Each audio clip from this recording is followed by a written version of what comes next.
here at KSC, all of the employees from Kennedy Space Center come out. You can see in the background of the shot you're looking at right now, all of those employees and everybody lining the streets, waving and wishing them luck. I think this is an emotional moment for a lot of people, because this is the last time where a lot of people will be with the crew, because once they get to the pad, there's only a handful of folks with them before launch. Yeah, definitely. This can be emotional for the crew, can be emotional for the families, of course. I mean, you know, I got to wave goodbye one last time to my sister, and when we walked out those doors, and yeah, it's surreal. You know, it starts to become much more real the closer and closer you get to the launch pad. 20 seconds now from when we expect the crew to walk out those doors. It must be really hard for them to patiently wait for these very specific milestones. You've got a whole group back there that's telling jokes and keeping it light. So.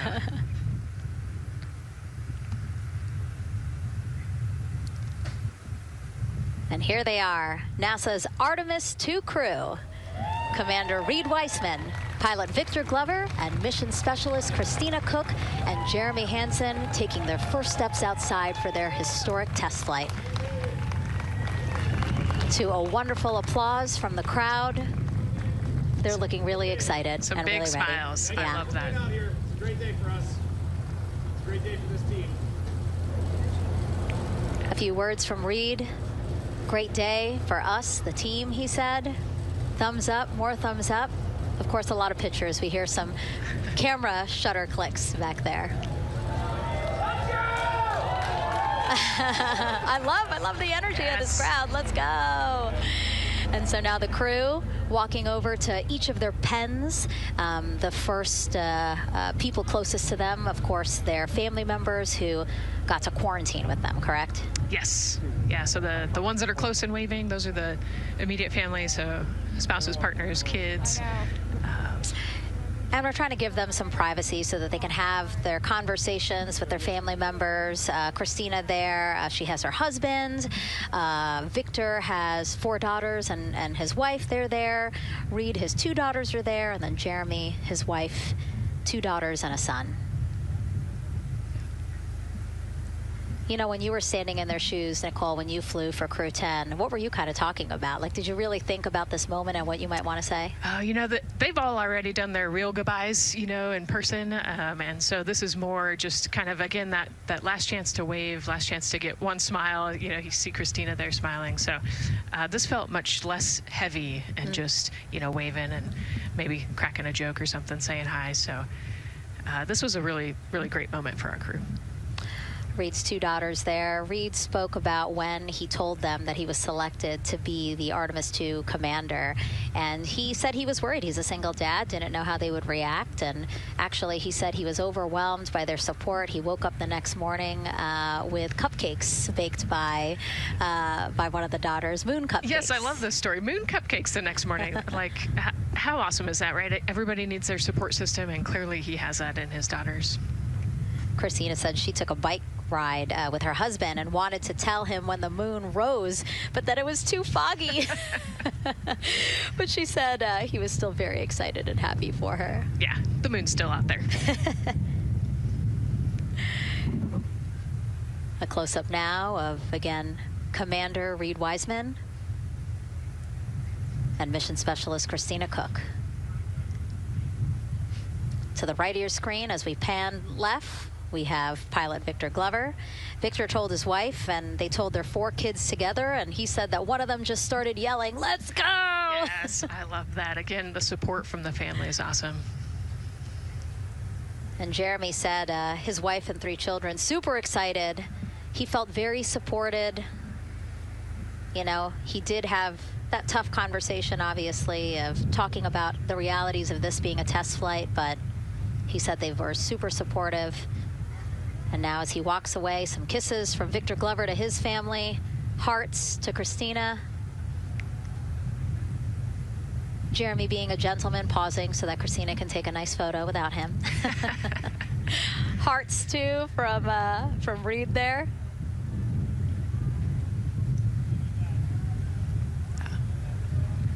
Hearing Victor saying, "Love you guys," saying that to some of his crew members there. Woody.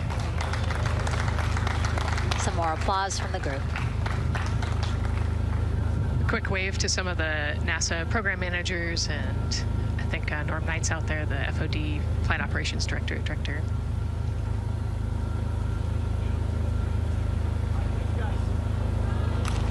You heard Reed there saying thank you guys as the crowd picks up again with their applause, and the four of them step into their Astrovan.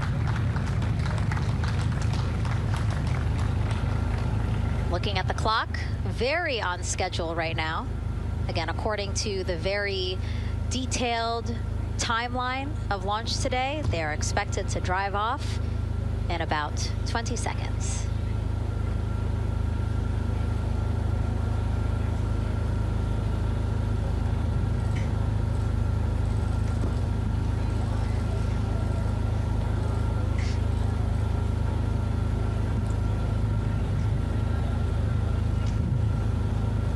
So far, we're marching toward the launch smoothly.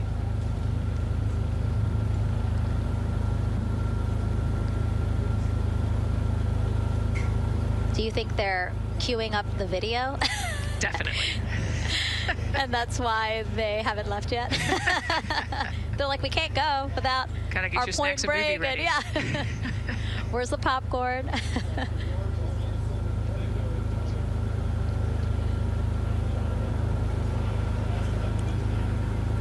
Again, good on the timeline. Of course, they do have these very specific milestones, but this is not one that has to be completely stuck to the second and the minute. Yeah, we will make up that time easily. They will get a full security escorted ride out to the launch pad. It's a quick trip, 15, 20 minutes.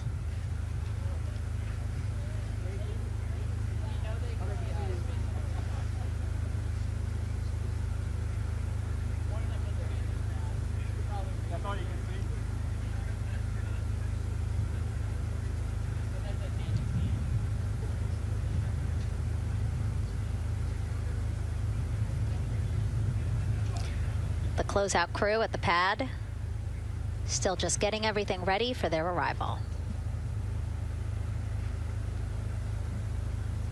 Configuring Orion, right, Nicole? Yes, so they're probably laying out the seat restraints and getting all of the umbilicals set and ready to go so that when the crew gets there, they can ingress and start getting strapped in and connected to the capsule. And in our smaller box there, we have a shot of our administrator, Jared Isaacman, bouncing around quite a lot today. Was in the firing room right after the crew weather brief, saying to the crew that they are good for them to start suiting up, and now here to wish them well as they drive out to the pad. Yes, he's so invested in this mission. I love it. You know, he's been an active participant today, and exciting to see him there at the walkout.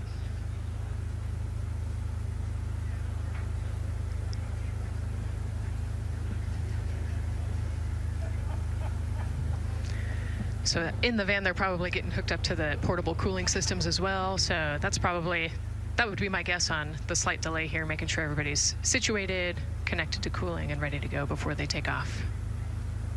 Right, because the orange boxes, we didn't talk about it when we were in the suit-up room, but if anybody noticed, there are these orange boxes, and that's what provides the cooling to those thermal garments. And so those boxes have been staged inside of the Astrovan so that once they got there, they can connect up again so that they're cool and comfortable on the way out. Right, so they were off cooling from the walkout, you know, said hello to their families in the 80-degree weather here in Florida today. So it can get really warm in the suit quickly if you're not careful. So we want to make sure everybody's comfortable before we drive off. And then when they get to the pad, of course, and strapped into Orion, then they don't have any need for those cooling boxes anymore. They will get that cooling through Orion, through the different lines and umbilicals that they'll be connecting to there. Yep, that's exactly right. The Orion capsule and its environmental control system will take over once they're connected to the umbilical.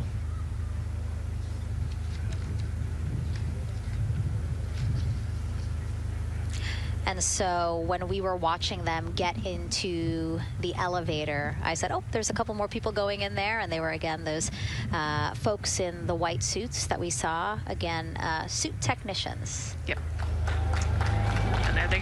off they go. Reed, Victor, Christina, and Jeremy now on their way to launch pad 39B, where they will fly to the moon, something no human has done in over 50 years. They may also set a new record as the farthest humans have ever been from Earth, a record set by the Apollo 13 crew almost 56 years ago today. We still hear cheers as they drive away from the operations and checkout building here at Kennedy Space Center. Now, while the crew make their way to the pad, let's get to know each of them even better. First, Commander Reed Wiseman. The moon, to me, it's the thing that connects me together with all the other humans in my life. I remember being a little kid lying in bed at night and just looking out at the moon in whatever phase it was in, and I was thinking, man, my friends that live like 20 miles away, they can probably look out and see that same exact moon. And then when I was in the Navy and I would look out at the moon and I'd be halfway around the planet, I would think, man, my brother can see that moon where he is and he's halfway around the planet from where I am. To me, it's a connection of life on Earth. We can all look up and see that moon, and it's always changing. The moon is never the same 2 days in a row. I love that. My name is Reed Wiseman. I'm the commander of NASA's Artemis II mission around the moon. I grew up in a little town just north of Baltimore, Maryland, about 20 miles north of the city. There was a National Guard base nearby my house, and there were A-10 aircraft that would fly over every now and then. I just would look up at them and be like, man, I want to be up there. I want to go do that. And then my brother went to the Naval Academy, and I would go every year and watch the Blue Angels fly during commencement. And that just started to grow and grow and grow. For a while, I wanted to join the Air Force, and then I realized Navy flies as well, and they fly from ships in the middle of the ocean. And that was it, like, done deal for me. That is exactly what I wanted to do for my career. Flying is freedom to me, especially when you're in a jet aircraft coming off of an aircraft carrier in the middle of the Pacific Ocean. Nearest land is over 1,500 miles away. So when you come off of that aircraft carrier, you are truly just alone with yourself out there. It is a magical experience to be out there all by yourself in an aircraft over the Pacific. It's free. I think anybody who accomplishes something that they set their mind out to, there's no one thing that does it for them. It's a combination of everything. I mean, the way my parents raised me, the way my brother and I, the way our relationship developed over time, my friends, being in the marching band, going to college, setting my own course, learning how to live on my own, being mentored along the way, being, kept on the path to success, but being given the freedom to, make excursions and fail every now and then and regroup and carry on. I think all those things come together in the end to get you where you are. I've had to overcome, I'm a human being. I've had to overcome a lot of fears. I'm pretty scared of heights. I joked about that on the International Space Station, but it turns out I'm only scared like at the edge of a building. When you're up on the International Space Station, even though you're 250 miles up, I never had that feeling of falling or that I was, at risk up there. I just kind of loved the feeling of floating and looking down at Earth. There have been challenges all throughout my life. By far, the biggest challenge was losing my wife in 2020 to cancer and now raising two daughters who are grown up now, but that's been the biggest challenge by far I've ever had to face. It is not easy. Being an only parent, trying to work a full-time job, and raising two kids is something that I think about every single day. I'm very proud of the work I've done. I haven't always done it well, but I've always shown up and tried as hard as I possibly can. And now Artemis II pilot Victor Glover and his journey to this history-making moment. I do wonder what it's going to be like when we are really far from Earth and can see it. The sensation of being so far away from everything that you know. I had that sensation on the space station the first time I got to sit in the cupola for a really long time. So I can only imagine what that's going to be like from 200,000 plus miles away. My name is Victor Glover, and I'm the pilot for NASA's Artemis II mission around the moon. When I was in 4th grade, I was 10 years old, and that's when the Challenger accident happened. And it helped me understand how the general public felt about the astronaut corps, right? Like, these are the people that we want to be, and that just gave me an easy thing to strive toward. The biggest fear that I've had to overcome in my life is doubting myself. Going to college when no one in my family had gone to college was a huge risk. I had more confidence in my athletic ability than in my academic abilities. I could play football with those college students that I saw on TV, but my classmates that I saw in the lab and around the University Union, I didn't know if I had what they had. I think addressing that self-doubt was a part of, swinging for the fence and trying to go get an engineering degree, not just go to college, but get an engineering degree and then go do something challenging and technical like flying. Apollo is known for sending humans to the moon. Artemis has an opportunity to continue the Apollo story, but I actually think it's important for this story to stand on its own. Artemis is a new program, and we're trying to do new things.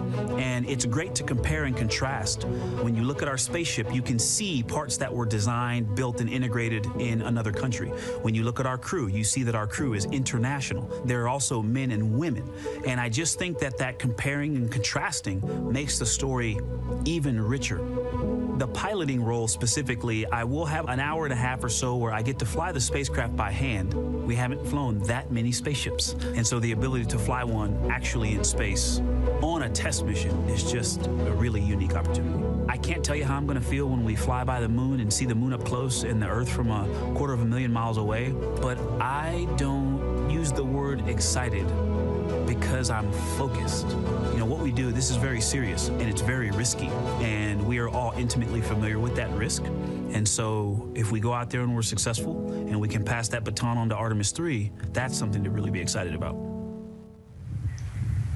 Great to hear from Reed and Victor in their own words about how they feel about this mission and their role in it as the convoy turns this corner here onto the road where the vehicle assembly building is and where the group that we showed you earlier today, ready with their flags. Wow, that group has expanded exponentially. Love this. Yes, this is great. So many people. Flags, oh my gosh, I love it. Oh, this must feel so special to the crew to see all of these people here to wish them well. Yes, this is heartwarming. Look at how many people there are. Everyone is so excited about this mission. Signs, people have made signs. I feel like the Astrovan has slowed down a little bit, to really take in the moment. Wow. That's amazing there. Again, crowds continue going as we are now passing the historic vehicle assembly building. This is where the Space Launch System rocket was assembled and stacked with Orion. Its history, of course, goes back to the Apollo days, but today it is home to the Artemis missions to the moon and beyond. Gosh, still people lining the route. Yep. I love that. I do too. It leaves me kind of speechless, you know, just to see all the support, all of the people who want to know that they're thinking of them, they're with them, and the fact that this crew specifically has always said we are going for all by all. This must be really special to them. Yes, and that's just here on Kennedy Space Center. Imagine the rest of Florida right now. Yep. Mission Specialist Christina Cook, who holds the record for the most consecutive days in space by a woman. Let's take a look at what she has to say about this mission. I tell a story, which is one that my dad told me before the Apollo missions when he was just a very little boy. He was looking up at the moon with his mom, and his mom said to him, "Don't worry, Ronnie, we'll never get there." Fast forward maybe 70 years later, it's his daughter that's actually going there. And I think that long arc is something that we can all learn from. The idea that the seemingly impossible becomes possible if you just believe in it and are willing to work hard and come together to achieve it. My name is Christina Cook, and I'm a mission specialist for NASA's Artemis II mission around the moon. When I look back at my dreams as a kid, I definitely never thought I would actually get here. I was very pragmatic. Even though I'm a dreamer, I knew that the odds were way against me again, so I might as well do something I'm loving in the meantime. I definitely loved science and math in school and, did pretty well in those things, but I also loved being active. I was always outside. I loved things that made me feel small. I loved looking at the night sky, oftentimes between the pine tree branches, or I loved the ocean.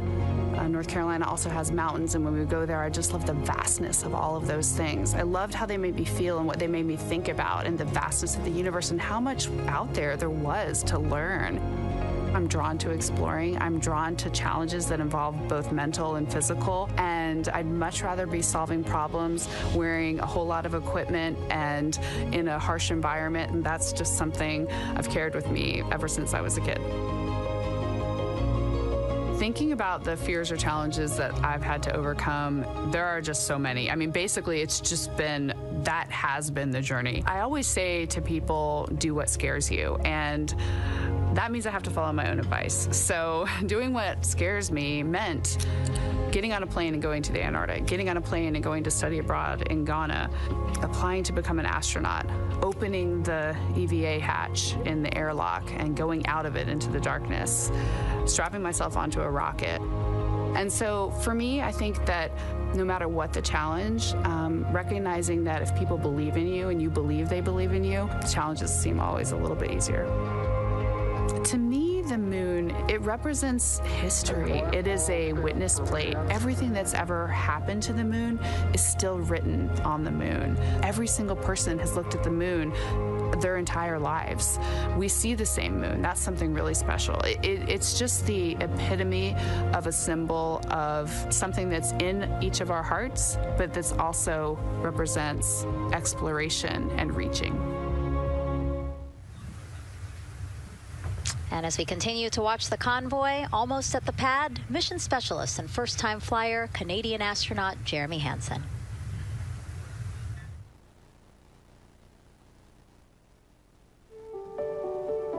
I have this very distinct memory of seeing an image of an astronaut standing on the moon. It's burnt in my brain because I went back to it so many times in my childhood, and I would look at that image, and I know it had a huge impact on me that humans had walked on the moon.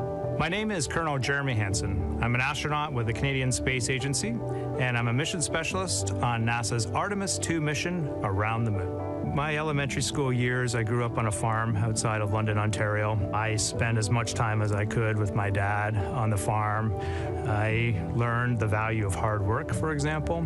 If I wanted to go to work with Dad, it was going to be a long day, and I was going to have to not complain, or I wasn't going to get to go the next day.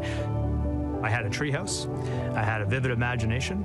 And I changed my treehouse into a spaceship. I made all these dials and controls. I had circuit breakers for switches that I found in the barn. And I was exploring space in my imagination. The most important thing I did to get to where I wanted to go in life, which was flying fighter jets and eventually becoming an astronaut, is I shared those desires with other people. And it turns out, just like you don't go to the moon on your own, if you could, I would have done it a long time ago in my treehouse as a kid. You have to go as a team.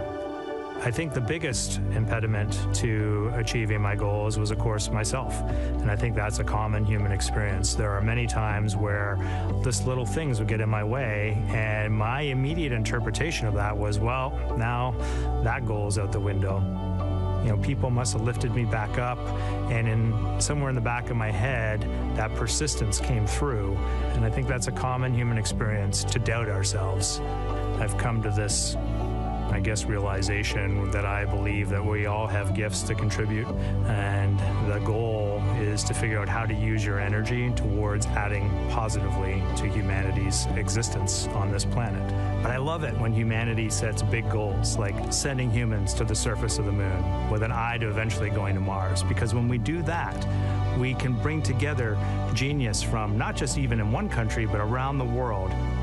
I've also learned from my indigenous mentors that they refer to the moon as Grandmother Moon. So you've probably heard of Mother Earth. They use Grandmother Moon because Grandmother Moon is responsible for the water in their community, just like the moon moves the water around the planet, affects the tides. And I think that's a really beautiful thing for us as we go back to the moon, to think about all the different cultures around the world and how they view the moon differently. And that's really neat because we all share that same moon in the night sky. What's really neat, too, was that drive to the launch pad, that point of view to see what the crew is seeing as well as their Astrovan rides up the pad slope and are now on the surface, about to walk up to their vehicle.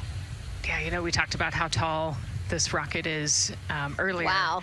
Look at that. Yeah, look at that point of view, yeah.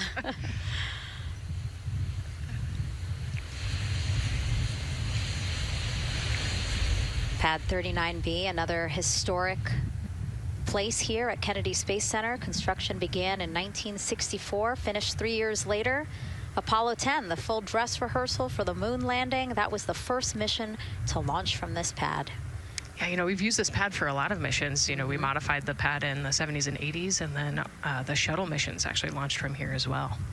And then, of course, Artemis 1 took off from this launch pad, November 2022.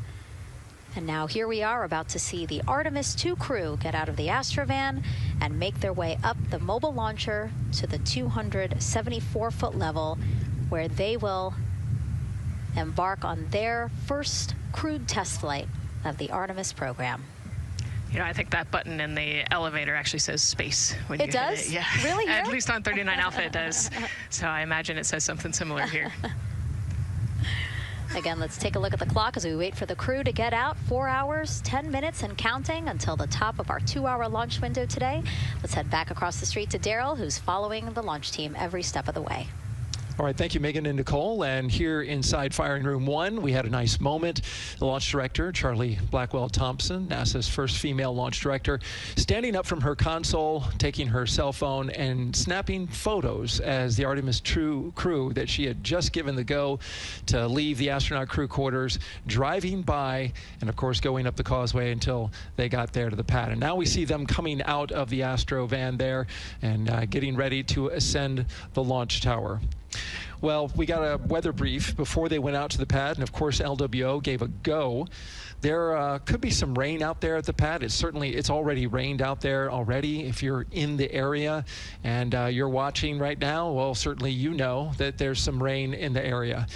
There's going to be spotty showers that are going to be coming ashore here, and we expect that throughout our rest of our countdown. But we also are getting forecasts that there'll be some clearing as we get closer to our launch window. Big wave from Reed Wiseman there, and a thumbs up as the crew goes into the elevator to ascend the launch tower to go up to the level where they'll walk across the crew access arm and get into the white room.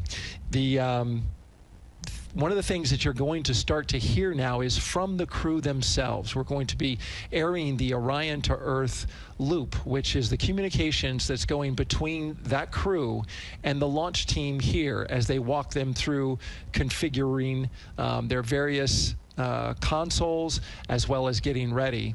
A nice moment here, and I'll just pause to just look and see as the crew walks across the zero deck, as they call it, which is the deck that's right there even with the engines, and they're taking a moment to go over there and stand up and gaze up at the 322-foot tall SLS rocket. This was part of the plan for the Artemis 2 crew, and potentially a rocket that could help them make history to go farther from Earth than any crew has before. The farthest distance from Earth when they launch will be roughly around 248,000 statute miles. They're expected to go about 4,000 miles farther than the Apollo 13 crew did. And now they've headed to the elevator to go up.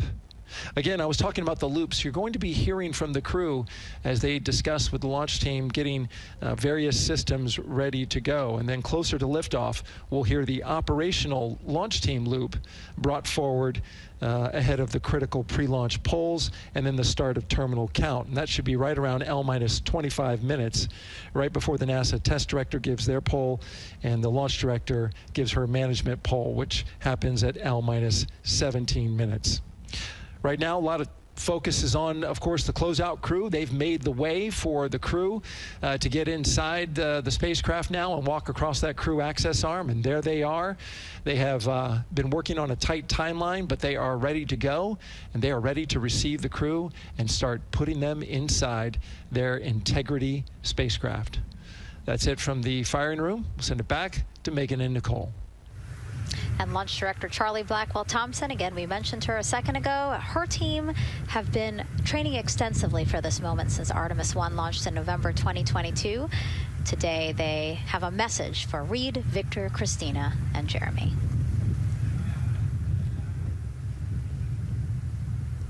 Today, you carry the work of thousands and the hopes of millions.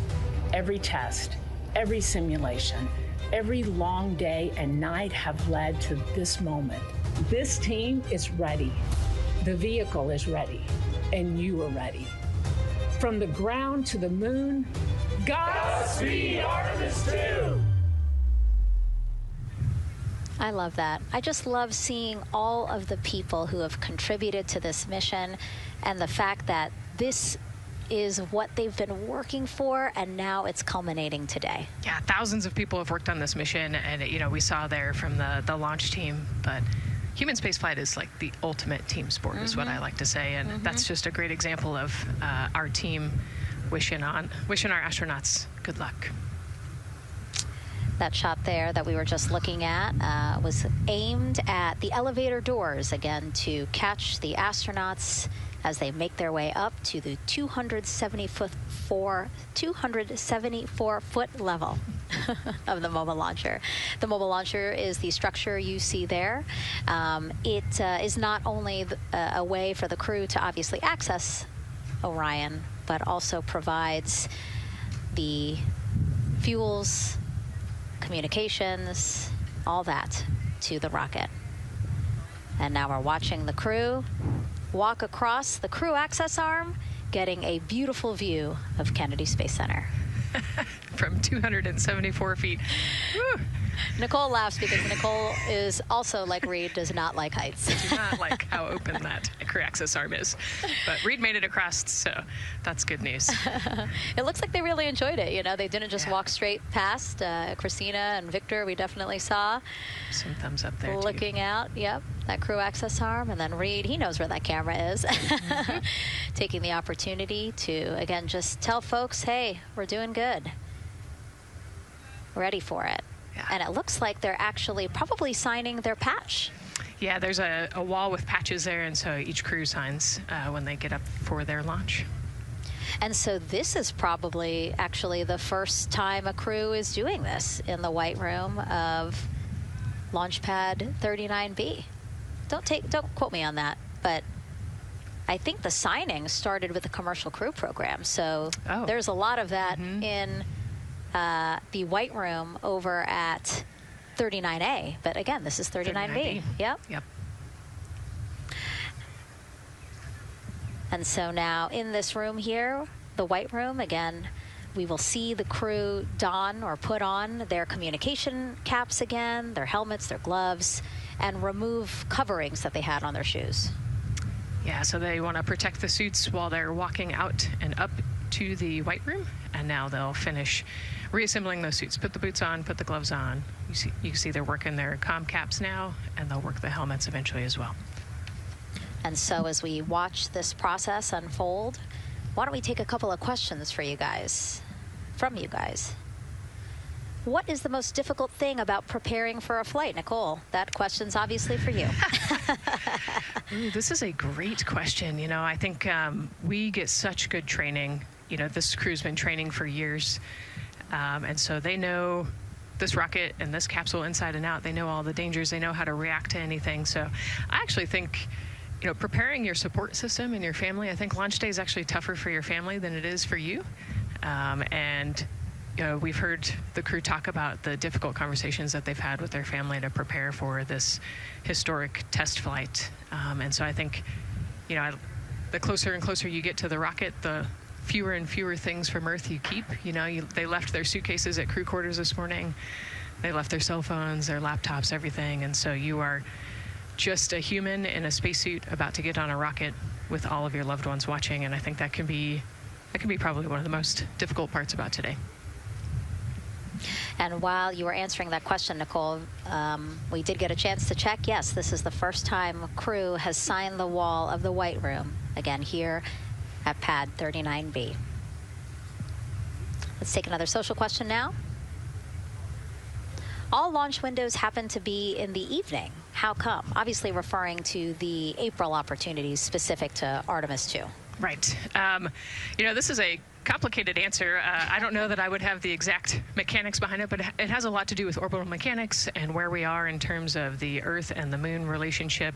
And, you know, like we said, we're trying to get on that free return trajectory. And so it has a lot to do with when we can do the perigee and apogee raised burns and the translunar injection. So there's a lot of math that goes behind these launch windows and why they shift and move, and why we just so happen to be in the evening for the April launch windows. Yep. You did answer it well. All right. And before we asked you guys a question, who would you take to the moon with you? Would that be a bestie, a pet, family member, or seasoned astronaut? Overwhelmingly seasoned astronaut. So, Nicole, you and I are going to the moon. Was that your answer as well? That was totally my answer. Again, like, I thought my husband would not like that answer because he'd want to come along too. But I think if asked, he would also say seasoned astronaut. So that's fair. You know, like we said, there's a lot of training that goes behind it. These guys can react to anything that comes their way. And so, yeah, if you don't have all that training, maybe you do want someone that's a little bit more experienced. Yep. So correct answer, everyone. And now we have another question for you.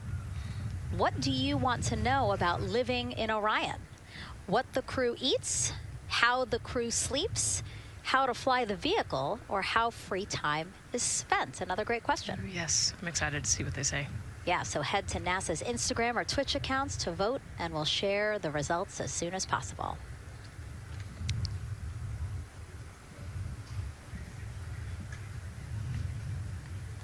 And while you're doing that, remember to also sign up to be a virtual guest for this mission.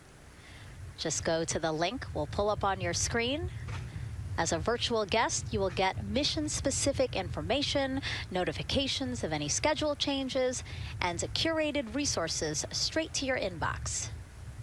You will also receive commemorative stamps for your virtual passport after launch and splashdown. Again, we really, really want you guys to engage with us, engage with this mission, come along with us for the ride. So yeah, take advantage of these opportunities to be a part of it. Yes, it's a mission for all. And so back in the suit, no, not the suit-up room, the white room. Well, they're suiting up. You can see why I might have slipped that up. So they are continuing to put on gloves. Reed and Jeremy look like they've been checked. Again, they've put on their gloves, their helmets. They've taken off those coverings on their shoes now that they're about to get into Orion.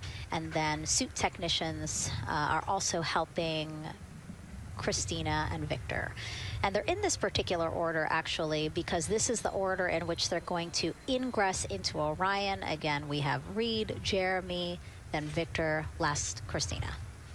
Yeah, and that just has to do, like you said, with the seat orientation. So as the astronauts sit down and lay back in the capsule, the left side will be Reed, and then below him will be Jeremy. So that's why they're going to get in first, to create space for then Victor and Christina to get in. And let's talk a little bit now about the closeout team. We saw a few of these folks also in the suit-up room. Suit technicians were in there, again, to make sure that they get into the suits properly. And then a couple of them came out to the pad here to, again, do the same thing. Hey, are you comfortable in these suits? Is everything is as you expected? And then these folks here will help them get into Orion, buckle up. And so we were talking a little bit about their attire, specially made for what they're doing right now. Yeah, so these, they almost look like, the equivalent of a flight suit, right? They're fire resistant. They've got the straps on the back for emergencies that mimic the same straps that the astronauts have on their suits, so that you can use the same exact equipment in an emergency egress from the pad, for example. So we can use the same equipment to get everybody safely away from the pad as required or if needed. Yeah, always thinking about those contingencies, how to very quickly, if there were an emergency, get everyone out, not just the astronauts, but also the closeout crew, if an emergency was happening while they were still at the pad. And so those suits, flame retardant. Also, when we see them crawl into Orion, you will notice that they are on their knees quite a bit, so built-in knee pads. Really a thoughtful design for the purpose that they're serving today. Yeah, they're functional, which is exactly what we want, but also they're pretty classy looking. So yeah, we did a good job with the design. I was going to say, you know, they actually look like, you know, the outfits that car racers wear, right? Yeah. And then when I said that to the lead of the closeout crew, he's number one if we do see him, Taylor Hose, he said, well, actually, we are kind of like a pit crew, you know, like they're very quickly moving through the operations so that not a lot of time, not more time is spent at the pad than is needed, because this is a fully fueled rocket, Nicole. Right, yeah, we want to minimize the time that we have more humans up in the White Room, but also safely and efficiently get the astronauts ingress into the capsule. And so that's their main job. That's so yeah, I like the pit crew analogy, works great.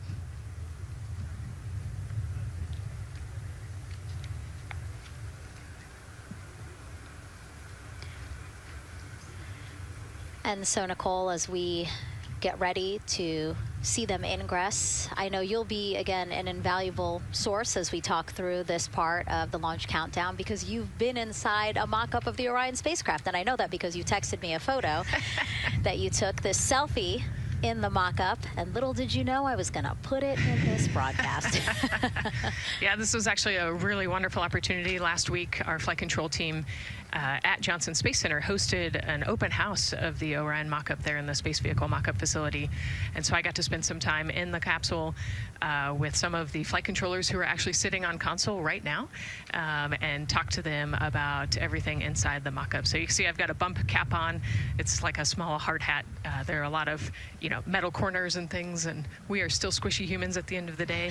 And so they want you to be careful while you're moving around in there. But I got to see, you know, how the crew will ingress. I got to look at the umbilical and the seat straps, and I got to see, you know, the emergency equipment and the stowage and the toilet. I got to see it all. Got to talk about everything. It was pretty cool. It was a really great time. You know, Michael and Bruce were great with me. They answered all of my questions. Yeah, because it's really good to be able to give that perspective, because, and as you guys will see, yes, we do have cameras inside Orion, and we'll of course take you in, but it doesn't give you a true feeling or idea of how big the space is, you know, how things are configured. Again, like when we see them go in, they're actually on their backs. Yep. So again, it's just hard to really get a sense of the inside there, but Nicole is going to really help walk us through that. Yeah, you said they're on their backs, and you know you have to somehow get there, and so they're actually going to almost barrel roll onto their shoulder to get onto their backs, and their feet up on those leg rests. Actually, Andre's holding onto right there. You can see Andre number 2's inside getting everything ready for them. And actually, those leg rests for the pilot and commander seat will come off once they get into orbit to create some more space for them. And it looks like we're getting ready to ingress here. Yep, thumbs up from Reed. Everybody configured with their suits, and so in we go. They actually get inside by walking backwards. That's the easiest way to get in, right, Nicole? Yeah, so he will step down right over the flywheel or the exercise equipment that they've got in there. We'll talk to that in a second. And then you actually step down right on top of the toilet area backwards. You can see him going now. Oh, and he's already turned around and walking in. You can see Dre's protecting his helmet and his visor there from all that metal. Yeah.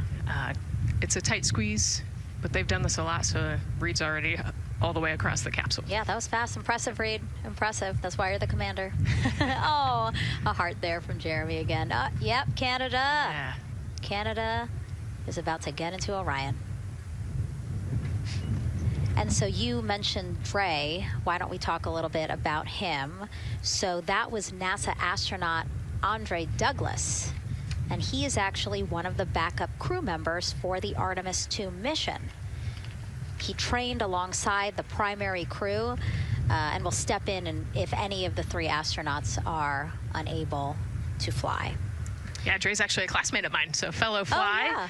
Yeah, so we've worked very closely together. It's exciting to see him in this role. Yeah, Virginia native, selected as an astronaut candidate in December 2021.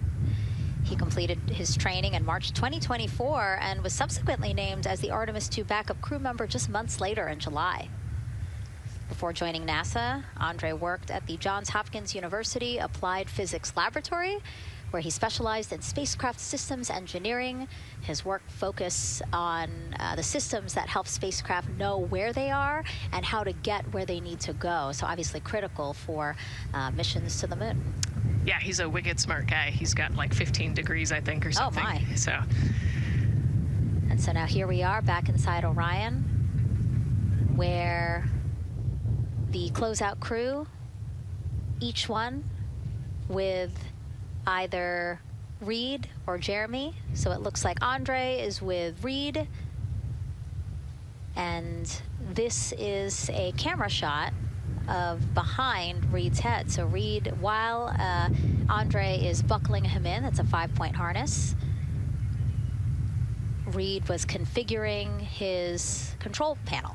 Yeah, the displays. We're getting the displays ready so that they can monitor all of the systems and monitor the launch as they go. Christina there signing the wall.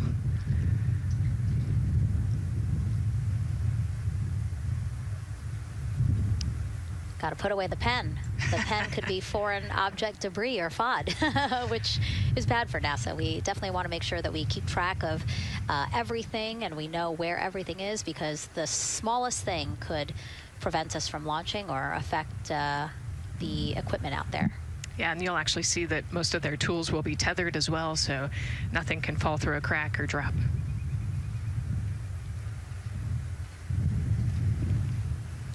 And so as soon as Jeremy and Reed are good to go in their seats and connected to their communication umbilicals, as Daryl had said before, we will start hearing the loops, the audio mission loops, specifically Orion to Earth 1, which is the communication loop that the crew communicate on to the different teams supporting launch today.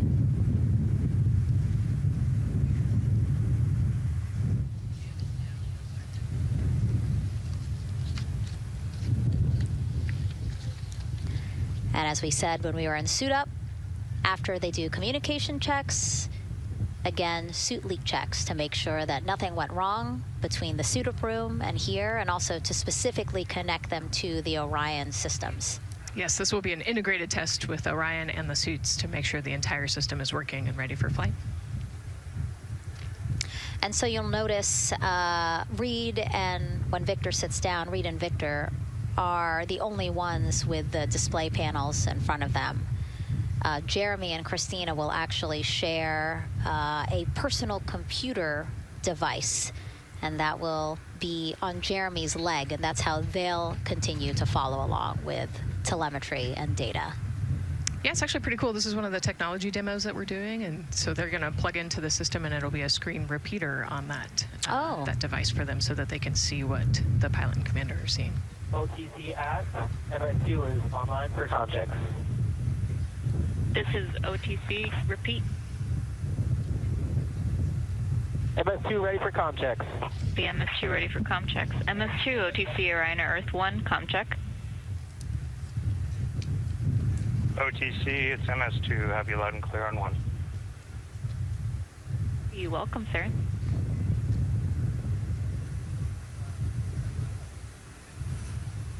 And so that was the Orion test conductor speaking with Jeremy Hansen, again, mission specialist 2 for this mission. So his communication check over, you heard him say 1, Orion to Earth 1, has been completed, a successful test.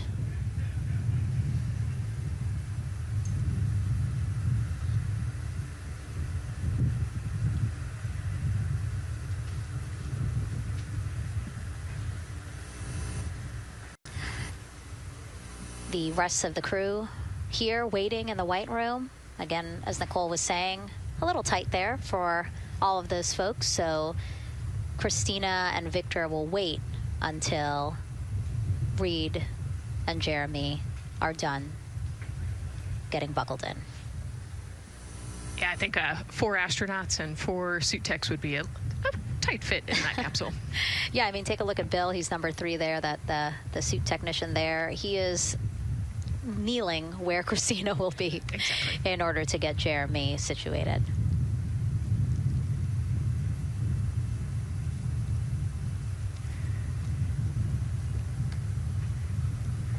OTC ask, commander's ready for comm checks. OTC copies. Commander. NTD, Misco 212, comm check. NTD, have you loud and clear here as well. I'll catch FTS on 194, thank you.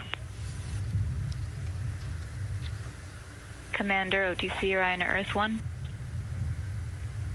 OTC, CDR has you loud and clear. Good comm. Welcome, sir. And there you have it, a successful comm check with Commander Reed Wiseman. And so... And CDR, NTD on Orion Earth 1 for comm check. This is Gary Bush. I got you loud and clear, NTD. And good to have you on board. Good luck today.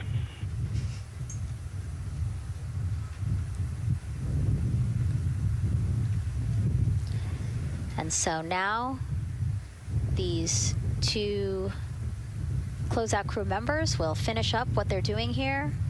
Again, Nicole, walk us through what is happening here. They're connecting umbilicals, is what we said. Yeah, they're strapping them in, so they're getting their restraints connected. It's a 5-point harness with a quick release, and then they're connecting the umbilical, which has actually 4 different connections. So it's got the air in, air out, the water for cooling, and then the comm as well, the communication cable. So they're going to make sure that all of those connections are good to go, make sure the crew's receiving the cooling and the air, and then we heard the comm check as well. So they're just making sure the umbilical connection was good to go, getting them strapped in and ready, and then they will move on to Victor and Christina.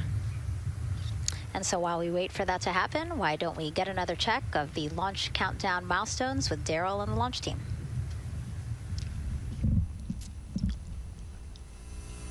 All right, welcome back into the firing room 1 here, where some of the launch team is having some pizza that was brought by the administrator. That was nice of Administrator Jared Isaacman to bring that by for the launch team to enjoy. We're L-minus 3 hours and 44 minutes and counting as you can see the crew ingressing into the spacecraft. There are a number of things that are happening on the timeline. Of course, the closeout crew, they liken themselves to like an F1 pit crew, working quickly, methodically, carefully, as they go through their procedures to get the astronauts ingressed. Overall, there's a little bit of timeline pressure, right? There's only a certain amount of time, as you see the astronauts going into Orion, only a certain amount of time that they can spend on their backs. They will be there for a few hours, right? So we're sitting at 2:40 p.m. Eastern time, and the window opens at 6:24 p.m. Eastern time and runs until 8:24 p.m. Eastern time. So 4 or 5 hours or more on their backs, and then they'll hopefully lift off for a launch. So of course the crew is mindful at the time. They don't want to slip into the window if they don't have to, and so they're keeping a tight lock on the margin, the amount of time that they're working there. And there's a heart from Christina Cook. Great to see that as she gets ready to get into the Orion spacecraft, one that they named Integrity. It certainly fits this crew from what I've observed. Now, right now, the rocket's tanks, they're in what's called replenish mode. So another factor for this closeout crew is, and the crew themselves, this is a fully tanked, almost ready to go rocket. It's got all the propellant it needs to go to the moon. It's just a matter of getting the astronauts in, getting them configured, and getting all the systems, the high energy systems, bringing them all online in order to launch this rocket. As they sit there, there is propellant boil off that's happening. All tanks are at 100%, but the propellant, which is liquid oxygen and liquid hydrogen, those two propellants are minus 423 for hydrogen and minus 297 for the liquid oxygen. They are boiling right now. They've been boiling the entire time and they've been in the tank. And that is vented out, as you can see.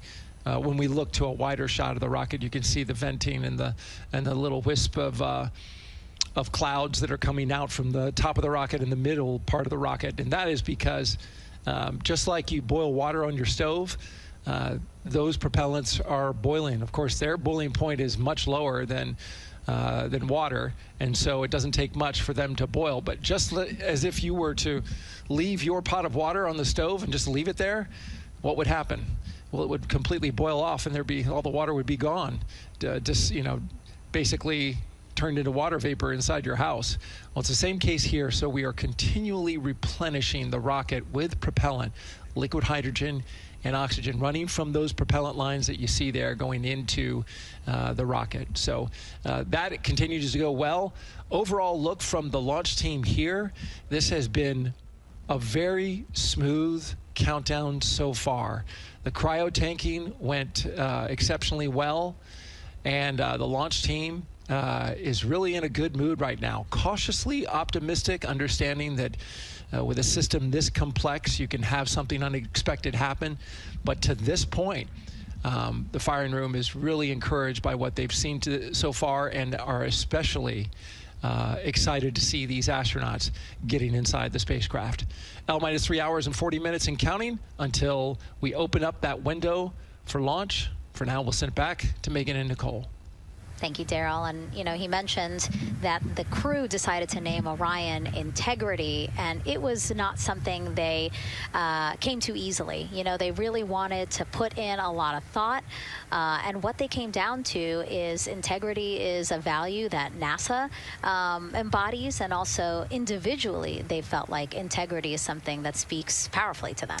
Yeah, and I think the other part of integrity, you know, it just represents the humility and the professionalism behind the entire team that built this rocket and got us here today. And so it's a fitting name for this capsule. Yeah, like I said, I think the crew said it took them a little bit to decide on what they wanted, but I think they made the perfect choice. I agree.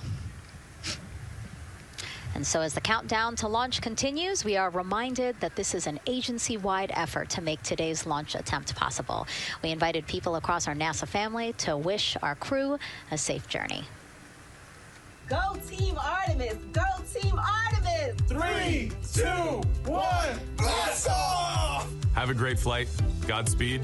We'll get you around the moon and home. If I had a message for the crew, be safe, to have fun, to remember that we're all down here rooting for them.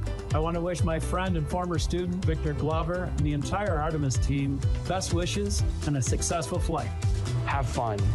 Take some really cool pictures. Can't wait to see you when you get back. From the Earth to Sky team, connecting NASA science to public lands, go Artemis. We will see you in the Pacific, and you can count on us being there. Greetings from NASA Langley's historic gantry facility, where Neil learned to land on the moon and Orion learned how to swim. We are with you all the way to splashdown. Let's go fly from the Orion Human Engineering team. Woo! Like a full moon, your future is bright. Have a safe journey from the multimedia team in Cleveland, Ohio. We hope to see you guys back safely in San Diego, maybe singing some karaoke.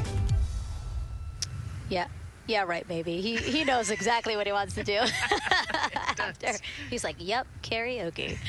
I love that people submitted videos. You know, this is something that we actually asked as part of the broadcast. We were like, you know what, I think it'll be really fun. And the overwhelming amount of people who wanted to record something for the crew was really heartwarming. Yeah, you know, this is the first time in over half a century that we're sending people back to the moon, and everybody is excited about it. You know, kindergarten to congressmen and all over the world, everyone is ready for today and excited to see this launch. And so here we are again, still inside Orion with the closeout team, putting some final touches on, it looks like Victor's configuration there. Again, making sure that his harness is set and that he's connected to cooling, he's connected to communications, and he's connected to any other umbilicals that he needs to be connected to for Orion. Again, we are sharing so much information with you, and we hope you find it educational and fun. But we do know you guys still have some questions, so why don't we take another one now? Tell us what the moon is like! So cute. That wasn't a question. That was a demand. Nicole, you tell her what the moon is like. Oh, man, that was so cute. Oh, man, the moon is really cool, right? So it's a lot of like gray and white and kind of shades of gray. It is something that doesn't have wind or rain or rivers or an atmosphere. And so we like to say Christina said it earlier, it's the witness plate to the universe. And, you know, it has all these impact craters because it's not protected. Things hit it all the time. Meteoroids, asteroids, all sorts of things hit the moon and create these impact craters. That's part of what we want to go and look at and learn about on the moon. It can tell us a lot about the age of the universe and the age of the moon. You know, it's 4.5 billion years old, and we can learn a lot from just looking at the regolith or the dirt that is on the moon. Well, thank you for that question, and thank you for that answer. She was cuter, Nicole. I agree. And then earlier today, we wanted to ask you, what do you want to know about living in Orion? And we told you to pick between what the crew eats, how they sleep, how they fly the vehicle, and how free time is spent. And the winner, most of you wanted to know how to fly the vehicle. And we are going to be doing that. Yes, we are. You know, that's a great question, and actually part of what we're going to go do. So the rocket is fairly automated, right? There's a countdown, and the whole system knows when it needs to ignite the engines. But we are going to do some manual piloting throughout this mission. Once they launch and they separate from the ICPS, they're actually going to do a rendezvous and proximity operations demonstration. So what does that mean? They're going to take that portion of the rocket and they're going to try to fly closely to it. And so they will actually take manual control of the Orion spacecraft and try to get nice and close to the other portion of the rocket that had just separated. And so you can see actually a little bit in the view that you have right now. So on for Reed, the left-hand person, his right hand, there's a kind of a joystick, if you will, on the right side, and then on the left side there's something similar. And so they've got, you know, translational and rotational hand controllers in order to command the rocket in different axes. Yeah, it's really exciting. I mean, Victor said it himself, like one thing that he's really looking forward to is piloting Orion manually. So we'll get to see that during our continuous coverage. Again, we are covering this entire mission. We started with tanking, and we will go all the way through splashdown, so you will see what Nicole was just talking about, that proximity ops demonstration, where the crew will pilot Orion manually. And so, speaking of their 10-day mission, why don't we take a closer look at the crew's home away from home for the next 10 days. Here's Megan Carter again from the KSC Visitor Complex. All right, thanks, Megan. Yeah, it's getting real out there, so I am going to bring you back to the moon board so I can show you just a few things about the Orion. Obviously, it is going to be very compact, sitting up there on top of the SLS rocket. Very compact, like I mentioned, over 355,000 pieces. So let me show you a couple key components, starting with these 3 fairing panels right there. When the rocket blasts off, obviously it is going to get very fast. It's going to get hot and windy. And so we have these 3 fairing panels in place to help protect our astronauts. I am also going to take you into a little bit closer look and talk about the LAS, or the Launch Abort System. This is the one piece that is going to be in place to protect the astronauts should something happen to go wrong in the first few minutes of launch. They can actually hit those abort motors, and these can activate within milliseconds, basically faster than you can even blink, and that is going to pull the crew and the crew capsule away from any danger. Now, obviously, we hope that those are not needed, and if that is the case, then about 3.5 minutes into flight, the LAS and those fairing panels will actually activate and jettison away. They'll fall away from the rocket, because at that point, the crew can actually abort the spacecraft safely by themselves. Now, we've talked a lot about the crew capsule right here. This is where they are going to spend the duration of their flight. We're going to talk a lot more about that one in just a little bit, but for now, let me jump down here to the service module. This is the one, we're going to think of this as the powerhouse for the spacecraft. It's pretty much going to provide them with almost everything that they need for the entire mission.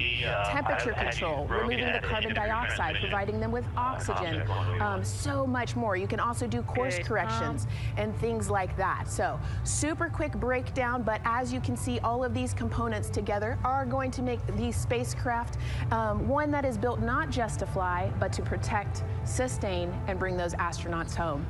All right, lots more to come, but let's see where we are with the crew. Back over to you, Megan. Hey, thanks so much, Megan. A lot of useful information there. And we did want to point out that you did hear over and PLT, NTD on Ryan to Earth 1 for comm check. NTD PLT, I have you loud and clear on OE1. And I have you the same. Welcome aboard. And so, again, we are now hearing mission audio loops, specifically the Orion to Earth 1 loop, the communication channel for the crew. Successful comm checks by both Victor and Christina. CDR, OTC Orion to Earth 1. CDR. Yes, sir. Configure ARS to shoot mode per EPROC 10.1.1. Crew ingress and vehicle pre-launch config, step 1. 10.1.1, crew ingress and vehicle pre-launch config, step 1. Going in work now. And so, see, now we are privy to some of the countdown procedures that the team is asking for the crew to do. Yeah, so they're going to work through some of these procedures and finish the ingress portion, as you heard in that procedure. So this is where the crew is going to start building their nest, if you will, running some procedures, getting the capsule ready for humans to be on board. And now look at the clock, 3 hours, 30 minutes and counting until the opening of our 2-hour launch window, and we are pretty good on time. We are as we are expecting in terms of when ingress will be wrapping up soon. And so now let's bring Gary Jordan, again, our commentator inside of Mission Control at Houston. Gary, let's check in with you about mission preparations. Hey, Megan, thank you. Yes, we're following along here in Mission Control Houston. OTC copies. And we'll stand by for those comm checks.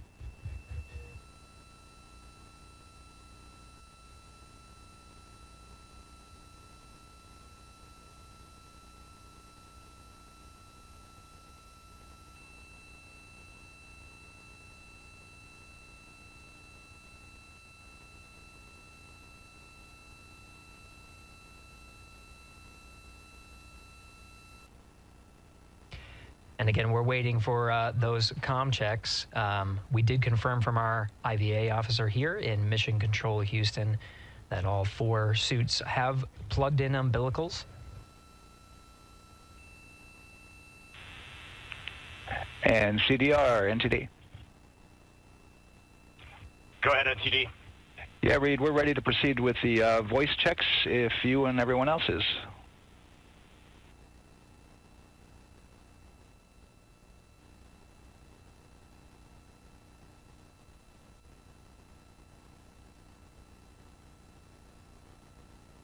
NTD, Integrity Crew is ready for voice checks. I copy that. And Integrity for the entire crew, comm check on Orion to Earth 1. CDR. PLT. MS1. MS2. Good comm check by all. NTD moving to Orion to Earth 2.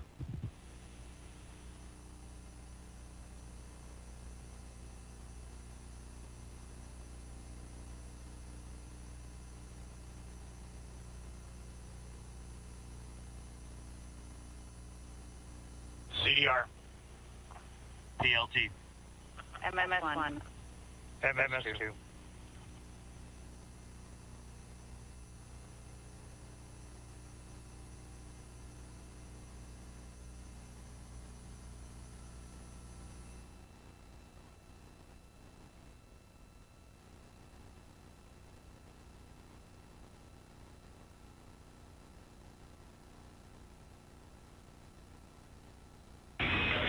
Integrity Houston on Orion to Earth 1. Voice check for the entire crew.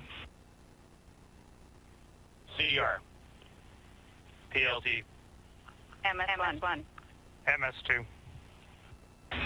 Houston has all 4 crew loud and clear on OE1. Stand by for 2.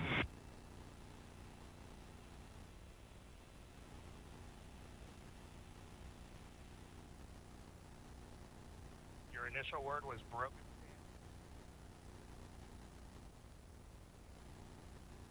MS1. MS2. 4 crew, loud and clear on OE2.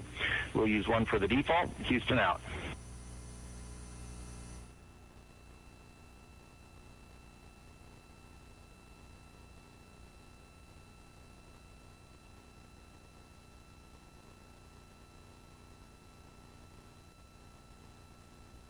And CDR, NTD? CDR. Yeah, we're going to go ahead and we're going to clear a couple of those messages on your screen here. Just want to give you a heads up that you'll see that. Copy all.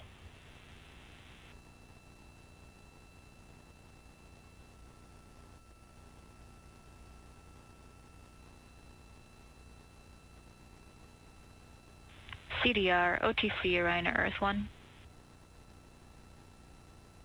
CDR. Yes, sir. Perform crew suit leak checks per 10.1.1. Crew ingress and vehicle pre-launch config steps 2 through 4. Annunciation of LCC O-ARS-001 will occur. 10.1.1 crew ingress and vehicle pre-launch config steps 2 through 4. Going in work now.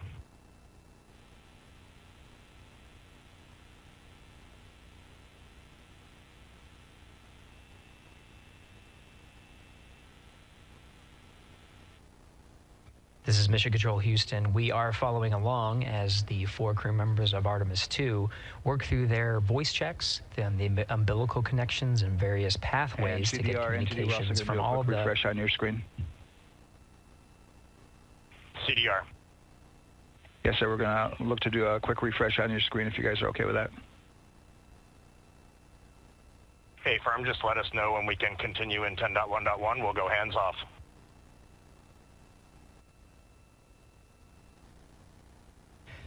.1.1 referring to the procedures that they have through the various phases of ingress and some of the checkouts needed to prepare for today's launch. Here in Mission Control Houston, the IVA or Intravehicular Activity Officer will be confirming the leak check status and watching as the suits pressurize to once again confirm that the suits are in a good configuration ahead of launch. Of course, for the teams here in Houston, launch is just the beginning. The first flight day is jam-packed with activities. Shortly after main engine cutoff, Integrity will enter into a coast phase while still attached to the in-rim cryogenic propulsion stage, or ICPS, and prepare to deploy the solar arrays. With power being generated, Integrity prepares... Go ahead, MTD. With that refresh, and you got to go to proceed with your 10.1.1. Picking up 10.1.1, step 2.3 through 4.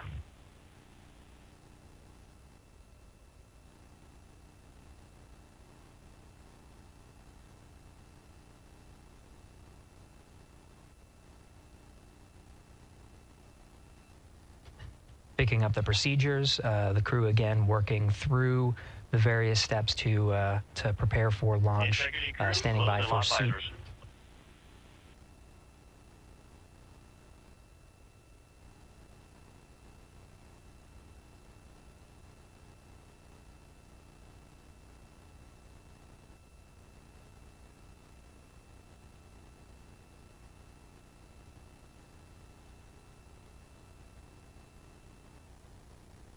This is Mission Control Houston. With visors closed, the pressurization tests can commence. We'll stand by for word of a good leak check on all 4 of the crew member suits for the Artemis 2 mission. Again, this is the very beginning of a very busy flight day for our 4 crew members. After launch, they have a series of burns to prepare for. The first major burn being the perigee raise maneuver that allows them to continue in low Earth orbit, and the next being the apogee raise burn that puts them in a high Earth orbit. This is an orbit that takes them around the Earth for nearly a day, 23.5 hours to be precise, and allows the teams, including the astronauts and the flight control teams, to check out critical systems ahead of committing to the next day's translunar injection.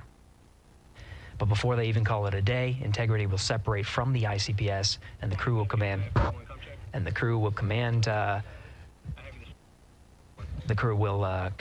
the Orion capsule to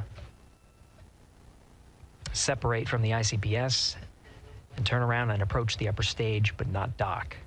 This is to test Orion's in-space maneuvering capabilities and provide further confidence in docking to another lunar space vehicle like the Human Landing System that will be part of the Artemis 3 mission ahead of future moon landings.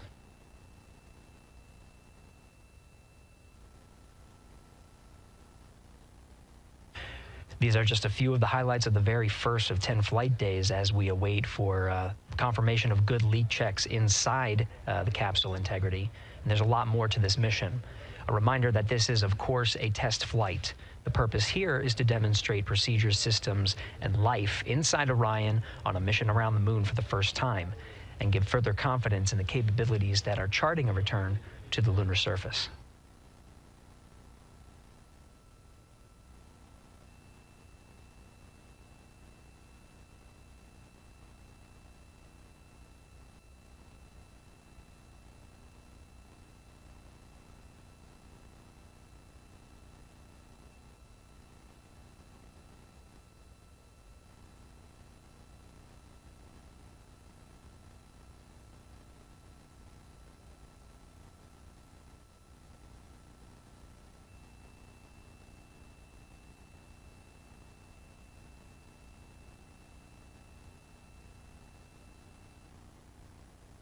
You may be able to see from this view the suits themselves inflating. This is, again, a pressure check, verifying that the suits are leak-free ahead of the ascent portion of today's flight. How you see the crew now with visors down will be the configuration of their ascent all the way through core stage separation, about a little more than 8 minutes after booster ignition.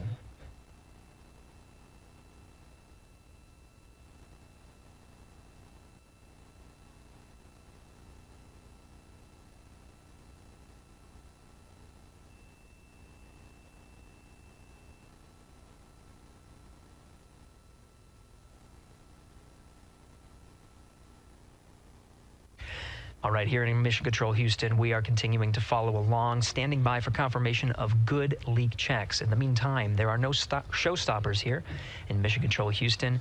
We continue to monitor the countdown to launch. Megan, we'll send it back to you over at the Space Coast. Hey, Gary, thank you so much. Yeah, as we wait for confirmation of a successful leak check for all 4 astronauts, why don't we go back to Daryl, again, who has been following along with the launch countdown as we inch closer to the opening of our 2-hour launch window. All right, thank you, Megan. And yes, getting some good communication. It's great to hear from the crew inside, even though it is as simple as a comm check. It's really good to hear their voices as they move through those various comm checks and then get ready for their suit leak checks. Fantastic views inside Orion that you're looking at now. Give you an update on the weather outside. We're still 80% go for our 2-hour launch window, which starts at 6:24 p.m. Eastern Time and closes at 8:24 p.m. Eastern Time. That's the good news.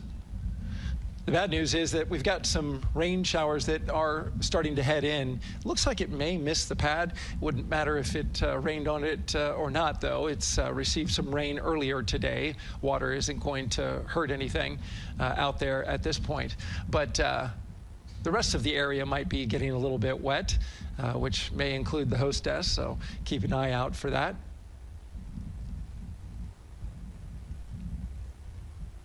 As we're watching with the astronauts inside the Orion Integrity spacecraft, you'll be hearing more and more from them, especially Christina Cook, who is Mission Specialist number 1. She not only is going to be making history. All crew, visors open, suit loop leak check complete. OTC. Okay, there you heard the suit leak check complete. They checked those suits for leaks in the astronaut crew quarters. They check them again inside the spacecraft. As you can see, the closeout crew, our astronaut support person moving around, turned off the camera, and so now we're looking from outside the Orion spacecraft, looking towards, oh no, let's see, get oriented here. Well, there we go. Back inside, we've got the view. But basically what I was saying about Christina Cook is that she will have the role of reading. CM is ready for closeout, performing video sweep using drag-on camera. OT.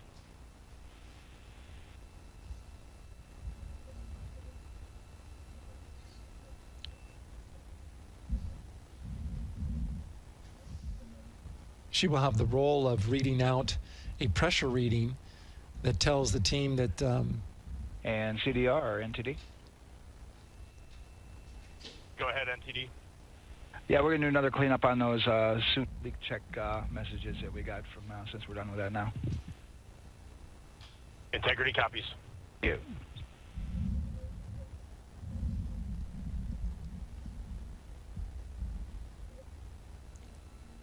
And that's communication going between Orion Commander Reed Wiseman and NASA Test Director Jeff Spaulding. As I was saying, Christina Cook will be reading measurements from the counterbalance assist arm. So you're going to hear her be asked by the NASA Test Director to read that. That CBA, counterbalance assist arm, it's mechanically latched by the closeout crew using tools, but there's a hydraulic assist. It's pneumatically opened and closed, rather, with a pressure assist that helps open it up. Not only that hatch, but also the last hatch. There's 2 hatches there that we'll see that will be closed. But this is in case of an emergency out there at the pad. If the crew, for some reason, needed to exit quickly, then they would exit the spacecraft by pulling that lever, which would open both hatches. Those hatches are heavy. The Orion hatch is hundreds of pounds. ATC cameras 1 and 2 both set to record. OTC copies.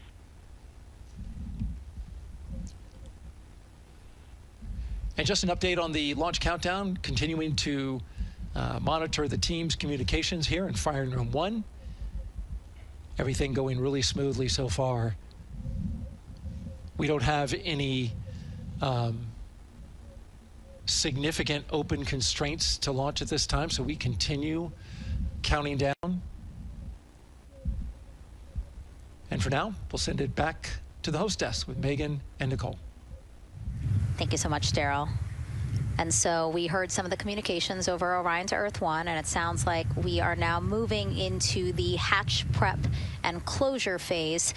We will now start to see the closeout crew getting out of Orion soon so that they can start getting ready to, again, close up Orion, close the 2 hatches, and then get out of the pad.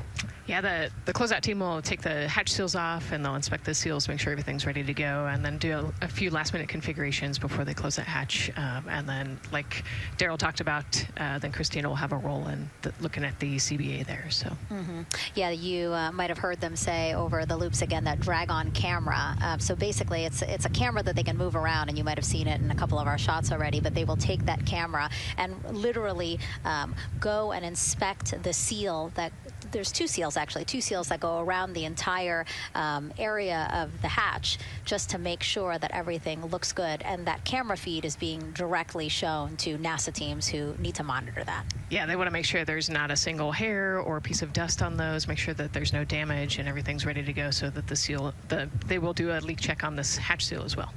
Make sure it passes. Yeah, and we'll know they're doing that because we will actually see one of the closeout crew members with a hand pump, and they will pressurize, again, just the seals, and they have to see if it will hold pressure for just a minute. And if it does, then they will go ahead to pressurize the entire Orion spacecraft. And then that, again, is to make sure that the spacecraft is holding the right amount of pressure. And that one's a lot longer. It'll take them like 8 minutes. Like it takes time to pressurize it, then they have to hold pressure, and then it takes time to depressurize it. Right, and they want to measure the difference in pressures at the beginning and end of that and make sure that it holds the right amount of pressure so that when they get to the vacuum of space, obviously the capsule holds its pressure. Yep. Okay. Well, again, as we continue to watch operations that are happening at the pad inside of Orion, why don't we go over to Banana Creek? It's one of our viewing locations here at Kennedy Space Center. They will have a spectacular view, and we actually have NASA's Leah Martin there chatting with a big group of people surrounded by a lot of folks on bleachers there.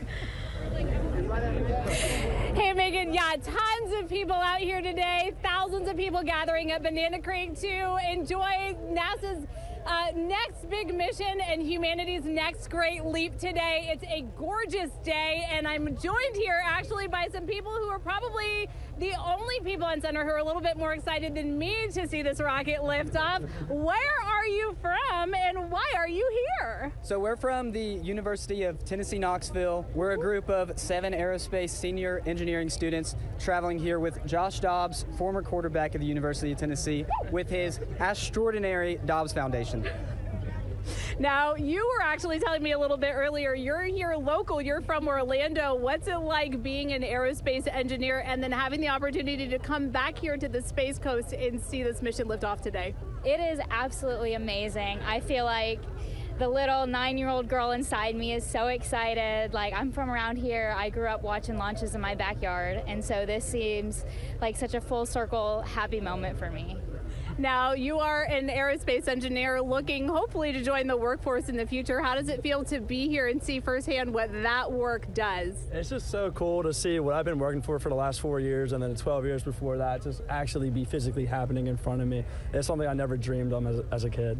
And I'm actually joined here by the pastronaut himself, Mr. Josh Dobbs. Now, you have a history with NASA as well. You did an externship here. And how did that kind of play into your passion for aerospace and then the foundation that actually provided this opportunity for these students today? 100%. So I spent a month here around the Artemis 1 mission, which was a tremendous opportunity to learn about the space program and also what's next. And so to be back here for Artemis 2 and unfortunately, Artemis 1 went in the middle of the season, so it's surreal to be here for Artemis 2. And with my foundation, like, the goal is to be able to take advantage of the opportunities that I've had and pass them along to the future of the industry and give them the opportunity to see what all their hard work can accumulate into. So it's an honor to be here. We're really appreciative of all the engineers and all the hard work that's gone into this moment, and we're excited to watch history happen today. Absolutely, and as a group, I think if you guys had one well wish for the team today, what would you say? I think we can all join together and maybe say, go Artemis. Go Artemis. That was a fun interview, and again, just so neat to see all the people who are here. I mean, still hours before liftoff. Not even hours before liftoff, but hours before a 2-hour launch window. So people just really committed to being here and seeing it in person. Yeah, you can see the Banana Creek is already buzzing. Yeah. There behind Leah. You could hear the chatter in the background. It's an exciting time. Yeah, you could tell that it's a lot louder than we noticed because we just have very good mics. But, you know, she's obviously yelling over a huge crowd there. So super fun, super exciting. And yes, I hope that we all get to see liftoff here shortly. Okay, so as we know, Victor, Reed, Christina, and Jeremy will have their hands full during their mission. So for some of their test flight objectives, let's go back to Megan Carter at the moon board. All right, as we have seen from those camera views, their capsule is very compact, obviously. So let me show you a few cool things about this piece. The Orion capsule is going to only be about 16.8 feet in diameter and a whopping 10.5 in height. Think of it about the same cubic feet as 2 minivans. So obviously every piece of that capsule has been planned with purpose. And a really great example of that is going to be these seats that we have seen that live view of. Now, these seats are going to be out for launch, re-entry, and splashdown, but in between, they are stored in between to give them more room for daily activities and things like that. while they are on board, obviously they are going to have a lot of things to do. One of those is going to be to manually fly Orion, as we've discussed, but they also have several other objectives as well. And they are going to be doing lots of system checkouts, checking out the service module, making sure everything is working correctly. They're also, like I said, going to have a chance to manually fly. Now, this was taken during one of their training simulations, but as you can see here, they will have advanced flight displays, hand controllers, touchscreen interfaces, so much to work with and practice with as well. Now, while on board, they will also have the ability to eat those shelf-stable meals that are designed specifically for microgravity. I think I saw somewhere that one of their meals is going to be mac and cheese and brisket, so that makes the Southern in me very happy. All right, but they are going to have also some time to look at some things like power and propulsion. They will have 3 key propulsion systems that are going to help power Orion as well. And speaking of power, I want to bring you back to the service module real quick because I wanted to point out these 4 solar panels. These are going to take about 18 minutes to unfold like giant wings, and they're going to stretch 62 feet from end to end, and these are going to help power the service module and in turn provide what the crew needs for their journey. So as you can see, spacecraft is built specifically for what we need and to guide them and get them home safely. All right, back over to you, Megan. Thank you so much, Megan. You know, it's taken thousands of people many years to get to us to where we are today. Let's meet some of the people of Artemis who've made this flight test possible. I am the Artemis Launch Director. I'm the Orion Crew Survival System Manager. I am the Artemis 2 Chief Training Officer. I'm the SLS Launch Integration and Mission Operations Lead. I am the Recovery Director. And I'm Boeing's Core Stage IPT Leader at Kennedy Space Center. I am the Artemis 2 Entry Flight Director. And I'm the Closeout Crew Lead for Artemis 2. Our job is to design the spacesuits that the crew will wear for the Artemis 2 mission. The team here at Johnson Space Center in the Orion Crew Survival Systems Lab does pretty much everything involved with processing the suits, designing the suits, qualifying the suits, testing them for the Orion mission. The role of the Chief Training Officer is to manage both the planning and the development of how we are going to train our astronauts and run our simulations for our flight control team for the mission, and then go implement that plan. Recovery team is responsible for 3 things. So recovery is what we call our nominal recovery situation, where we go recover the crew and the capsule at their designated landing site. Rescue is in case we do need to rescue the crew or they landed somewhere else that we did not plan. And then the retrieval is us getting the capsule if they did land somewhere where we did not expect them to. My job on SLS is to manage the operations architecture on the SLS program. One of the specific things that we do is support launch operations. It means a lot to be a part of this Artemis team, to show the next generation in seeing what may come. I am responsible for our core stage processing at Kennedy Space Center. My team is responsible for that core stage, and it's our responsibility to make sure that core stage is safe, built correctly, and there's going to be 4 of our astronauts, and it's going to get them to their ride around the moon. I've been a flight director for over 10 years now. I worked on the Artemis 1 mission, and after that mission completed, I was assigned as the entry flight director for Artemis 2. I can't wait to see the hatch open after splashdown. That's when we know that our mission will be complete and the crew will have safely returned to the moon and back to Earth. Closeout Crew is responsible for getting the astronauts up to the white room, getting their helmets and gloves on, getting them into the vehicle safely, connecting all their umbilicals, making sure they're ready to go for launch, and then closing the crew module hatch. The reason we do this is to expand mankind's knowledge. If I can be a part of that, doing anything, I want to do that. The launch director role really is to step back and kind of take that big picture view of launch. How are we doing on any NCs? How are we doing on our timelines, our procedures? Artemis 2 is a beginning. It's going to inspire a new generation. It's going to uncover science. It's going to serve as a pathway to places that we have never been before. And to meet more people of Artemis, you can head to the link we're going to put up on your screen there. Just, again, really nice to see all the faces that have put in the work, the time, the hours, the dedication to get us to today. Yeah, so many professionals that worked so hard on this mission. And what was really fun to see is, you know, we interviewed Taylor Hose, Closeout Crew Lead, as he said, and that's who we are now seeing inside of the White Room as they are getting ready to close out Orion and close one of two hatches. We have the side hatch of the crew module as well as the launch abort system hatch, correct? Yeah, the astronauts are in the capsule. They're ready to go, and now the white room is very busy as they're getting ready to close both of those hatches. That's a great shot right there where you can see them. Almost looks like they're doing that hatch seal inspection that we talked about.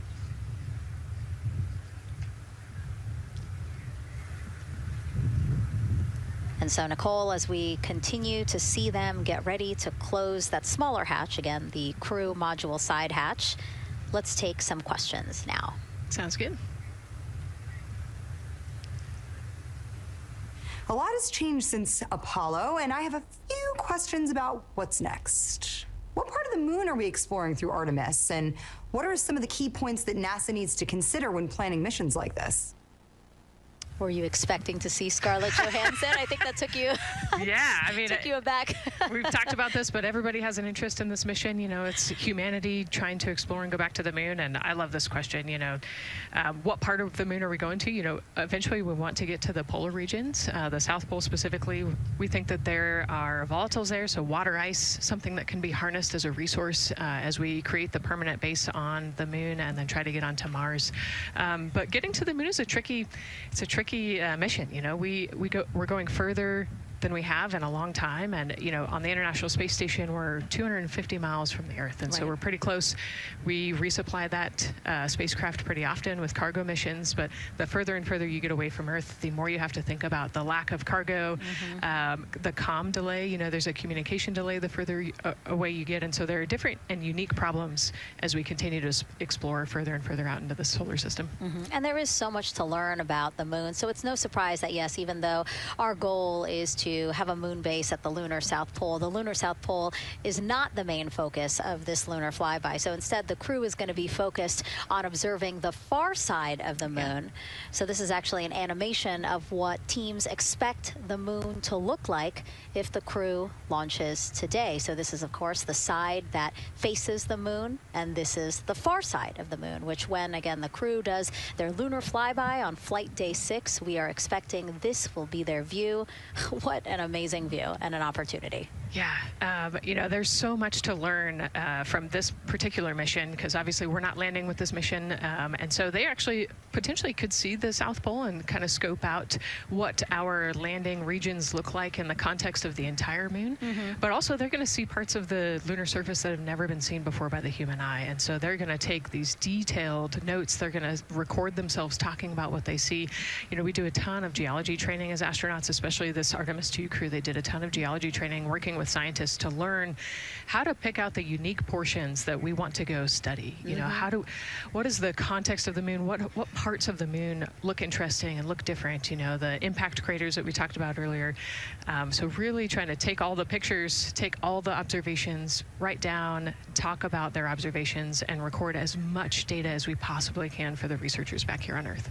Yeah, it's so important to, yes, we're all talking about what they hope to do during this 10-day mission, but you really do have to think about all the training that goes into this. I mean, you have 4 crew members who won't, you know, have the support the way that they've been having the support. I mean, they'll be talking through communications, but you know what I mean? It's just them and the moon, right? So they need to be fully aware and equipped with everything that they'll need to do to be able to accomplish the objectives that we hope to accomplish during this mission. Right, and their specific flyby around the moon, you know, the lighting will be different and the path will be different depending on when we launch. If we launch today, it would be different from tomorrow. And so, you know, they actually had to learn the geography of the moon so that they can orient themselves when they're on the backside of the moon, because they're not going to have communication. You know, they're just going to have a, I think, 45+ minute comm blackout while they're while they're on the far side of the moon. And so they themselves have to know what things look like on the moon, how to orient themselves, and how to get the data that we're looking for. Yeah,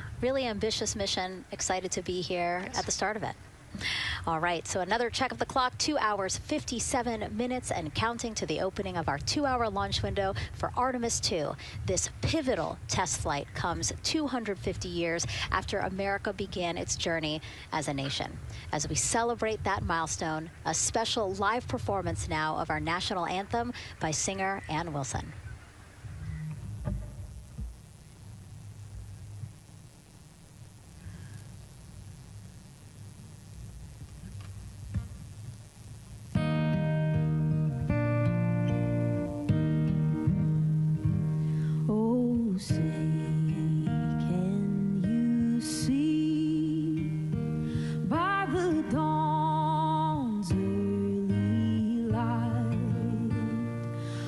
so proudly we held at the twilight's last gleaming, whose broad stripes and bright stars through the perilous fight o'er the ramparts we watched were so gallantly streaming, and the rocket's red glare, the bombs bursting in air, gave proof through the night that our flag was still there. Oh, say does that star-spangled banner yet wave o'er the land of the free and the home of the brave.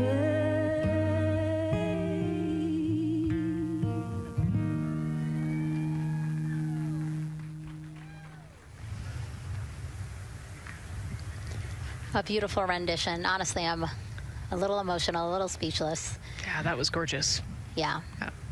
I mean, again, we are a nation of explorers, a nation of curious minds, and to see us again 250 years after our Declaration of Independence was signed to when we are trying to return to the moon for the first time in more than 50 years, really powerful. Yeah, leading the way back to the moon. It's exciting. Mm-hmm.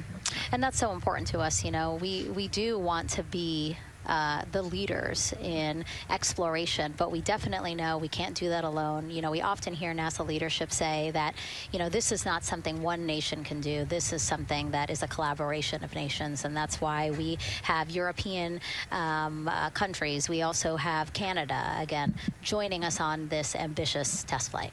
Yeah, of course, you know, it goes back to the old proverb, if you want to go fast, you go alone. If you want to go far, you go together. And we want to go far. We want to get onto Mars eventually, and so we're going to get to the moon first, and you can't do that alone. So thank you again, singer Ann Wilson, for that beautiful rendition, again, reminding us of what it is we are trying to accomplish for all, by all. We are now back inside the White Room with the closeout crew. Again, backup astronaut Andre Douglas, number 2 there, just outside in the White Room, which is right outside Orion there, with the crew seated comfortably inside. As you can see, they've dimmed the lights a little bit. The crew has the opportunity to set the ambiance, if you will. They were given the opportunity to adjust the lighting as they see fit, again, just so that they can get comfortable. It's kind of like when we are on a plane and you get the opportunity to... Sure, yeah, you don't want the bright lights in your eyes. Also, you want to be able to see the screens well, or see the, you know, the tablet on Jeremy's knee well, so they're going to adjust the lighting to what makes sense for the mission. And we saw in that very quick shot there, our best camera view of the 2 hatches is actually that drag-on camera, like we were saying, that kind of moves around. So sometimes it's hard to show that. So there you have it. You can see that the closeout crew has closed the side hatch. And so right now, that's a panel that they have to close out in order to then close the next hatch, which is the launch abort system hatch. And so, Nicole, can you just quickly, again, talk to people about the 2 hatches, again, crew module first, and then the launch abort system hatch? Yeah, so the crew module hatch is the one they're working on right now. They just got closed. You can see he's torquing those bolts down. And that is the hatch that completes the Orion capsule. And then you have the launch abort system, which actually is kind of almost a shell that goes around the capsule and holds onto the capsule during launch. And it has its own separate engines that can pull the capsule away from the rocket safely in the case of an off-nominal data points. So it's actually looking at roll rates and attitude and thrust and all sorts of different data in order to make sure the launch is safe. And if it's not, then the launch abort system will pull the crew module away and get them into a splashdown zone safely.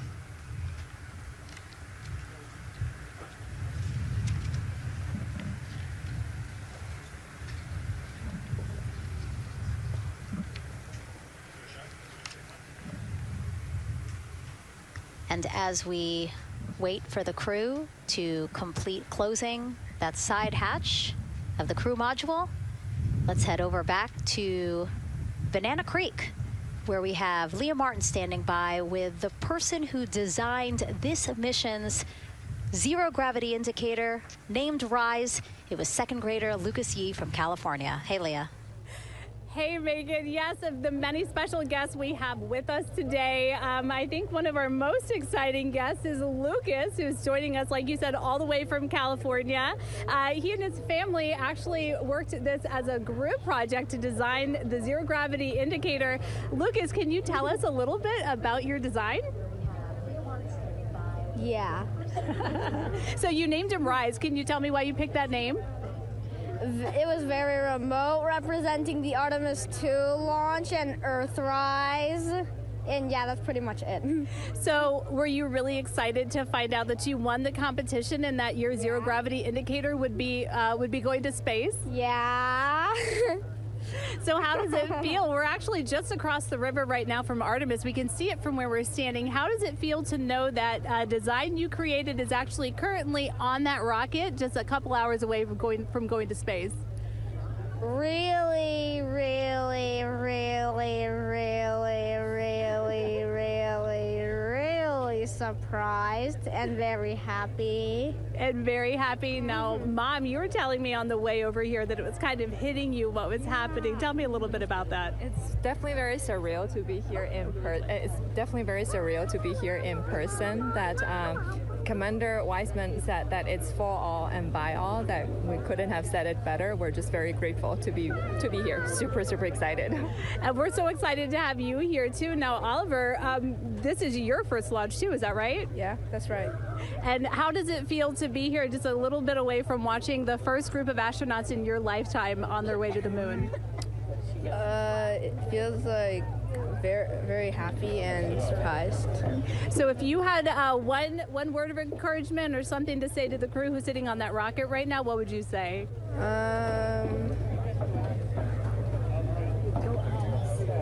What? Go Artemis. Go Artemis. Go Artemis. Thanks so much, Megan. I would say have a nice trip. Yeah. You would say have a nice trip? I did hear that answer. I would say have a nice trip. You know, Leah, that was a hard question. You know, it's really hard to come up with the spot what to say to the crew who's about to make history today. Yeah. And so the Artemis 2 crew, again, ZGI, zero gravity indicator. It's a plushie, a soft toy that is brought in to the spacecraft with astronauts so that it can be a visual indicator for when we have reached the weightlessness of space, right? Yeah, you saw a little replica there that Lucas had, and then in some of the views in the cabin view, you could see it swinging and hanging earlier. So I think actually Jenny was the one who installed it into the capsule. Oh, really? Yesterday, yeah. So. Oh, we have to unpack a lot here. We got to talk about Jenny, who we will get to here in a second. But then, yes, we will also go back into the capsule so that we can show you where the ZGI is now. But the ZGI was chosen by the crew after a contest where the crew asked for submissions. They got submissions from around the world to, again, design their ZGI that is going with them to the moon. It's kind of like any other road trip. You need clothes, food, a map, your favorite toy. Really. Except this toy has a job to do up there because this is a zero gravity indicator. While not a scientific instrument, this safe and soft object tells the strapped-in astronauts that they've reached weightlessness. For Artemis 2, the crew wanted a one-of-a-kind ZGI, so we asked you to come up with it.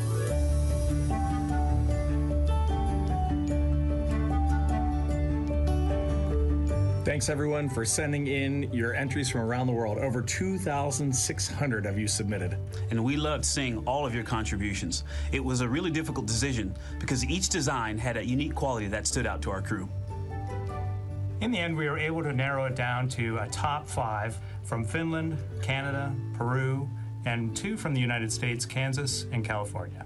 In the end, we went with one called Rise. It was a design inspired by the Earthrise photo taken on Apollo 8, which is very special to our crew.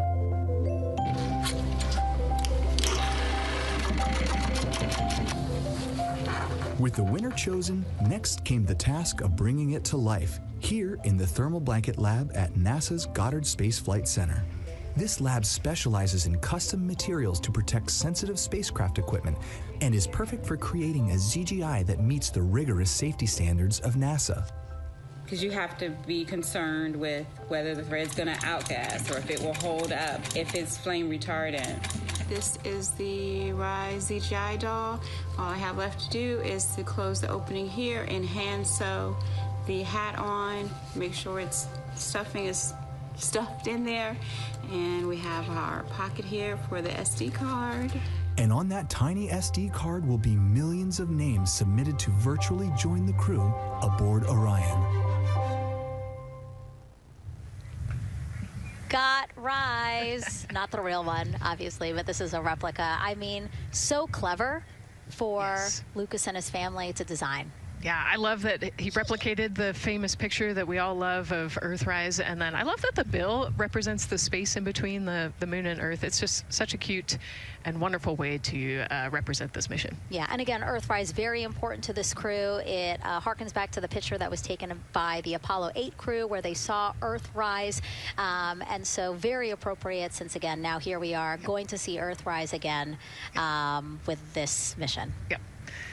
So yeah, so this is little Rise here. And then you heard in that video that there is an SD card that is zipped inside with the real ZGI with the crew. So get this, more than 5 million people submitted their names as part of NASA's Send Your Name to Space campaign. And actually, Christina said that her niece and nephew's names are inside that SD card. How cool is that? Her nieces and nephews are going to go with her. Yeah.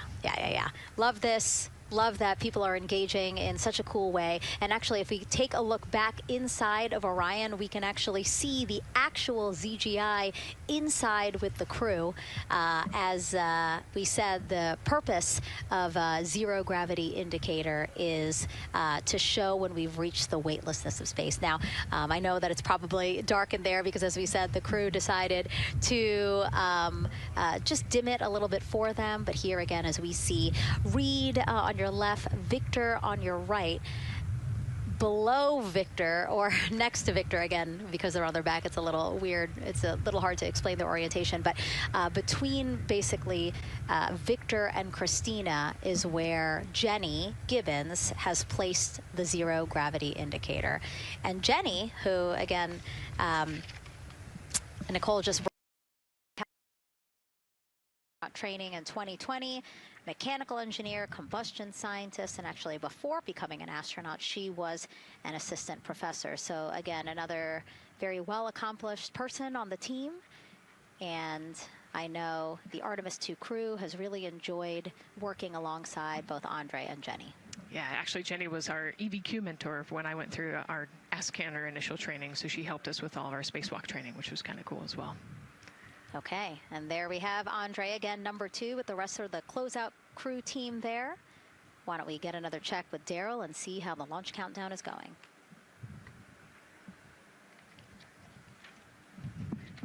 Still going quite smoothly here from firing room 1 here at the Kennedy Space Center. Launch team working no major constraints to launch, which is great news. We did get an update on a weather balloon that the launch weather officer and his team released. This is an important weather balloon released at right around the 3-hour mark. And what it told us is that winds are around 10 to 11 knots in the upper parts of the atmosphere. That's important information for the launch abort system. Should the astronauts need the LAS, this would, of course, pull the Orion spacecraft off the top of the rocket in case there were an emergency, and then take them offshore to a water landing in the Atlantic Ocean. And so the winds are pushing onshore. And because they're pushing onshore, the launch weather officer is keeping a close eye on the strength of those winds, because if the Orion were to come off the top, and it's powered by 3 rocket motors which can propel it or pull it especially fast off the top of the rocket, it would go up into the air thousands of feet and then splash down in the water. And if you've got wind pushing against it, you don't want that spacecraft to come back and land on land. So they're watching that very closely because of the onshore flow. That onshore flow is also what's giving us a little weather action down to the south of us along what's called the beach line, 528. We got a whole lot of people out there. We're getting ready to watch the Artemis 2 historic launch. Well, they just got a good soaking. Line of rain showers, I should say, passed through that area and soaked the place. Certainly rain is a possibility, spotty showers from time to time, but overall the launch weather officer tells us that we are trending towards getting that stuff to all push to the west the closer we get to our launch window. A reminder, that window is from 6:24 p.m. to 8:24 p.m. Eastern time. We don't have a specific T0 at this moment. There's a lot that needs to be calculated before we get there. We also need to get through the rest of the countdown on time. As of right now, we are right on time.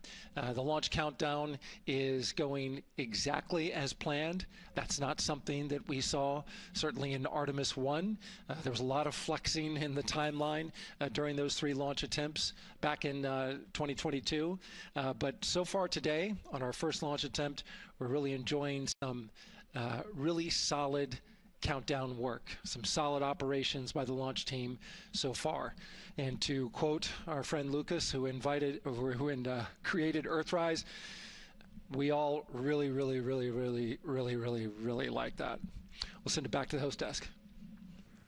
Thanks so much, Daryl. Yes, we really like that, and we really like Rise and Lucas. So thank you for that. That was really cute. Okay, so again, here we are in the big box here. We have our full view of the rocket, looking glorious on there with, again, some clouds, but still weather is good for launch today. And then we have the closeout team continuing to do work in the White Room. We got confirmation that they have successfully completed pressurizing the counterbalance pressurization. Basically, as Daryl explained it before, the side hatch for the crew module is very heavy. So in order to open it, there needs to be pressure applied to it, and that's what we just completed, right? Right, that's exactly it. So the CBA, that counterbalance assembly that we're talking about, has to be pressurized. It's a pneumatic system to help. So in the case of an egress, Christina's the one that has to open that hatch. So once she gets it unlatched and unlocked, then that pneumatic system will help move the hatch. It weighs a lot, and so the average human cannot open that hatch by themselves. And so that's why we want to make sure that the system is pressurized, that it's not going to leak, and that it is ready to go in case they need to open the hatch. So that is complete, and now what is happening are the seal leak checks. So that is in progress. Again, 2 seals go through the entirety of the hatch, and we will take the seals to pressure, hold it for about a minute, and just make sure that it is holding pressure. Again, we want to make sure that the crew has a safe, pressurized environment in any sort of situation while they're in Orion. Yep, that's right. So we're going to take a look at it. We're going to take a look at the starting pressure, and then after a certain amount of time, we'll take a look at the ending pressure, and then there are certain tolerances that we will accept for flight. 2 hours, 37 minutes and counting from the opening of our 2-hour launch window today at 6:24 p.m. Eastern Time. After liftoff, it takes less than 10 minutes to reach Earth's orbit. Let's learn more about today's ascent profile with Gary in Mission Control. Hey, Megan. We are monitoring here in Mission Control Houston. Flight controllers are looking at data from integrity in the Space Launch System during the countdown. We're looking at some of the events happening in the White Room now and just making sure that all criteria is met to commit to launch and ascent today. It's the team you see in this room that would be looking after ascent, which is a very dynamic phase of flight. And after solid rocket booster ignition of the Space Launch System, it's this team that takes over control of the mission. There are voices you'll hear up upon ascent, calls being relayed between Stan Love, the Capcom you see here in this shot in Mission Control Houston, that's the voice from this room, and the Artemis 2 crew on a communications channel aptly named Orion to Earth. Here are the calls you may hear during this part of the mission. Capcom Stan Love, his first call after responding to the crew's successful roll pitch maneuver at 30 seconds is AMT high. This notes that should we lose just one of the main engines, an alternate mission in low Earth orbit can still be achieved. At 1 minute 25 seconds, you'll hear max Q on PDL. This notes that reaching the moment of maximum dynamic pressure on the spacecraft. This event happens to be in line with a communication switch to another ground station, the Ponce de Leon Inlet Tracking Annex, located about 35 miles north of Kennedy. At 2 minutes 45 seconds, you'll hear SM primed, upper stage RCS ready. This means that the European Service Module propulsion system that's prepared for the next phase of aborts after the launch abort system jettisons, and the reaction control thrusters on the inner rim cryogenic propulsion stage that enable pointing and maneuvering are ready. At 3 minutes 50 seconds, you'll hear voice check on TDRS at the Kármán line. At this point, the launch abort system has jettisoned and revealed the Orion capsule underneath. This check verifies that the now exposed Orion antennas have a good signal over the tracking and data relay relay satellites, which is part of a geosynchronous satellite network and the same assets that are used aboard the International Space Station. This communication switch happens to be at the Kármán line, a widely recognized boundary about 62 miles, statute miles, or 100 kilometers above the Earth's surface, where the air is too thin for conventional aircraft to fly and marks the point where our astronauts leave Earth and enter space. At 5 minutes 16 seconds, you'll hear the call 3-engine press. This notes that if one of the 4 main engines on the SLS core stage were to fail, 3 engines can carry the crew to a nominal main engine cutoff and proceed with the expected mission timeline. This is an important call that gives more assurance of continuing today's moon mission.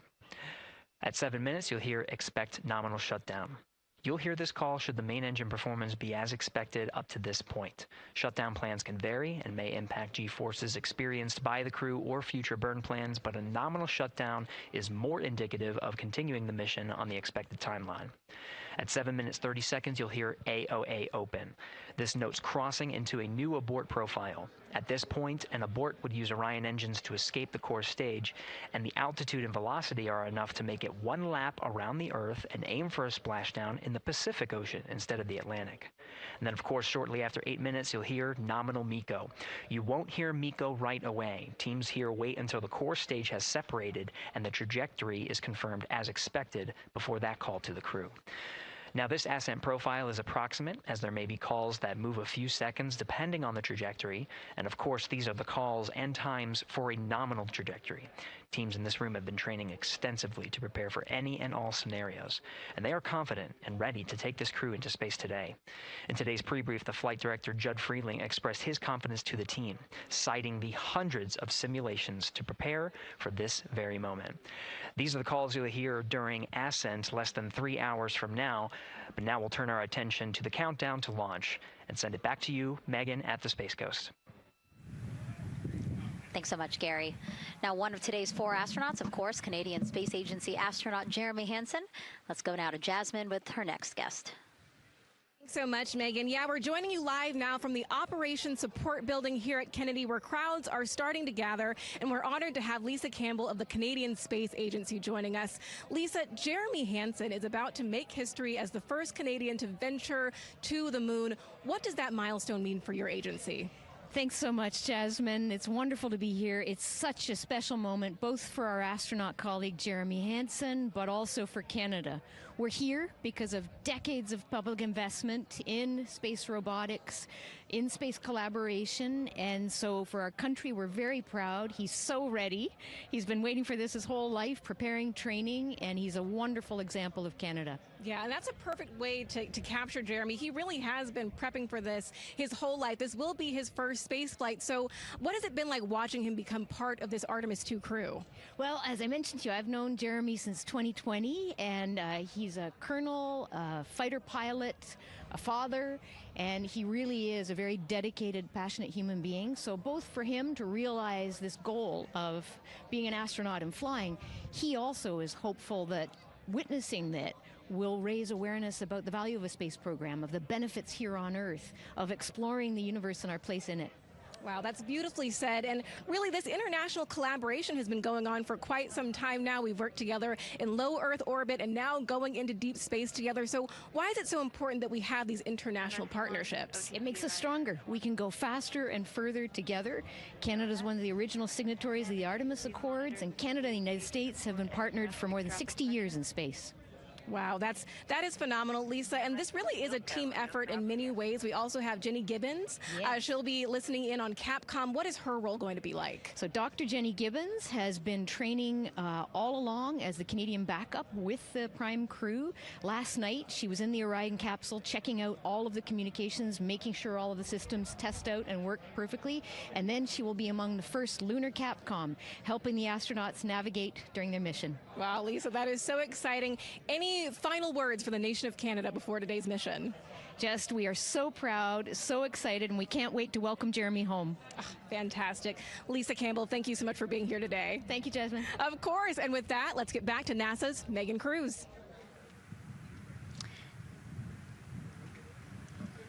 And right now, go ahead. Command PBA press has been completed. Did you see any drop in pressure? And MS1, we saw just a little bit. It is just over 2,600 now. Copy. Thank you, ma'am. again, a call out to mission specialist Christina Cook. Again, it was her responsibility to monitor the pressure on the counterbalance system that will help open the side hatch. And she did report a drop in pressure, but it seems like it's within nominal limits. Right. They might have had a small drop, but you know, we have a starting pressure and an ending pressure, and as long as the difference isn't too high, then we will take that. And the engineers know exactly what they're looking for in terms of that delta pressure. And so again, that milestone on the checklist of things that have to happen before they launch today, that is complete. The crew, again, still inside comfortably as the closeout crew team work to close the side hatch. Again, a separate seal leak check, followed by a full cabin leak check, and then they will close the last abort system hatch. Lots to do still in the White Room and marching down the countdown timeline well. And so Bill, again, number 3 there, he is holding a silver flex hose. That hose is what will be connected to Orion in order to do that cabin leak check. So again, it does seem like we continue to march down through the milestones in this countdown.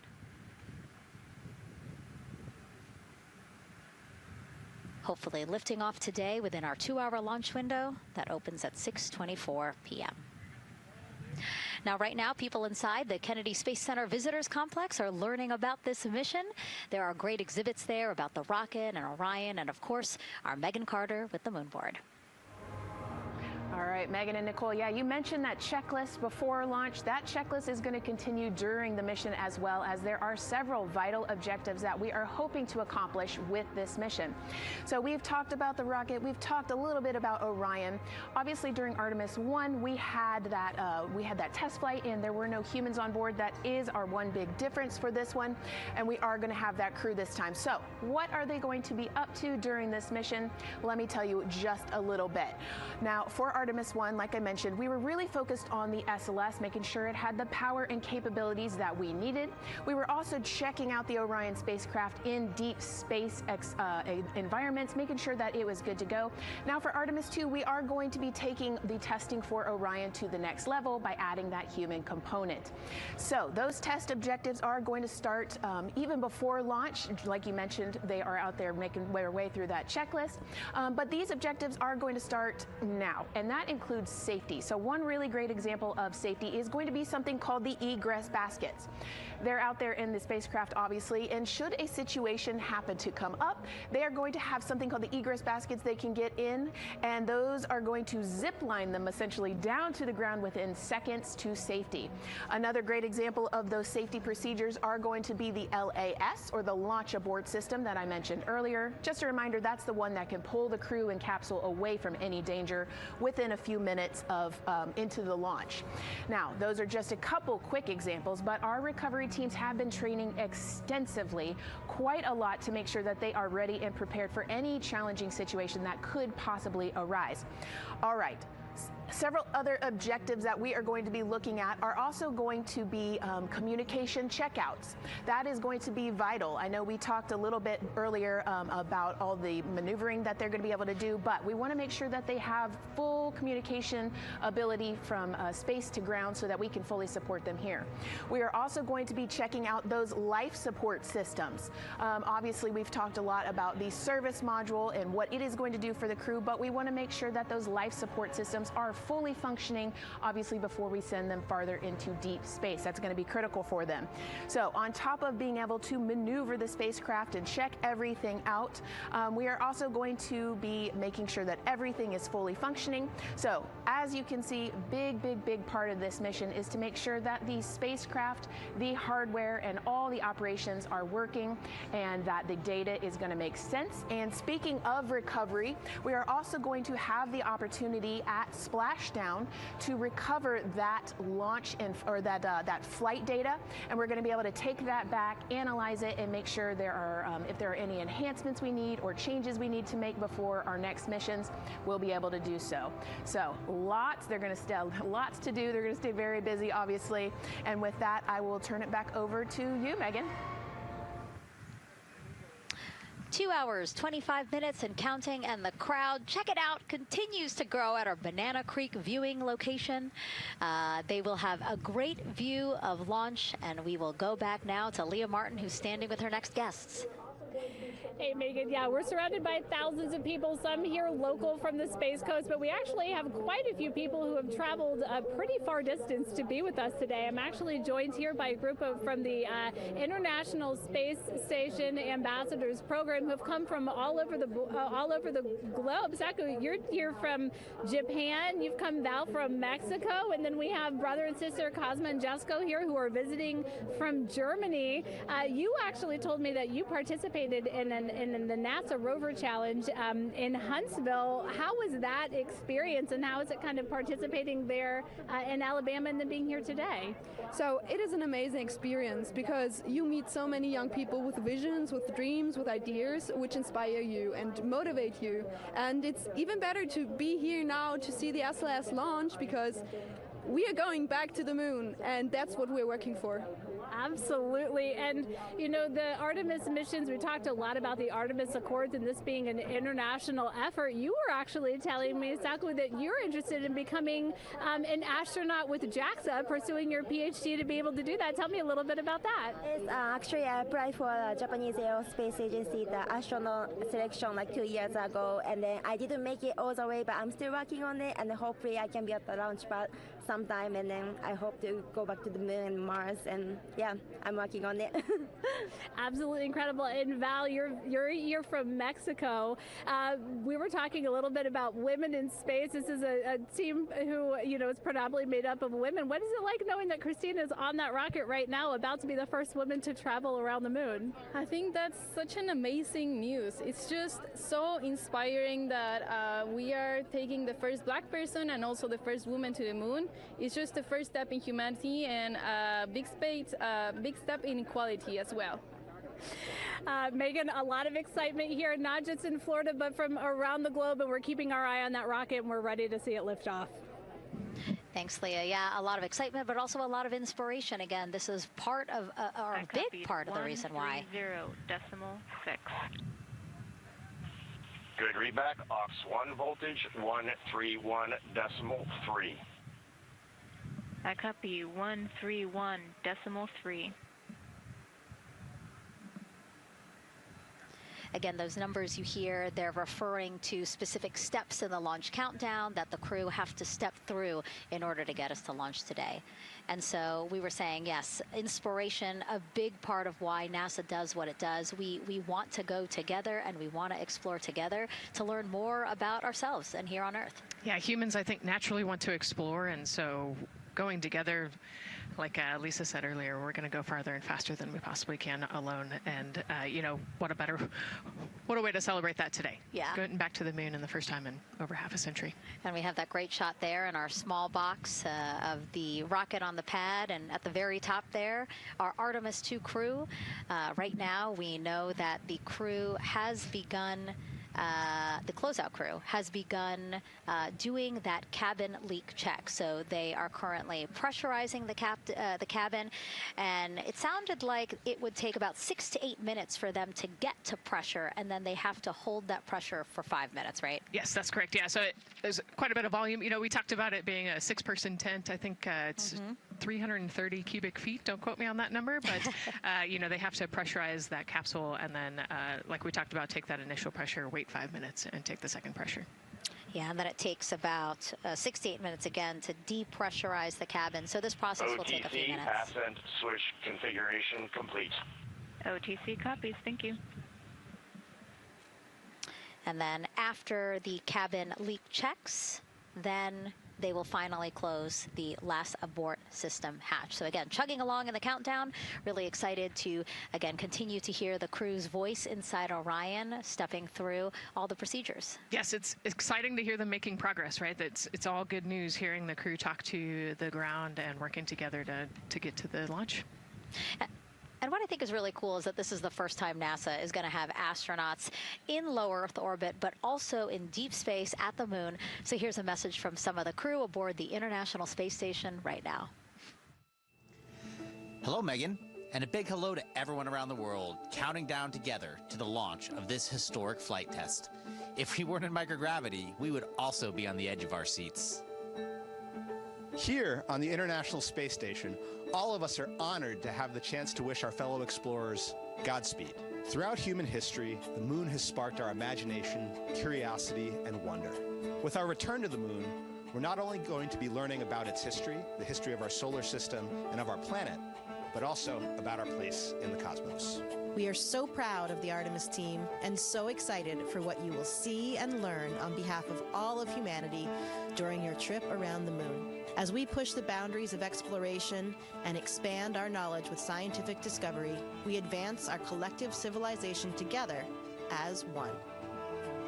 Test flights are crucial to the mission of exploration. We all learn in test flight schools that the more challenging the missions are, the more incremental the test should be. This Artemis 2 mission is one more increment on the way to further exploration. Thank you to the crew, our friends, for your dedication. And from the entire Expedition 74 crew, thank you to all of the teams that had a hand in getting the Artemis 2 mission to where it is today. Back to you, Megan, as the countdown continues. Oh, I love that so much. I just love seeing them there. And again, you have to remember the International Space Station is an orbiting lab. We learn so much there, and we're going to learn so much more from Artemis 2, because this isn't just a test flight. It's an opportunity to learn more about the moon, deep space, and how humans can live and work so far from home. So here are some of the science objectives that NASA hopes to accomplish with Artemis 2. Artemis 2 is our return of humans to the moon, flying around the moon on board Orion. But along with that, we're doing a lot of great science. One of the exciting things about the Artemis missions to the moon is that science is actually a fundamental pillar of why we explore, why we're going, what we're doing in Artemis. I think it's incredibly exciting that not only are we testing the vehicle, but we're testing science on board. Science where the astronauts are conducting experiments, science riding along with the astronauts. We have astronauts looking outside the window and really observing the lunar surface. It will help us understand the deep space environment. It will help us understand how that environment affects our astronauts, our systems, and life in general.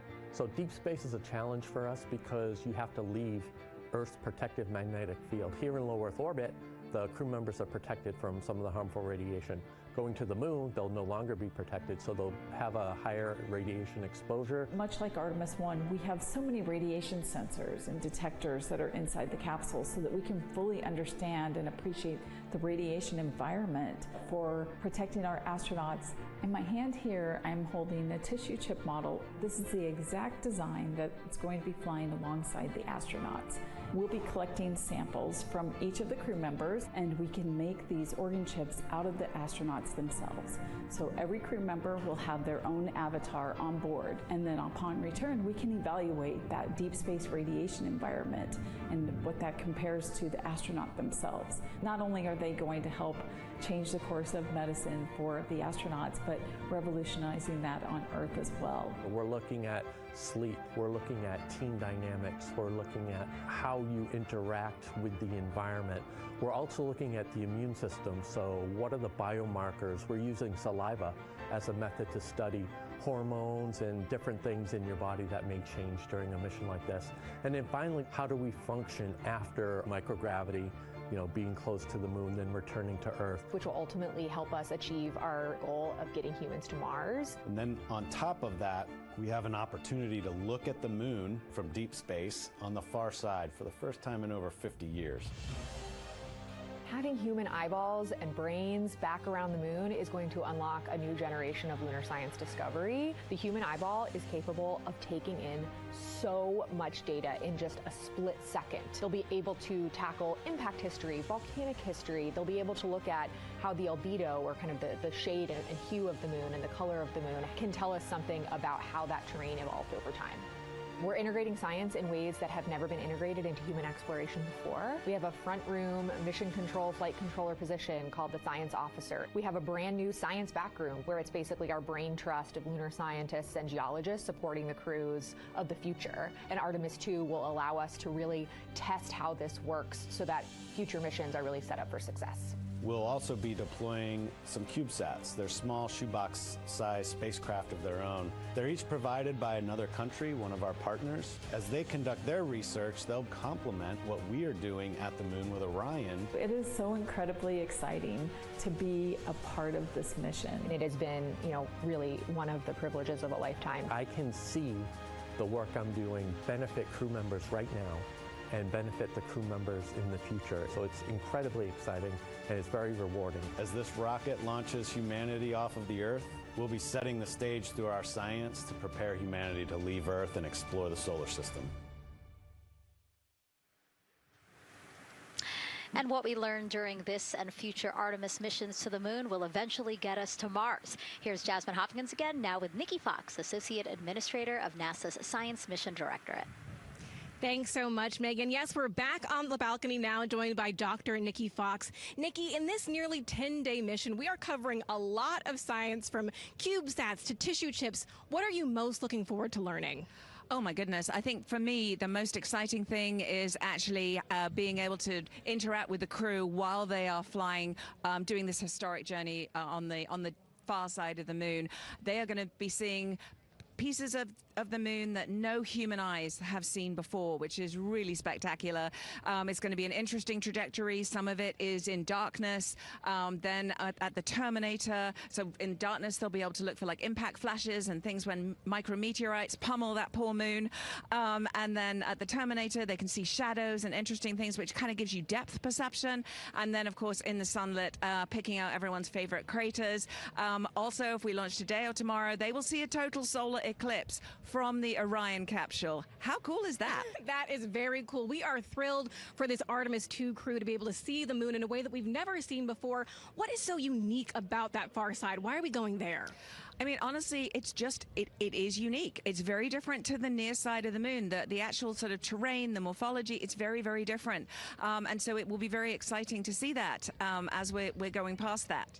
Absolutely. And Nikki, you know, we are performing a lot of science at the moon this year, actually, not just Artemis 2. Can you speak to the commercial lunar landers we're planning to send? Yes, we are very, very proud of our commercial partners as they take our payloads for us to the lunar surface. And very excited. Next one up is Blue Origin's Blue Moon Mark 1 going. It's got some science on it. It's got the scalps that went on the Blue Ghost. So we'll be able to sort of look at that plume as it's coming down onto the lunar surface, and then also the laser retroreflector that will be the array that's up there too. So even on that first test flight, packing it with science as much as we can. Wow, Nikki, so much science. It's hard to keep track of everything. But the unique thing about Artemis 2 is we're sending crew. Can you speak to the importance of the human element of science? Absolutely. I mean, we can program, like we do with our beautiful rovers on Mars, we can program them to do certain things, and it's what we think we need them to do. When you have an astronaut up there, they can make that sort of like really unique split-second decision. The thing I'm most looking forward to is when they think they're going to be looking here, is hearing one of them say, "Oh my goodness, look over there." And I think that's just incredible about how we do that. Also, flying our tissue chips with the astronauts, our Avatar experiment.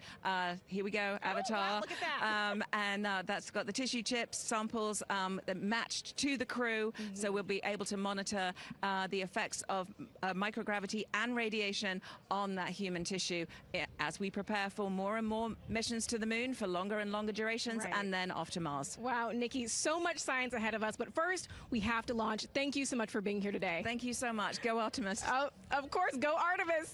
And with that, let's turn it back over to the countdown with NASA's Megan Cruz. Nikki is so fun. She has so much energy and so much passion about the science. And again, yeah, it's just so important to remember that so much science is happening with this mission. It's not just to test out the hardware and the life support systems. Yeah, you saw the science video, and then we talked to Nikki. Man, there's so much going on, right? We talked a little bit about the lunar observations that we're going to do. And then, she talked about, made a really great point about, the human eye can pick things out that a camera or a robot can't necessarily pick out. And so that's why we're sending humans. But also, we're not just doing the lunar observations. The Avatar, that's a really cool experiment. They took blood samples from the crew, and then they used those stem cells to make bone marrow and create those little Avatar chips, which is so like, impressive. feels like scientific, sci-fi movie stuff. But, we're going to look at radiation. We're going to look at all sorts of different scientific experiments. We got the little CubeSats. We're going to go look at space weather. Lots going on. Yeah, even collecting some of the astronauts' saliva. You can learn a lot about the body through the saliva. So just really a lot in a small amount of time in a small capsule. Yeah, scientific discovery. That's why we go back to the moon. Yeah. And so, again, her energy just so... oh my God, I can't find the words. So wonderful. Awesome. Yeah. I don't know why I couldn't find the word. So anyway, yeah, just really, again, thank you, Dr. Nikki Fox and Jasmine. And so, Nicole, what about answering more questions? Let's do it. Okay, great. First one, what was the word I was trying to get at? No, I'm kidding. Let's have the first question up on the screen now.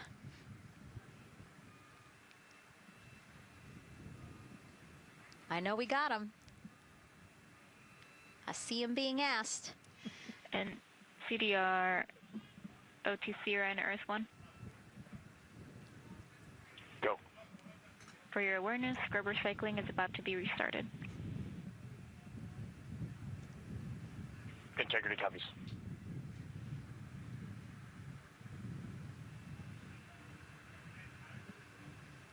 All right, let's try that again. Can we get the next social question, please? What are the G-forces experienced by the Artemis astronauts during launch and reentry?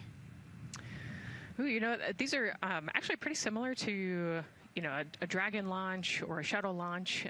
We have to accelerate to get out of the Earth's atmosphere, and then we talked about the secondary burns that they will do to get away from Earth. But, for me personally, it kind of felt like we got slingshotted off the Earth is how I like to describe it. So, you get set back in your seat and the G forces are into your chest. CDR OTC Rhino Earth 1.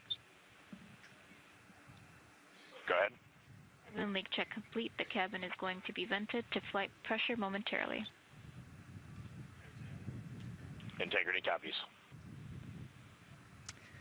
That's fantastic news. Yeah. Again, so the spacecraft is holding pressure as expected, and so now they will depressurize it, which will take about 6 to 8 minutes. Exciting. Yes. Yeah. Go ahead, Nicole. Like we sorry. talked about, continuing to march towards the launch. Yeah, so the G-forces are into your chest, and it's kind of a slow build, and you can get all the way up to 4.5 Gs into the chest during the launch. And often they have to back off on the thrust a little bit so that you don't get too high in the G-forces, and especially as we go through kind of max Q or that max aerodynamic force, so as they get through the thicker parts of the atmosphere. And then very similar G-forces on the way home, so slow, steady build up to about 4.5 Gs as the rocket actually decelerates. You know, you heard in one of the packages, when they come back, they're going to be going 7 miles a second. Gosh, that's and incredible. so you have to slow down somehow, and to do that, you have to actually, you know, when you brake in a car, you feel those G-forces, and so for the astronauts, it'll just be, again, into the chest based on the orientation. Great. Thank you so much for that answer, Nicole, and for that question. We're going to continue to try to take as many as possible. Again, you know how to send them to us at NASA Artemis. But now we again have another question for you, for our audience. We want to know, what part of Artemis 2 are you most excited for? Liftoff, Earth views from Orion, lunar flyby, or splashdown? Tell us again on NASA's Instagram or Twitch accounts, and we'll share your answers a little later in the broadcast. That's a tough one. I don't know what my answer would be. I know. I don't know either. I'm excited for it all, but that's a cop-out.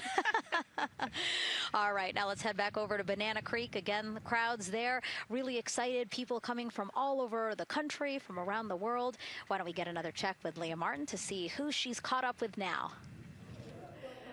Well, Megan, we were a little while ago talking to some students from around the globe. Today, we're actually talking to some local students who are from right here, locally, Merritt Island in Titusville. We talk a lot about the Artemis generation and about the students who are going to become the next generation of dreamers, of engineers, of scientists and technologists. And I'm actually standing with a group of those students here today. Our local high school has actually implemented a really neat new program in the spirit of being able to create these pipelines for employment and engagement. Can you tell me a little bit about what Merritt Island High School is doing? Sure. Well, this is a new program, first of its kind here at Florida, and basically what we're studying is astronautics and aviation, kind of blended the two together. We have flight simulators in our lab, but students are also learning about engineering, aerospace engineering, and we're trying to make all kinds of pathways available for them, trying to give them opportunities to see which pathway they might want to be interested in. So yeah, it's just a great opportunity for them to learn about space. We just finished doing a whole model rocket build where the students took CAD software, developed their own rockets, put them together, and launched them right from our school. So it was very exciting. Incredible. And then another local high school, Titusville, you guys also have a similar but slightly different program. Yes, we do space mechatronics with advanced manufacturing, preparing students to build and manufacture things to automate, do automation to build things on Mars and things like that are locally too. Now, you told me that you're actually trying to figure out a little bit what you want to do when you're done. You're a freshman in high school. What things are you learning in your class here that are really kind of tweaking your interest in the aeronautics field? So we're building a lot of things with like metal and how we're supposed to do it on the rockets. We're also doing computer programming, which would help with NASA and like programming and coding. Absolutely. And you were actually telling me that I think were telling me that you're interested in becoming a pilot. We talked a little bit about the pilot who is on board the rocket right now. How is this program preparing you for your future? I mean, it's teaching me everything that I know about aviation, and it's really inspiring that I get to learn it in a classroom, like locally as well. It's amazing. I love it. And then you were also telling me you're taking this class. What's the most interesting thing you've learned? I really like the whole design part of it, like actually like engineering, like because I want to be an engineer. Engineering the products we use when we build stuff. That's definitely my favorite part, learning how to use those kind of softwares. Absolutely. Well, Megan, when they're seasoned NASA employees, you'll be able to say that you saw them here first when they were still in high school. Back to you at the desk. I can also say that they have fans. Nicole Ayers here. As soon as that girl said that she wants to be a pilot, Nicole went. Yeah, why is that something that's so thrilling for you to hear? I mean, I love when kids in high school have goals and they set their goals high and they want to go do something. You know, the kid who wanted to be an engineer or a pilot, like, I love that. You know, find something that you're passionate about, go work hard at it, and go get good at it. Yeah, and speaking of passion, I mean, we definitely have a whole bunch of people here passionate about what NASA is doing here. Again, the lawn behind us just filled with media from around the world, making sure that they can help tell our story to everyone who is interested in hearing it. So back here in Florida, of course, we have NASA leadership also keeping a close eye on launch operations. Let's go now to Jasmine Hopkins, who is standing by with Lori Glaze, Acting Associate Administrator of NASA's Exploration Systems Development. Thanks so much, Megan. Yeah, we're honored to welcome Dr. Lori Glaze to the balcony now. Lori, this is our very first time having crew on an Artemis mission. How does that feel, and how does that change our overall approach to the mission? It's a really good question, and it really came home today when we were watching the crew walk out, and then we saw them get into their van and go out to the pad, and we've been watching them getting into the crew module. And so we've really put an enormous amount of rigor into assuring the safety of our crew. One of the most important things on this mission, different from Artemis 1, is we now have environmental controls and life support systems. One of the most important things we're going to do on this mission is test those out and make sure that we can keep our crew healthy and safe throughout their mission. We also on this mission have an activated launch abort system, which we had the system for Artemis 1, but it wasn't active. But we definitely have that active on this mission. We want the ability, again, if something goes wrong, to be able to have that ability to abort and get them back to the ground again safe. Absolutely, Lori. I mean, as you're driving home, safety is paramount here at NASA, and your program is responsible for all of these Artemis elements. We have the Space Launch System, Orion, ground system. So how do you get everybody cohesively on the same page for a day like launch? And that's a great question, and it's really been wonderful to watch our teams working together. We have the ground systems, which are kind of the bookends of our mission.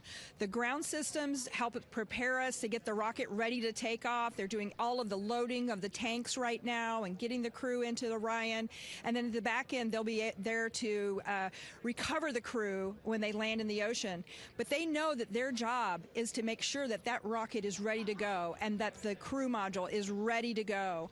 And then the rocket itself, the space launch systems, they know that their job is to deliver the crew module to the right point in space so that they can conduct their mission. And then again, they have to make sure that everything is ready, that they set them on the trajectory that is going to bring them around the moon and set them up to land in the right place in the Pacific Ocean. And that's their job, and they know how important that is. And they have to work closely with Orion, which again, they also have to work with all the other teams to make sure that everything's working together. And then on top of that, our flight operations teams, all the people on the ground, they're all working together. They know this mission doesn't work unless every single part of the mission works. Right. Lori, there are so many things that have to work together today. We can't wait to see what happens next. Thank you so much for being here. It's my pleasure. Thank you. Of course. And with that, let's take it back to the countdown with NASA's Megan Cruz. Yeah, and speaking of the countdown, 1 hour, 59 minutes and counting until the opening of our 2-hour launch window at 6:24 p.m. Eastern Time. This is a shot of Jetty Park. It's a nearby popular viewing location of rocket launches, and it is so great to see how many people are here. I mean, this is a Wednesday. Like, people had to take time off of school and off of work, but it's something that they felt like they wanted to do, to be here. Yeah, you know, I think just based on the chatter on the airplane ride yesterday, half of my airplane ride oh, no here way, was really? They were coming to see the launch. You know, everybody's excited and traveling from all over the world to come see this launch. And it really is a great day. We had some sprinkles here in the crowd, but for the most part, I mean, it's just a beautiful day to witness history. It is, yeah, you know, a little bit of sprinkles, but for the most part, the clouds are staying away, and you can see the blue sky behind us, so hoping for good weather in a couple hours. Absolutely. And so Dr. Lori Glaze mentioned what we learned from the Artemis 2 mission helps pave the way to sustained human presence on the lunar surface. So what are the objectives of this mission to eventually accomplish that? Let's check in with Gary in Mission Control for more. Thank you, Megan. Yes, the Ascent teams are here in Mission Control Houston, working through their steps to prepare for a go for launch. Right up here on the front board, we're watching the teams in the White Room work through their checklist and closing the hatch as we verify ours, working as one NASA team. What Dr. Glaze said about working across the teams throughout the nation is true. It takes one NASA team to bring everything together and accomplish the mission objectives. The Artemis II is designed as the first crewed test flight of NASA's Artemis campaign, sending astronauts into lunar space to validate systems, operations, and human performance ahead of a more complex lunar landing missions. NASA has identified an extensive list of mission and flight test objectives that serve as a checklist to verify the capabilities needed to land humans on the moon. For the Artemis II mission, there are 5 overarching priorities that cover the mission and flight test objectives. First is, of course, the crew. As the first crewed mission inside the Orion spacecraft, this mission serves to demonstrate the capability of safely sustain the flight crew throughout the mission, including launch, the deep space component, and return. Number 2 is systems. This mission brings it all together to validate the performance of all ground and flight systems needed for a long-term lunar campaign, from launch infrastructure to spacecraft operations in deep space. Third is hardware and data. We'll be gathering performance data as much as possible over the Deep Space Network, but we also aim to retrieve onboard data and hardware after splashdown to gather additional insight and improve future Artemis missions. Fourth is emergency operations. The crew and flight control team will be testing emergency systems such as abort procedures, rescue operations, and contingency responses. During the flight, astronauts will rehearse a number of these procedures to ensure that in the event of a real emergency, the planned procedures and operations are sound. And finally, there's subsystem validation. Engineers will be verifying subsystems across the board to ensure reliability across life support, propulsion, avionics, and navigation systems aboard the Orion spacecraft. Human spaceflight is a complicated endeavor that requires precision and confidence across all disciplines. You may hear the phrase, human spaceflight is the greatest team sport, a few times in today's coverage, and it's absolutely true. Not only does it need mastery of specific components, but the integration extends across thousands of people and facilities around the world to come together and make it all work. A lot of the work from many people has led to this moment, a rocket at the pad with humans on board, ready to put everything we worked for to the test. I'm certainly excited about it. The teams here in this room are looking forward to supporting the mission, and I hope those watching are as excited as we are. We are following the countdown here in Mission Control Houston. Everything continues to look good, now inside 2 hours from the beginning of the launch window. With that, I will send it back over to you, Megan and Nicole. Hey, Gary, thank you so much. We are getting word that the launch team is working something that we would like to give you an update on, so let's get on over to Daryl. All right, thank you, Megan, and we are live in Firing Room 1 here at the Launch Control Complex. Yes, we are currently not working any constraints with regards to the rocket or the ground systems. But the launch team has been made aware of an issue that the range is working. And currently they're monitoring that work that is going on over at the range. We understand that that issue is related to the flight termination system. Now, the flight termination system, just to give you a quick explainer, every rocket has a flight termination system. It's the system that the Eastern Range here uses in order to send a destruct signal to a rocket in case it veers off path. So it's a very critical, important safety component in terms of how the range keeps the public safe here. We understand that the flight termination system, they're working an issue.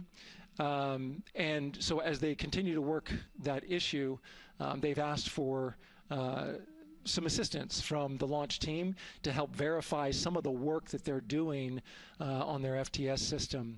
And this is where it gets a pretty unique situation here. The assistance they've asked for is to verify what's going on with their system. They want to check it to see that the work they're doing is okay. And in order to do that, the FTS console operator inside the firing room has been asked to help them verify it. And the way that they're going to do that, and the solution that he proposed to check and verify the system with the launch director, and she gave the approval, is to go get a piece of heritage equipment from inside the VAB that was used during the space shuttle program. And this equipment is able to receive commands by the range through the flight termination system. And so with this piece of equipment, this console operator who works FTS was granted permission to go and go over to the VAB next door and get this equipment that he's very much aware of and used during the space shuttle era. And so that is in work right now. The bottom line of all this is, at this moment, the range is no-go. But that is not stopping us from moving forward in the countdown. We can continue to process and work the countdown. The closeout crew will continue to do their work, and the launch team will continue to do their work as well. But we'll keep you updated on what happens in regards to, as far as my understanding goes, a pretty unique situation here with trying to bring resolution and kind of help out the situation that we're seeing at the range right now. And that's the latest here from the firing room. I'll send it back to Megan and Nicole out the host desk. Thank you, Daryl. Yes, very unique, but I think it speaks to the ingenuity of this team, right? To say, hey, we have this equipment at the VAB. Why don't we leverage it to try to solve this issue and work it? Yeah, what a great example of human creativity, right? We know this thing exists. Let's go solve this problem. We have time, you know, like Daryl said, we're going to continue to march down the countdown. So we'll continue to get the rocket and the crew ready, but we still have that 2-hour window. So in the meantime, let's try to figure out what's happening with the range. And speaking of the range, what is the range for people who might not watch rocket launches with us often? Sure, yeah. So anytime that you launch a rocket, you have to clear the airspace, right, in the launch corridor. So where the rocket's flight path is going to go, you have to make sure that that whole airspace is clear. And so we actually have assets, you know, the Space Force helps us out with this one, but, you know, we want to make sure that there aren't airplanes in the way and there aren't other, you know, maritime assets in the way or things like that. So that there's a whole group of people. We talked about, actually, Gary said it great, right? It's a huge team sport, and so there's a whole group here on the ground that is monitoring that launch corridor to make sure it's clear and ready to go. And so if they're having issues, then we definitely can't launch this rocket. We don't want to launch blind into a corridor that we can't see. Yeah, because as Daryl said, I mean, it is very important, the flight termination system, needing to activate it in case of an emergency. So yes, something that we will closely be monitoring throughout the countdown, and hopefully again won't be an issue, that they can fix this issue by going to the heritage hardware that's in the vehicle assembly building. Right, what a great idea. Okay, so again, under 2 hours from the opening of our 2-hour launch window, 6:24 p.m. Eastern Time. The crew, as you can see there, inside of Orion, relaxing, getting updates from the team, but also just getting in the right headspace for hopefully launch today. Let's learn a little more about each of them now.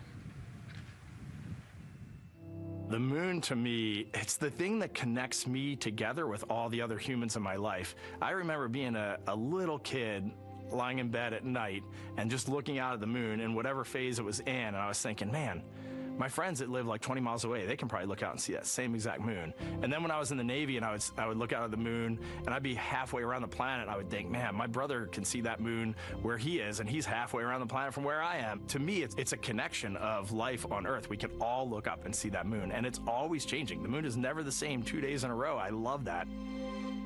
My name is Reed Wiseman.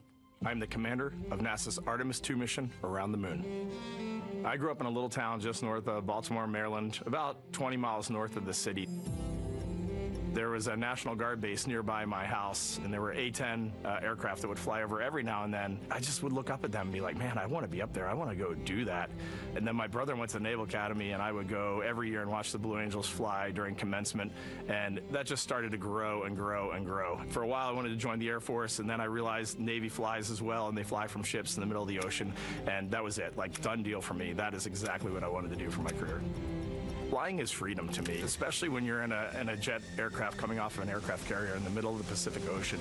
Nearest land is over 1,500 miles away. So when you come off of that aircraft carrier, you are truly just alone with yourself out there. It is a magical experience to be out there all by yourself in an aircraft over the Pacific. It's free. I think anybody who accomplishes something that they set their mind out to, there's no one thing that does it for them. It's a combination of everything. I mean, the way my parents raised me, the way my brother and I, the way our relationship developed over time, my friends, being in the marching band, going to college, setting my own course, learning how to live on my own, being mentored along the way, being, kept on the path to success, but being given the freedom to, make excursions and fail every now and then and regroup and carry on. I think all those things come together in the end to get you where you are.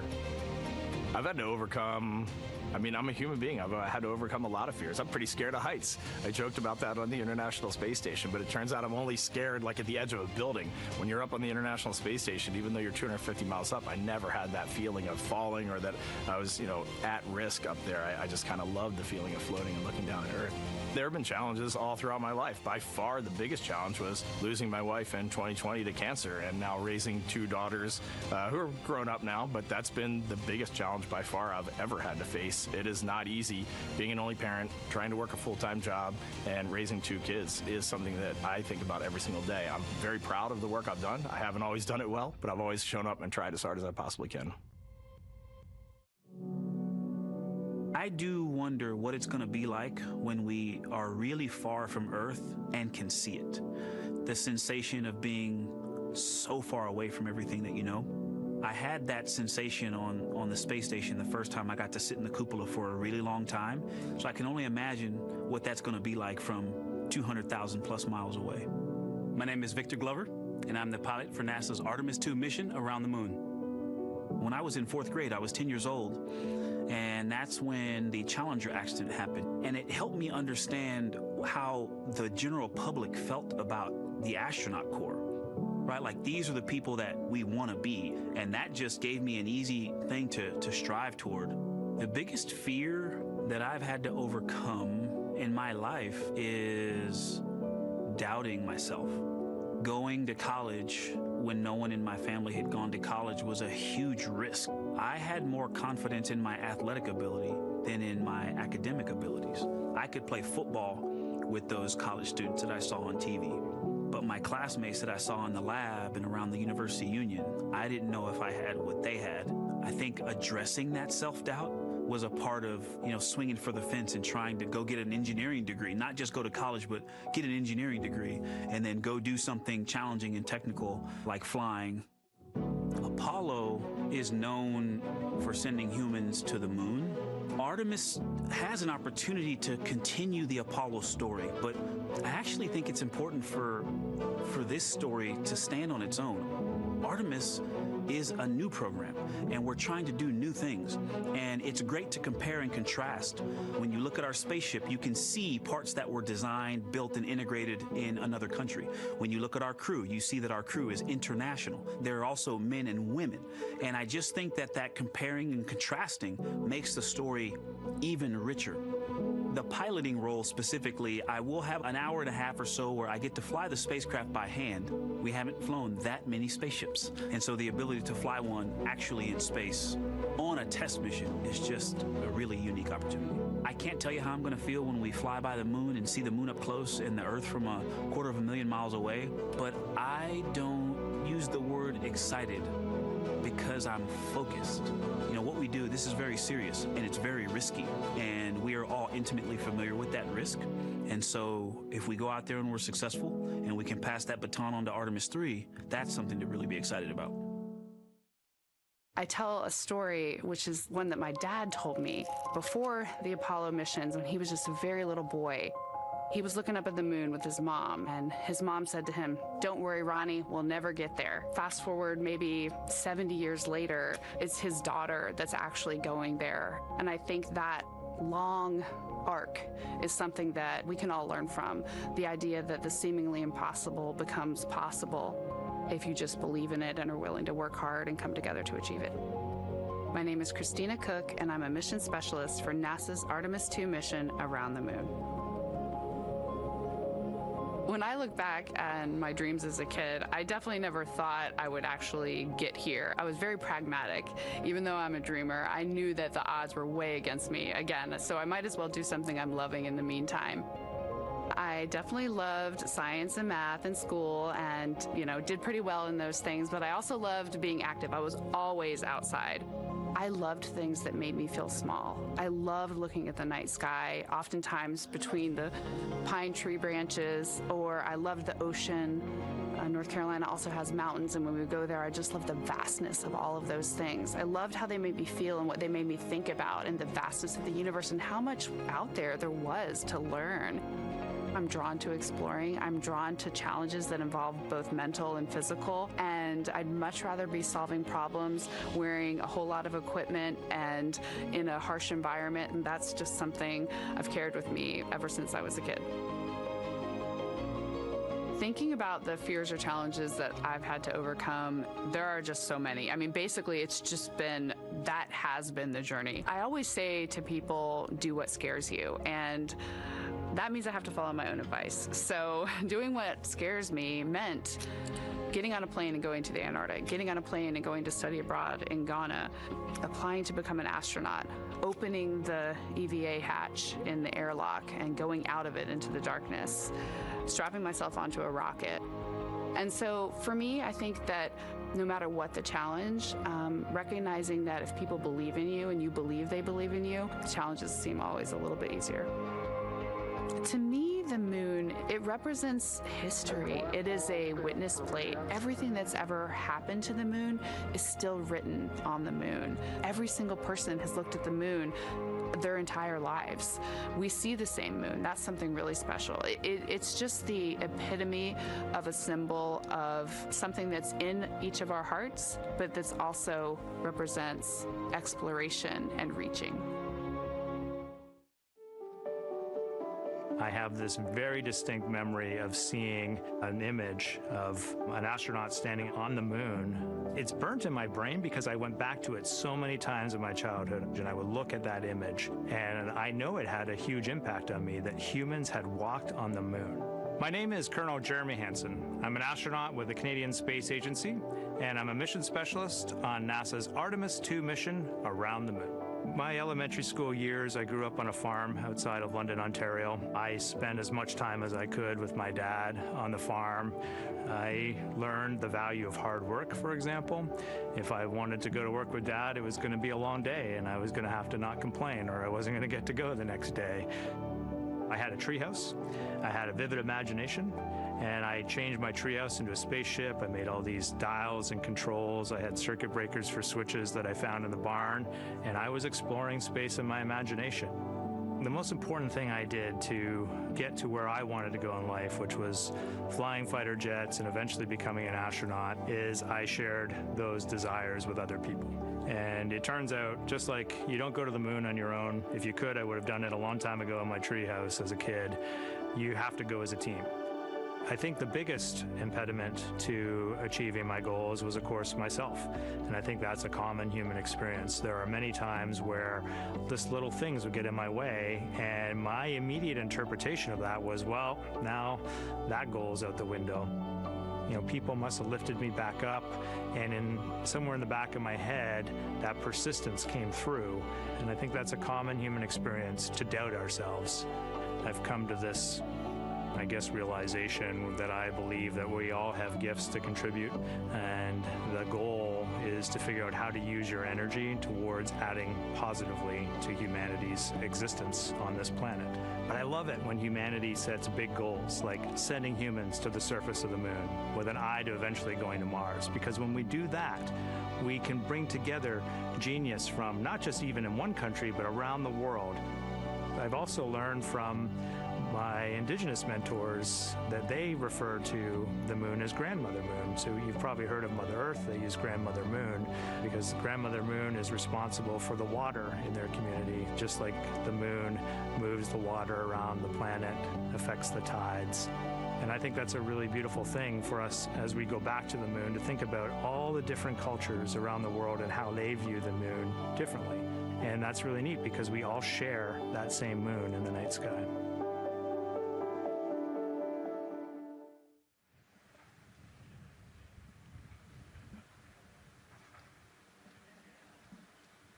1 hour, 38 minutes and counting until the opening of the Artemis 2 launch window today, 6:24 p.m. Eastern Time. And we are looking at the rocket and Orion out on the pad, historic launch pad 39B here at Kennedy Space Center. What a great view, Nicole. Yes, it is. You know, we can see the clouds out in front of us, but they are to the west. And you can see that there's some blue sky peeking through behind that rocket, which is good news. And more people continue to come on center here. About a couple of hours ago, folks with special passes to come on center were allowed to start driving on with family and friends. And of course, we have media growing by the moment here at the press site here at Kennedy Space Center, setting up their cameras, setting up tents, interviewing folks. Again, this great jib shot that we have from our camera here showing all the interest that we have here at the press site. And actually, even to the right of us, so camera left, no, sorry, the right of your screen, left of us, plenty of other people there set up with their own tents, broadcasting to their own viewers. And so again, just really cool to see everybody wanting to share in this moment. Yeah, that's, I mean, how many media tents we can see from here. It's a beautiful thing. Yeah. I think it's important to share this message with the whole world. Yeah. And so let's take a look now at people who are watching in other parts of the country. We have this shot here from the U.S. Space and Rocket Center in Huntsville, Alabama. Oh, man, look Just at that. kidding. Museum of Flight, Seattle, Washington. So sorry. Hello to you over there. Sorry, I thought that you were in Alabama. But here you are from Seattle, Washington. Again, the Museum of Flight. They must have had a special event to bring people there to watch, as well as a special event here. Now, correctly, the U.S. Space and Rocket Center, Huntsville, Alabama. Of course, they would have a lot of people here, and I'm sure this crowd will grow when we get closer to launch. Marshall, the home of the SLS rocket. Yes. Yeah, this is a great shot. You can see all the people there, and obviously you've got quite a few artifacts in there as well. Oh, now they know. Yes. Yeah, now they know. They're on the broadcast. That's too funny. Awesome. Hey, listen, it's all right. We can sit. We can sit and chill until we wait for the opening of the window. No, there they are. Yeah. Everybody's excited. Thank you guys for showing us your excitement. I know deep down it was in there. It's just that you felt like sitting at the moment, and that's all right. There's a little delay. Yeah, that's all right. Well, thanks so much to those supporting these watch parties and bringing them to us live here. Actually, our video paths are taking quite a circuitous route to be able to bring those live views in from Seattle as well as Alabama, but we're glad that we can be able to share it with you in the broadcast now. And so why are we going to the moon? Why does NASA want to build a moon base there? Here's Megan Carter again with our moon board.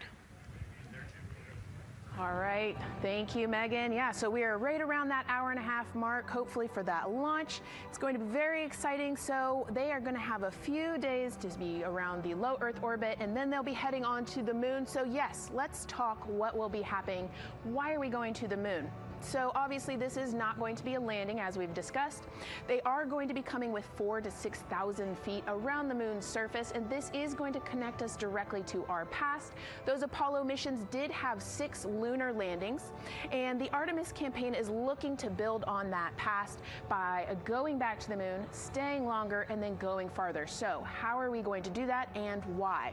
We have obviously talked a little bit about that lunar South Pole, and we are focused specifically on the far side of the moon for this one for a specific reason. You might have guessed we're going to be looking for some resources, especially, and that's going to be water or water ice. That is going to be giving us some really critical pieces for future missions. And as you can see here, we have identified 9 potential landing zones. So this is going to be a critical objective for our crew.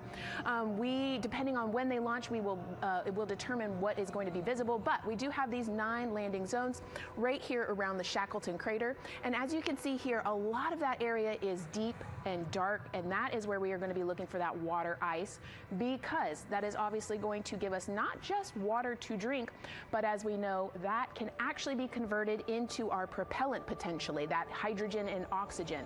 So that is going to make the moon a critical place for that moon base, because we want to think of it essentially as a backpacking trip. If you have your tent and your hiking boots and your camping stove and all your gear, you don't want to take that out and be on the trail for the first day and then try everything out. You're going to test things out a little bit closer to home before you go out on that adventure. And that kind of goes for us as well. So the moon is going to be critical for us in the future steps towards our lunar landings, and then also for going farther on to Mars in the future. It's going to set us up for that deep space exploration, and we can't wait to see what they see once they get to that flyby. But for now, we are, like I said, getting closer. So I'm going to turn it back over to you, Megan. Exciting stuff. Again, the idea of accomplishing a moon base, like as we've been saying, sometimes things just seem like science fiction, and it's amazing that we're making it science fact. Yes, yeah, we're going back. We're going to scout it out, and then on the future Artemis missions, we're going to put boots back on the moon for the first time in over half a century. But we're going to stay, and we're going to learn from the moon, and we're going to, you know, as Megan talked about, the water ice, and harness that resource, and, you know, not only learn from the moon about Earth and about the solar system, but also figure out how we get to Mars from the moon. And so what we're seeing now back inside the White Room with the closeout team, they are removing basically fixtures that protected the crew module hatch while they did work around it, right, Nicole? Yep. Yeah, so anytime that you're moving around and working, there are some sensitive sensors and parts of the crew module that we don't want to kick or bump into, and so it's easier to just put a guard up while you're working in there and then take it down later. And so this is a visual cue for us that the team is getting ready to close the last hatch, again, the launch abort system hatch. Can you tell us about what the last is? Yeah, so launch abort system, this is, you know, we have the crew module, and then what sits out on basically on top of the crew module is the launch abort system, and it has its own motors, so that we'll arm it about 5 minutes prior to launch, and then it stays with the crew module until about the Kármán line, so that 100-kilometer point in space. Once the crew could safely get to orbit, it will actually be jettisoned, and the crew module will then be exposed. So this is just a safety mechanism that stays on the outside of the crew module, and then as they monitor the attitude and the thrust and all sorts of the roll, all sorts of different data points to make sure the crew is safely getting to orbit. And once they are safely to orbit, then we will get rid of that launch abort system. And it looks like they're putting all these parts that they're removing from around the crew module hatch into a bag, because they have to take this out with them once they leave the pad, right? Yes, yeah, we don't want anything left up there in the White Room, and especially because that crew access arm will move away from the capsule and the rocket, and so we want an empty White Room, no FOD like we talked about, so that we can have a safe launch. And this orange tube that you see on the right side of your screen, that had been inside the crew module providing breathable air to the crew. And now again, with the crew module closed and them getting ready to close the second hatch, that has been removed and is out of the way. So again, the closeout crew can continue to do their work. Yeah, that's just a duct to provide some cooling air and some breathing air to the crew and the closeout crew while they're in there. That's actually a good point, yeah. And so as we continue to watch the crew prepare to close the launch abort system hatch, why don't we take a look at the crew's mission patch? Now, crews have designed their official mission patches since the Gemini 5 launch in 1965. Reed, Victor, Christina, and Jeremy, they really wanted to play on the abbreviation of Artemis 2 to all, signifying not only the second major flight of the Artemis program, but also a mission to explore for all, by all. The crew chose the iconic Earthrise photo for a reason. It was taken by the Apollo 8 crew in 1968, the first crew to ever fly around the moon. The mission was to prove teams then were ready to land on the moon the same way Artemis 2 hopes to fly around the moon ahead of a lunar landing with Artemis 4. This time, as we've been saying throughout the broadcast, to stay on the moon and pave the way to Mars. Yeah, we talk about incremental steps, right? And so Artemis 2 is very similar to Apollo 8 in terms of that increment. They're going to fly around the moon and set up the rest of the Artemis program for landing on the moon, but also with a nod towards the fact that we do this for all humanity. And I love the thoughtfulness and how much they, how much importance they put on their patch design. Another camera angle of inside the Orion spacecraft.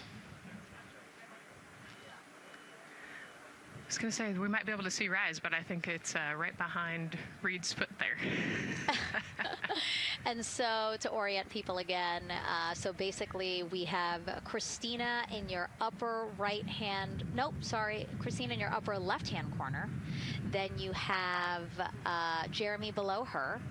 And then the feet you're seeing, those are Reed's feet.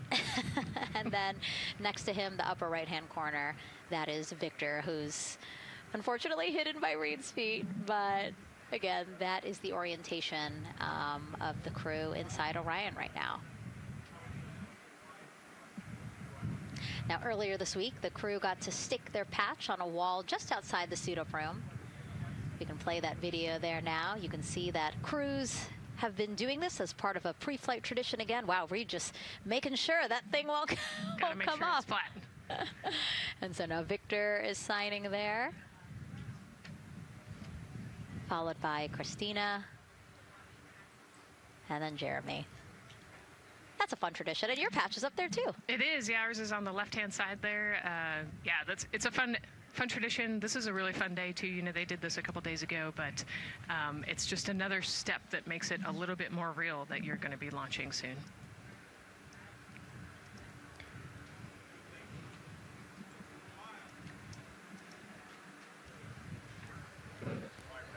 Again, we talked a little bit about this before. The basically like a computer there on Jeremy's leg, a way for him to just check out the data, see some of the data that also Reed and Victor are getting to see, but in those much bigger displays for Orion. Right, yeah, it's basically a tablet on his leg, and it's actually plugged into a cord nearby that allows him to have a screen repeater so he can see what they're looking at.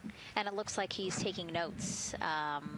Can you talk a little bit about what that is? It's part of, all of them have like a little procedural book, right? Right, yeah, so they have what we call a knee board, and they'll have blank pages to take notes on. They might have a cue card or procedures, or they can be kind of custom built to what each crew member wants for their knee board.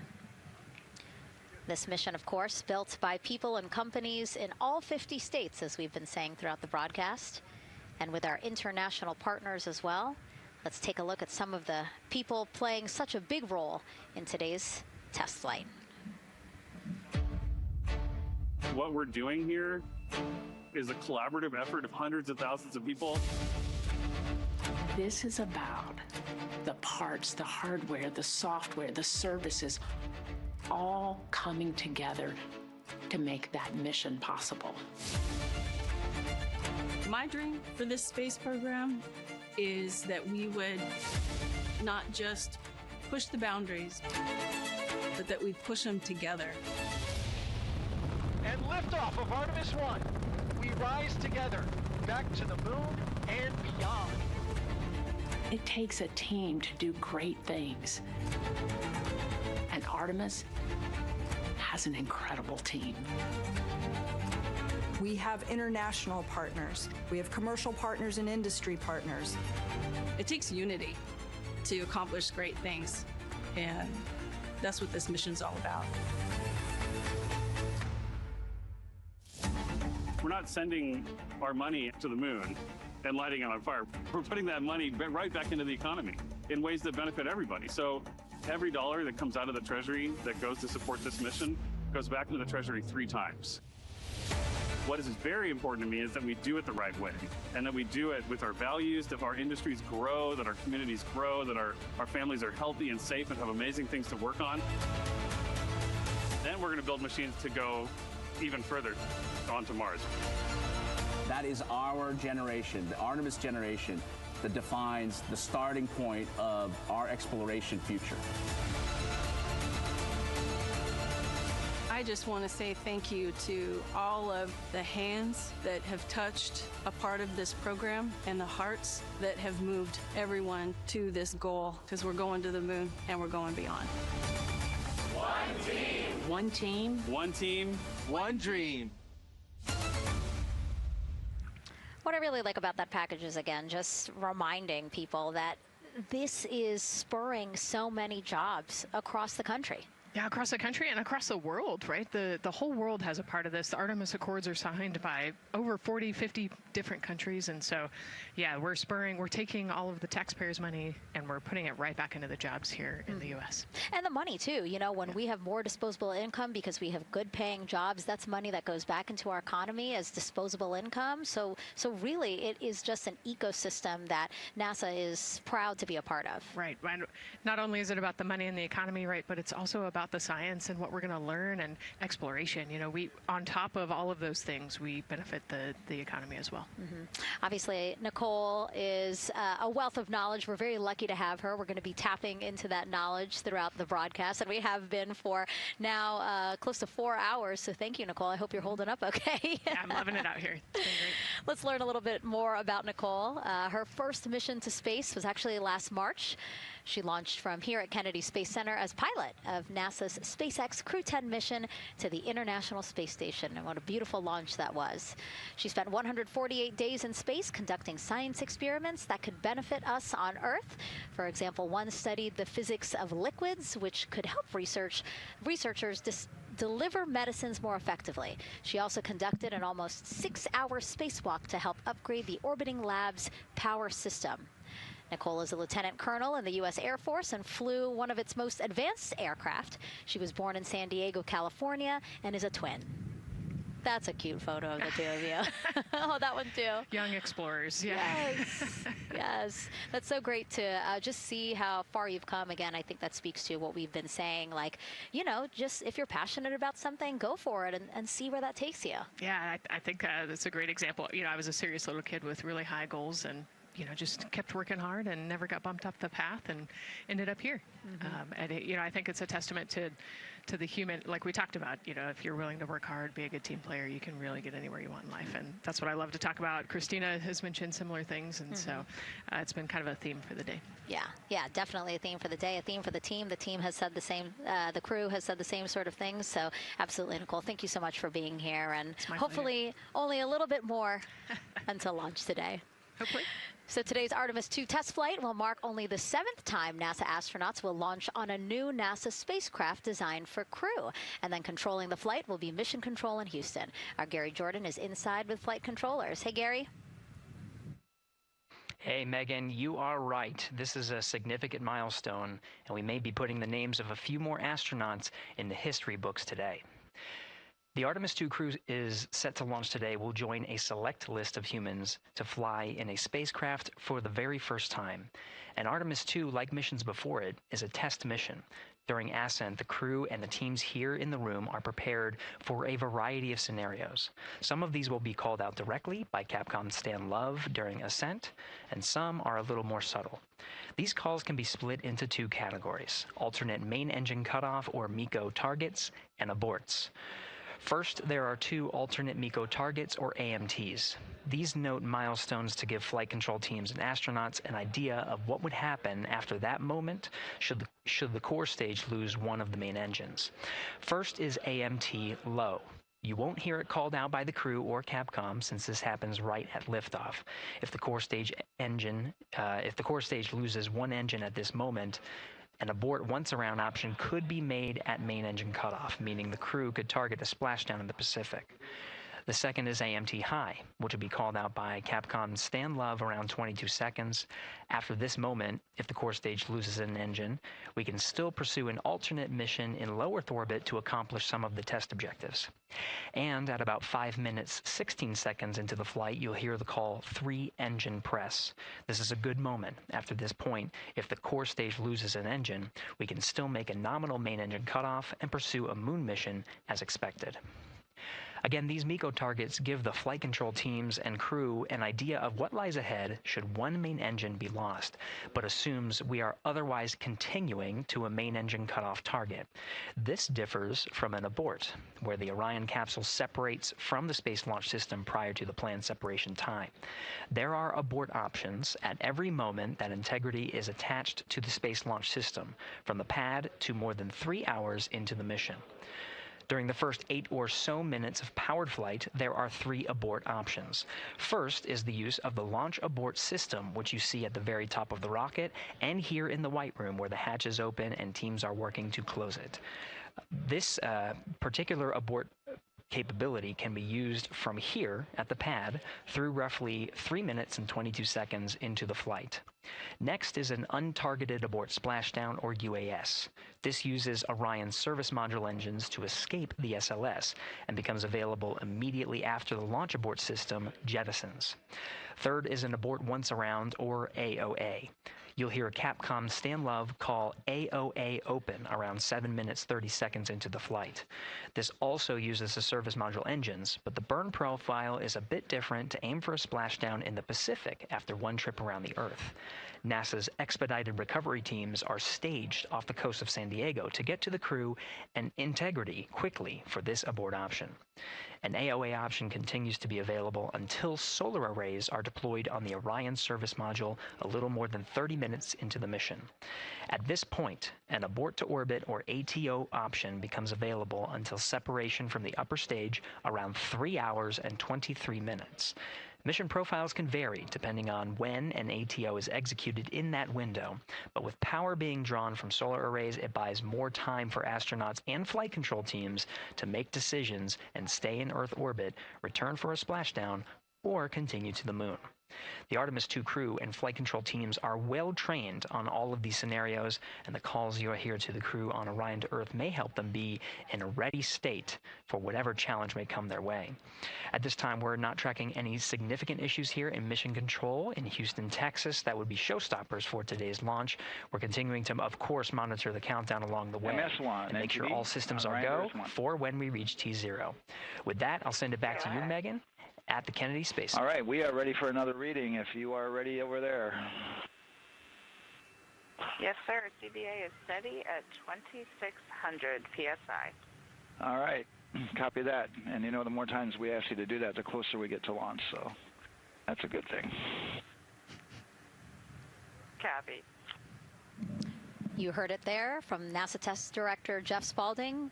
The more that they keep on asking her how the pressure is holding in the counterbalance assembly mechanism is a good thing, because it means we are getting closer to launch. So that's amazing news over the loops that we just heard on Orion to Earth 1. Again, that communication channel with the crew. But now I want to get back over to Daryl with the launch team. He has an update now on the flight termination system that the team was tracking. All right. Thank you very much, Megan. And we're getting an update now from the launch team as we speak.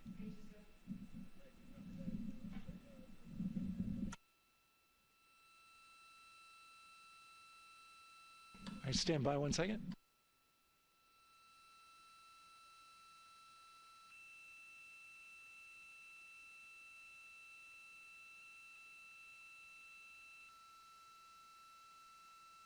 Okay. Sorry about that. We're just getting an update, in fact, about what I was about to report out on the range. And the good news is the range is go. So we reported that they were working to verify their equipment regarding the FTS system. And they asked for a little of that verification work to be done by one of the FTS engineers here in the firing room. He went out to the VAB to get some legacy hardware to help out with it. But in the end, this is a fix that the range had come up with to get clearance, to clear the range rather, and to as well work the FTS system. And so now they are go. Again, the range is go. That is no longer a constraint. And so you combine that with the fact that the rocket and the ground systems here also working, no constraints. clear board here is great news. So again, the range is green, and we're continuing to work through the countdown. We got a weather update that came in to the launch director from Launch Weather Officer Mark Berger. He reported out that there's still a little bit of feisty weather activity that's happening up in the Titusville area. That's the city neighboring the Kennedy Space Center. Those showers had passed over Kennedy, and then now they're currently over in Titusville, currently still within that mile kind of constraint of flight through precipitation rule. But we're still far enough from the window that it looks like it won't be an issue. And in fact, we're seeing some good sunlight now breaking through onto the launch pad. As you can see, it's actually shining on the other side of the rocket here, but to the west we're starting to see some of that clearing that was forecast. And so the launch weather officer held his forecast for 80% go for flight during our launch window tonight, which, as a reminder, is 6:24 p.m. Eastern Time until 8:24 p.m. Eastern Time.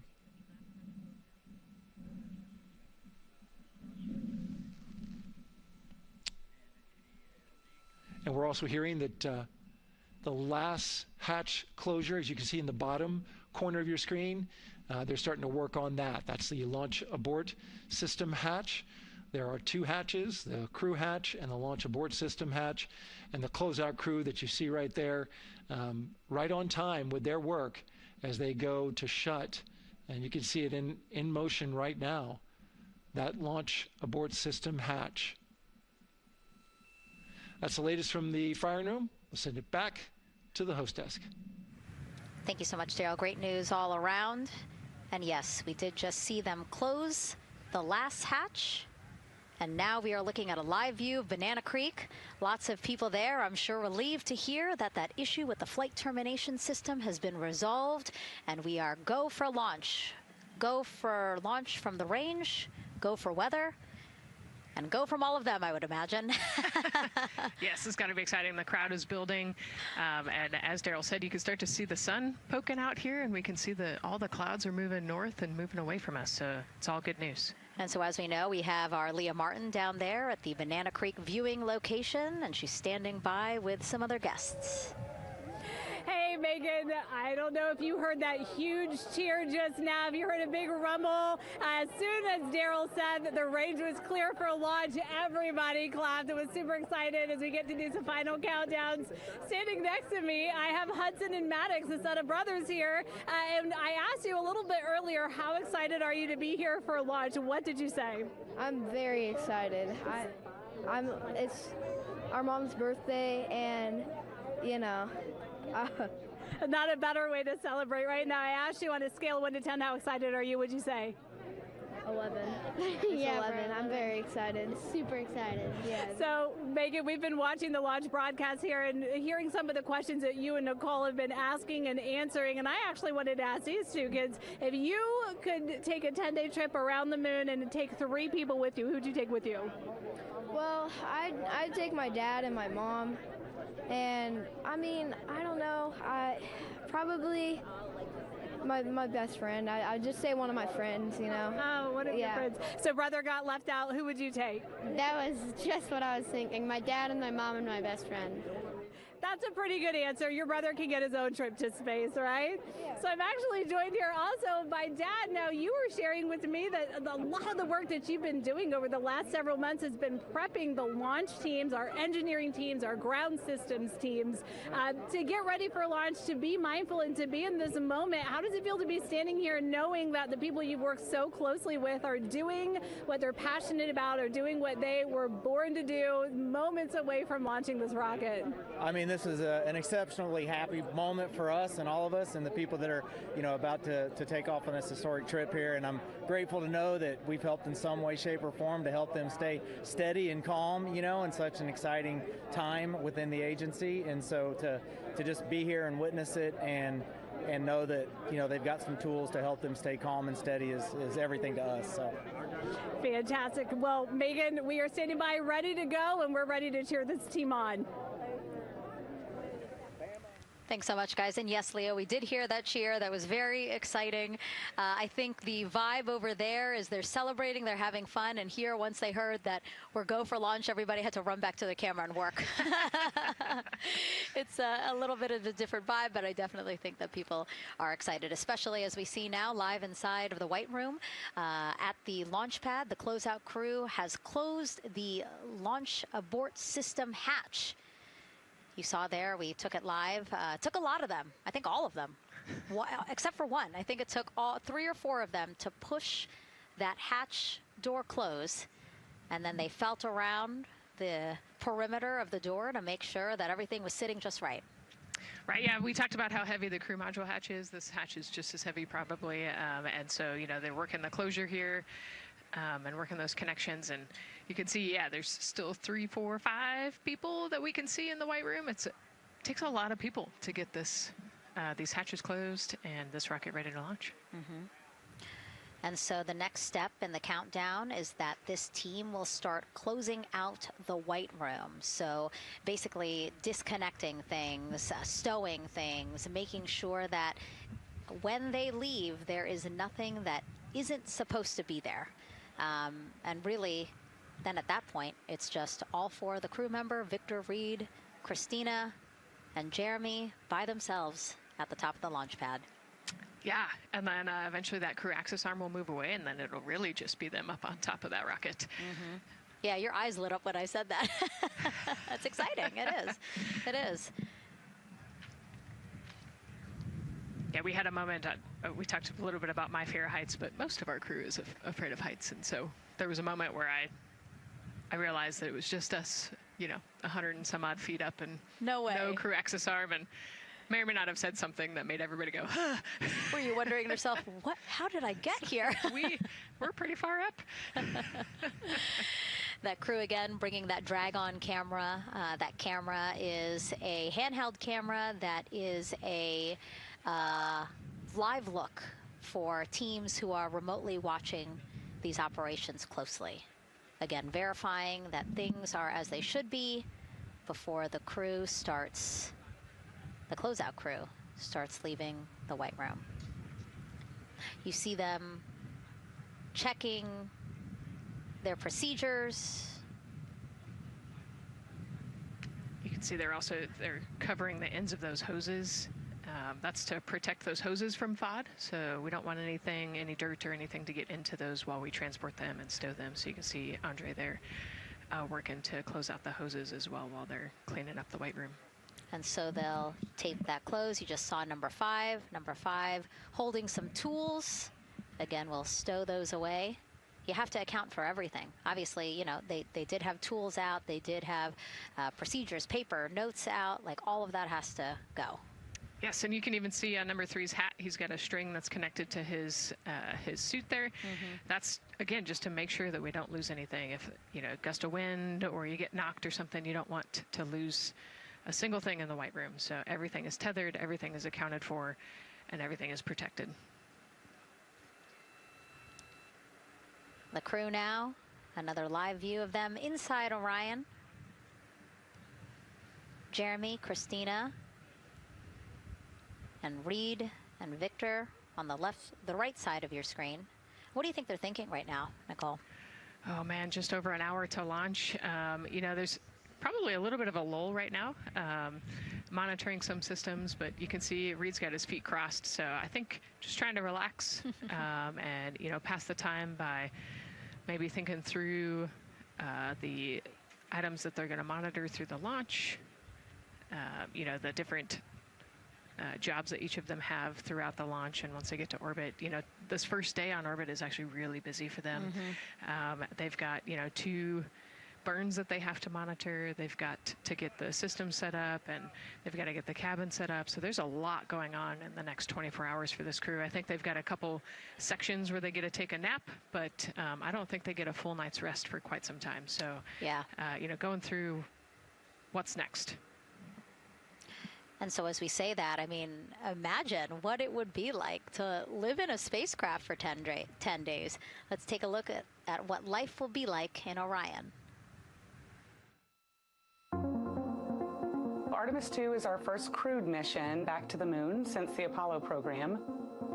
A lot of the focus of Artemis 2 is really checking out systems to be sure that we're ready and well positioned for continued human exploration. My name is Susan Baggerman, and I'm the Chief Health and Performance Officer for the Orion program and the Artemis 2 mission. And this is 10 Days in Orion.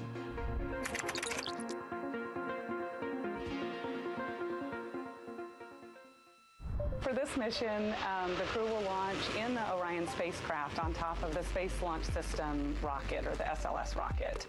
Once they've launched and achieved orbit, they'll continue on checking out many of the different critical Orion systems, check out some of the critical medical systems, and be sure that we understand how the crew would do that successfully within the volume of Orion. We also have, of course, systems to feed the crew. They have a potable water dispenser that they'll check out. And then we also have a food warmer. Kind of looks like a suitcase that the crew can use to heat their food. They're also going to check out the flight wheel system. We'll have the crew perform some initial exercises. Part of that is to ensure that the flight wheel is actually working, but part of it is actually to be sure that our environmental control systems are actually working. For sleeping, the crew will sleep in sleeping bags. Some crew members like to be very tightly bound up, and some like to float very free. They'll use the toilet for the first time and be sure that it's able to flush. While they're on their journey, they'll do some testing that they quickly don their suit just to be sure that we would be ready in the future for an emergency. They'll also check out our radiation shelter. If we were to have a solar particle event, we would be asking them to take stowage out of the stowage bay and put it in some specific locations on the vehicle, basically for it to serve as shielding.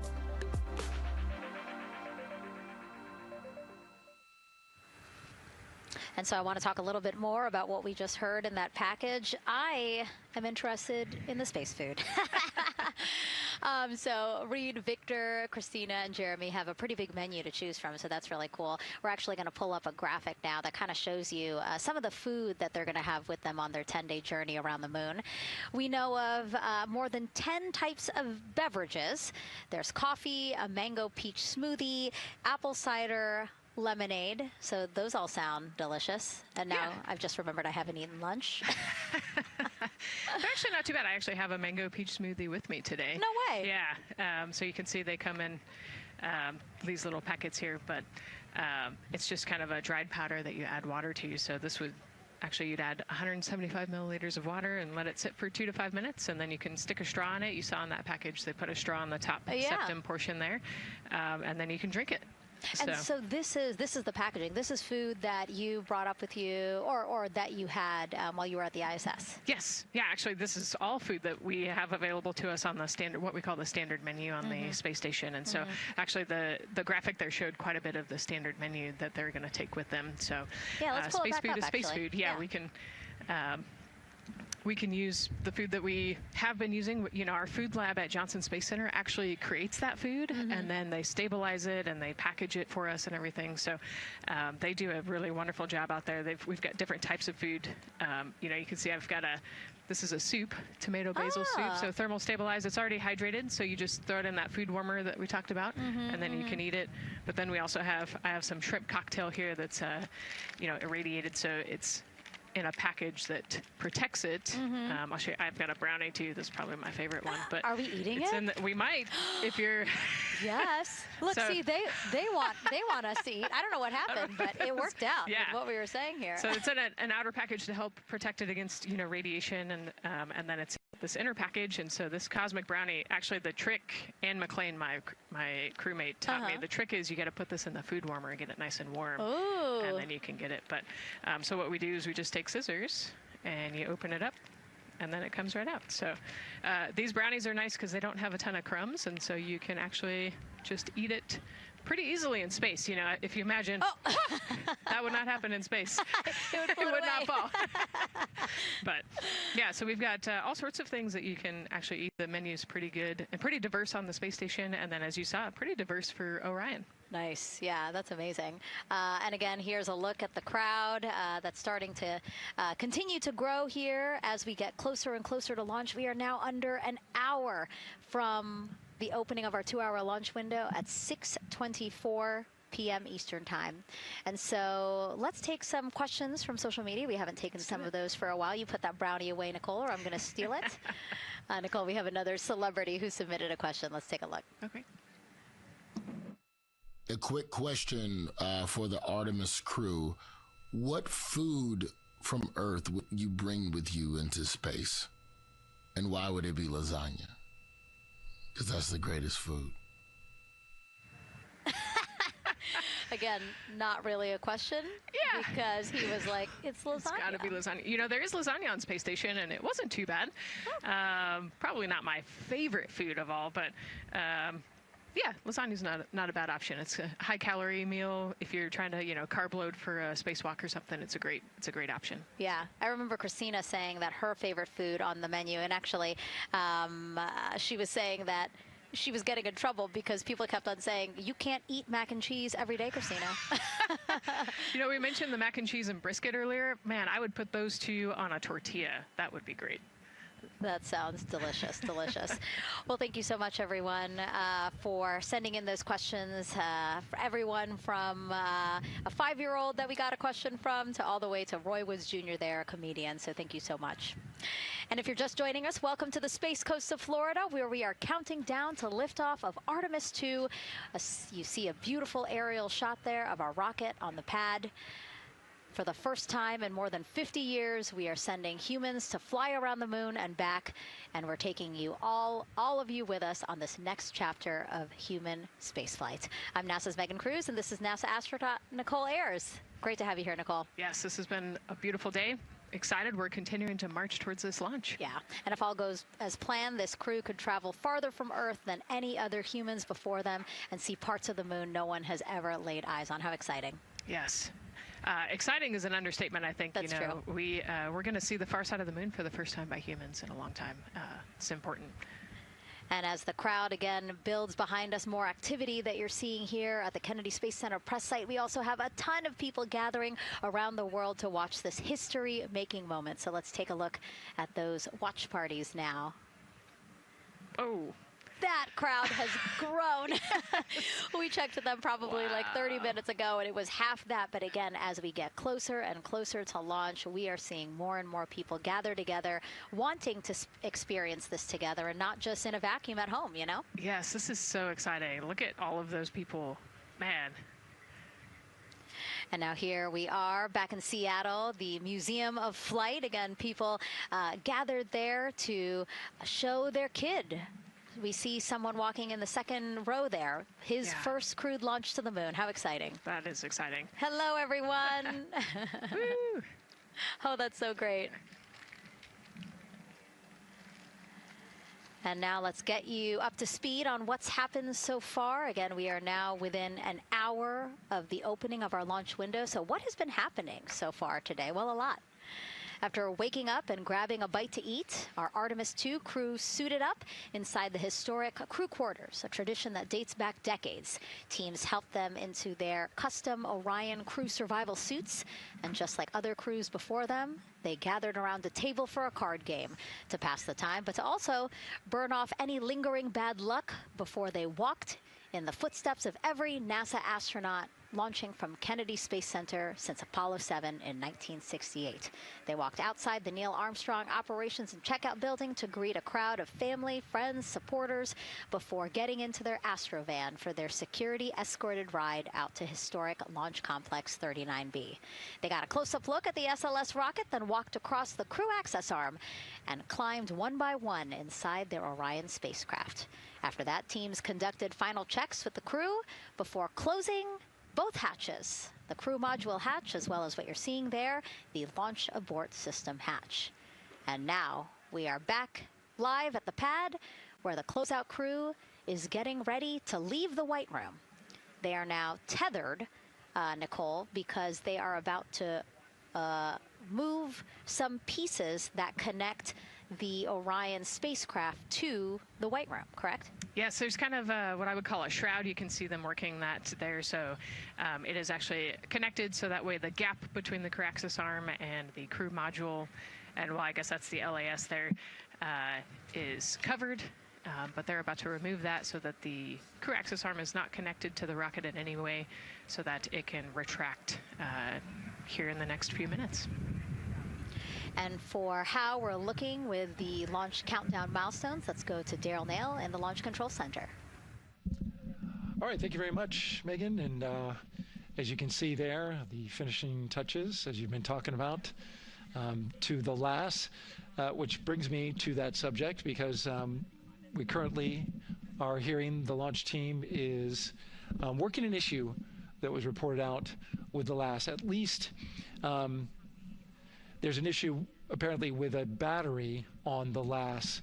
The engineer who is in charge of the launch abort system sits on console here, reported that a temperature for one of the two LAS batteries is out of range, and although it's not a constraint for launch right now, it would be when that temperature is checked inside of T-minus 6 minutes, which is inside of terminal count. So right now the team is working some troubleshooting on this issue.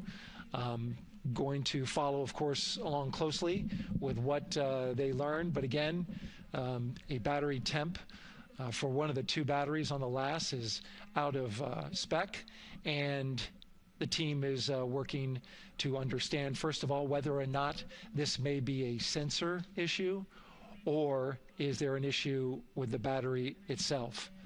So again, looking into it, troubleshooting and researching as we speak. With regards to the weather, we did get some good news there. Launch Weather Officer Mark Berger reporting to the launch director that the weather chances have now improved for the window. We are up to 90% go, which is great news. Again, 90% go. That is up from the 80% that we started when we had the first weather forecast come out officially 3 days ago. And so that is great. And for anybody who's here in the launch area knows that is certainly viewable. They can see that by just looking up. So we're getting some good clearing as forecast. And then just a reminder for those people who are watching the launch from the nearby area that if you're watching on an internet-enabled device, just remember that there may be a little bit of a delay. Can't tell you how much of a delay, but since it's on an internet device, sometimes this broadcast might be a little behind what you're actually seeing. So just keep that in mind as you are watching. Don't wait to the last second to run outside if you're inside your RV or your camper or your house. That's the latest here from the firing room. Of course, we'll keep track of that last battery issue. We'll send it back now to Megan and Nicole at the host desk. Two of them there had to be tethered to the inside of the white room, because obviously now we have detached the white room from the Orion spacecraft. Yes, that view is quite something. Yeah, spectacular. Yep. Oh, no, I'm sorry. I forgot. Nicole's scared of heights. An astronaut afraid of heights is actually not uncommon, as we've learned today. But yes, so obviously, again, things proceeding as we march closer to the opening of our 2-hour launch window at 6:24 p.m. Eastern Time. Again, the closeout crew just finishing up those last couple of things they have to do before leaving the white room and then leaving the pad, leaving only the 4 Artemis II crew members inside the spacecraft by themselves at the pad. Yeah, and then we'll be curious to follow the battery issue on the LAS as well. I think sometimes it's just a sensor issue, sometimes it's a battery issue. So hopefully they figure that out quickly. Mm-hmm. And so if we can take a shot of the crew inside the capsule, if one's available, why don't we talk a little bit more about each of them? So we have Artemis II Commander Reed Wiseman, Baltimore native, and he's actually, you see his feet in that shot there from inside Orion. He's been in space once before as flight engineer for Expedition 41 aboard the International Space Station from May through November 2014. During the 165-day mission, Reed and his crewmates completed more than 300 science experiments in areas like human physiology, medicine, physical science, earth science, as well as astrophysics. They actually set a milestone for station science by completing a record 82 research hours in a single week. He also served as chief of NASA's astronaut office from December 2020 to December 2022. His two daughters were out to wave goodbye to him as he made his way to the launch pad. And again, there's Reed's feet. Reed is the one sitting in the seat to the right, closest to our camera there. So looks like he's relaxed by the body language of his feet. Yeah, you know, I think they're kind of in a holding pattern, if you will, or a waiting period. So it makes sense that he's a little bit relaxed. He's also kind of just a relaxed person in general. He's wicked smart, but has a demeanor that keeps everybody calm. And so I think we're seeing that here today.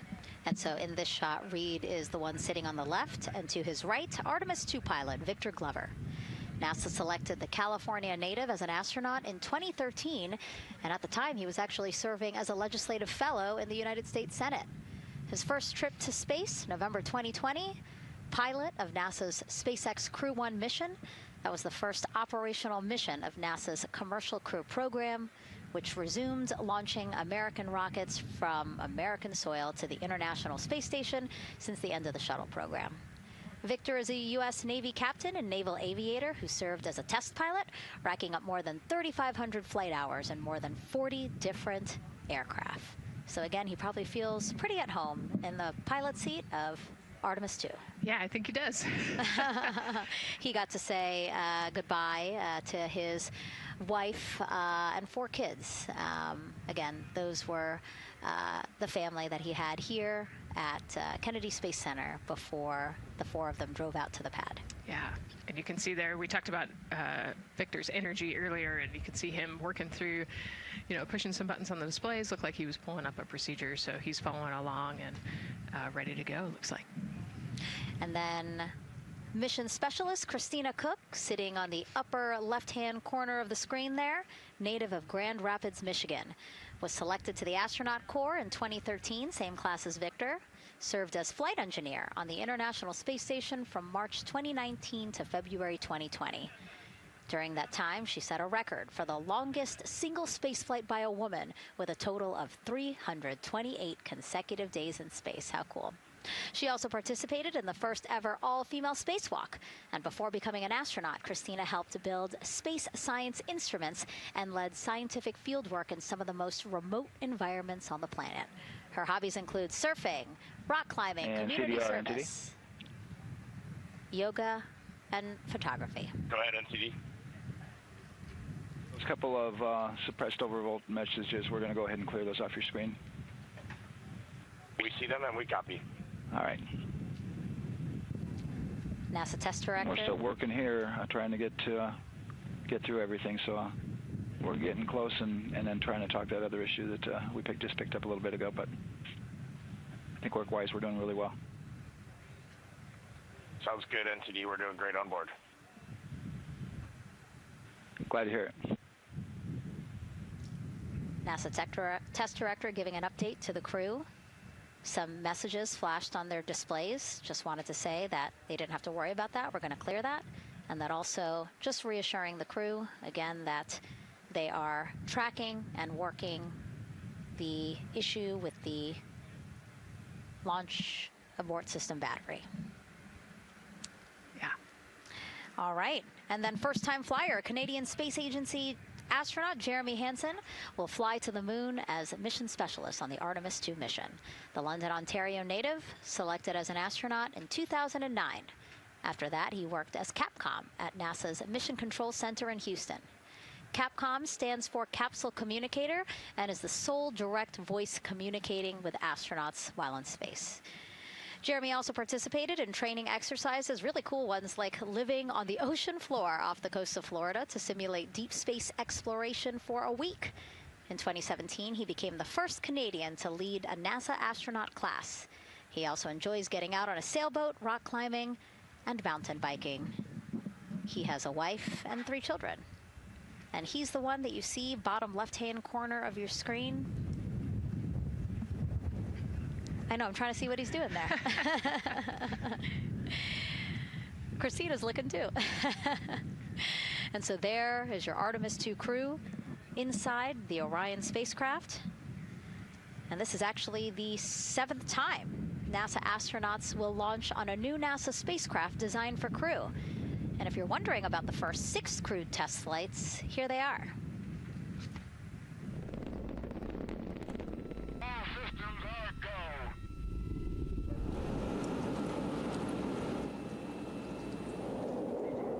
Gemini 3, Gus Grissom, John Young, March 23, 1965. Apollo 7, Wally Schirra, Don Isley, Walt Cunningham, October 11th, 1968. Space Transportation System, or STS-1, John Young, Robert Crippen, April 12th, 1981. Then NASA's SpaceX Demo 2, Doug Hurley, Bob Behnken, May 30th, 2020, followed by NASA's Boeing crew flight tests. Butch Wilmore, Sonny Williams, June 5th, 2024. And now, Artemis 2 with Reed, Victor, Christina, and Jeremy. It is really surprising, honestly, to hear that through all these decades, through all these launches we've had, this is only our 7th new vehicle that we're testing for Crew. Yeah, you know, we have so many different missions that we think about and we talk about, but really 7 vehicles that we've tested and that we're flying. You know, I like to think of spaceflight really as a permanent test, right? We have, you know, hundreds of missions or so. You know, an airplane that gets tested and then flown has thousands of data points. And so really spaceflight is always going to be in the test field. And I think it's important to remember that, especially as we put humans on rockets that we never have before, or for the 7th time we start a new vehicle and a new mission. Just getting word now that White Room closeouts are complete. And so the closeout crew is preparing to leave the pad. It's exciting stuff. We are making good time, and the closeout crew is doing really well. 41 minutes, 43 seconds and counting until the opening of our window. And Artemis 2 is a 10-day mission that will send the 4-person crew on a journey around the moon and back to Earth. It will be a critical step towards future lunar and Mars missions.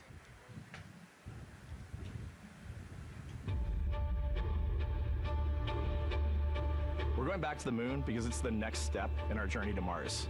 We need to go explore the moon. There's vast regions of unexplored areas with the coldest, darkest places in our solar system. This is a test mission, and when we get off the planet, we might come right back home. We might spend 3 or 4 days around Earth. We might go to the moon. That's where we want to go, but it is a test mission, and we are ready for every scenario as we ride this amazing space launch system in the Orion spacecraft. But another reason we're going back to the moon is to fulfill NASA's mission, which is to explore the unknown in air and space, to innovate for the benefit of humanity, and to inspire the world through discovery. And when we succeed and when we accomplish the things that we set out to accomplish, that inspiration not only can set up new things to happen, but it also is a reminder in tough times that we're capable of doing great things when we work together. The thing I love about the moon is that it's not just a beacon for exploration and this platform of possibilities for incredible missions like this, but it has benefits. That's actually why we're racing towards it. Those benefits are really wide in nature. You have everything from innovation, technology development, not only for future missions going deeper into the solar system, but technologies that come back to Earth. You have inspiration, a whole generation of people starting this pipeline of STEM workers and manufacturers and operators that are excited to see what you can do when you work hard and you come together as a team. When I think about the 4 of us flying around the far side of the moon, seeing that Earth rise, taking taking images and video and sending them back to you. The feeling that I have inside is hope. We know that Artemis 2 is not the solution for humanity on planet Earth, but it is a contribution in the positive column. We hope that just for a moment that people will pause and say, wow, it's extraordinary when you look back upon the Earth with over 8 billion people, and you see this concrete example of what humanity can do, this extraordinary thing when we set big goals and CDR entity to achieve them.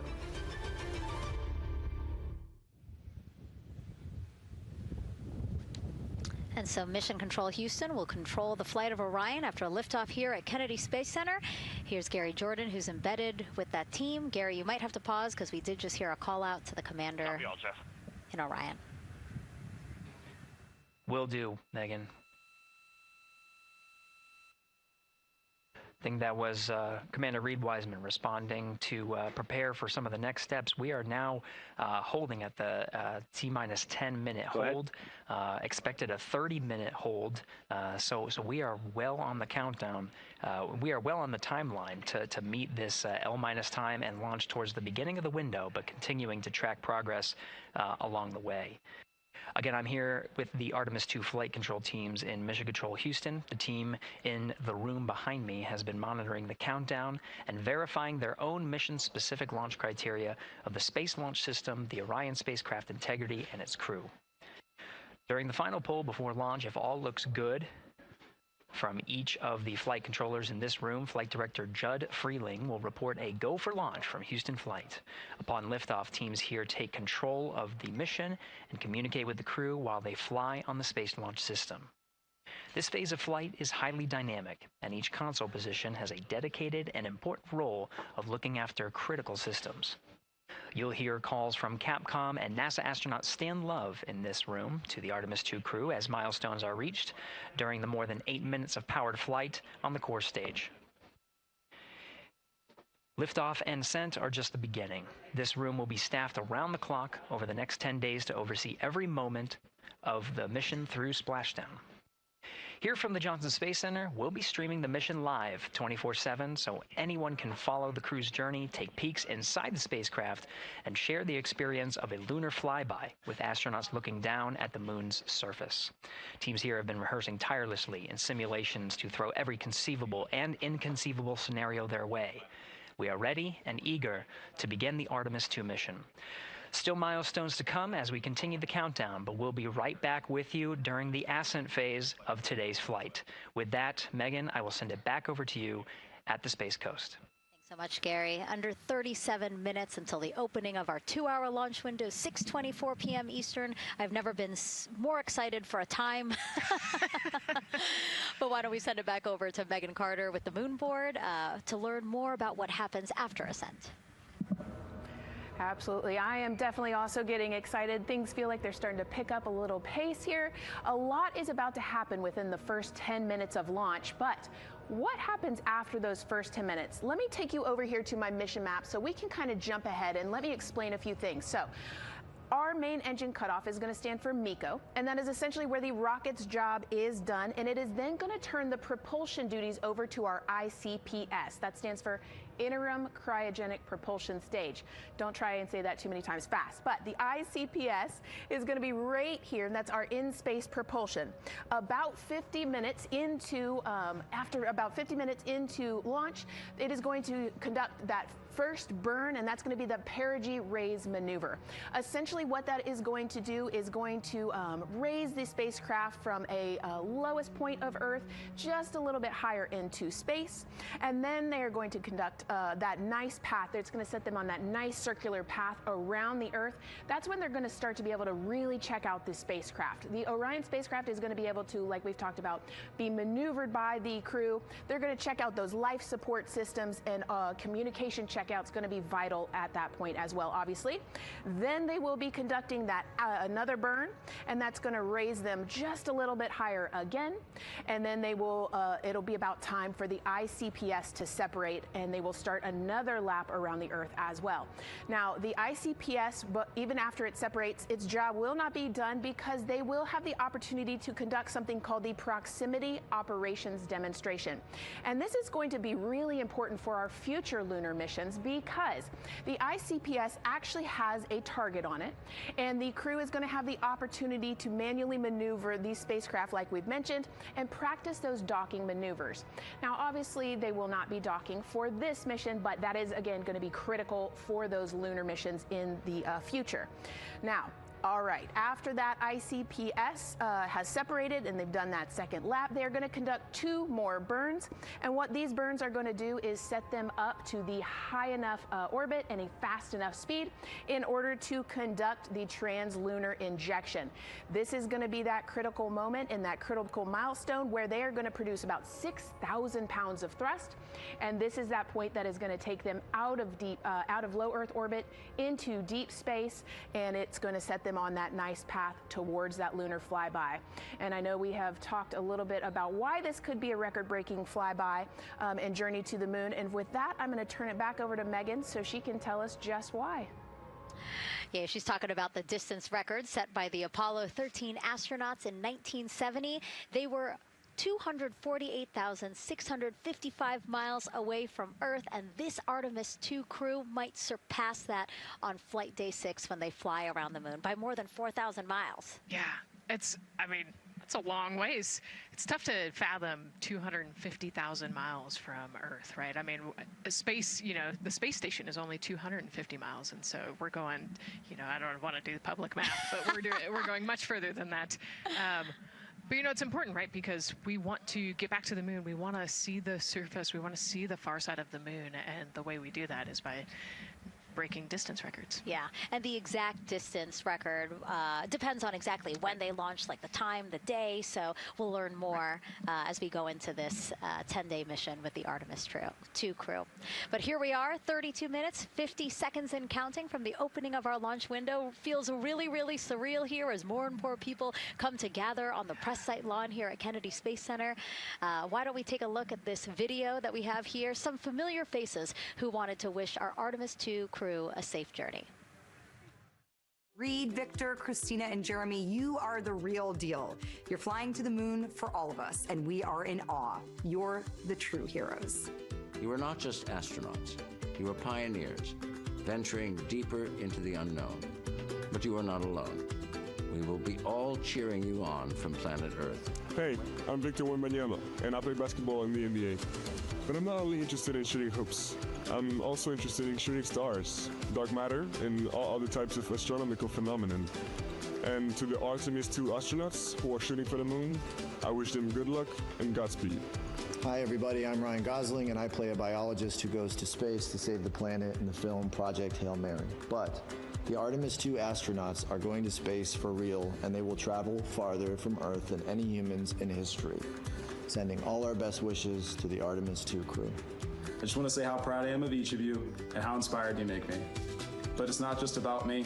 Your mission is going to inspire future generations of scientists, engineers, athletes, and dreamers to do something that they never thought possible.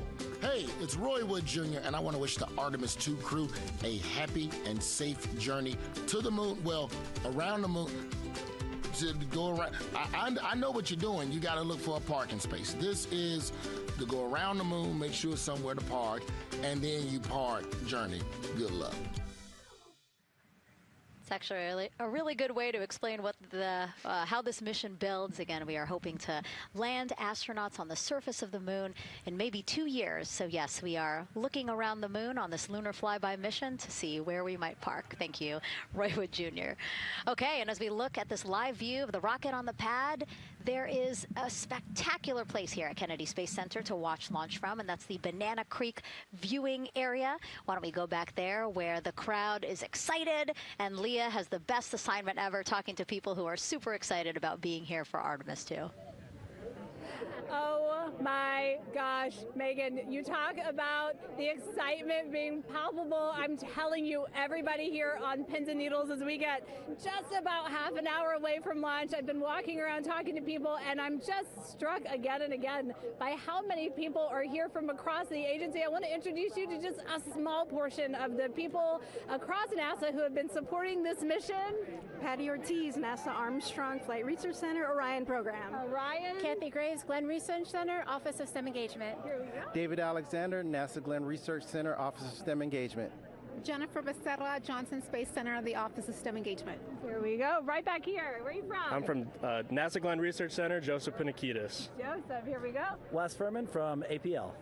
Maria Arredondo from Headquarters, Next Gen STEM. Mark Robinson, Stennis Space Center, Commercial Space. Amira Flores, Armstrong, Office of the STEM Engagement. Molly Kearns, NASA Glenn, Space Communications and Navigation. Matthew Pierce, Goddard Institute for Space Studies in New York City. Here we go, and right over here. Lauren Ring, Ames Research Center, Data Integration. So we're coming together. We're one big NASA team, one big NASA family, and we have one major message before we launch tonight. Okay, guys, what are we going to say? 1, 2, 3.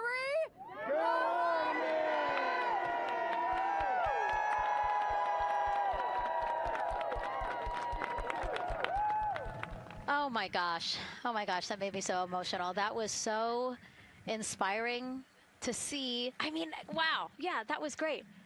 I mean, just to hear everybody say their position, what they're doing to support this mission is amazing. And I'm sure this was something that really rang true and resonated with NASA's Administrator Jared Isaacman, again, to see the workforce come together to do the work and then to be here for launch. So why don't we actually go over to him now with our Jasmine Hopkins at one of our other viewing locations. All right, Megan, thank you so much. The energy here on the balcony is honestly becoming electric as we get so close to launch. And now we are thrilled to welcome NASA Administrator Jared Isaacman.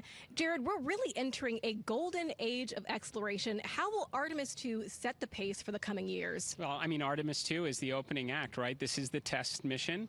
This is getting very comfortable with the SLS rocket, the Orion spacecraft. No humans have ever flown on this before, right? And we're going to put it through its paces. We'll go into Earth orbit for a little bit, make sure Orion's doing okay, and then we are sending them, right? We're going to send them farther into space than any humans might have gone before, 250,000 miles away, and it's going to set up for the subsequent missions. That's why we're going into the golden age of science and discovery right now, because you're going to see a moon rocket launch in 2027 when we do our testing with the lander. We're going to go for the landing on Artemis 4 in 2028, and in parallel, we're going to build the moon base, right? And that is going to be filled with science discovery and tech demonstrations that's going to support the enduring presence we're trying to create on the surface. Absolutely. So honestly, history-making years ahead of us, you know, with Artemis 3 and 4. But first is Artemis 2. What will be our single greatest takeaway from this mission?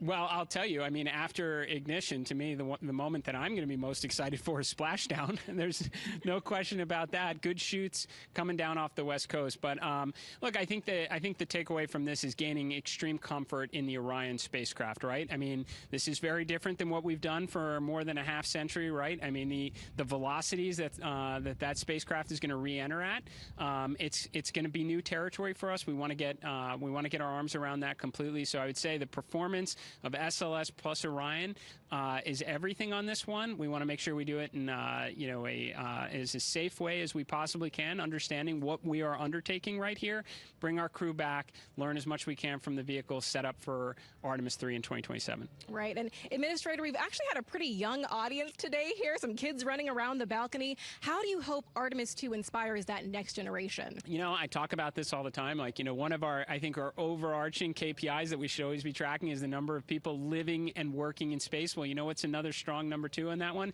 It's the number of kids that are dressing up as astronauts for Halloween, so that they grow up, that they're inspired to want to join in this grand endeavor, whether they come work with us here at NASA or they join in industry, but they're helping humankind venture out farther, pursue all the secrets of the universe. Yeah, I think we'll see a lot of kids dressed as astronauts this year. And finally, Jared, you've really made it a personal mission to get to know the people behind the work at NASA. Do you have any final thoughts, any final words before today's history-making launch? launch. Yeah, well, one, I want to express a lot of appreciation. I'll tell you what, the 4 astronauts on top of Artemis 2 know this. It takes an army to pull a mission together like this, right? Across all 10 of our centers, all of our commercial partners, the international partners that come together to make this possible. My sincere appreciation for everyone who is currently working the mission right now, so getting them ready for launch, that will be watching over them in mission control, recovering this crew when they splash down off the West Coast. I have complete trust and confidence in your abilities. And everybody else who's not directly working on Artemis 2, Artemis 3 is coming up next year. When this mobile launcher gets back in the VAB, we're going to start stacking. Wow, plenty of excitement ahead of us. Jared Isaacman, thank you so much for being here. Thank you. Thanks for being here. Of course. All right. And with that, let's get back to the countdown with NASA's Megan Cruz. Under 25 minutes and counting from the opening of our 2-hour launch window. And take a look at all these people behind us. I literally, every moment I turn around and I see the clock, I am like, oh, wow. Oh, wow. There are more people and less time. Yes, exactly, which is a great problem to have. Yes. Now, this first crewed test flight of NASA's Artemis program coincides with the 250th anniversary of our country's founders signing the Declaration of Independence. Exploration is a part of America's DNA, and it continues now with our return to the moon.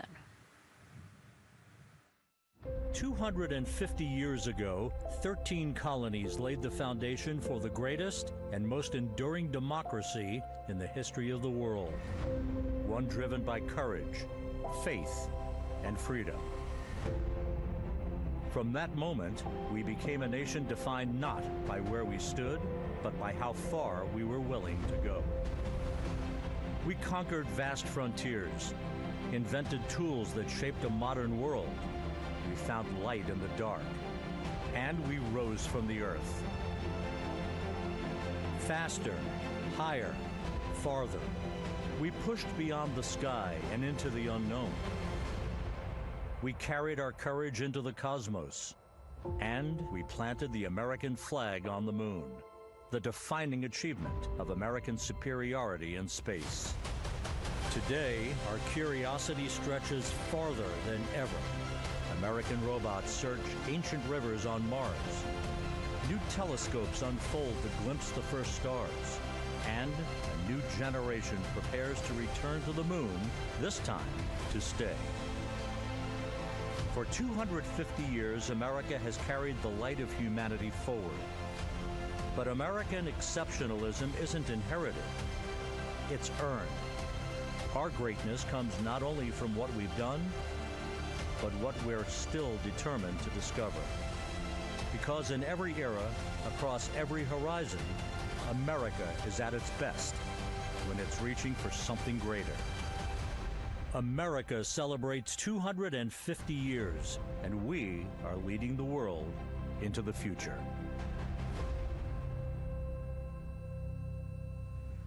"22 minutes, 15 seconds and counting from Artemis 2, NASA's boldest test flight in a generation.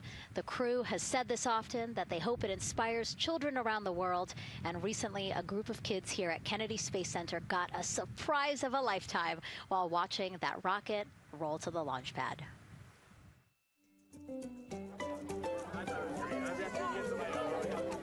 Tell me what color it is.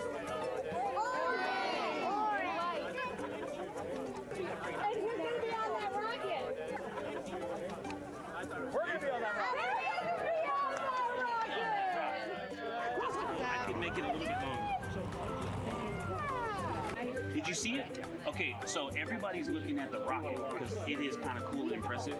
One of the coolest things happening over there right now, though, is it's on top of a giant tractor. Doesn't all food come in like tubes? It's in these like little plastic bags. You have to like rehydrate it. Sushi. There's not. I haven't seen sushi in space. It's probably hard to keep that back. Did sushi mashed together? My favorite part was this one little girl. She had a question. She had patiently held her hand for a long time, and Christina turns to her and says, "Okay, what's your question?" She just goes, "I forgot." It was like, that's a perfect little kid moment. I just Wait, are you my mother's cartoon astronauts? Say that again? Never mind. It's a little hard to say. Go Artemis! These two? Yeah. Look at this one. Yeah. There you go. I like your dabbing astronaut back there. It's just so fun to see the enthusiasm, the energy, and a little bit of chaos. 3, 2, 1. Wasn't that so cute? I love kids and their excitement and, you know, even just being real. Like, I don't remember what I was I know, gonna he ask. goes, but I'm glad you're here. Now here we are, Space Center Houston. The crowd has exponentially grown throughout the day. We started showing you live shots from in there probably an hour ago, and now take a look at all the people there getting ready to witness history together. It's something really special to be able to witness something like this together. Yeah, you know, we've heard from celebrities and officials and kids, and, you know, it's amazing. People from all around the world came here today to Florida to watch, so it's something, it's hard to put into words, just how much support for this mission we're seeing today. And great news, too. Remember, the team was tracking an issue with the launch abort system battery. They appear to have cleared that issue, so we are go for a launch. Yes, it's exciting.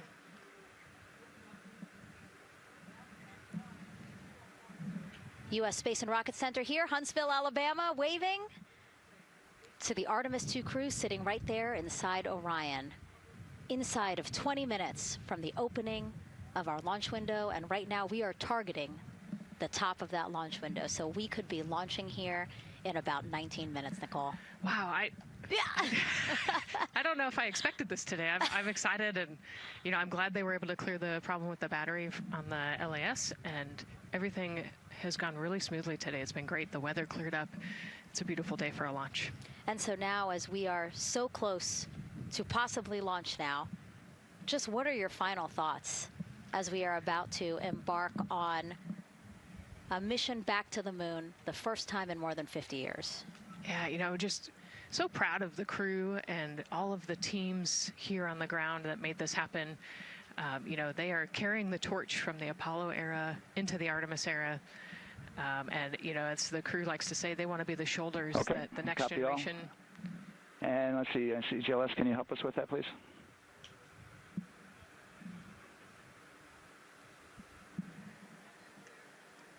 They want to be the crew wants to be the shoulders that the next generation can climb on. 001. You know, I think it's in their patch.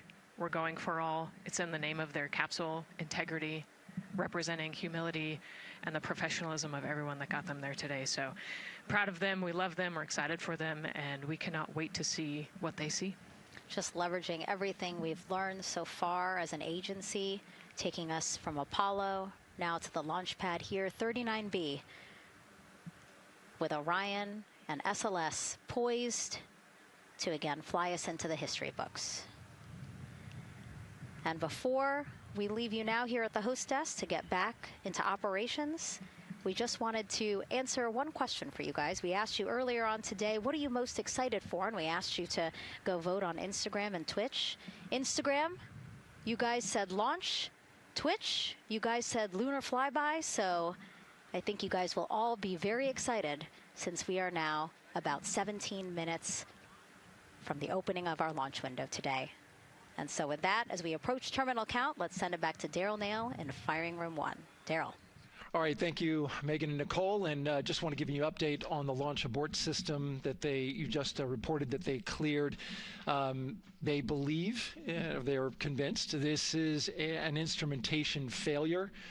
So there are 2 batteries on the LAS. The LAS, of course, and with the help of my 2-year-old son's model rocket, Daniel said I could use this, so it's okay. The LAS is right here. It's the tower above Orion. Orion capsule's inside of here. It's used to pull Orion off the rocket in case the rocket is something's going on with the rocket, either on the pad or in flight. 2 batteries are bad. Well, I'm sorry, one of the 2 batteries reported an out-of-family temperature, and it was very much out of family.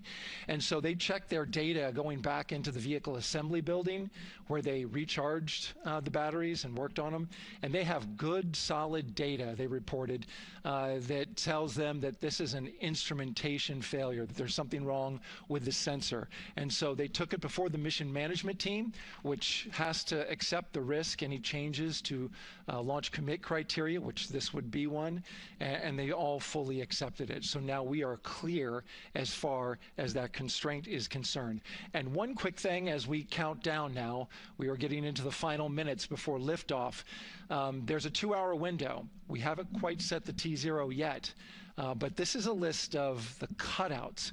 There are 150 cutouts that are included for this 2-hour launch window. And that's important. They're in very small print.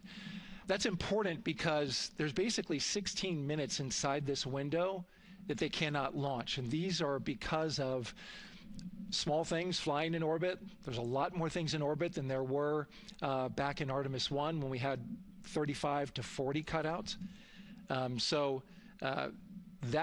For that reason, because of these 156 cutouts, they're going to be managing the launch window as we go forward. So they may have to wait out one of these cutouts. They range in time between 2 seconds to 23 seconds, but you'll hear the NASA test director talk through that. We're getting ready to merge that loop from NASA test director Jeff Spaulding.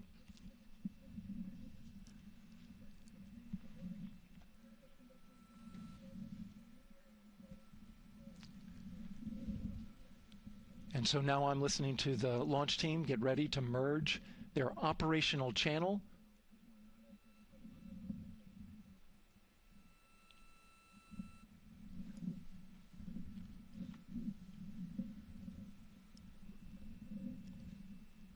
We're now entering one of the most consequential phases of launch day, and that's terminal count, the final 10 minutes. And OTC, NTD on 212 for comm check. Good comm. How me? I hear you the same. STC?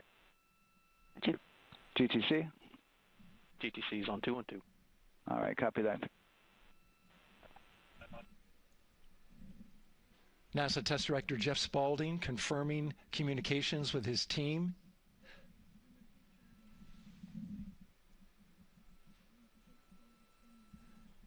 There will be 2 polls that we'll hear. One from Spaulding, the NASA Test Director, confirming the ground systems and the launch team are ready to proceed. At this point, we have a clear board, no constraints, but we need confirmation from each individual on the NASA Test Director team. So we'll hear him poll his team. The other poll that we're waiting for is the poll from Launch Director Charlie Blackwell Thompson, who will take that final status from NASA management before giving the go to come out of a hold. And you're seeing the clock count down at L minus 12 minutes. CCL, OTC, Orion, or S1. CCL. Yes, sir. Reconfigure ARS primary loop ISO valves. Copy, that's in work. And CDR, OTC, Orion, or Earth 1. Go. ARS loop ISO valves are being closed at this time. Integrity copies. NGDLP. Go. Yes, I had a discussion with sea ice and with MER manager regarding the observation the sea ice had a few minutes ago. They were able to confirm with BCI photos that the condition that they observed has been there since 2025. MER manager has had a chance to review the findings, and they do not have any constraints from either a sea ice or MER manager perspective. Okay. Copy all. And Launch Director, NTD, you copy? Yes, sir. I copy. That's good news. OTC, CCL 212. OTC. ARS primary loop isolation valve configuration is complete. Copy.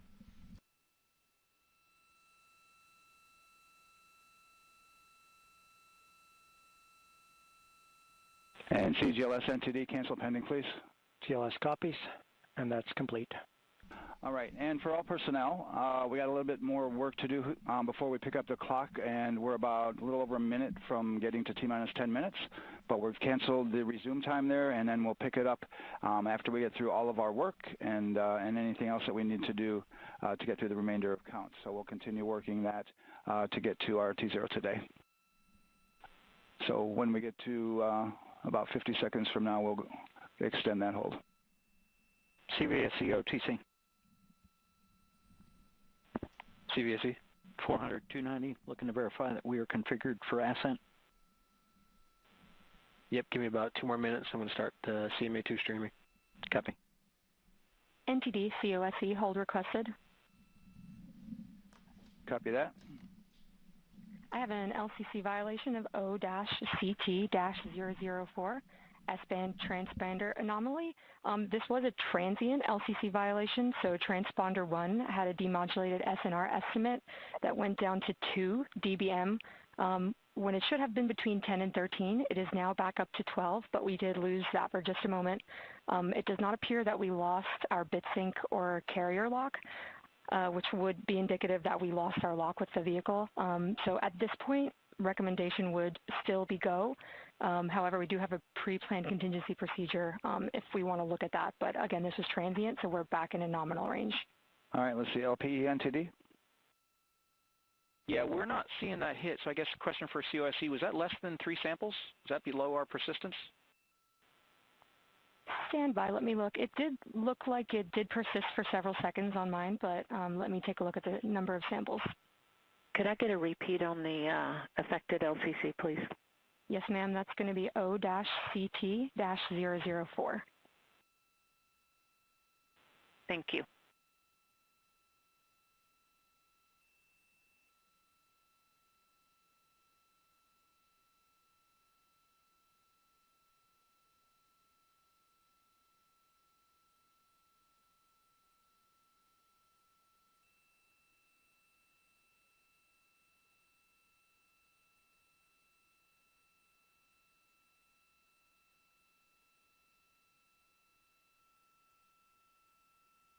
Yeah, us taking a look at the data right here, looks like that was a single sample.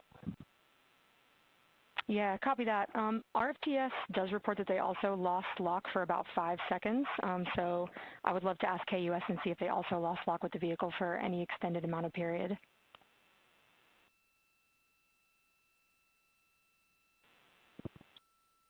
And COSE, while we're doing that, these are 1/10 hertz measurements, correct? So we would have had to lose it for over 10 seconds to get a second sample?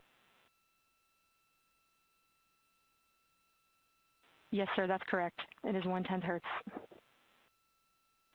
Yeah, so from our perspective, the allowance is effectively up to 30 seconds, up to 3 samples based on the 1/10 hertz. This is not an LCC violation, I believe. Yes, sir, I would agree with that at this point. Copy that. We're checking with KUS on 232. I don't think they have 212 access. We're trying to verify, but it sounds like they have a loss of lock as well. About 2 seconds. Okay.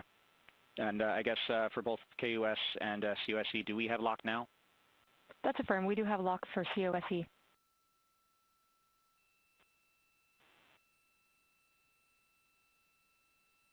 Yeah, so from the integration console perspective, we did have a temporary loss there within the allowable, and per the requirement, let's go. This is Houston Flight. We have lock and we have good telemetry here in GSE. And KUS has reported too, they have good lock now. So with all of that, OSC, then are we in a go configuration per your LCC? Yes, sir. Recommendation would be go. Okay. LP, you concur with that? Yes, sir. LP concurs go. And Launch Director?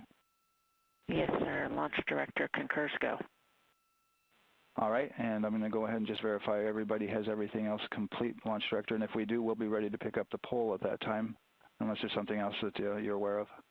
No, sir. Let's verify all our work is complete, and I would like one last check of our constraints list. All right, let's see. OTC, are you still waiting for ComConfig, or are you? That is affirmed, sir. Okay, yeah, the only open item? Yeah, OTC, this is CVSC. That 400 step 290 is complete. Copy. Okay, so OTC, you're complete with all of your work? That's affirmed. All right, copy that. STC? STC is complete. And GTC? GTC is complete. Okay, excellent. All right, and LPE, just want to verify we have no open constraints at this time. No open constraints. We have a clear board, sir. Okay, tracking the same here. And Launch Director, with that, we are clear and ready to pick up the launch readiness poll with your go. All right, sir, I am go for the poll. All right. And for all personnel, this is the NTD conducting the Artemis II launch readiness check. Verify ready to resume count and go for launch. OTC. OTC is go. STC.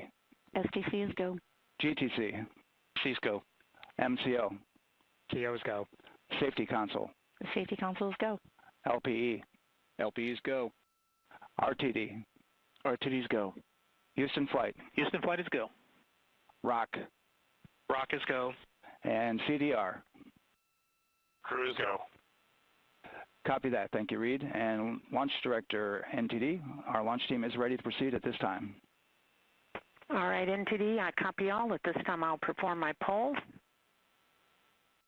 Attention on the net. This is the Launch Director performing the final poll for launch, verifying no constraints, and go for launch.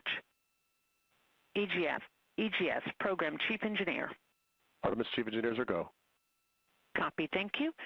EGS, Chief Safety Officer. The Artemis CSOs are go. Copy, thank you. Range Weather. Launch weather is go. Thank you, LWO. And Artemis MMT Chair. MMT's go. Thank you, John. And Integrity Launch Director.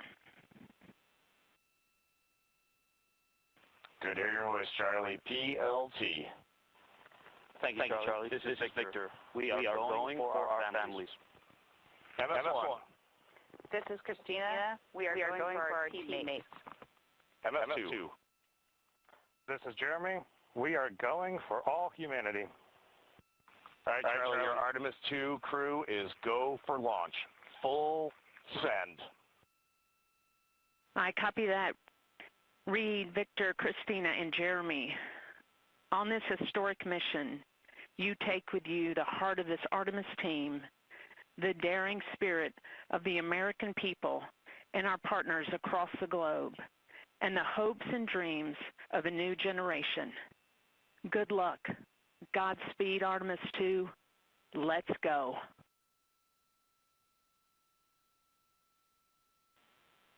And NTD Launch Director. Go ahead, Launch Director. Yes, sir. You have a go to proceed with countdown. Copy that. I'll put it in work. CDR NTD. Go. Your risers and initiate short purge per your EPROC 10.1.1, steps 8 and 9. 10.1.1, 8 and 9 going to work. Copy. CVSE NTD. Start and verify recordings of our Orion cameras. Copy. Okay. Well, there you heard it. RSR NTD. RSR. They're getting ready to start terminal count. arm rotation enable at this time, please. It's currently at T-minus 10 minutes. Once we wrap up this last bit of work, SNA arm rotation enable complete. We're going to start that clock. Copy that. Thank you. Integrity crew, close and lock visors.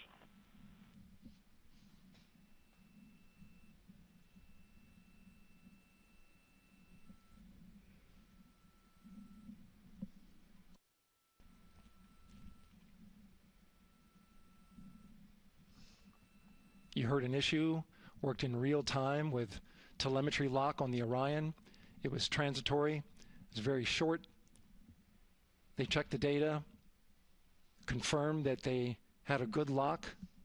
This was with the S-band transmitter on the Orion. Worked through that issue, looked at the data, and cleared it. All with the world watching. Impressive work by the launch team. So we have a 2-hour window which starts in just a few minutes at 6:24 p.m. Eastern Time and goes until 8:24 p.m. Eastern Time. And ECL NTD will be waiting for your verification on the short purge. ECL copies. And for all personnel, once we get that short purge verification, we'll verify that we are clear to go, and then we'll proceed with the terminal count.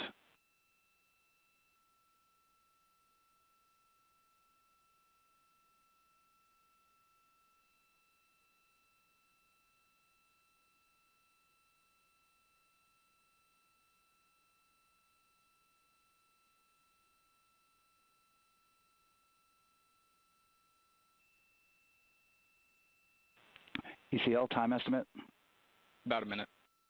Copy.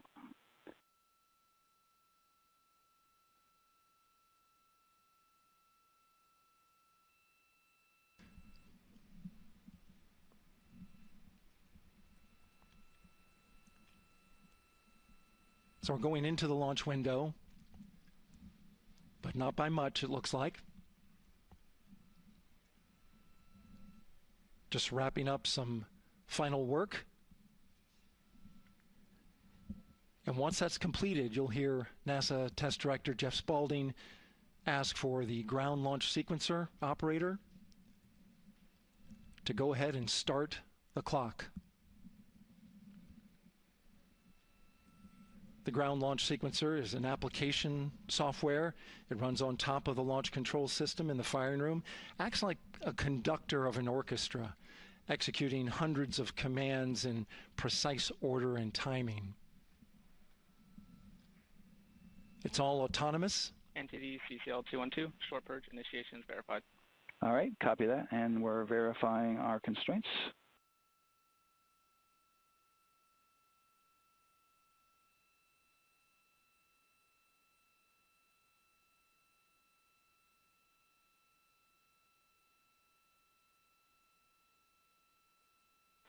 All right, and we're clear from cutouts. And with that, we're going to resume the clock momentarily. And CGLS, you can resume the clock on your mark. GLS copies. 3, 2, 1, mark. GLS mainline has been initiated. T-minus 10 minutes and counting.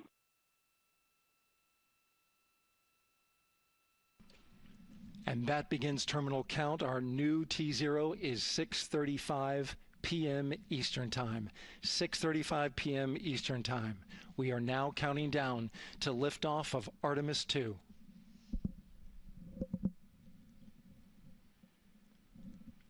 From now on, you're going to hear two voices on the loops. If everything goes nominally, NASA Test Director Jeff Spaulding, who's directly managing the launch team, and Alex Bendelos, the GLS operator who closely monitors the software. He has the ability to stop and restart the countdown.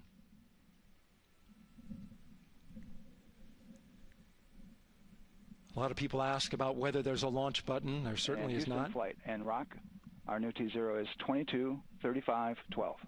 Houston flight copies. Rock copies. 22:35:12. Affirm. There you heard confirmation of the exact T0, 6:35 and 12 seconds p.m. Eastern Time. Again, our T0 is 6:35 and 12 seconds p.m. Eastern Time. But as I was saying, there's no launch button. This is autonomous. But there is a button that keeps you from launching, and that button allows the GLS operator to pause the countdown outside of terminal count and during terminal count and submit a hold to the next holding point. So the clock won't stop right away. If there's an issue, we'll go to the next stable holding point. This is how GLS configures the rocket and ground systems to a stable point where they can stop the countdown if that's needed.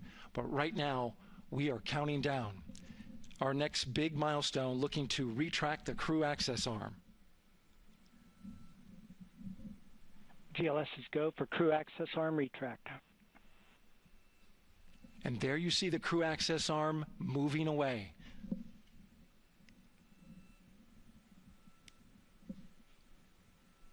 That's the path that the astronauts took to ingress into the rocket.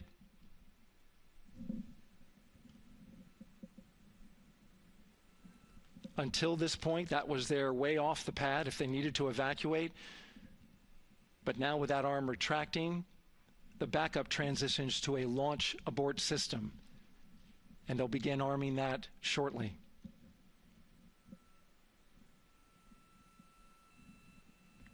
Of course, the launch abort system, great shot there of the crew access arm retracting away. The launch abort system is the tower at the top, and that's what would pull Orion and its crew off the top of the rocket in case of an emergency, whether it's on the ground or in flight. This is critical safety hardware that protects the lives of the astronauts.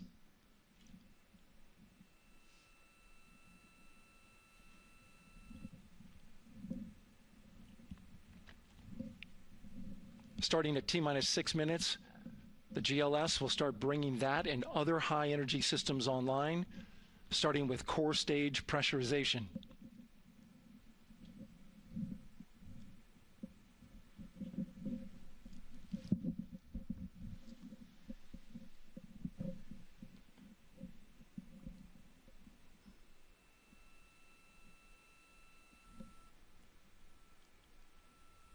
Weather is 90% go.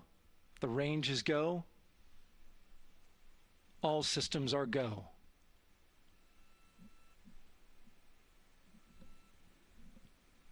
GLS is go for core stage tank pressurization. That means the replenish valve for the liquid hydrogen tank has now closed, and that tank is beginning to pressurize to flight levels because that hydrogen is naturally boiling inside the tank. We'll get the liquid oxygen tank a little later in the count. Now the team is waiting for verification that, if needed, the Artemis II crew could use the launch abort system to pull Orion safely off the top of the rocket in an emergency. Let's listen in for that call. GLS verifies last capability available. And CDR, do you copy? CDR copies, last available. That's great news, and you heard the NTD verify that with the commander of the mission. GLS is go for FTS arm. Now work is being done to arm the flight termination system. This is so the range safety can send a flight termination command if the rocket flies too far off track. There's a brief built-in delay so the launch abort system has time to pull the astronauts to safety go for first. LH2 high flow bleed check. All right, the high flow bleed check.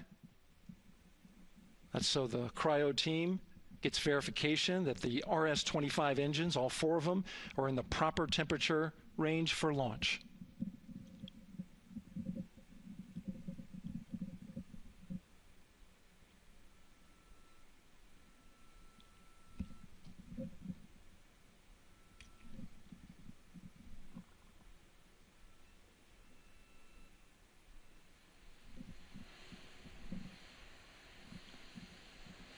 GLS is go for core stage APU start. Core stage APUs start. Those are auxiliary power units, high-speed turbines which provide pressure to hydraulic pumps that steer the RS-25 engines. We're going to see a gimbal test a little later at T-minus 2 minutes and 30 seconds. This is what allows that to happen.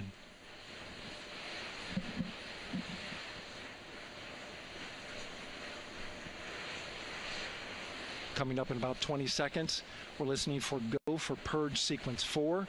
That's a helium purge of the 4 core stage engines downstream of the propellant valve. This gets all the air and moisture out of there.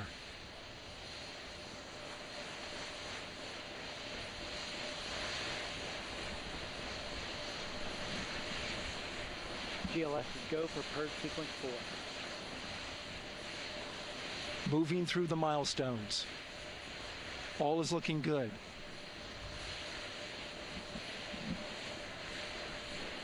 Coming up in just a few seconds, we're going to get that thrust vector control actuator test. This is a gimbaling of the engines.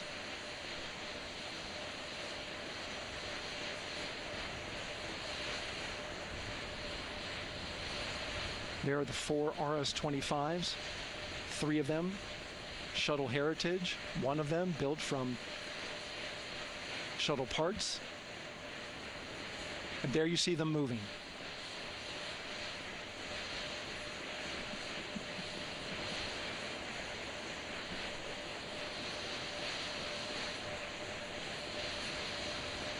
Now we're going to start moving the power from both the upper stage and the lower stage of the rocket to internal, taking ground power away and now going to battery power.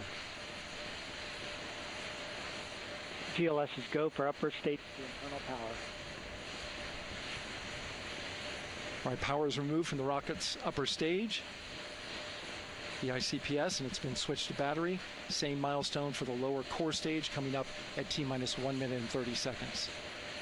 Right now, The 4-person Artemis II crew is 248,000 miles away from the moon. And if all goes well, they will fly by it in 6 days. GLS is go for core stage to internal power. All right, there's the rocket's core stage, which houses 3 flight computers, is now on its own power. There's no more hold time because there's no more margin on these batteries. So we would have to recycle back to T-minus 10 to recharge if we had a hold.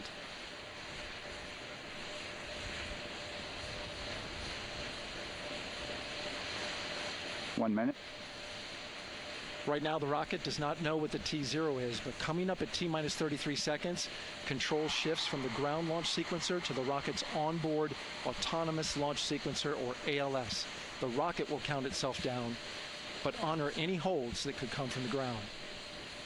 Now, shortly after liftoff, Houston will take control of the rocket, and my colleague Gary Jordan will take over commentary. GLS is go for ALS.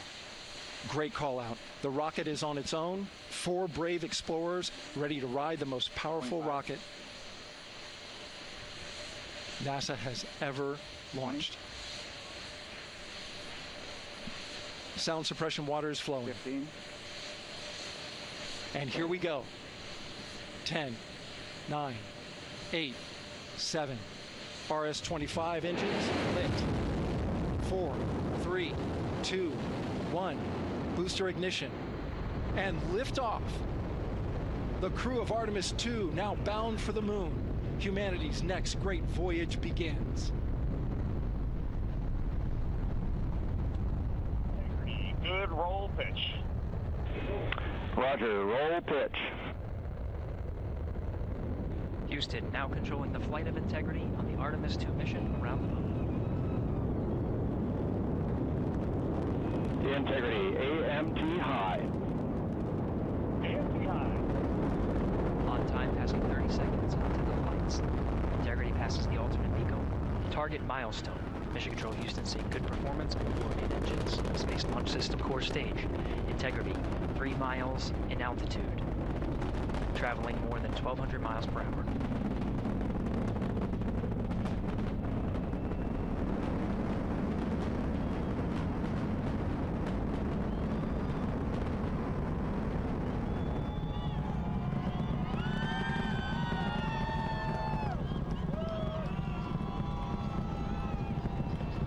Mission elapsed time, passing 1 minute, approaching max Q.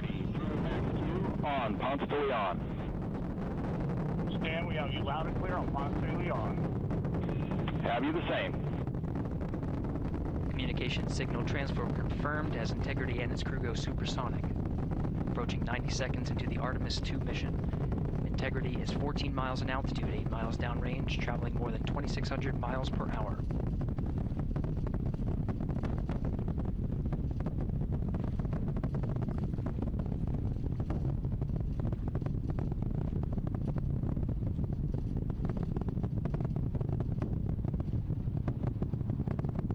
Minute 50 seconds of mission elapsed time, standing by for main engine throttle down to 85%, ahead of solid rocket booster separation, expected at the 2-minute 9-second mark.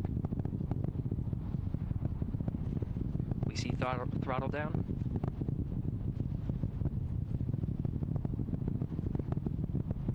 Confirmed separation. Main engines throttling up, guidance converged.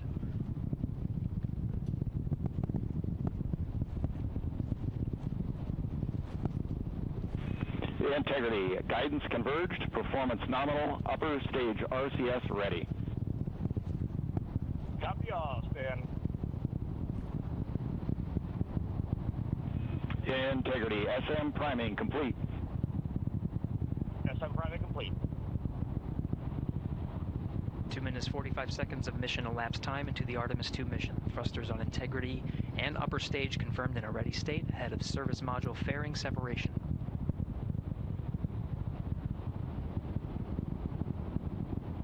3 minutes into the flight. Integrity, 49 miles in altitude, 78 miles downrange, now passing 5,000 miles per hour.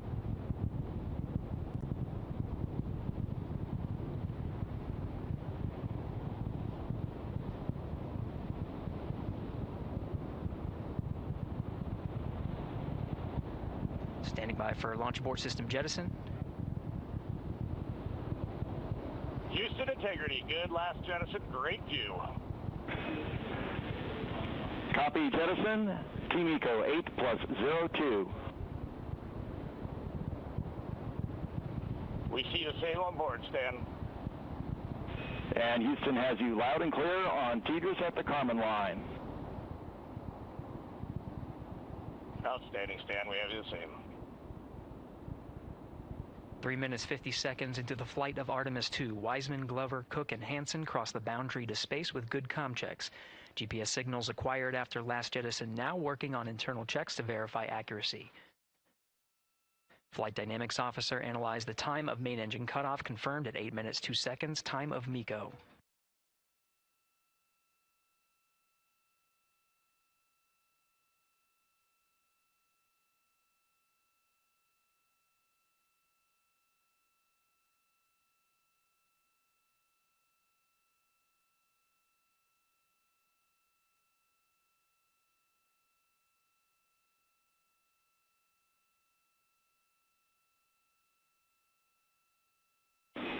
Integrity, GPS processing.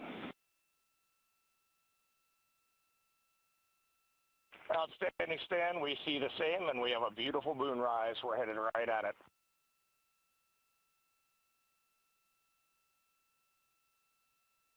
Approaching 5 minutes into the flight, Commander Reed Wiseman confirms he has visuals of his destination. GPS guidance, navigation, and control software finishes internal checks and sends to navigation channels.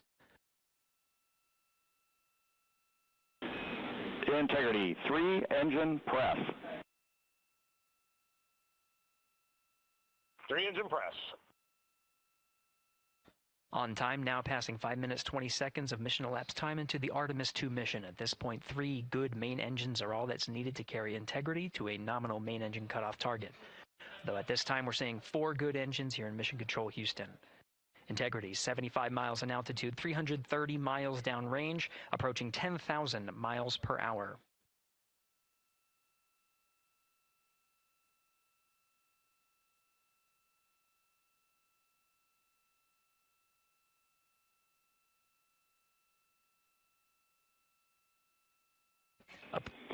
Integrity, looking good at 6 minutes.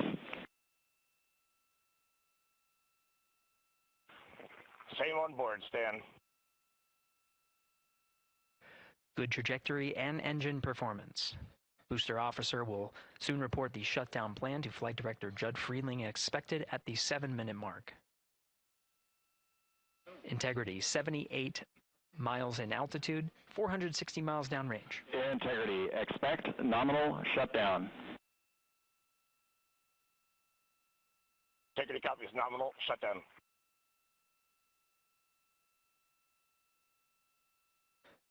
Six minutes 40 seconds of mission elapsed time. Shutdown plan is as expected. Again, the time of MECO was confirmed at 8 minutes 2 seconds into the flight.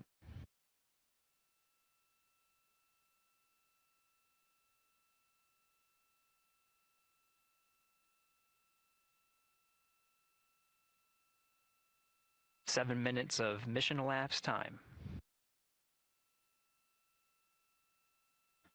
Throttling down as we approach the abort once around option. Milestone at the 7-minute 30-second mark. Now 84 miles in altitude, 650 miles downrange, traveling more than 15,000 miles per hour. Integrity, AOA open. AOA open. The window is now open for an abort once around option that would target splashdown in the Pacific Ocean. Still following nominal ascent at this time.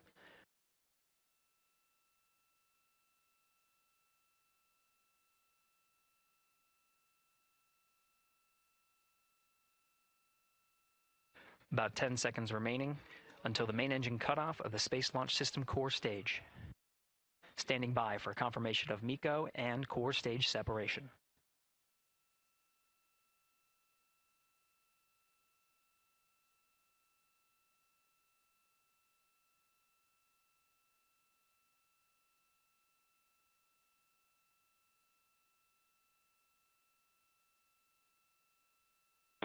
Integrity and nominal MECO, core stage separated.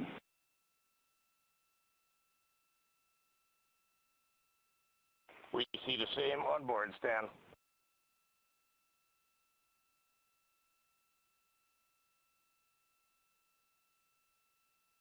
Eight minutes, 40 seconds into the flight, we have a nominal main engine cutoff heading in the right trajectory on the way to swing around the moon.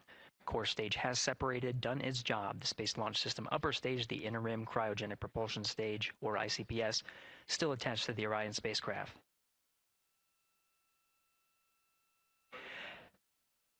Nine minutes of mission elapsed time. Integrity crew of Reed Wiseman, Victor Glover, Christina Cook, and Jeremy Hansen now in orbit around the Earth at the beginning of their journey to the moon.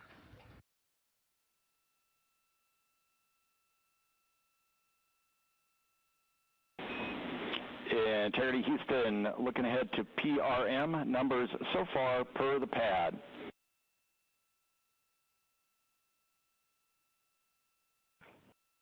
Copy that, Stan. Numbers for the pad.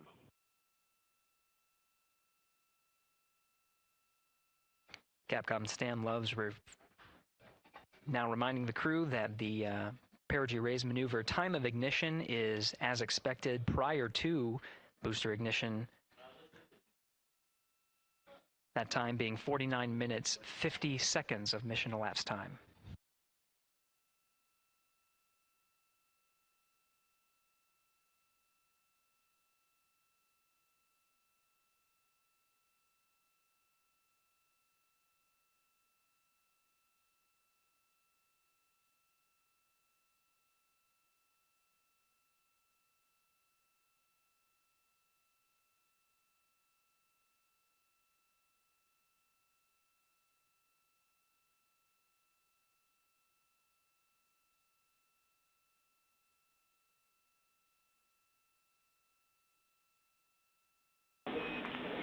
Integrity, good. NEDS deploy.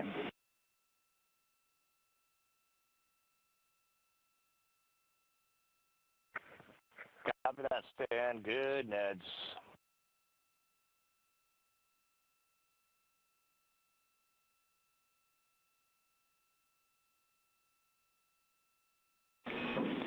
And Integrity Houston for PWD setup. Just a reminder, halfway open on the secondary. We copy that, Stan. Halfway open.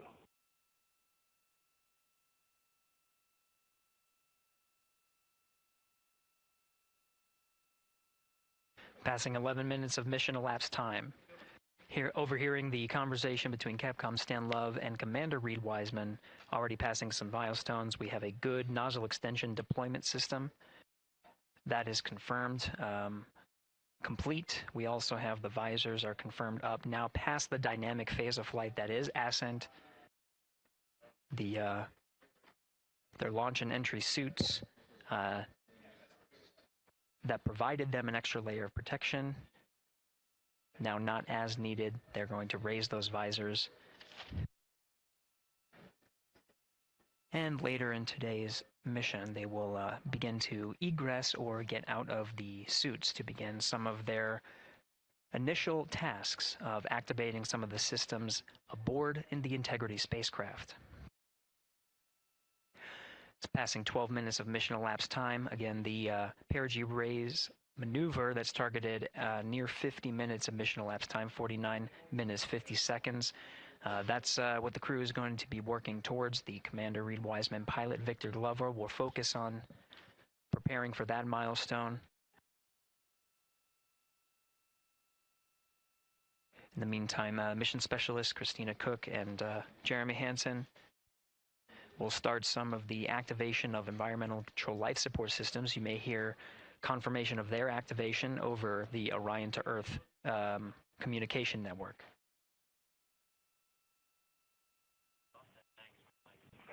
Houston, C3 aux power back in auto. Copy C3 aux, and we're 2 minutes to maneuver.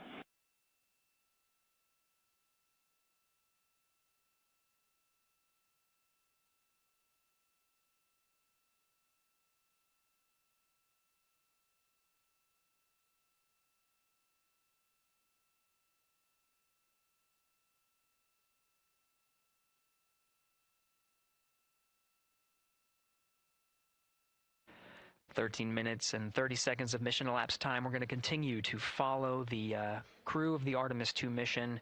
They are beginning their journey around the moon to verify the systems that will take us to its surface. An incredible ascent. Artemis 2 is underway. Reed Wiseman, Victor Glover, Christina Cook, and Jeremy Hansen begin their journey to the moon. Still milestones to come up as we await solar array deploy and the critical burns that will get Integrity into high Earth orbit around the Earth before engines are fired to get us around the moon. We'll keep tabs on Integrity and its crew from here in Mission Control Houston.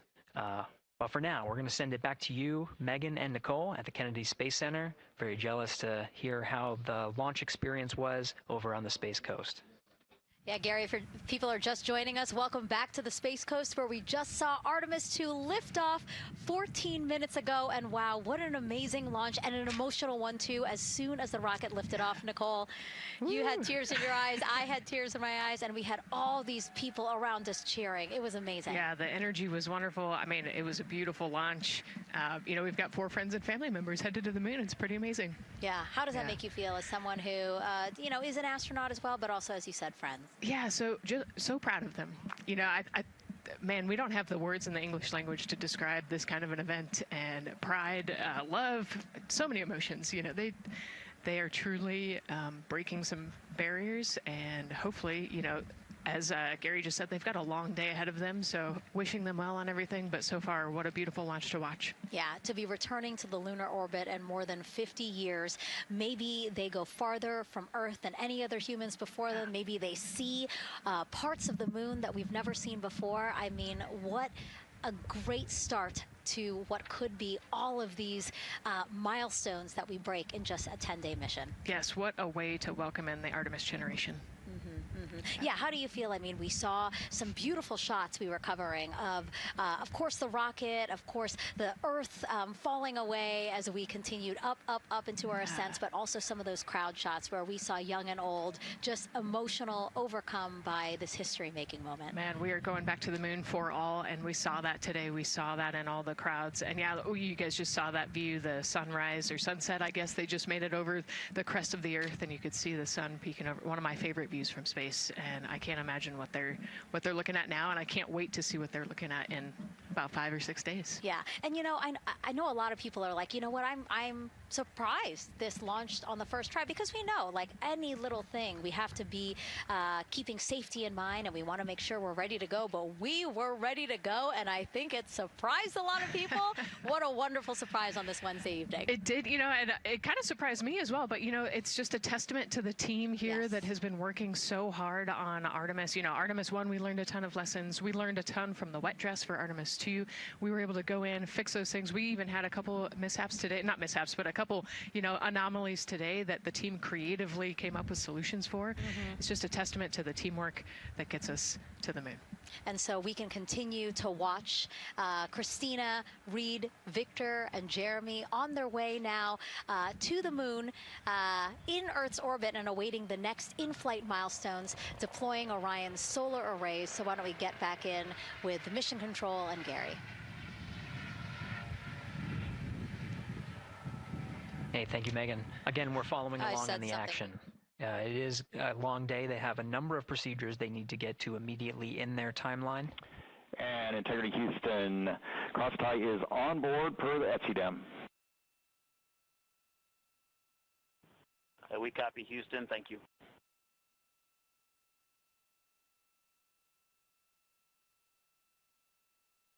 Cross-tie referring to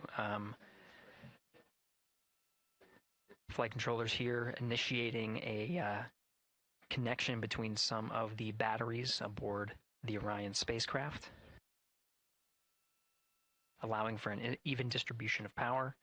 This is the flight control teams that took us through ascent of the Artemis 2 mission today. Right now we're, as you see, passing 18 minutes of mission elapsed time. The Orion spacecraft Integrity and the interim cryogenic propulsion system are maneuvering tail to sun. It is in this orientation, this attitude. Integrity anywhere until that momentary prop caution.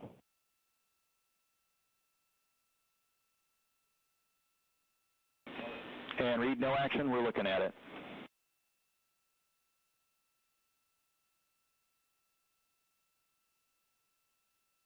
Commander Reed Wiseman verifying what is being routed to his displays aboard integrity. Propulsion engineer confirming that no action is needed at this time. They're pressing through with their nominal procedures to prepare for the perigee raise maneuver. And of course, the solar array wing deploy ahead of that. The solar wing deploy is a critical milestone. We'll continue to have our coverage follow the mission until that deployment. Successful launch is just the beginning. The deployment of the solar arrays and successful confirmation that those solar array wings are drawing power is a significant milestone and says to the flight control teams that we will continue on today's mission. Power needs to be drawn to continue through some of the next milestones. Until then, the AOA open option that was called up upon ascent, the aboard once around, is the current option, and the board to orbit option ATO will be switched to a preferred mode at the time that the solar array wings are deployed and latched. It gives the flight control teams a little bit more flexibility. Yeah, Integrity Houston, update on TDRS handover for your pad.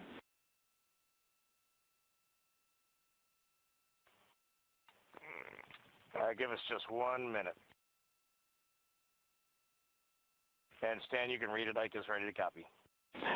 Roger. TDRS handover east to west expected 1 second earlier at 5:1 minutes 26 seconds.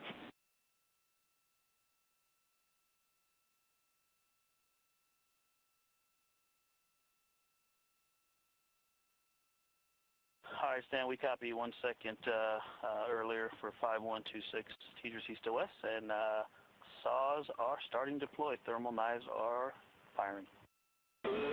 We concur. Thanks for the report.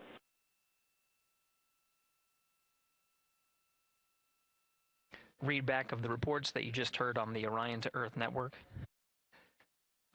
Integrity has maneuvered tail to sun. The RL-10 nozzle on the end of the ICPS is pointed towards the sun, and the solar array deployment sequence has begun. With the deployment confirmed, it'll be several minutes until they are what is called in a latched position. Once they are latched and confirmed to be drawing power, they can switch the mode to ATO and continue along the mission. The teacher's handover at the pad, that message meant the crew was provided some preliminary numbers of when to expect handovers between the tracking and data relay satellites. Currently orbiting Earth at an altitude of 545 statute miles above the Earth, they are in a near-Earth network communication system. The tracking and data relay satellites, geosynchronous satellites that are stationed about 23,000 miles above the Earth. After the apogee raise burn that occurs later today, the burn itself will put them in an altitude that surpasses the range of the tracking and data relay satellites, and they will transition to the deep space network today. And Integrity, for prop messages, we see 2 temperature measurements right near the line. It's that momentary message you saw earlier. We're going to suppress those. It's CM helium heater 2 T1 and heater 1 T1. They're going suppressed. Integrity, thank you. We see the same.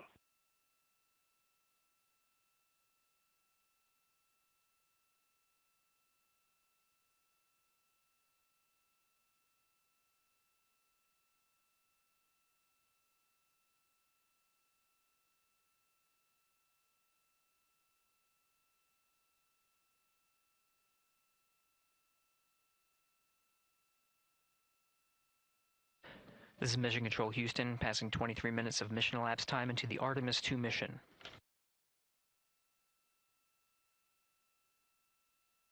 This is after a launch that began at 5:35 and 12 seconds Central Time, 6:35 and 12 seconds p.m. Eastern Time.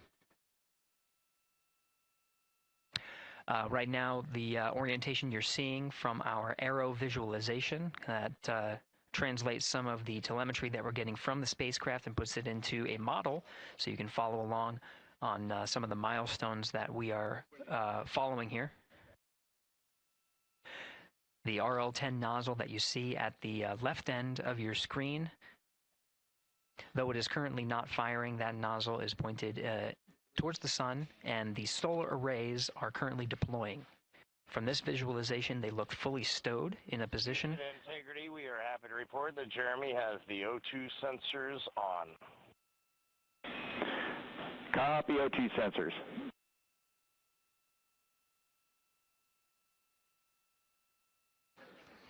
Again, Commander Reed Wiseman and pilot Victor Glover overseeing the deployment of the solar arrays.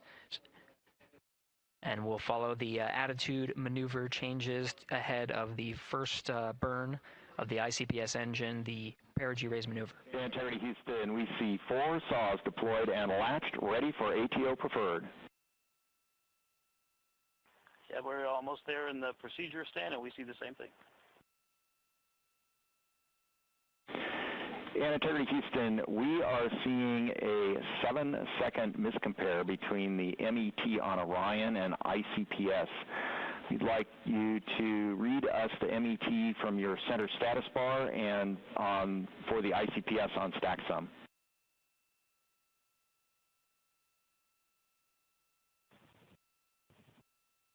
And Stan, we see a absolutely precise alignment. MET 25, 14, 15, 16, precisely aligned with ICPS MET. Copy, thank you for that. We'll investigate a ground issue. And Houston Integrity, ATO preferred set. Copy, ATO preferred.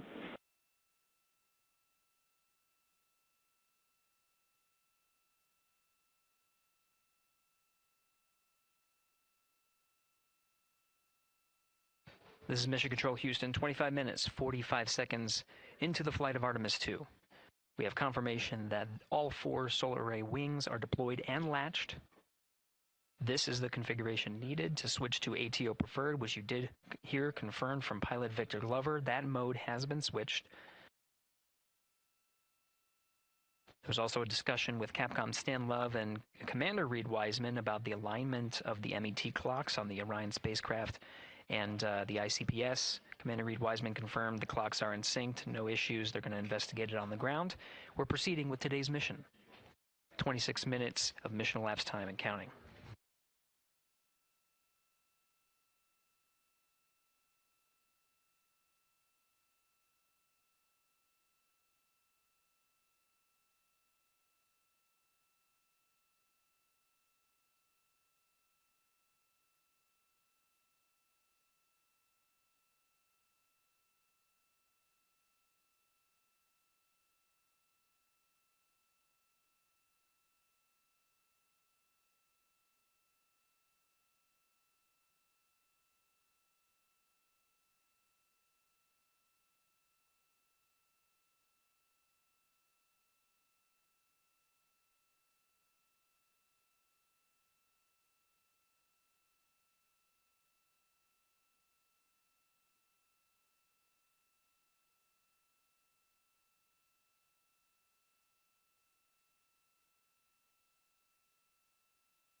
This is Mission Control Houston. We're approaching 28 minutes of mission elapsed time into the Artemis 2 mission.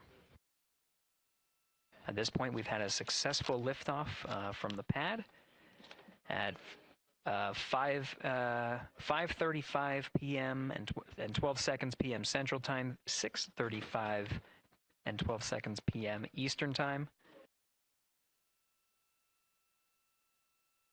We've had a good main engine cutoff, core stage separation, and a good trajectory to begin today's mission. Right now, the Spacecraft has maneuvered tail to sun. We're standing by for another maneuver to maneuver into the burn attitude. This is where the RL-10 engine of the ICPS is pointed in the correct orientation for the perigee raise maneuver. We did hear confirmation that the perigee raise maneuver time of ignition has been confirmed per the pad, which means it was the predicted time prior to liftoff. Integrity for GNC, we're taking channel 1 to unfiltered and to BFS. Okay, Stan, we're watching. Go ahead.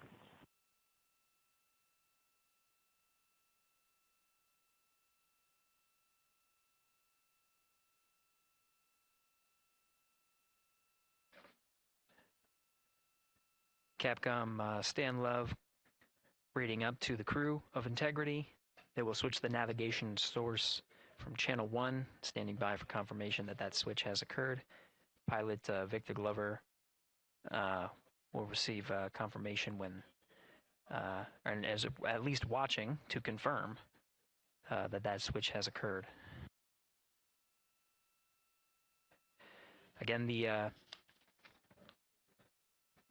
perigee raise maneuver that we're heading towards, not too long from now, we're actually inside 20 minutes at this time from the time of ignition of the perigee raise maneuver. We did have a successful deployment and launched of all 4 solar array wings. This is the configuration needed to commit to the perigee raise maneuver. Of course, flight controllers here in Mission Control Houston will continue to evaluate that everything is good before committing to that burn. The perigee raise maneuver does raise the perigee, the lowest point in the orbit, from 15 to 100 nautical miles. The 100 nautical mile mark is needed to continue in low Earth orbit and hit the target for the apogee raise burn. That will put them in a high Earth orbit for the remainder of the day and set them up for the right position to execute the translunar injection and head to the moon tomorrow. The burn duration of the perigee raise maneuver is 26 seconds.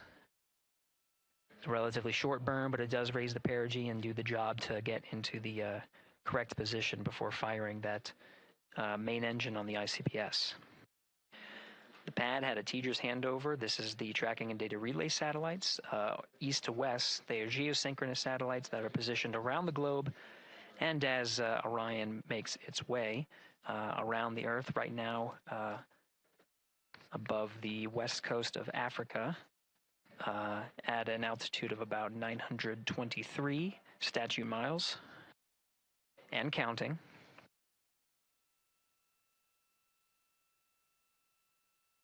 The perigee raise maneuver is not executed at the perigee. It is rather executed on the, actually closer to the apogee. But what it does is it raises the perigee on the other end of the orbit to 100 nautical miles.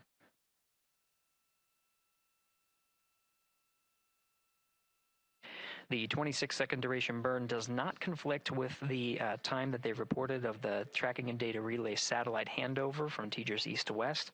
Again, geosynchronous satellites that are used not only by Integrity today, but the International Space Station as well.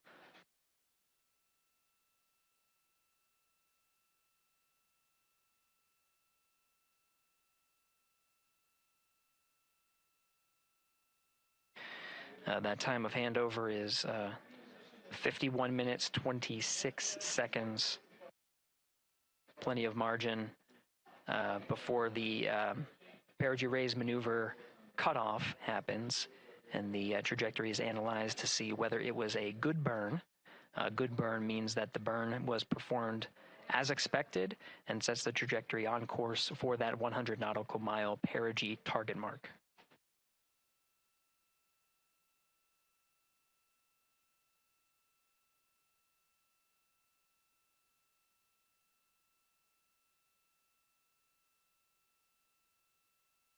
Again, for those sticking with us on NASA Plus and following along on our coverage, we will continue to follow and to cover the mission until Well, actually, we'll continue to cover the mission 24/7.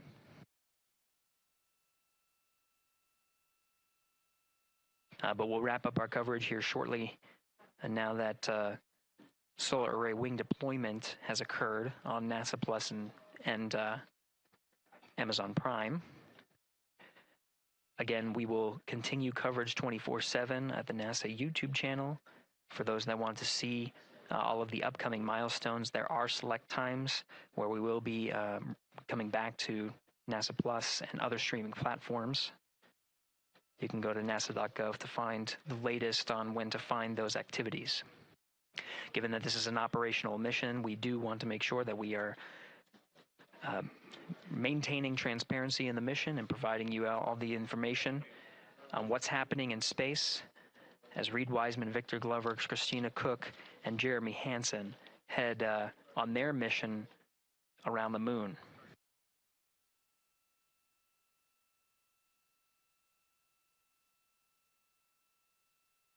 Inside Integrity at this time, again, the solar array wings have deployed. The Integrity is maneuvering to its burn attitude ahead of the execution of the perigee raise maneuver. Overseeing these steps is primarily done by Commander Reed Wiseman and pilot Victor Glover. Mission specialists Christina Cook and Jeremy Hansen focusing on some of the system activation inside of Orion, namely the environmental and control and life support systems. The activation and checkout of some of these critical systems are very important to continuing on the mission, making sure that those systems are in a good condition and in a reliable condition to provide the necessary environmental and control needs of the crew with humans on board through the duration of the mission that extends 10 flight days.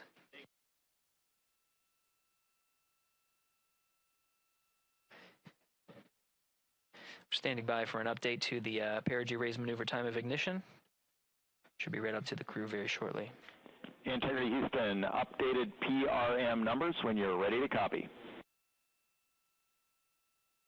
All right, Houston, we are ready to copy. TIG is 2 seconds earlier at 4 minutes, 48 seconds. TIGO unchanged at 26 seconds. 49, 48, TIGO 26.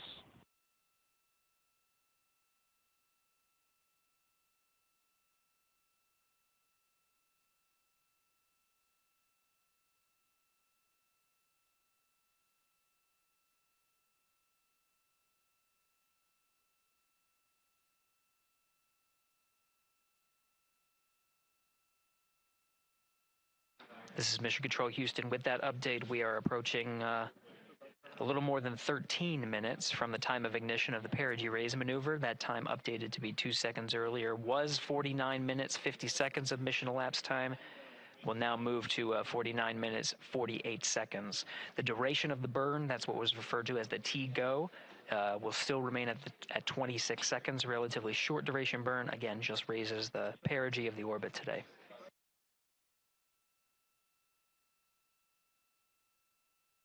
Making sure they hit the mark on that time of ignition is the primary concern of Commander Reed Wiseman and pilot Victor Glover. Mission specialist Christina Cook and Jeremy Hansen inside activating those environmental control and life support systems.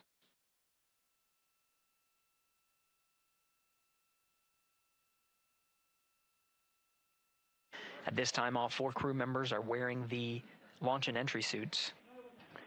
Integrity Houston, for Optimus on the PCD, we have time update instructions when you're ready.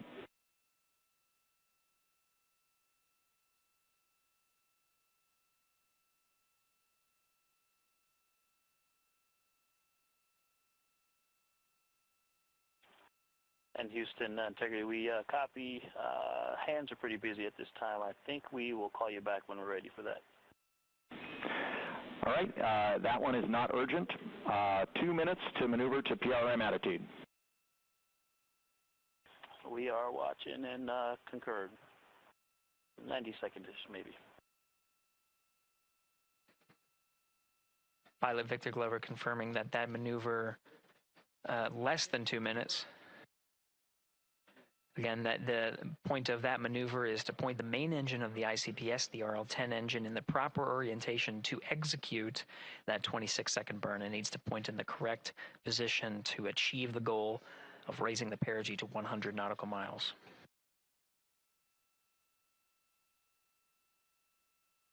You heard some of the environmental control system activations over Orion to Earth. Jeremy Hansen activated the O2 sensors. They'll be measuring the cabin of Orion.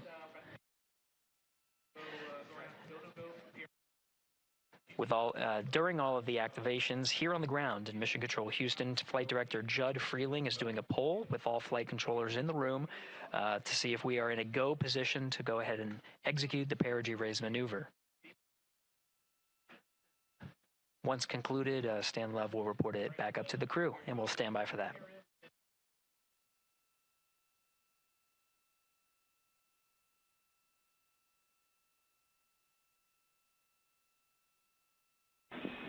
Integrity Houston, MCC polls go for PRM pending attitude and SAWS.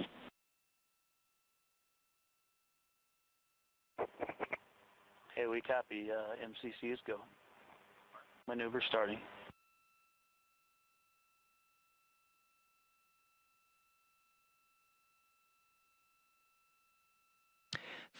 Minutes of mission elapsed time. The maneuver to the burn attitude has begun. The maneuver also is paired with reorientation of the solar array wings that have been deployed. They will have various positions throughout the duration of the flight. Of course, solar array is meant to maximize the draw of power from the sun. So when deployed, we're in a biased solar array wing configuration that was called solar normal.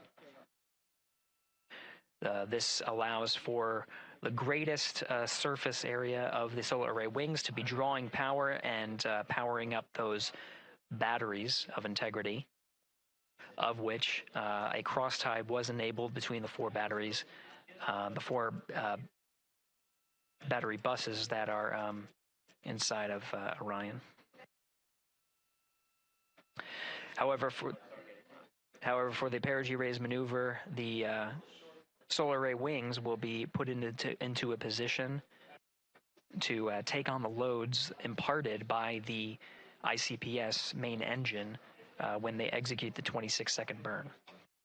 You can see in the animation here, the solar array wings are in motion, and the attitude is being reconfigured to point the engine in the correct direction, those solar array wings being pointed forward.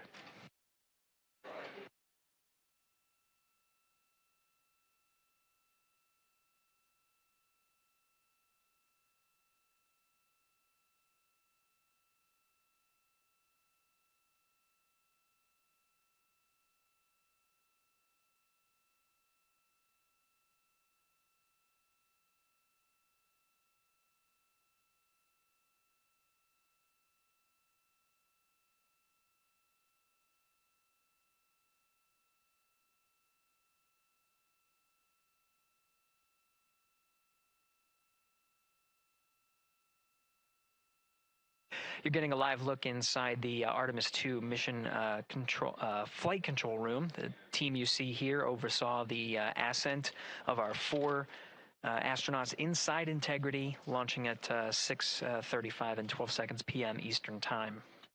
Now again, this room will be occupied 24 hours a day, 7 days a week, with flight controllers shifting on 3 shifts to oversee 24/7 operations of Artemis 2 while in flight. We will cover that live on the NASA YouTube channel, and we'll be covering that around the clock as we begin to wrap up our coverage here on NASA Plus. Before I do want to send it over to our colleagues at the Kennedy Space Center.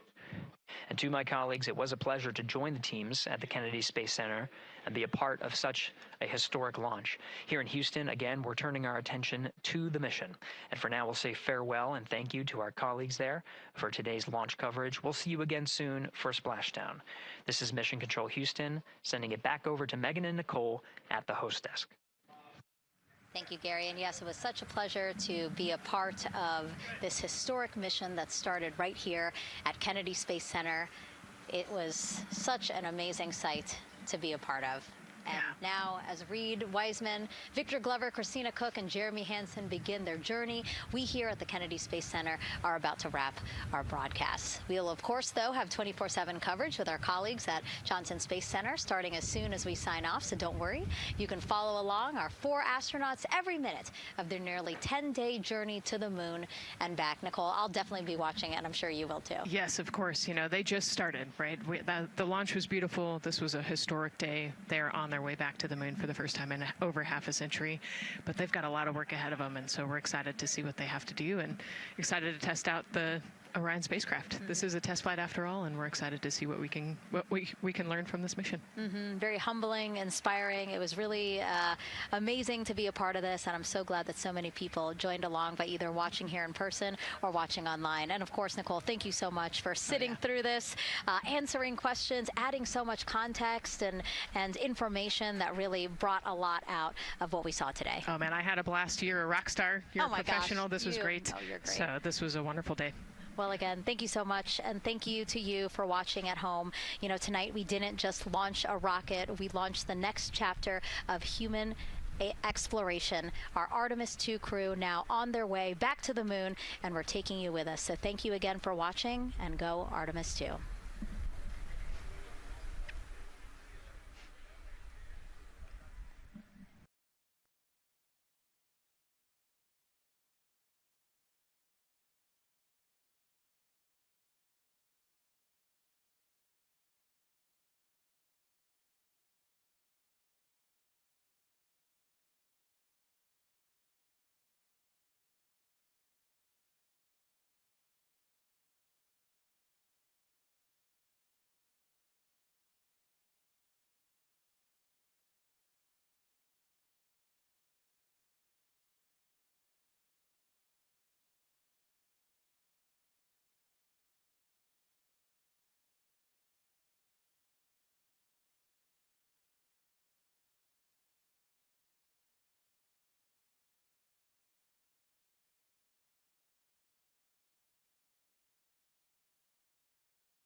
Quick recap, the thermal roll is complete, distributing. Dan, when you got Equus.N2H2O up, give me a call. I'm looking at it. Tab stop 17, we show that valve closed, if that helps you. That is also what we see, and that's exactly the valve we're looking at. Related to that, question for Jeremy. For the PWD checkout, did you check out the primary first or the secondary first?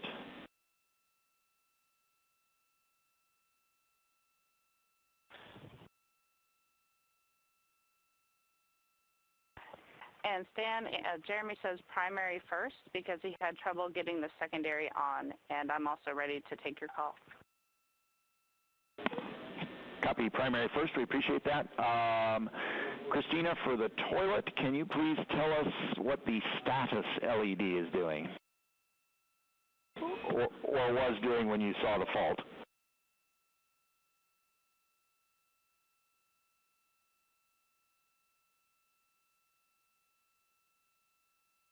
It had been on per normal, and there was good suction, and then it turned off when the fault started blinking. That's valuable information. Thank you. Teams on the ground continuing to troubleshoot the waste management systems aboard Integrity. Now we'll continue to follow the mission here as the 4 astronauts work on the steps to activate some of the systems and prepare for the apogee raise burn. About 3 minutes from now, 7 p.m. Central Time, 8 p.m. Eastern, we'll start the press briefing. That press briefing will happen on our 24/7 live coverage. While that is happening, you can listen to the Orion to Earth loops and continue to cover the mission and views from the solar array wing cameras aboard Orion. And you can follow that at our clean live stream, also available at NASA's YouTube channel.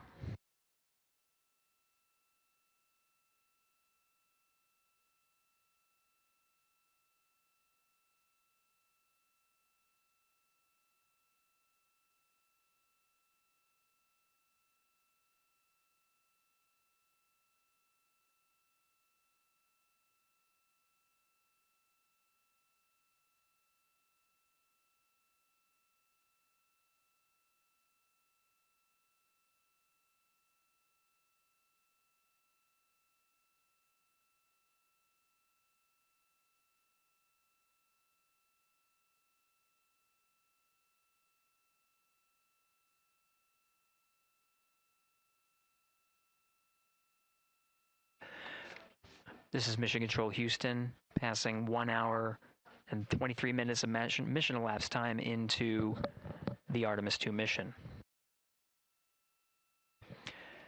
The Integrity crew, about 800 statute miles over the Earth, currently passing over Australia. Commander Reed Wiseman confirmed that pass over Australia, they were able to peek out the windows and see that view from an altitude that is higher than any of them are used to.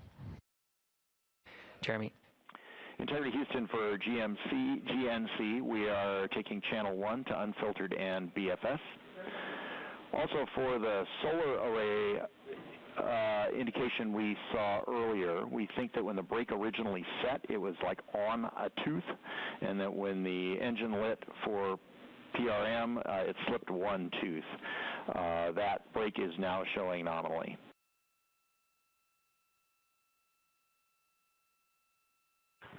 Okay, Tanya, we copy that, and I'm just curious, I feel like about a half an hour ago you took 1 to unfiltered in BFS. Is this nominal, or did something happen? Victor, this is nominal. Okay, thanks. Copy.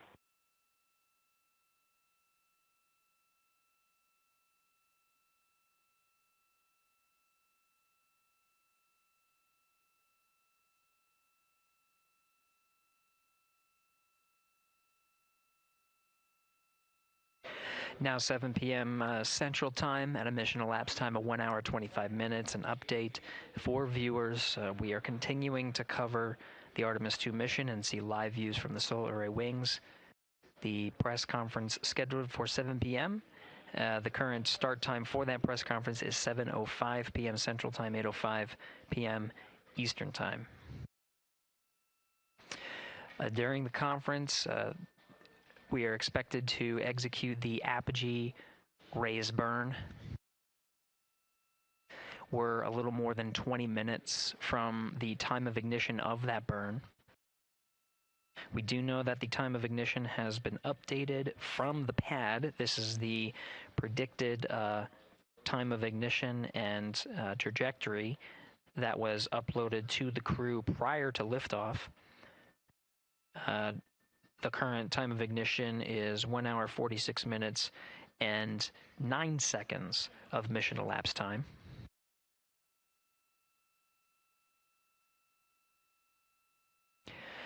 The duration of the burn at the pad was 17 minutes 52 seconds.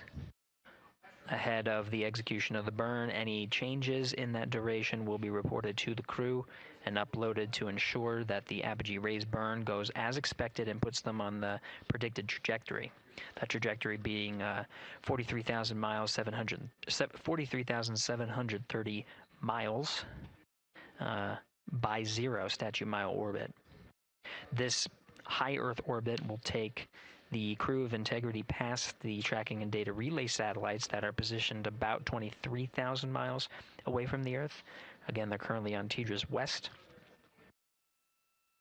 And they will transition to the Deep Space Network. The apogee raise burn time of ignition again at 1 hour 46 minutes and 9 seconds of mission elapsed time. That is expected and will occur during the post-launch press briefing. So as part of our 24/7 coverage, the briefing itself will overlap with that particular milestone. To follow along on our 24/7 coverage, we won't necessarily stop our coverage. The clean Orion to Earth loops will be available on our clean feed. That will show a view similar to what you're seeing now. This is a view from the solar array wings, and you'll also hear the communications between Capcom's Stan Love here and the crew aboard Integrity, and you can listen as they confirm the execution of the burn and any changes of the burn.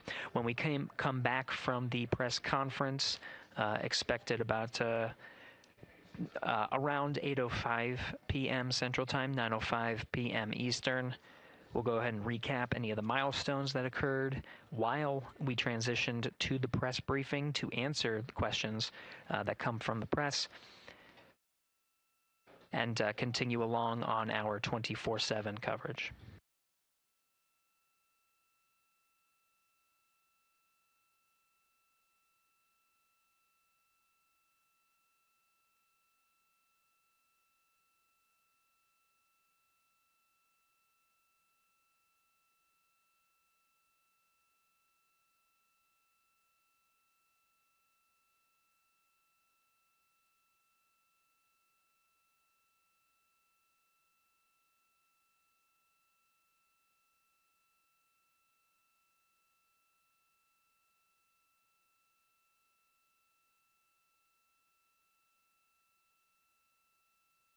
Houston Integrity for CFC install.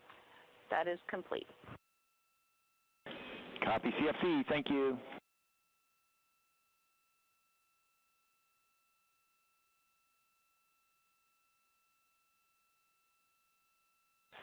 And Houston, just want to let you know, since we're running a touch behind timeline, we have not yet started suit doff for any of the 4 crew members. We'll get to it in a bit. Copy, thank you.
Integrity Houston, updated ARB numbers when you're ready.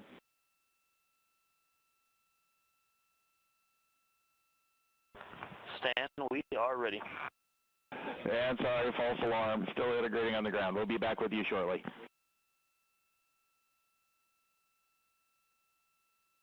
Good practice call. Talk to you in a second. Roger.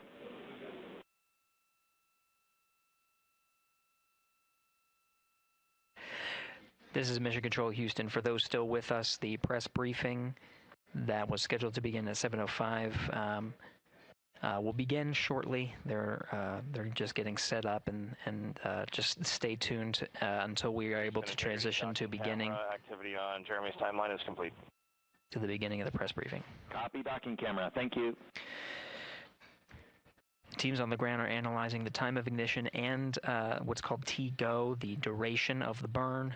At the time ahead of liftoff, the duration of the burn was 17 minutes 52 seconds.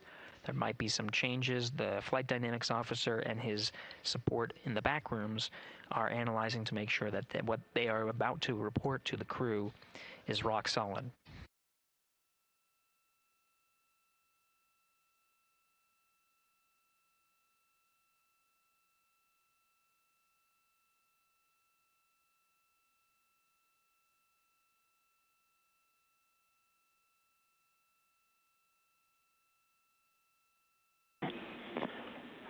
Integrity Houston with new ARB numbers for real this time.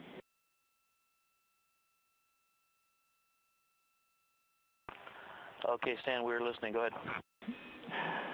ARB TIG, 1 hour, 46 minutes, 07 seconds.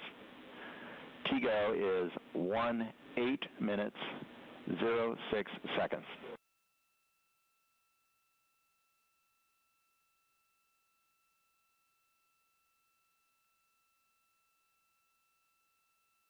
Okay, Stan, we copy and have entered 1 hour, 46 minutes, 7 seconds for TIG, and TGO, 18 minutes, 6 seconds.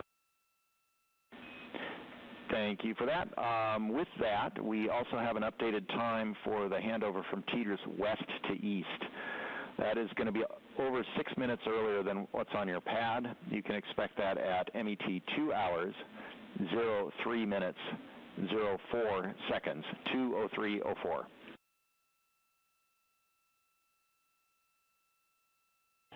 2, 3, 4. For handover west to east. Thanks, Dan. You're welcome.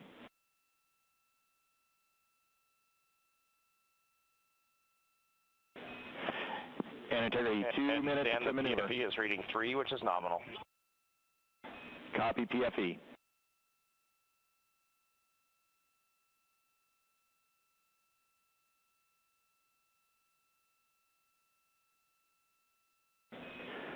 And integrity, we are ready for the Eclipse power down per your execute note.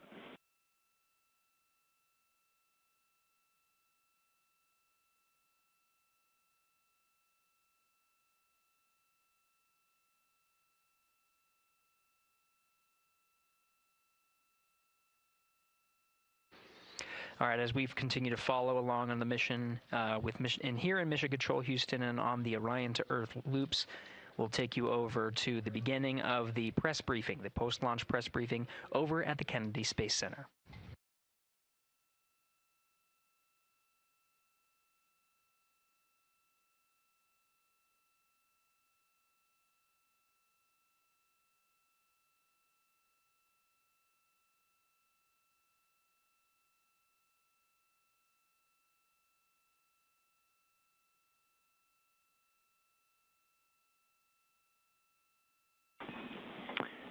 Integrity, MCC pulls go for ARB pending attitude and saws.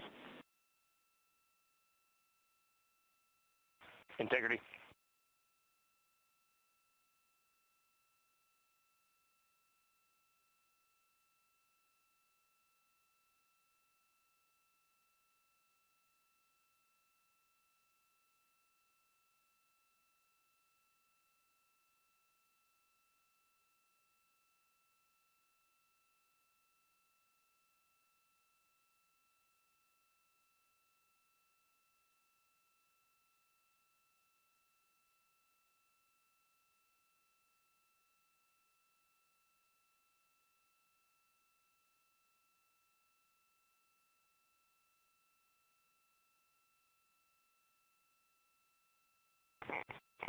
Houston, integrity for power down.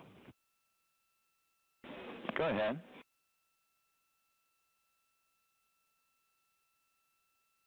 All right, we see the roll, Stan. And for power down, we believe our steps are complete. If we could get just some situational awareness on the DU brightness, we feel like we have them 50% down, but let us know.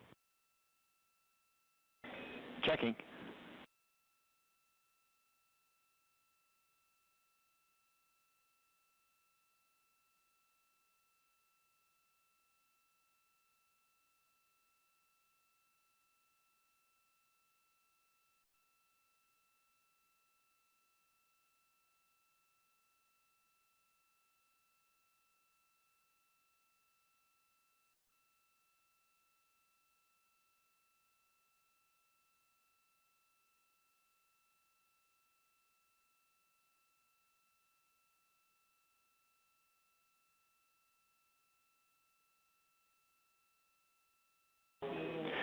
Integrity, we see DU3 right at center. We see DUs 1 and 2, a couple of clicks above center. We're checking power draw now.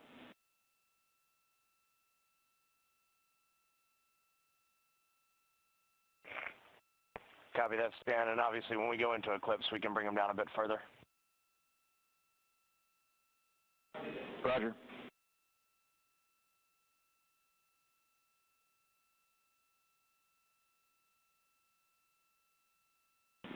And Reed, when we get into eclipse, we would like those extra clicks on DUs 1 and 2.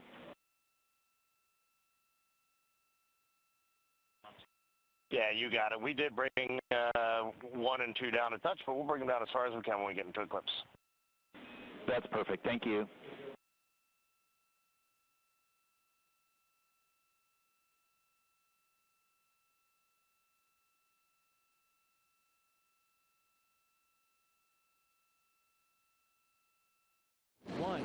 Booster ignition and liftoff.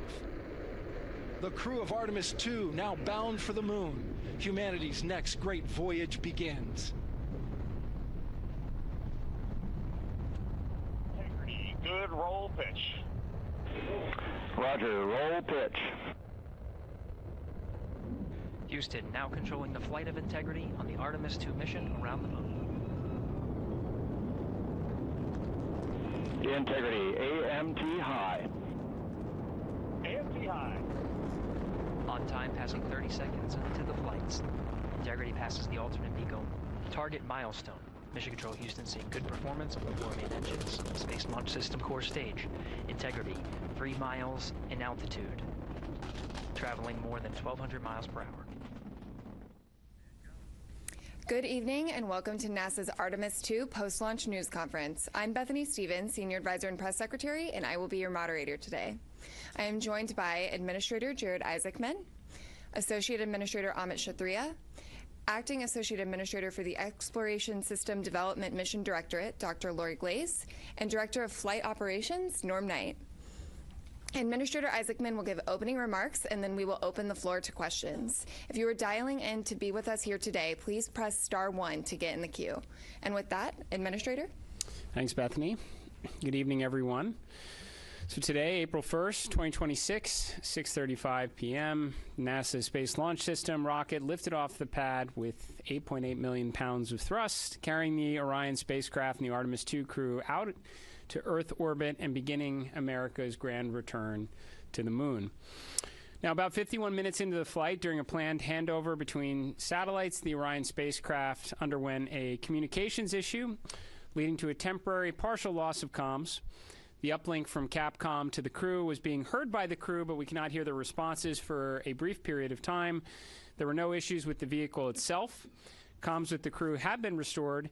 We're actively working the issue, and we'll keep you informed. The Orion spacecraft has successfully separated from the core stage, and its solar arrays have been deployed as planned.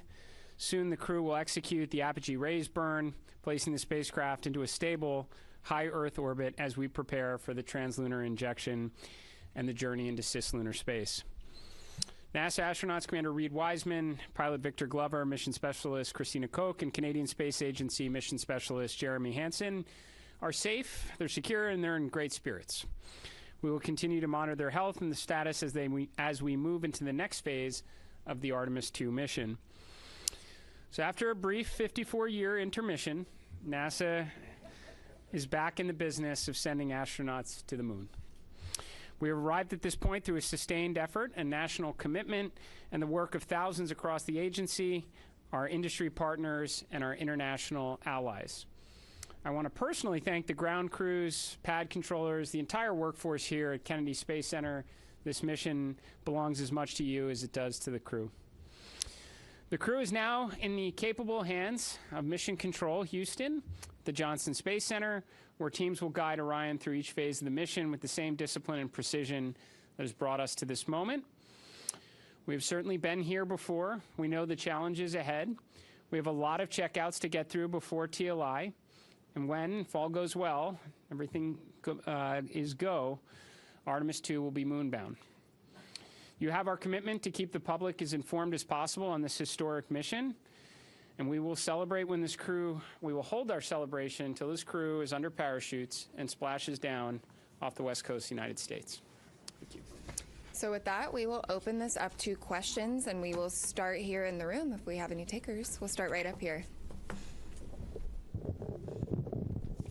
Congratulations to all of you on a successful launch so far. My name is Jim Siegel. I'm with Florida Media Now. And I'm curious about when the astronauts will have their first meal on this mission. And secondly, is somebody on the Earth here, back in Houston or somewhere, keeping track of what they eat during this entire mission? And how do they go about doing that? Do they tell them what to eat, or do they kind of select what they want? What do you think? Well, let's see. I'll jump in on this one. Well, what I'll tell you is they do have planned meals, okay? So they have a planned meal today. I will tell you they're very busy. So ascent day is very tough. It's tough physiologically, and it's tough from a workload issue as well. And so this timeline between now when the crew goes to sleep, so MET of about 8:30 is pretty packed. They're going to snack. They probably have some pre-positioned meals. I know they did in their flight suit. Some of the snacks that they can use if they need. But I will also tell you that flight day 1 and flight day 2, you might not feel like eating a lot, and that's just part of it. Your body is acclimating to 0G. Your physiology is transitioning from a 1G environment to 0G, and it takes a little bit of adapting. So right now they're working hard. They are doing what they need to do. They sound great on the loops. That was really a good signal to us that they're feeling well. But just know that that's part of the equation, you know, when they get on orbit. As far as the food being tracked, yes, we have a food lab, and we have folks at the Johnson Space Center tracking what they eat, the nutrition, the calories. It makes a difference. They do this on Artemis. They do it on Space Station as well. So we're well versed in that. We want to make sure that they're healthy, and we also want to make sure we know what they're doing, what they're eating, so we can also track that and make sure that they don't need any supplements or anything additional. Thank you. We'll head over to Joey.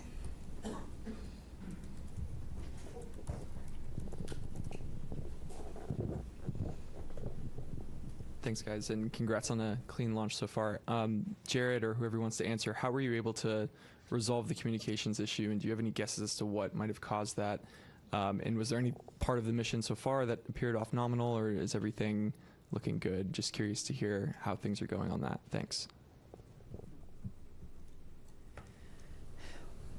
Well, on the comms issue, and I don't know, there may be someone here that has a little more detail than I do of having to run around quite a bit, but I think they're still looking into trying to really understand exactly what was going on there. But it's restored, which is important. I think it just. It was during handover to Tejas West. Sometimes that's squirrely. Ground configuration, you gotta get that right. So hopefully that's what it is. But we'll chase it down. But they were able to recover. They had intermittent forward and return links, so the burns that they needed on board it was never an issue. It was unusual for it to be dropped out for a couple minutes. So that's what we're telling you. We had a controller issue with the toilet when they spun it up, so we got to work through that. That's going to take maybe a few hours to troubleshoot. So there was also a water tank valve. There's 4 water tanks on Orion. There's a crossover valve that connects the 2 gangs of tanks. It's supposed to be open to ensure maximum flow. It was closed during ascent. You know, when you shake the thing, things like that happen. So they're going to reset the valve. And then they had a recurrence of on Artemis 1, we had a latching current limiter failure on a piece of electronics. It's transient failure when it gets exposed to radiation. They took 1 hit of those. We took about 24, 25 of those during Artemis 1. Again, normal, the onboard fault detection cleans that up, but we're just getting started, Joey. Clear, right? This is a flight test, and a lot of what we're doing here is exactly this, trying to test out all of the things that require the crew interaction, right? And so we anticipate to have a lot of these. Well, that's what we're here for, work through them. Sawyer? Importantly, apogee rays burn. We're go. So they're going to stay in space. Sawyer. Thank you, Sawyer Rosenstein, NSF. I noticed that the slide wire baskets happened to deploy during launch. Is that something that was expected? And can you give any initial reports, at least what you've seen from the cameras, of how the mobile launcher is doing, given the hope to be able to quickly turn it around? Yeah, do you have something on the baskets? I can talk about the turnaround. The baskets they're supposed to get out of the way. That's part of the plan. So otherwise they take plume loads, and we don't like that. So I can tell you on the mobile launcher, our team has already been looking at a lot of the imagery that we have that was taken both during and after, and assessing that, trying to get the condition. We've got teams, I believe, going out there. They might already be out on their way to take a real look. Some of the good things that we've seen relative to Artemis 1, one of the issues we had was that the water that was supposed to be spraying down the launch pad, so that there were some issues there that didn't happen. We saw a lot of corrosion. The water was working, so things were getting washed down. We're still also going to remove some of the parts so that we can do some of that cleaning to make sure we don't have those corrosion issues. We haven't seen evidence of things like after Artemis 1, like the elevator doors were blown off. We haven't seen that. So we're optimistic, but we got to get out to the pad. We got to look. We did a lot of changes after Artemis 1, trying to harden the systems so that we can turn it around faster. We do anticipate there will be some items that'll need to be replaced. It's a pretty violent environment. But we're hopeful that that's minimized, and as soon as we have more information on that, we'll definitely let you guys know where we stand and how quickly we think we can get it turned around. Thanks. Lauren?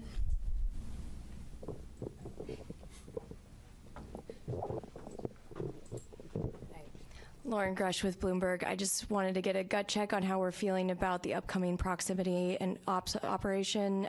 Do we have any concerns with that TDRS delay, or is that not an issue for that? I would say right now we're on for the proximity operations demo. Haven't heard anything that's keeping us from that, Norm? No. On track, ready to go. Victor Glover's going to be flying it. Reed's going to be working the procedure with him. And cross-checking, and Jeremy and Christina are going to be looking out the windows, also spotting, cross-checking, using cameras and imagery, and it should be beautiful, so we can't wait. We'll go right over here. Yes, Bert Dicht from Ad Astra Magazine, National Space Society. Just wondering if the astronauts reported what the ride was like to orbit. I know with the space shuttle, it was a pretty rough ride until there was SRB SEP. Was this similar? Have you heard? I have not heard a report yet. I know we will get a report. Again, yes. When MECO happened, immediately they were getting prepped to do their perigee raise maneuver. That's critical. Otherwise, they come back to Earth, which we don't want them to. So they got that. They are working to get their spacesuits off. They're, they just got the ARB burn, which was very important. So now they're working to get their suits off. So they are very busy. Now, later today, I anticipate they will call down and give us a full brief as to, how the Proxox demo went, how the ride uphill went, and I personally can't wait to hear the comparison between this massive rocket and the shuttle. Sounds great. Thank you. Micah.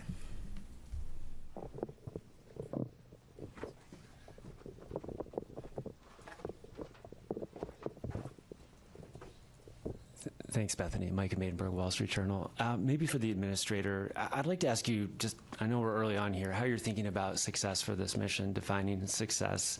A lot of tests ahead. And just what happens if you don't kind of meet that standard as the flight unfolds? Thanks so much.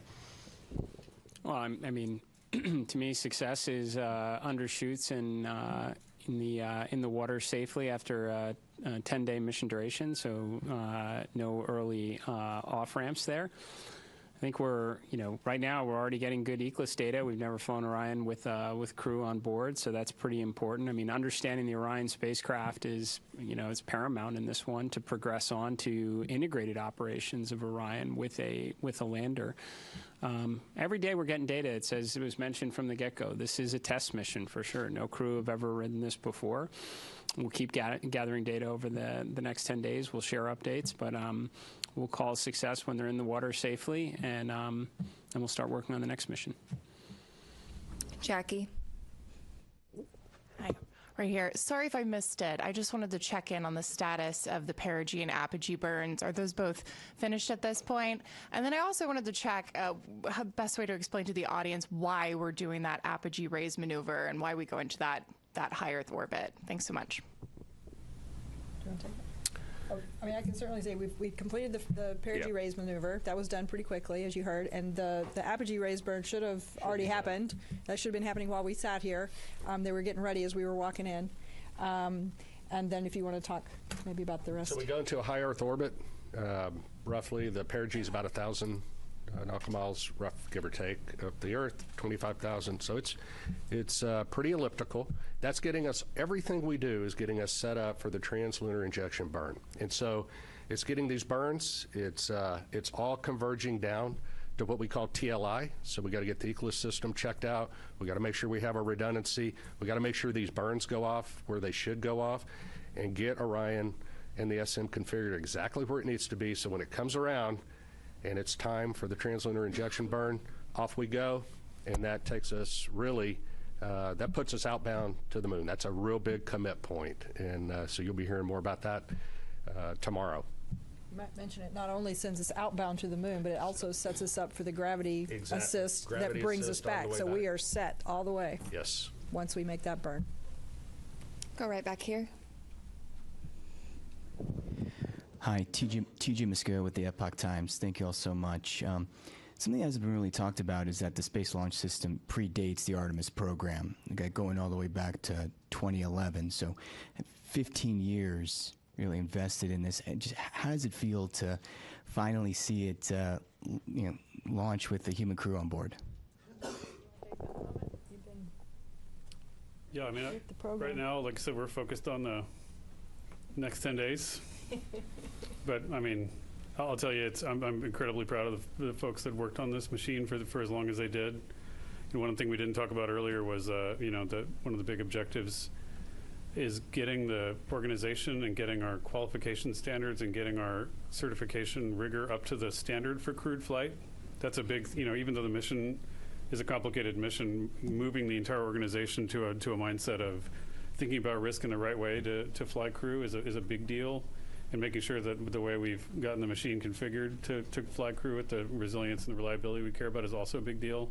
So it takes time. I mean, we got a lot in front of us, but I mean, it's for the guys that were out there, there's a big celebration in launch control for the rocket guys. The rocket guys can go out and play now, but the spacecraft guys got a lot of homework.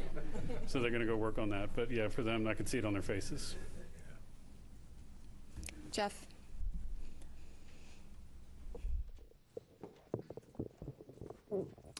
Jeff Faust of Space News. During the countdown, we heard controllers working through a few issues, one with the flight termination system, one with the launch abort system battery, and it sounded like there was a brief telemetry dropout. Wonder if you could provide a little bit more details about those issues and how you resolved them relatively quickly. Yeah, so Jeff, the FTS issue was we were doing an end-to-end test. We typically have to confirm that we can get a signal from the range to the machine and then back. We weren't able to close that entire end-to-end loop.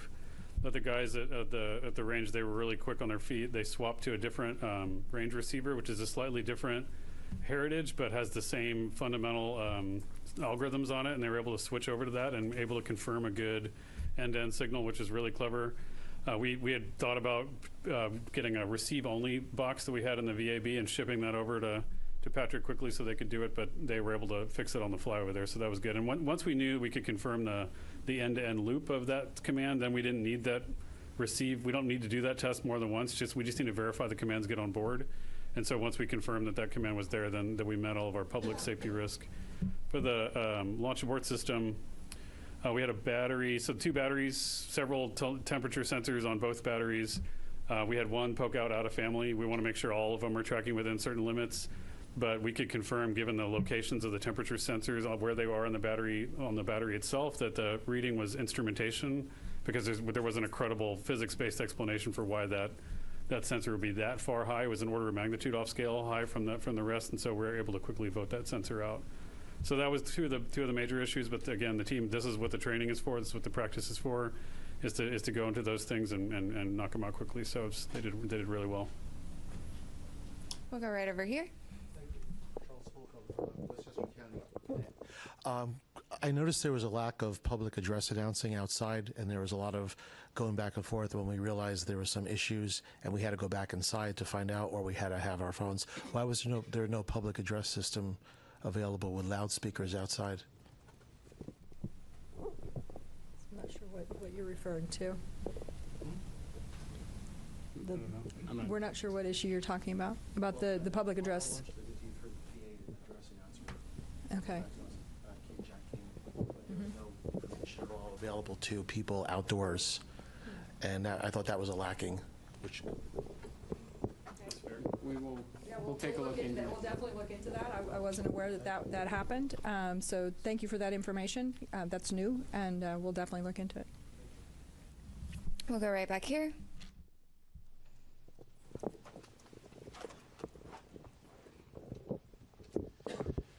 Thomas Moore, Sky News. Administrator Isaacman, as a fellow astronaut, what were your feelings watching your crew rising above Pad 39B? And do you feel that extra sense of responsibility for the crew as they head further into space? I certainly felt that it would be, just from, I guess, my perspective in it, that, I don't know, it is far less stressful to be strapped into the rocket than to be responsible for it here on Earth. So I definitely had those feelings quite a bit. But, you derive a lot of confidence from the process that leads up to this moment. I mean, literally the army of people that came together across NASA, all our contractors, all our partners to prepare for this, every step that leads up to it. This is what I, was really honestly going through my mind through it, is all the testing that goes into it, the integrated testing, the flight readiness review, everything that goes into a flight readiness review. Not to mention you have a truly exceptional crew up there that have been training for years on this. That gives you the confidence to undertake this mission, especially knowing the implications that it is part of a much bigger program. This is America and our partners' return to the moon, and we're trying to do it this time to stay. So, incredibly important mission. Certainly felt the pressure of it, but it was relieved, based on the confidence we have in the team here at NASA and everyone who contributes to it. Thank you for the question. We'll come right up here.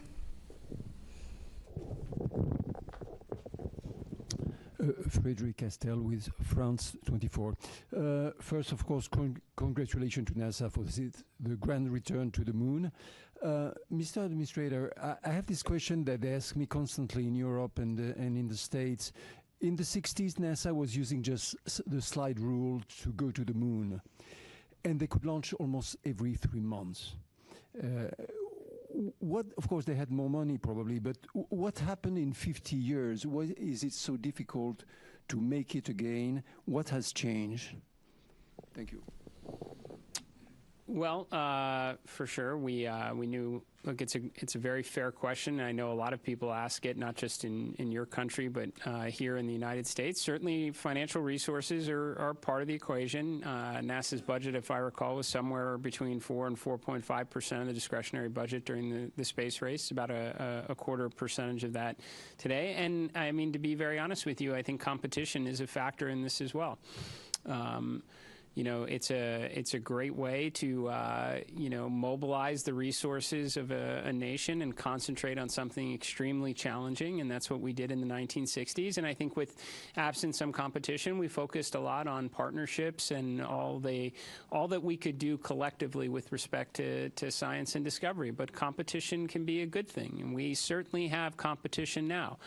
I think that's why you're seeing us start to concentrate our resources back to the objective, and do it with a great coalition across the NASA workforce, our contractors, all our partners that have come together, our stakeholders in Congress and the administration who came here to witness this launch, is because they know we have competition, and this one's going to be close. And I think as a result, you're going to see a lot more progress, more so than you have in the, since when this was originally conceived under Constellation. We're going to get back into the business of launching rockets on a regular cadence, and we're going to bring the world along with us. So.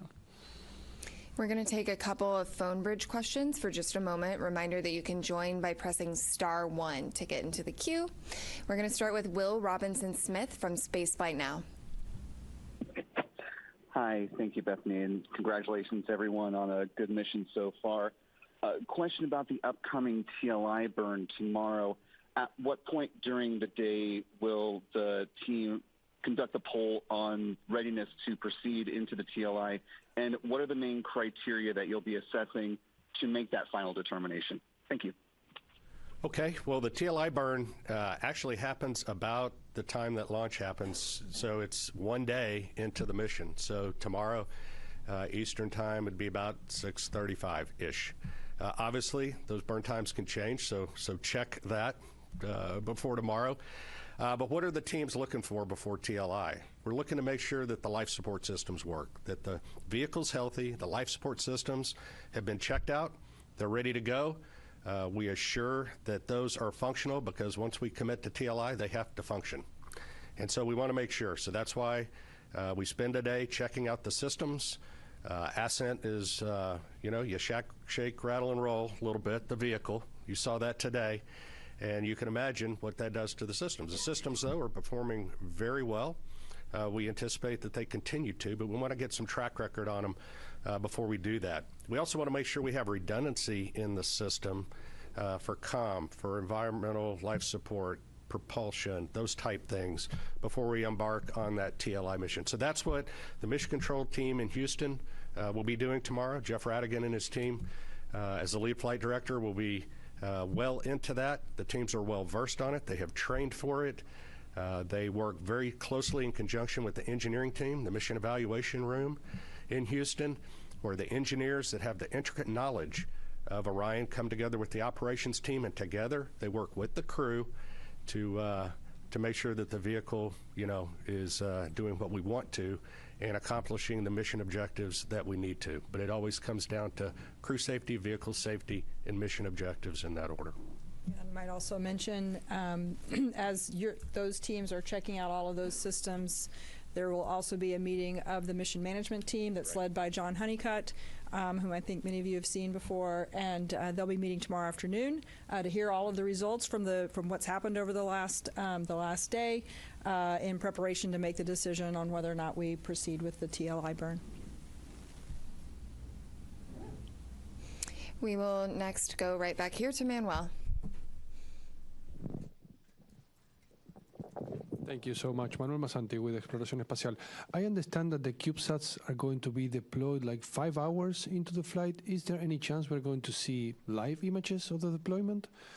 And then when is the crew, I know they're super busy right now, but when are they going to start using the flywheel machine on its way to the moon, when everything is more like... The second question was to do when they start doing the manual, as far as... Flywheel machine. Oh, the flywheel machine. Sorry, thank you, the exercise machine. I guess after the TLI. I'll do this exercise. Yeah, I'll hand that to you, but I can answer the CubeSats. So the CubeSats are installed in the Orion stage adapter, which is actually a part of the upper stage piece, right? So once Orion separates from the upper stage, we'll do the ProxOps demonstration. right? And then once Orion has cleared and we're away, then they will be deployed. So Orion won't be there to take images of them, and once they are deployed, they each of them have their own plans for being able to communicate back down to Earth to various ground stations. They have their own communication plans, so we'll start to get information back from those individual CubeSats. So that's kind of the plan and the path forward on the CubeSat deployment and what you can expect. We're going to take one more question from the phone bridge from Christopher Mick of the Hudson Star Observer. Thank you very much. Congratulations to all the teams thus far. I had a question from an earlier media availability with Jeremy Hansen. He made mention of if the mission launched on April 1st, they would be experiencing a lunar eclipse. And I just want to follow up on that, if that's where that would be happening in the mission timeline, and if there would be any video perchance of that happening, or is that just going to be on the astronauts' photography at the time? So you may have to answer the question on whether or not there'll be the availability of the what kind of real time. I'm not sure what we'll have there, but the crew will get to observe the eclipse. This is pretty unique. It's kind of interesting. It actually doesn't happen when they're out of comm, so they will be having communication during that eclipse time. But during the eclipse, the moon will be blocking the sun. They will be able to see the sun's corona, which is kind of cool. So they've been having a lot of science lessons over the last couple of days to learn about that and the eventuality that we actually launched today. So they're prepared to make those solar observations. It'll be a pretty cool and unique opportunity. I'm sure we'll get some images down at some point. I just don't know if they'll be live. Tarek.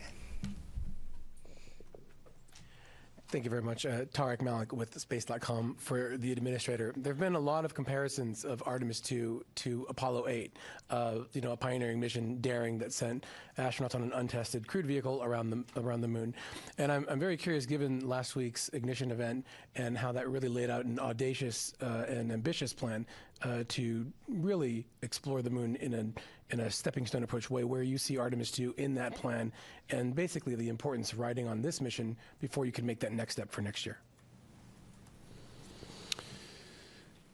So, I mean, no matter, I guess, how you slice it, it's the opening act for sure. I think there are areas where we're clearly combining, Apollo 7, Apollo 8 into a single mission.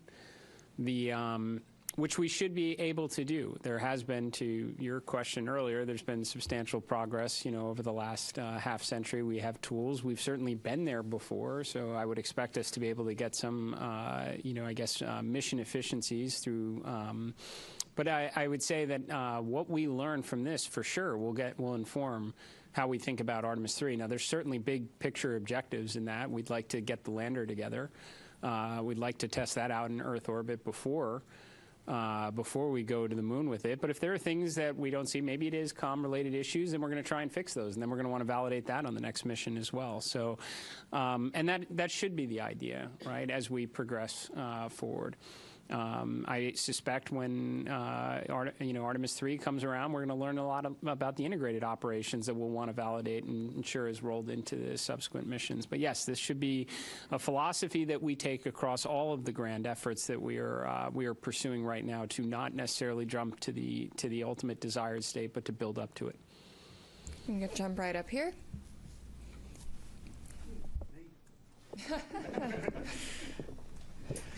Hi, Richard Hollingham, BBC Future. Related to Apollo 8 in a way, really. I just wondered what plans had gone into a new Earthrise image. A lot has gone into the aspirational nature of this mission. Have you a plan? I assume you have a plan. What is the plan? Oh, go ahead.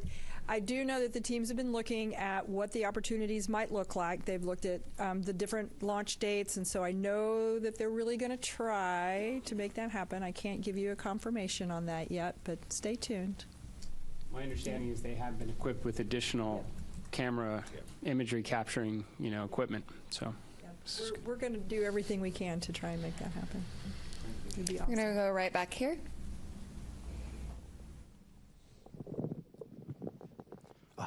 Thank you. I'm from a Japanese news agency, Kyodo News. My question is to the administrator.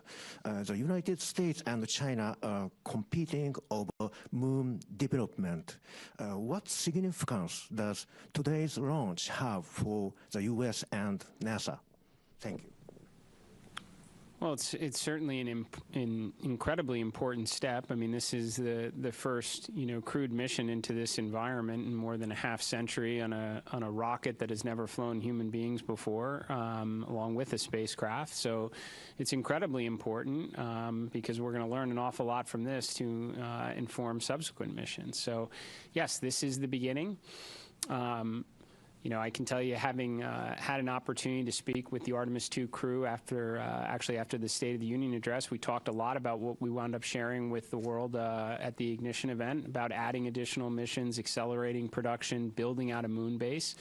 I think it was very energizing for the crew because they knew that they were, this is a risky mission for sure. Any type of new test flight mission going in this environment is going to be challenging, and they knew it was building up to something bigger. And I think that it was very helpful for them in that regard. So, and certainly it was very helpful for me to hear their feedback as well. I would suspect a point or two wound up in the Ignition event from them. So, we're going to go back here to the white shirt. Thanks, Denise Chow with NBC News. I think for Lori or Norm, I'm curious what you anticipate could be some of the biggest challenges over the next few days, whether that's from a spacecraft or system standpoint or crew workload. I'll jump in. Flight day one from a crew workload is pretty tough. Between now and TLI, we're working the crew really hard. In fact, when they go to sleep tonight, they're woken up in the middle of their sleep to do the perigee raise burn, and so their sleep's disrupted.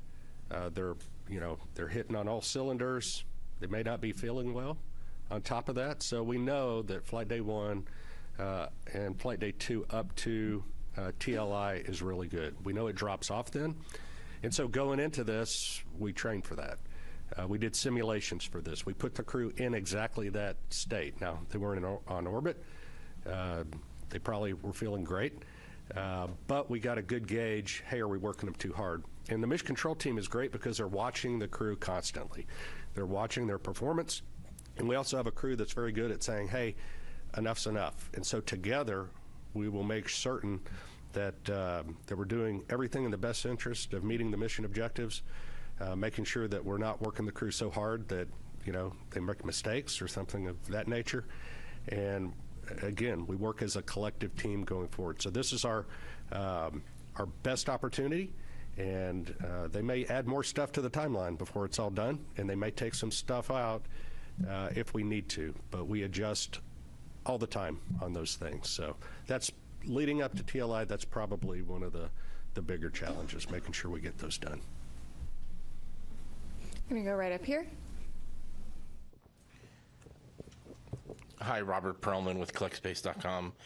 For the administrator, you mentioned the 53-year hiatus, and in that time, now most of the world's population wasn't alive for Apollo, like I think you and me. And I wonder if you have a sense of, if even this early in the mission, that this has captured the imagination of those people that have never seen anyone go to the moon before on a world level, on a national level, and how important is it to NASA to capture that support from the public? Yeah, I've said it many times. I absolutely, I think it's foundational for what we do here at NASA to inspire. It should be a component of every one of our missions. I've talked about, I think after Artemis II, you're going to have more kids that are going to dress up as astronauts for Halloween. We want to inspire and create interest in the next generation to grow up and contribute to this endeavor. Now, how have we done so far in captivating the world's interest in America's return to the moon? I don't know. You have to tell me. We've been rather busy the last couple hours. I would say, and I felt this way going into it, that when we got down to T0, a lot of people would be paying attention.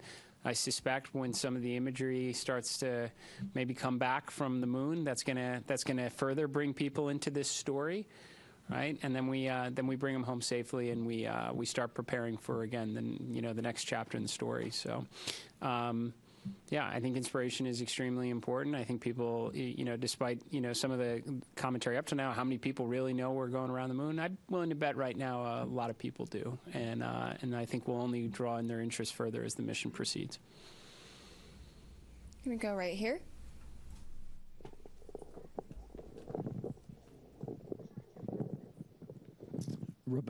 Robert Coppinger, British Interplanetary Society Spaceflight Magazine. Commander Wiseman said during the crew news conference in September last year that when they get off the planet, they may only spend 3 or 4 days going around the Earth. What sequence of events would need to happen for that to occur? I was quite surprised to hear him be so specific about such a scenario. I know you all talk about it being a test flight. So what would need to happen for the mission to be curtailed in such a fashion? I didn't cover the question. So I think the question had, just confirm, it's kind of hard to hear, but the question is that the commander talked about one of the alternate missions where they maybe would stay in Earth orbit for 3 or 4 or 5 days, yes, that sort of thing. What would need to happen so for one that of the one of the scenarios that would have led to that is if for some reason during the launch that the SLS did not quite deliver us to where we needed to be, or the upper stage didn't deliver us to the orbit that we needed to be in. That would have been one of the scenarios. I think that's probably the main scenario that would have ended up in that one of those kind of alternate missions. Yeah, but I don't think we're going to need to worry about that, hopefully. But the other thing is, if for some reason we're able to stay, but we're not able to do the TLI burn, we would stay in Earth orbit. So there's a couple of scenarios where that could happen. We're right back here. Hi there, Joey Vars with the Gabber for anybody. In the weeks leading up to the launch, we were talking about some of the distance records and altitude records and speed records that would be achieved that were contingent on the specific day and time of launch. I was wondering if we had a better concept of what those might be now that we are successfully off the ground. Thank you. Norm has that data for you. Well, based on the predicts right now, assuming all the burns go as planned and the timeline is executed as we think it's going to be, it'll be on flight day 6. At an MET of about, 18 hours, 18 and a half hours. And again, check that as we get closer because burn durations and things like that matter. But that's where we will exceed or beat the Apollo distance record, or at least that's where we believe that's going to happen. So that'll be an exciting day, and we'll stand by to see what transpires. You're right here. Hi, I'm Hanju Yang from Kookmin Daily in South Korea. And first of all, congratulations on today's successful launch. And my question is for administrator layer. And this mission also carried a Korean satellite on board. From your perspective, why does a crewed lunar mission like Artemis 2 matter not just for United States, but for the global community? I think we say often that when we undertake these type of endeavors, we never go alone. We go with our international partners. We have a Canadian Space Agency astronaut that's on board this mission. We are carrying a lot of CubeSats from our Artemis Accords partners, and we are going to continue to do this going forward. JAXA is contributing a pressurized rover, a major contribution to our efforts of having an enduring presence on the lunar surface itself. The Italian Space Agency, just a few days ago, we signed a memorandum of understanding for a habitation module on the surface of the moon, a component of the moon base. And to be honest, it was also a key component to the ignition event from last week. Half of the Artemis Accord partners were present. We spent a good portion of the second day talking together, recognizing that some of our partners can make contributions like a pressurized rover or a habitation module, and many others are going to work with their academic institutions and universities for science instruments that could wind up on the Phase 1 component to the moon base itself, or interesting tech demonstrations. This is something that NASA is extremely proud of and will continue to do so as we as we continue to press forward under this program. So we're going to do last question here. I'm going to go over to you in the back. It's Paul Brinkman, Aerospace America. Can you just talk a little bit about the propellant loading this morning? Was it flawless? Were there any leaks detected? Was it a repeat of the wet dress rehearsal? Did you learn anything? Yeah, go ahead. I think it went extremely well. What I heard this morning, and Amit may have an update from later, but some of the leaks that we'd seen of the hydrogen during the tanking for the hydrogen, we saw leaks below 1%, which was significantly lower. Again, the seals that we replaced seemed to perform extremely well. We did a pressure test kind of partway through, and the leak went up to about 1.4%. Still, well within the constraints, which 16% is the bound that we have. So I think it performed extremely well. We actually, I think, finished the tanking early, from what I understood. So I think it went extremely well. So again, the seals that we had replaced out at the pad after wet dress number 1, I think that was proved to be very successful. And with that, thank you all for coming out and covering humanity's return to the moon. Stay tuned for updates on NASA's social channels, including our continuous coverage on YouTube and NASA Plus. Go Artemis. Thank you.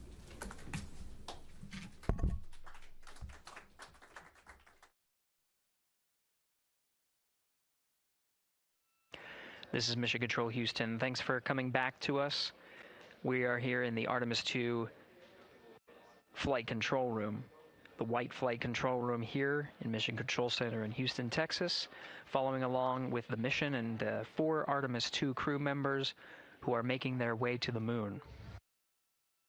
For those that were joining on the press conference, we'll do a quick recap of some of the activities that happened over the course of the hour that happened during the press conference. We did have a successful thermal roll ahead of executing the apogee raise burn. The apogee raise burn occurred with an updated time of MET 1 hour 46 minutes and 7 seconds.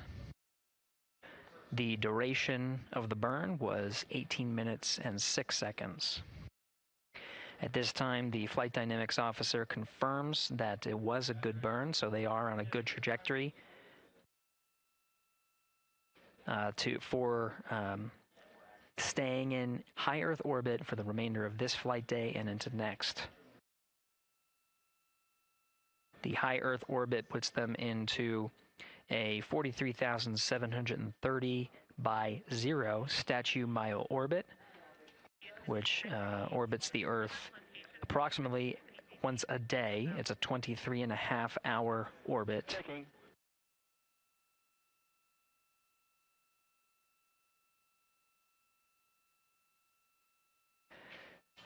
At this point, the crew is working through a number of steps to prepare for their first day in orbit, their first night. They have a number of activities coming up, including the proximity operations demonstration, where Integrity will separate from the second stage. Integrity, those PCDs are located in Foxtrot 3 large.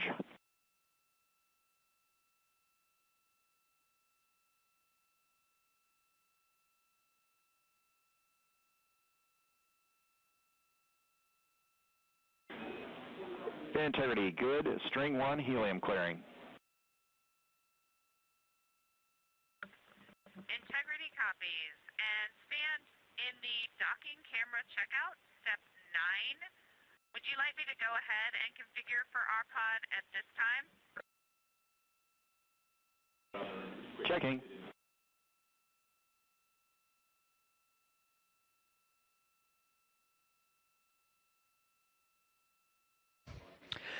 Continuing the recap, starting with the current discussion where Integrity is now beginning a thermal roll.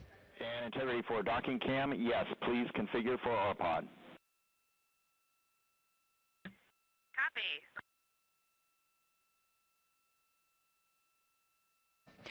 Mission Specialist Christina Cook is setting up the docking camera ahead of the proximity operations demo for later today.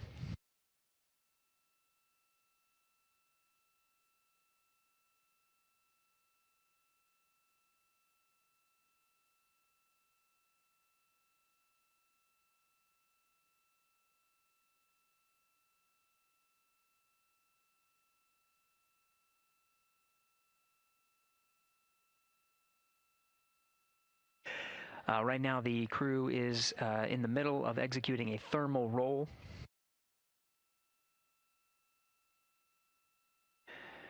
This procedure allows for more even distribution of heating on the interim cryogenic propulsion stage, as well as the Integrity spacecraft.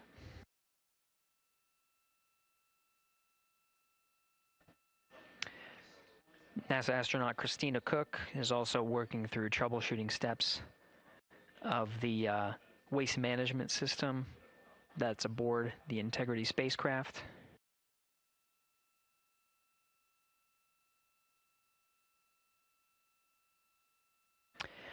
The toilet fan is reported to be jammed. Now the ground teams are coming up with instructions on how to get into the fan and clear that area to revive the toilet for the mission. In the meantime, they're getting their contingency, their backup waste management capabilities, specifically for urine. The fecal collection of the toilet, that specific capability can still be used with the waste management system aboard Orion.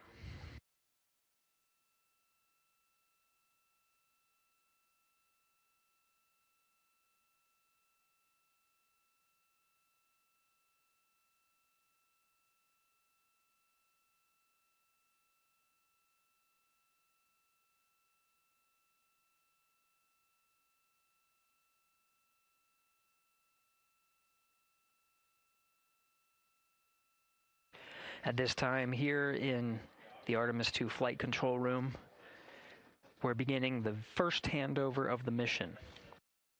The ascent teams led by Flight Director Judd Freeling are handing over to the Orbit 1 shift. You can see Flight Director Jeff Radigan to the left of Freeling.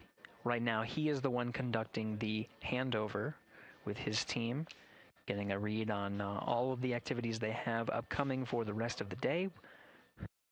Namely, the one in the near term is a proximity operations demonstration.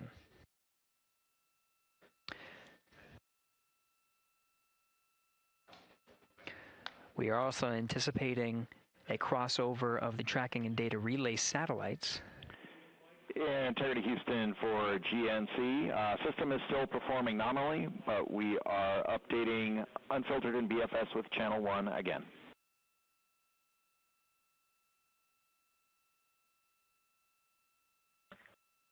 Integrity copies.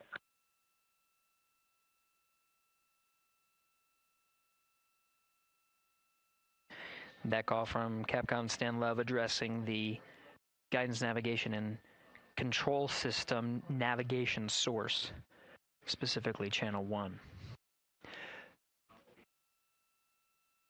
Now, as part of handover to Flight Director Jeff Radigan to begin the Orbit 1 shift on Flight Day 1, they're preparing for the proximity operations demonstration.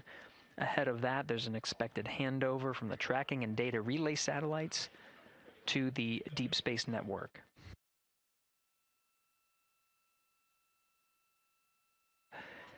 The successful execution of the apogee raise burn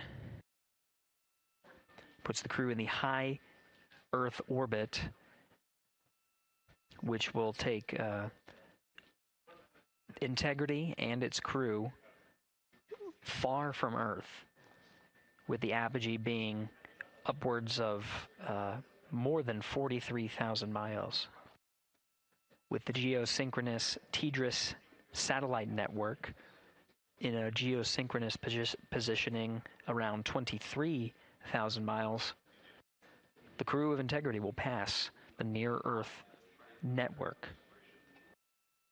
With that, expected a little less than 24 minutes from now will be a transition from the TDRS to the Deep Space Network. The data rates gathered from the Deep Space Network may allow us to hop on board and get some first preliminary views of the crew prior to them needing to prioritize the proximity operations demonstration.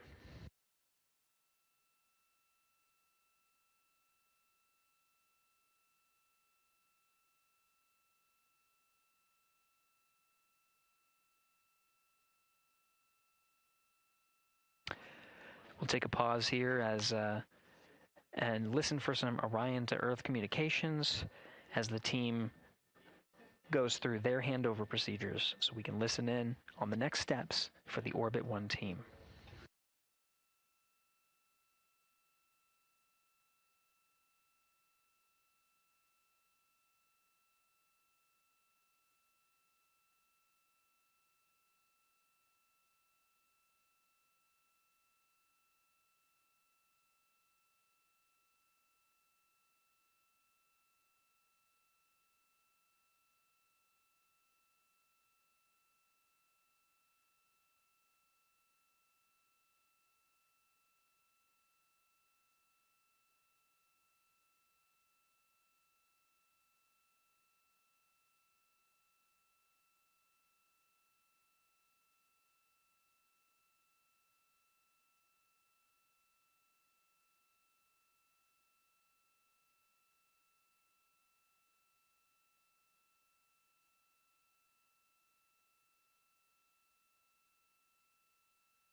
Integrity Houston, about halfway through the eclipse, we're seeing all of our power predicts right on. Thank you for the help with the power down.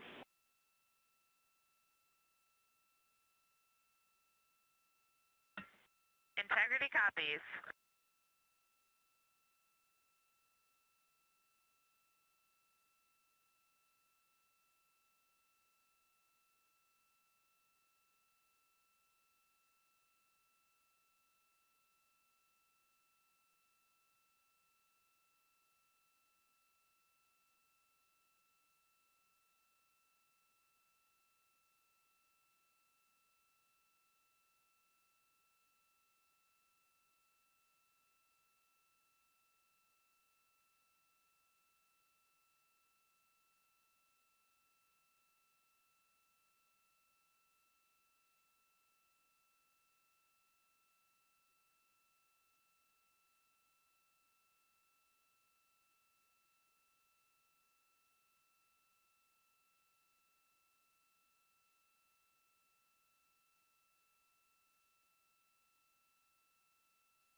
This is Mission Control Houston. Quick update on what you're seeing. This is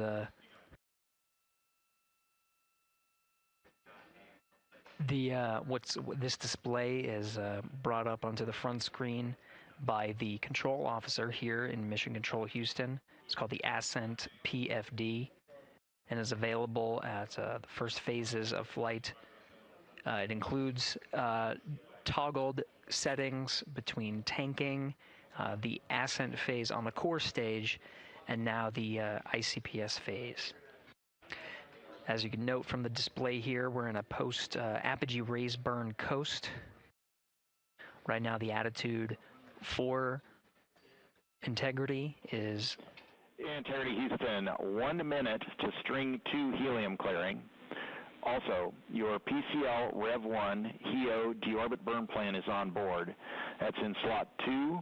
The name is HEO D/O Rev 1. Copy helium clearing, and we see the burn plan. Thanks. Outstanding.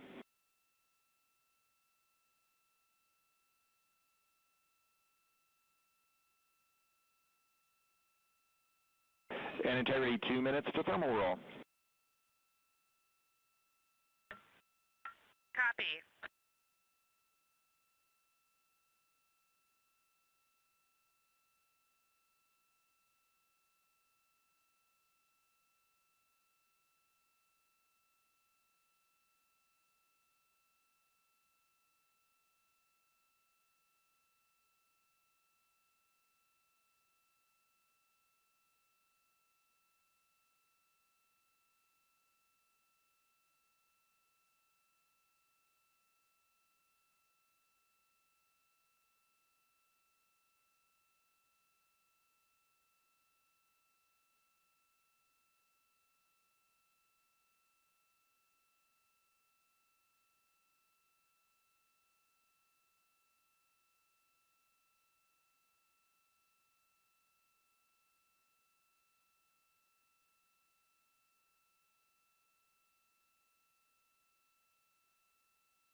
Integrity, good. String 2 helium clearing. Integrity copies, and I've got some AGA readings for you, Stan, when you're ready. Jeremy, also thermal roll is complete. Jeremy, go ahead with your AGA numbers. Okay, Stan, everything is off scale low, and then CO2 is 3.7, O2 is 18.5, temperature, temperature is 70.3, and pressure is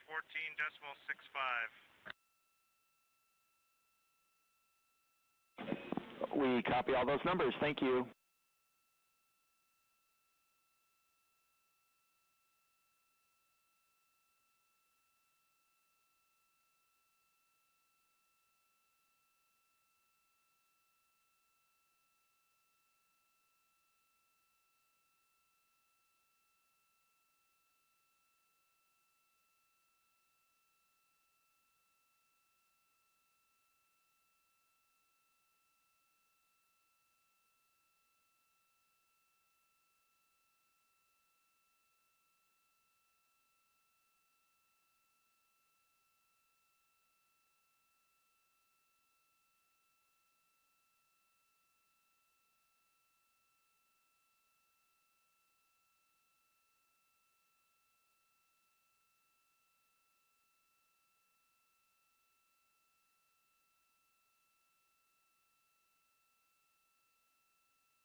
Integrity Houston for docking camera with an action on the DU.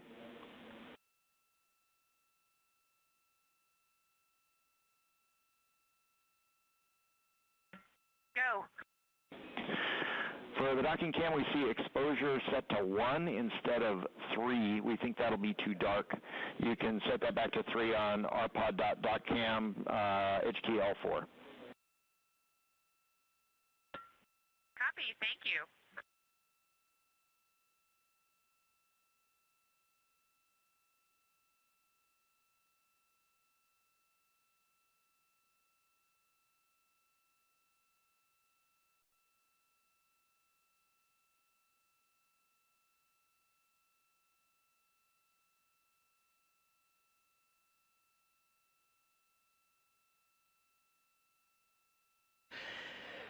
This is Mission Control Houston. The Ascent and Orbit 1 teams have completed their handover. Flight Director Judd Freeling sent some parting farewell words to the teams here, congratulating them on the milestone of getting the 4-member crew of Artemis 2 where they are now, at a mission elapsed time of 2 hours and 45 minutes. Integrity, thermal roll complete.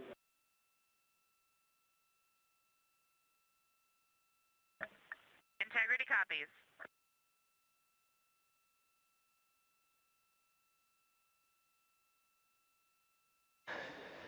The Integrity crew working through their procedures.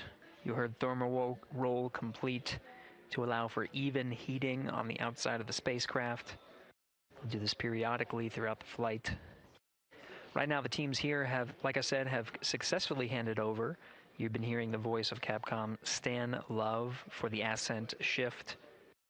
He'll be handing over to Capcom Amy Dill and Capcom and NASA astronaut Raja Chari. You'll hear their voices for the Orbit 1 shift and the beginning of proximity operations demonstration.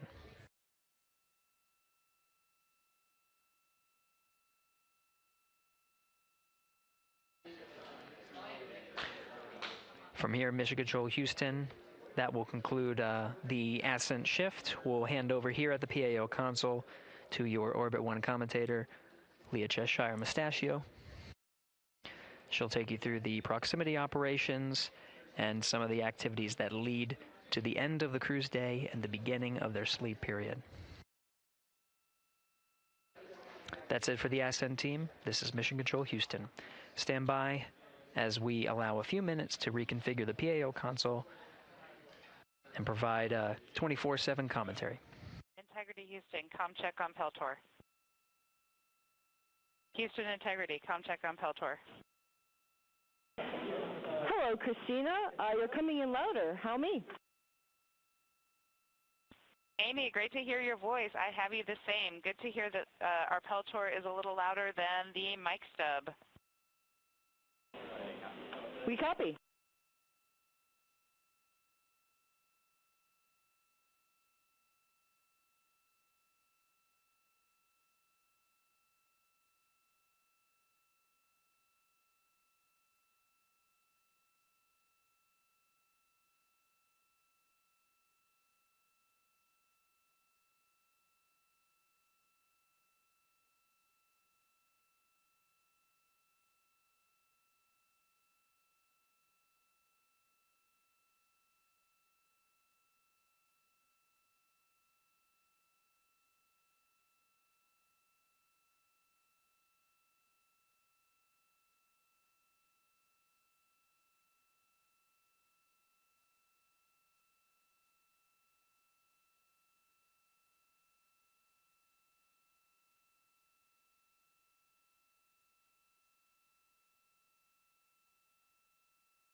Integrity Houston, 5 minutes to DSN handover.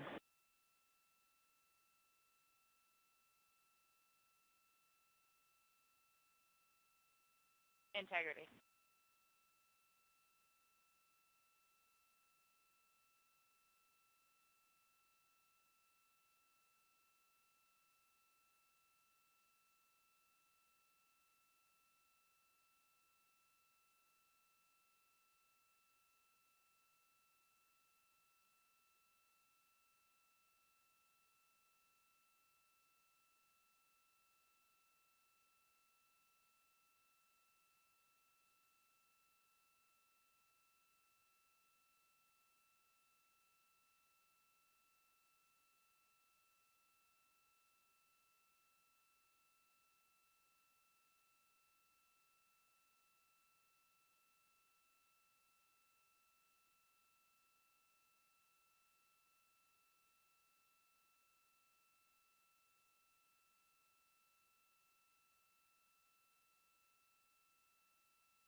Integrity Houston, ICPS blowdown in progress.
Integrity Houston, voice check on DSN.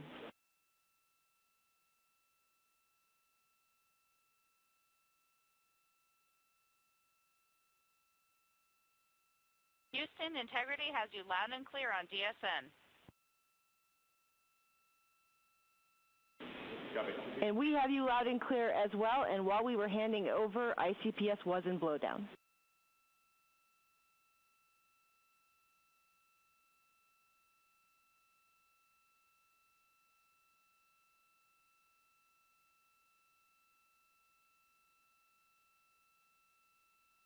Copy all, and we have 2 GNC cautions on the board for right RHC. Let us know if you see them.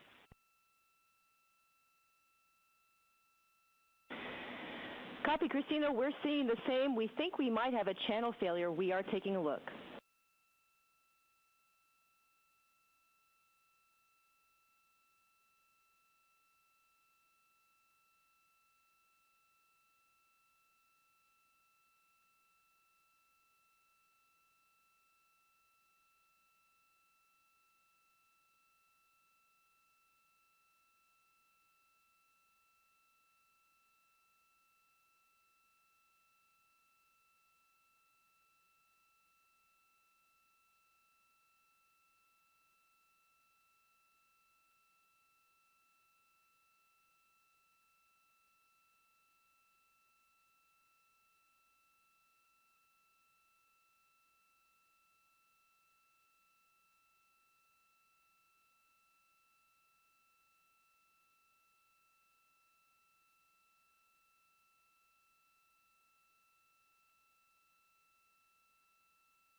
Integrity Houston for camera streaming.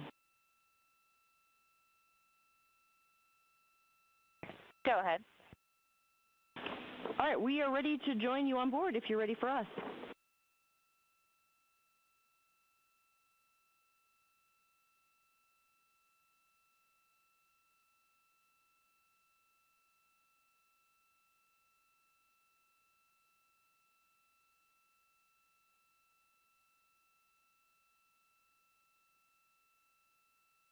Houston, we are ready for you to come on board.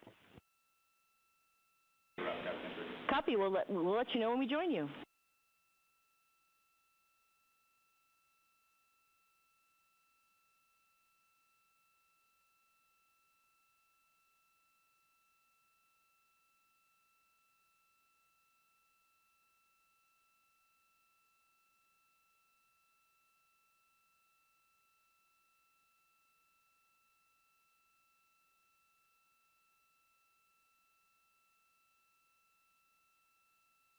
For the first time since they arrived in space, you're looking at a live view of the Artemis II crew in the Orion spacecraft.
The crew inside Orion is continuing to configure the cabin and prepare for the upcoming proximity operations demonstration, which we expect to start shortly.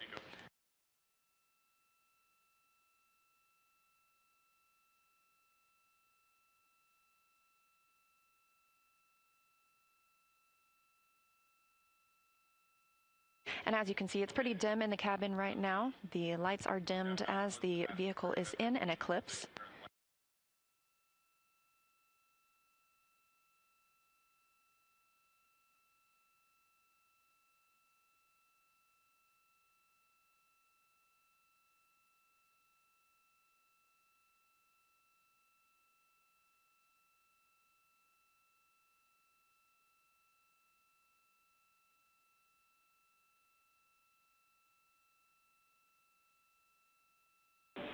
And Integrity Houston, we have joined you on board. It is a little bit dark from our view, so you are free to turn up the lights for a hello.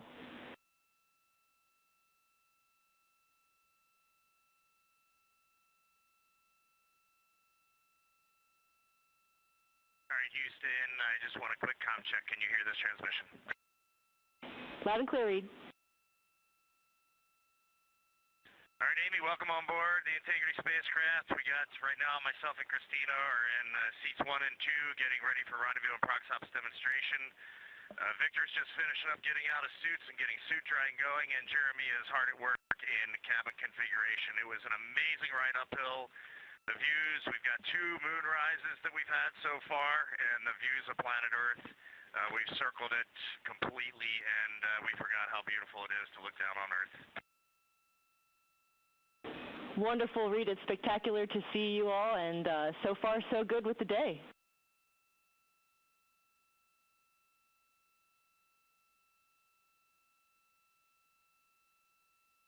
Amy, thanks for welcoming the world on board Integrity, and we're looking forward to a good rendezvous and prox operations here in a few minutes.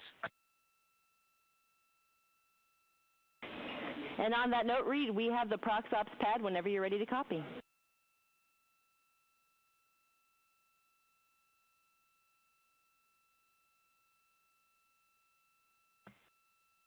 If you can give us about 2 minutes, we'll be ready to copy. Standing by.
Welcome to the Artemis Flight Control Room. I'm NASA's Leah Cheshire Mustachio, and I'm excited to be your Orbit 1 commentator. We're hearing some comms from the crew as they are preparing for their proximity operations demonstration. And we have just had, for the first time in over 50 years, humans join the Deep Space Network. Now, we're used to people being on the Near Space Network, the Tracking Data Relay Satellite System with the International Space Station. But again, first time in 50 years that we will have crew traveling far enough to be on that Deep Space Network. These are our first views of the... Integrity, we are ready for ProxOps pad. Integrity, all times MET. ICPS maneuver to SEP attitude. 3 hours, 18 minutes, 34 seconds. ICPS SEP. 3 hours, 22 minutes, 24 seconds. ICPS thermal turn. 4 hours, 03 minutes, 34 seconds. Depart no later than 4 hours, 30 minutes, 37 seconds. USS-2 TIG, 4 hours, 50 minutes, 07 seconds. Mandatory burn.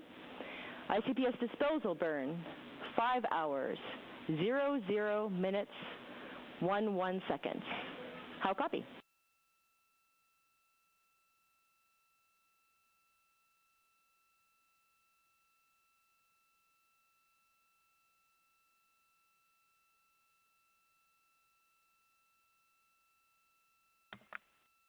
Okay, Amy, we copy all, and we are hopping over to 13.1.100 ProxOps FTO, and confirm you hear this transmitter loud and clear. Confirmed loud and clear.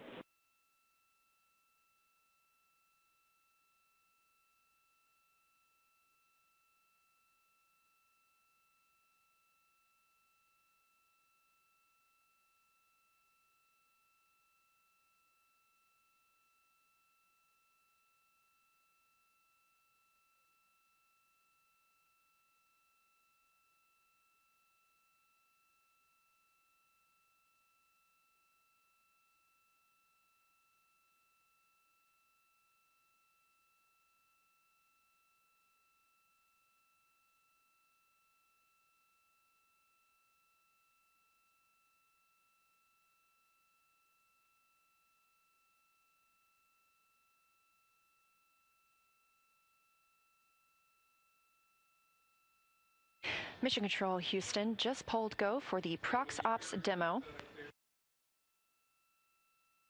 And the crew aboard Orion is starting to get into the configuration for that demo.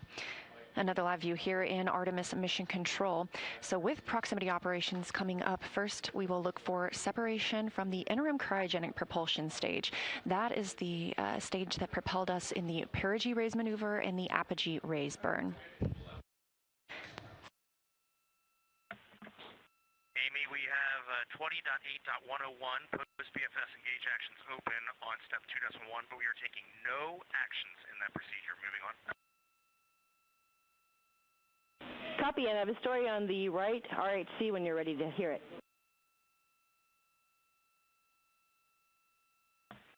We'll call you in 2 minutes. Standing by.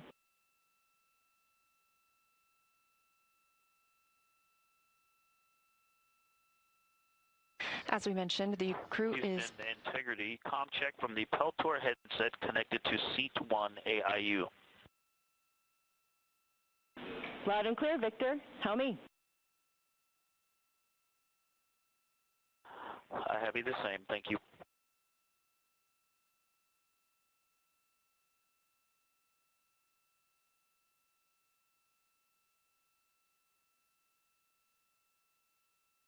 This view coming live from Orion, now just 3 hours and 10 minutes since liftoff today from Kennedy Space Center. As you have heard, Mission Control Houston is go for the crew to conduct the proximity operations demonstration. Again, we will see the separation of the interim cryogenic propulsion stage coming up first in just under 12 minutes. As we saw when we had video of the crew on board, Victor Glover has now moved to Seat 1. He launched in Seat 2. He has switched places with Reed Wiseman. He is going to be, Victor Glover will be commanding and piloting this portion of the mission. He'll be flying the vehicle, and he has let us know he is going to put the communication system on voice activation, so he's going to be speaking nearly continuously for the next approximately hour and a half so that the ground team can hear crew feedback on what it's like to fly Orion, how it's like the simulator here on Earth, and how it might be different.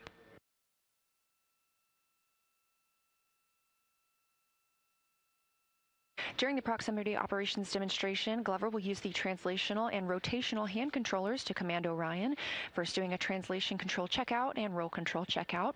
He will get a read of Orion's roll, pitch, and yaw from this commanding. We'll hear calls about targets and degrees of width. There is no rangefinder available between Orion and the interim cryogenic propulsion stage, so this crew is using other data, like how big the upper stage looks outside of the window or through a camera. So the degrees that you'll hear him call out are the width of the target on the screen that he is monitoring. That screen is going to be fed by the docking camera that was set up after launch.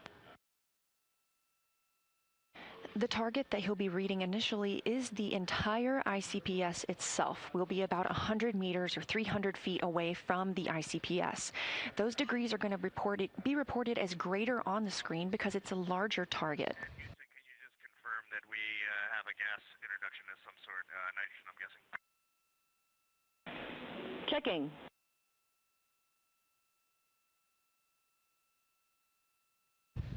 Again, we'll start with the ICPS itself being that target. As we get closer, the target switches. Confirm O2 introduction in progress. Integrity.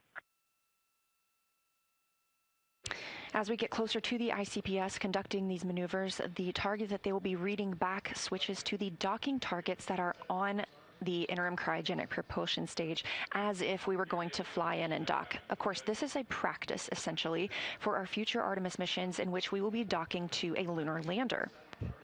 Once the initial checkouts are complete, the crew will get a go to move in toward that forward target on the ICPS. They're going to brake at 75 meters, and again at 30 meters.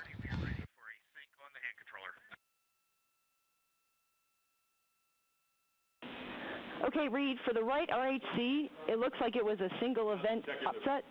We are now seeing all good channels. We did command a fitter reset from the ground. We do have a quick checkout that you could perform if you feel that you have time. We are showing on right-hand controller, RHC pitch, channel 3, deselected.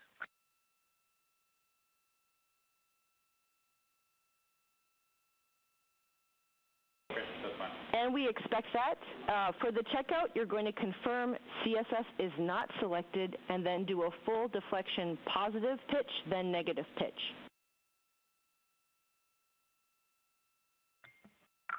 Okay, so the right RHC is powered on, control stick steering is not selected, and you want a full negative pitch and a full positive pitch. Affirm.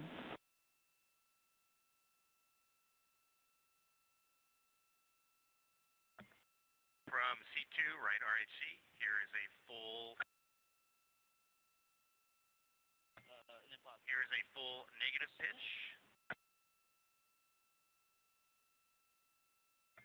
It is now 0, and here comes a full positive. Copy, we're following. Right RHC is back to neutral, still show pitch channel 3 deselected.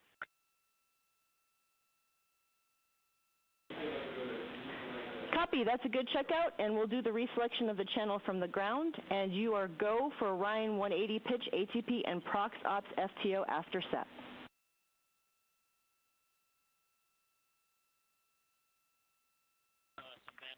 Outstanding. Picking up in step 1.3 at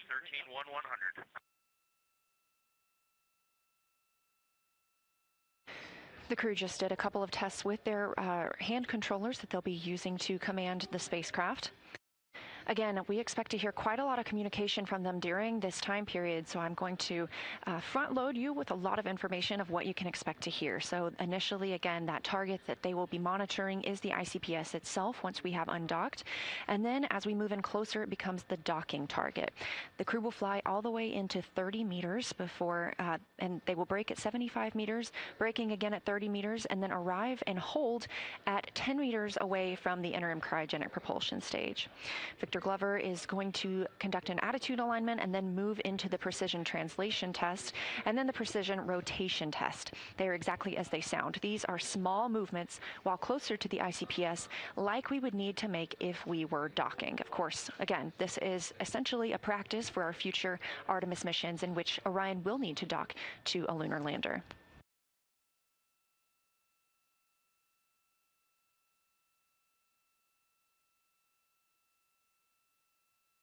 Orion will then back away 20 meters from the ICPS for the ICPS to complete a thermal turn, setting it up for the next portion of the proximity operations, where the crew... Less than 2 minutes for maneuver to SEP attitude.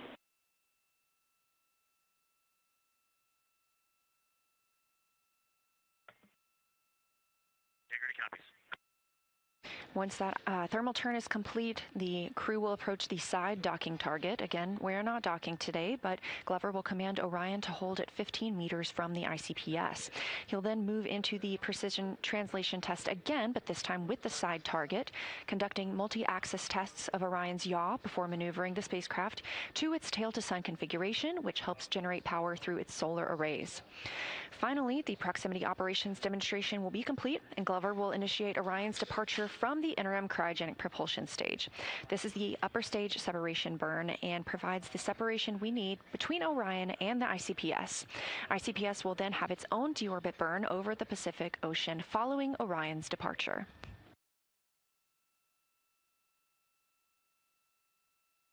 Again, maneuvering to separation attitude coming up now in just about 40 seconds, and separation from the interim cryogenic propulsion stage coming up in 4 minutes and 25 seconds. We are now 3 hours and 18 minutes since liftoff.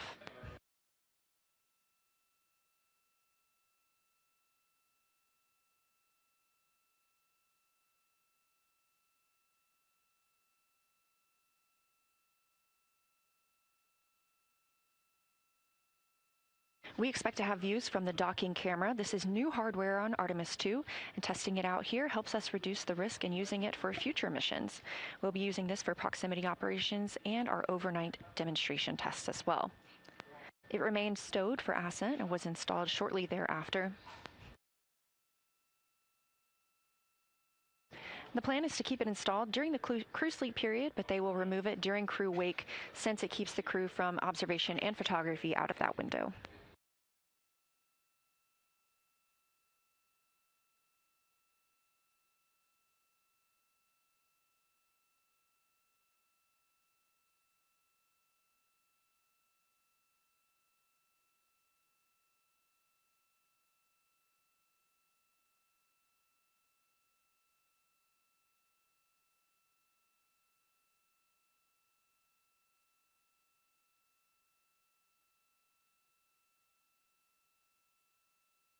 Houston, integrity Vox check from seat 1 on the Peltor headset. Loud and clear. Okay, I have you the same. Calls requesting a response will be prefaced with Houston. All other comm, no response required. Houston, how do you copy that? We copy, we're ready. We are ready. Just some words on my configuration. I am wearing my ox suit boots, and they're clipped in to the seat 1 foot pan to give me some stability. I've got the shoulder straps of the harness on tightened, holding me down to the seat pan, so I feel really stable for actuating the rotational and translational hand control.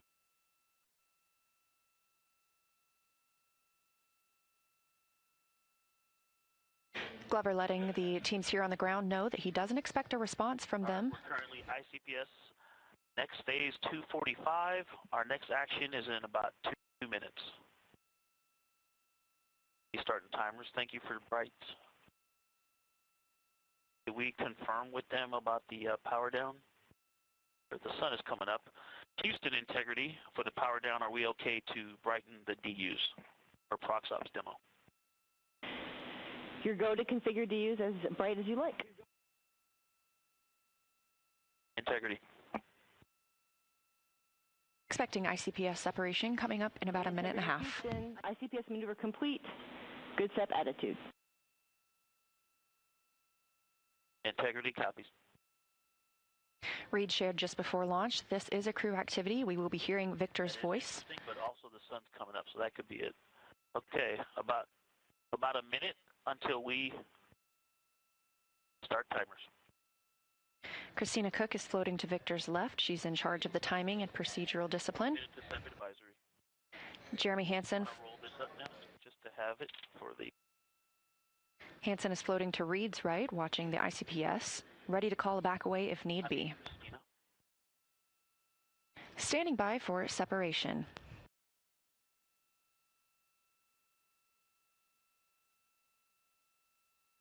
"30 seconds to timer start.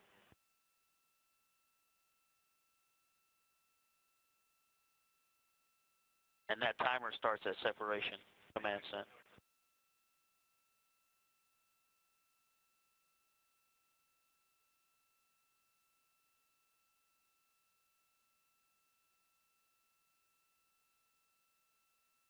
Stand by for separation.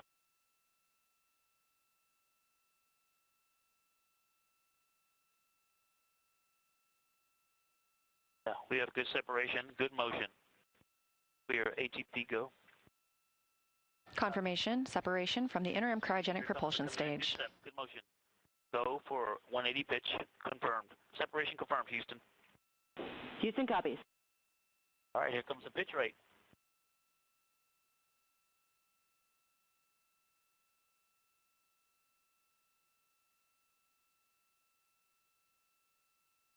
Video. I have no stop stream option. Straight out. Dot cam selected.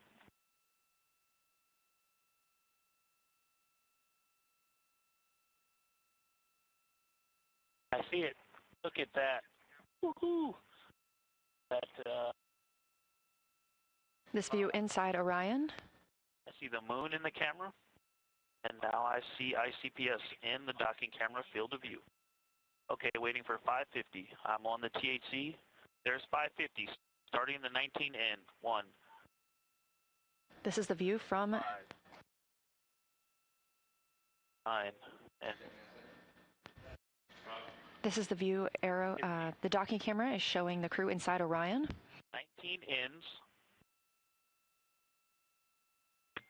The SMRCS.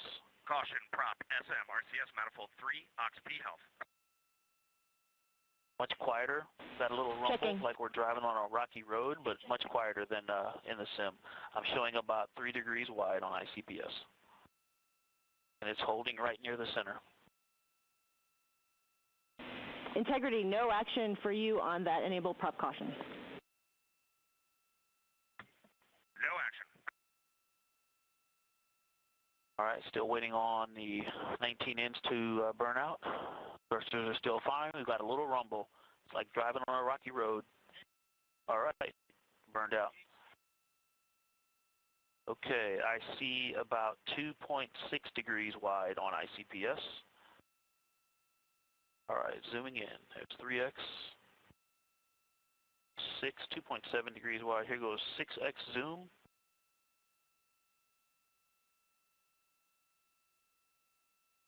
Looks to me like we might have even slight closure. I definitely don't think we're opening. Anybody else? Okay, 2.6.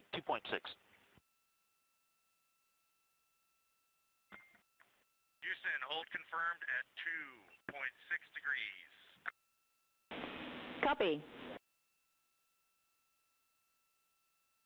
Look at the exposure difference between 2 and 3. That's 3. It's quite washed out. When I go to 2, I can see the docking target. I'm going to leave it at 2 for now. Step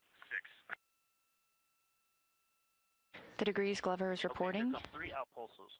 1, 2, 3. And it again is that rumble, a little bit of a rumble from the service module. I hear them still burning. It looks like they just burned out. And I'm seeing opening. We definitely have opening. 1, 2, 3, 4 impulses. And so far, what I can tell you about this is it's much tighter than the sim. There's not a lot of lateral movement, not a lot of rotational movement as these are burning out. ICPS is nice and stable in the camera field of view. It is 2.5 degrees wide, and we should have a slight closing rate. It is a half a degree below the center of the docking cam. It is 2.5 degrees wide.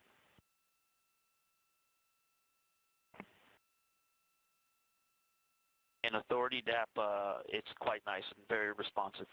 And the camera is also better than what we were flying in the sim. I'm getting very slight movements, so it's making it easier to assess opening and closing. This camera is much better than the sim. We will be less than 4 degrees. I'm going to start left since it's just to the left. So here comes 2 left. 1, 2, left. Good motion. Looking for 1 full degree, so I'll start at the center. Hack. ICPS is centered, waiting for 1 degree to the right. Now I'm going to give it 1 down, if that's okay. All right, we still got good motion. I'm going to hit 1 down for correcting ICPS towards the center. All right, and then when I get 1 degree of motion, copy. There's 1 degree hack. 1, 2, 3, 4 rights. 2 lefts to center, copy. Again, very responsive. Authority DAP is quite responsive. It's very intuitive. I got about 1/4 of a degree, maybe even less than that, of overshoot by starting at 1 degree of movement.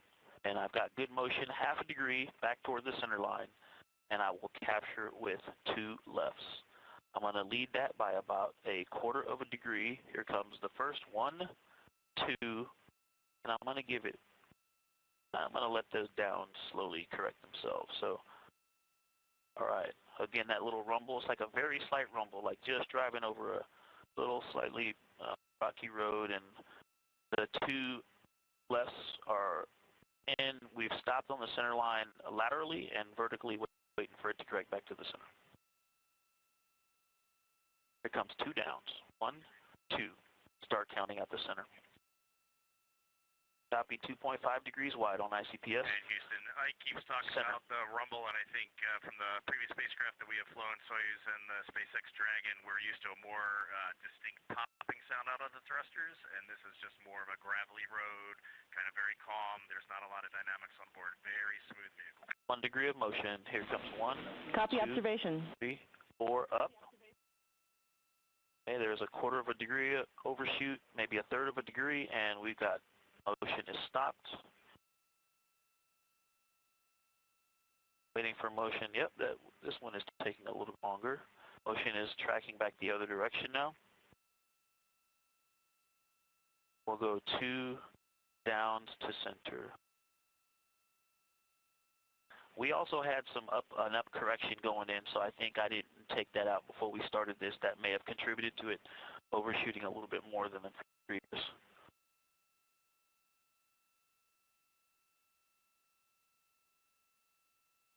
Yeah, we started with a little bit of Z motion due to that correction earlier on.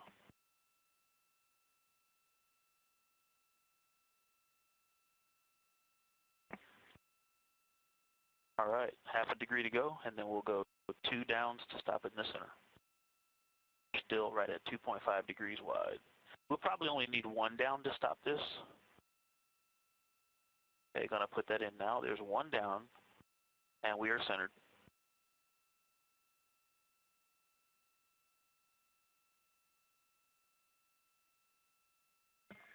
Houston, integrity translation checkout complete. Moving to step 7. 2.5. Copy.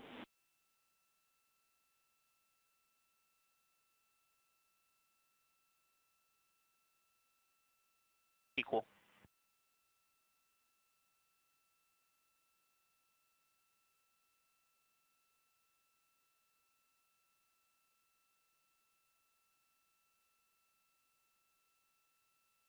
back to that step.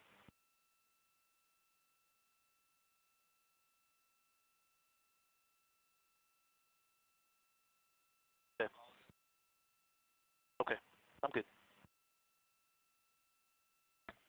And Houston, with the stable ICPS diameter, we do have the opportunity to do one in pulse, but we are going to hang here for now. Copy, concur.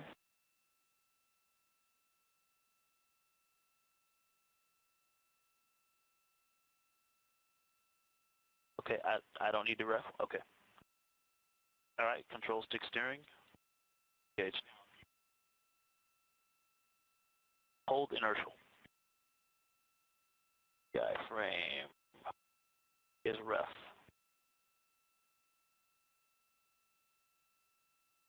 One degree on the rate scale set. Just trying to get that docking target background. So I'm going down exposure 1 now. I can see the docking target clear. Ready?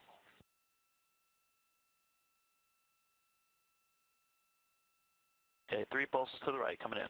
1, 2, 3. Mid motion. 2 for 17. 5 degrees for 17. No cross coupling, no rate in other axes. 10 degrees for 17.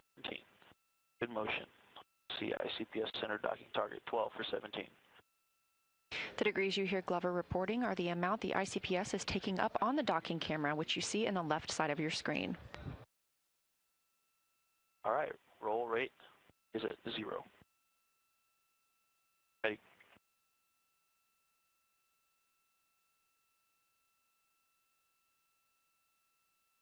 Aligned.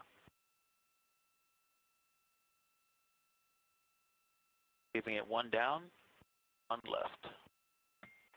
Houston, roll alignment complete. Little gravel road. Copy. And we got another momentary enabled caution prop SM RCS manifold 6 aux P. No impacts to ProxOps demo. Good to continue. Integrity. Point 2. Set. Okay, let me center ICPS and get stable. I'm going to go up. I'm going to go right.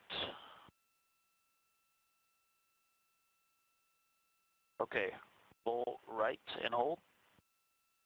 All right, roll right. It's coming in. Roll, good motion, no cross coupling. It's only roll rate. I see ICPS. 2 for 5. 3. It is slow, easy to anticipate, and stopping at 5. Was able to stop right at 5.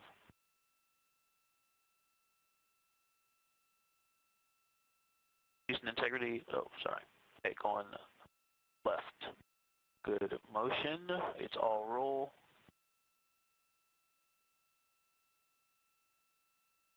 No rates in pitch or yaw. 2.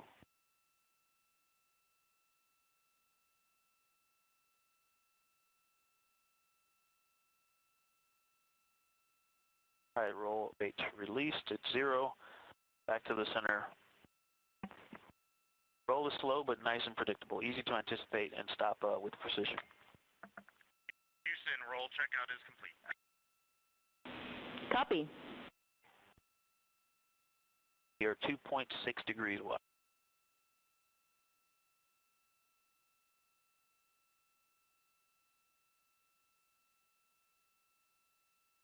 Ready. Blank edge key. Pitch is in pulse. It's just greater than half a degree low.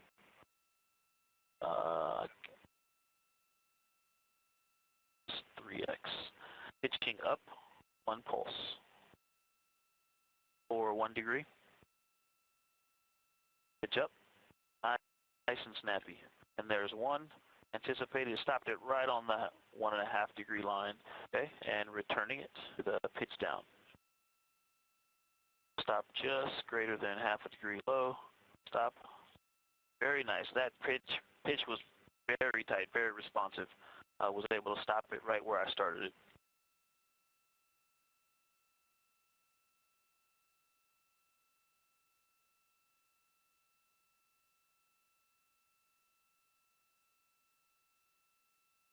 The pitch going back to discrete. A 0.7 degrees low. Pitch up and hold. All right, pitch up. Stopping it. Again, very responsive, also in discrete. Pitch down and hold. Back to initial vertical position. Stop. Captured. Very nice. Ready for yaw to pulse.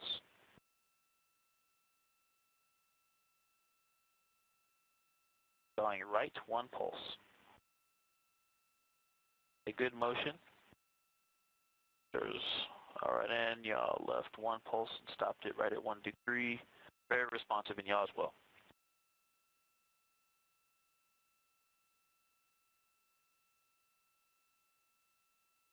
Left, one pulse, good motion, no cross coupling, and 1 degree.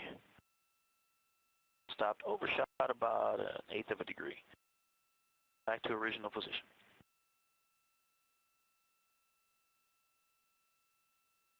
Yaw going back to discrete.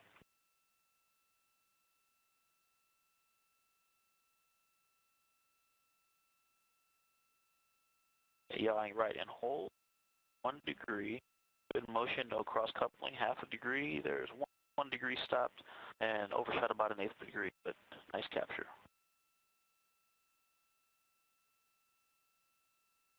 Yeah, I'm getting a little of a bounce here. I think that, not sure, it's most likely from us, the camera, or this vehicle wobbling in yaw.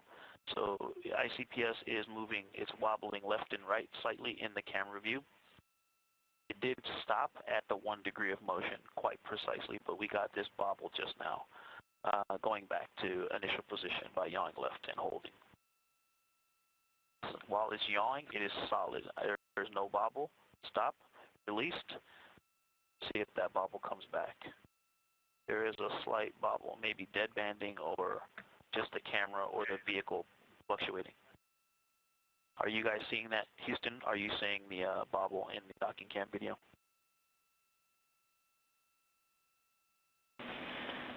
Victor, we are not, but it might be because it's a low rate for us. Okay, copy. Had a little bit of a lateral oscillation there. Houston, authority, DAP checkout complete, ready for step 12. Copy, go to continue, and also, once you get there, you are go for forward target approach to 10 meters. Integrity.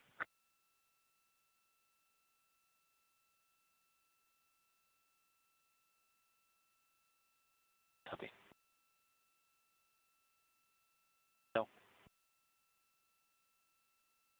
The DAP is going to course. It is showing course. 16 in, starting now. 1, 2, 3, 4, 5, 10,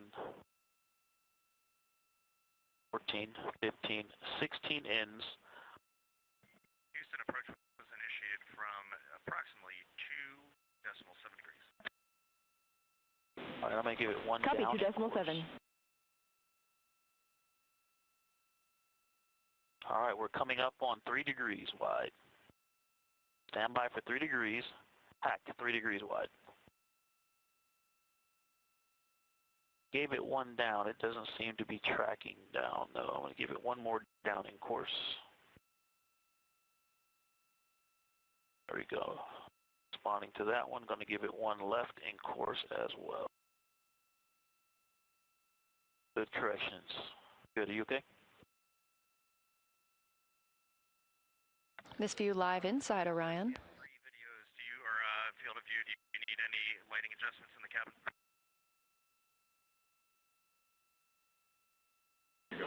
Cab camera looks good to us. Thanks.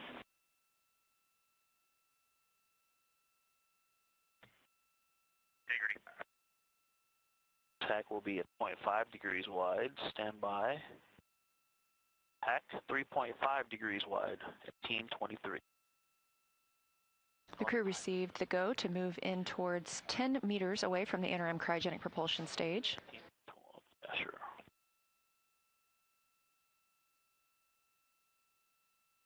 Again, pilot Victor Glover flying the Orion spacecraft right now. Hack will be at 4 minutes. I'm sorry, 4 degrees wide. This is all to teach us about how Orion flies manually in space and prepares us for future missions when we'll need to dock with a lunar lander. Stand by for 4 degrees wide.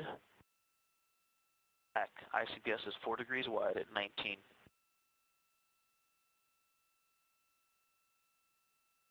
Course, and here comes 10 outs. 2, 5,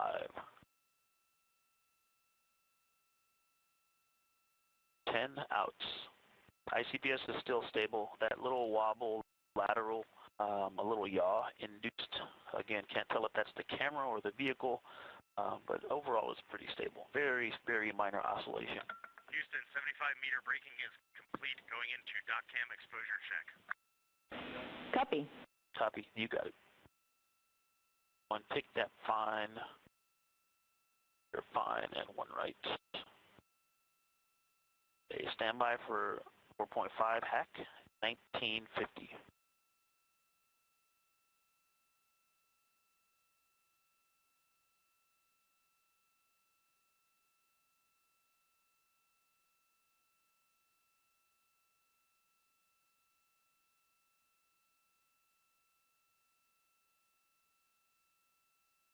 All right, coming up on 5 degrees wide. And back, 5 degrees wide, 2020.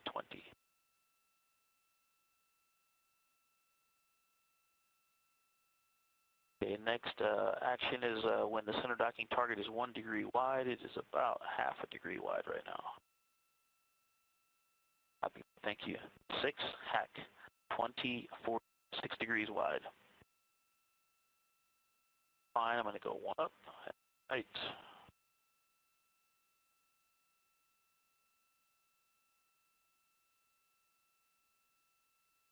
Copy, going course and 1 out. Your course, 1 out. Back to fine. 1 up. Stand by for 6.5 degrees wide. Excuse me. I may have skipped on you. 5.5. Hack, that's 5.5 degrees wide. That may have been the reason we thought I skipped 1 on you. I skipped 5. 1 up, 1 right. Okay. All right, course. We did a mistake in slowdown, so going back course and 1 in. Not as far ahead as we thought we were. Okay.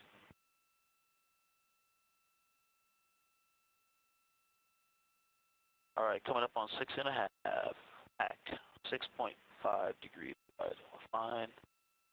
You're fine. Going up, up, 2 ups, and 6. Good grief. So that was 6 degrees wide, the last hack I gave you.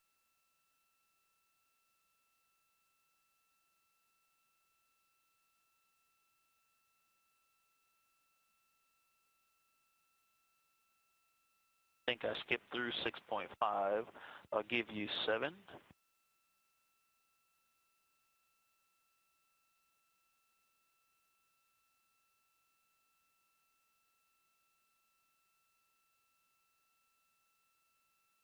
All right, stand by for 7 degrees wide. ICPS is 7 degrees wide. Hack, 2245. All right, in ICPS, the center docking target is about 0.7 degrees wide. Next hack is 7.5, correct? All right, 7.5, hack.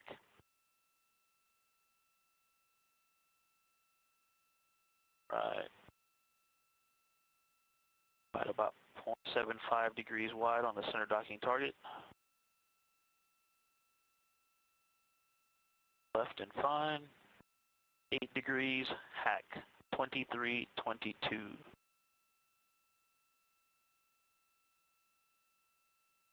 All right, I'm going to transition to center docking target, 0.8 degrees wide. The next action will be course and 6 outs when it's 1 degree wide. There's something floating to the right of ICPS. Did you see that float off the screen on camera view? 0.8 degrees wide. Quite large. All right, I'm going to course. 0.9 degrees. 1 degree wide. Here comes 6 outs. 1, 2, 3, 6 outs. Houston, 30-meter braking complete. Copy. This view from Orion's docking camera looking at the interim cryogenic propulsion stage. They have completed their 30-meter braking and are flying in towards 10 meters away.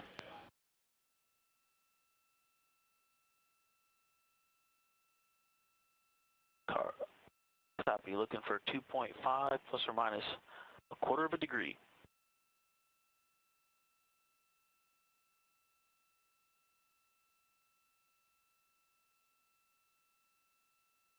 All right.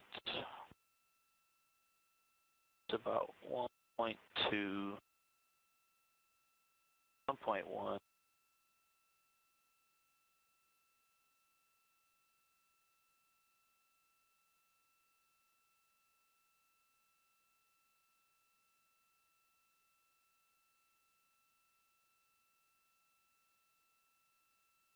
This view from the docking camera is a zoomed-in view at this time. Again, we are coming in, we were at 30 meters, moving in toward 10 meters away from the interim cryogenic propulsion stage.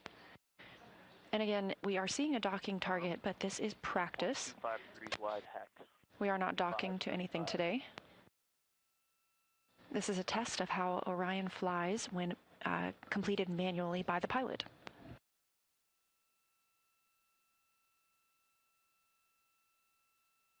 That is definitely worth it.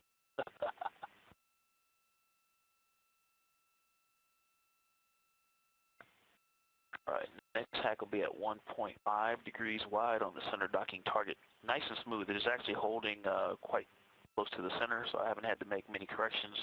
Nice and stable so far. We are at manual exposure 1, which is interesting. I don't know what the sun angle is right now, but that seems to be the best view. Yeah, and you see the shadow of the center cross. It's a little low. Right there. Maybe these seat belts weren't a good idea because now I can't see it. All right, next one will be 1.5. Stand by.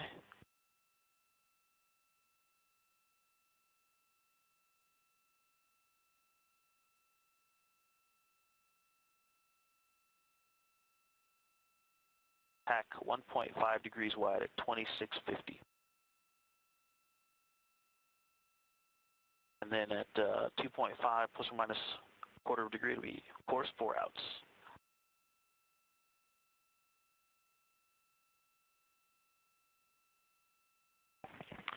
And I'm jealous I can't float up to the window and see it out in front of us.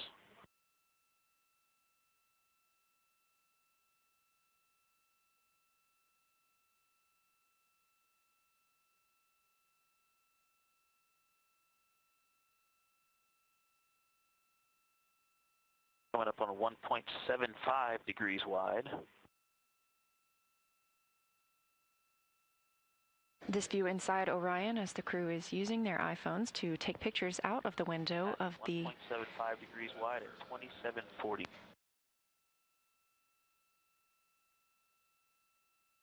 They're able to see the interim cryogenic propulsion stage outside the windows. It'll be 10-meter arrival next, so once we get to 2.25 degrees wide, we're in the window to start braking. Course and 4 outs. Coming up on 2 degrees wide.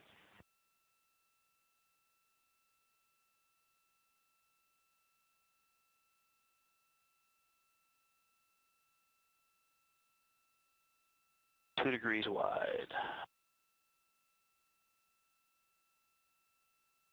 Mac 2820.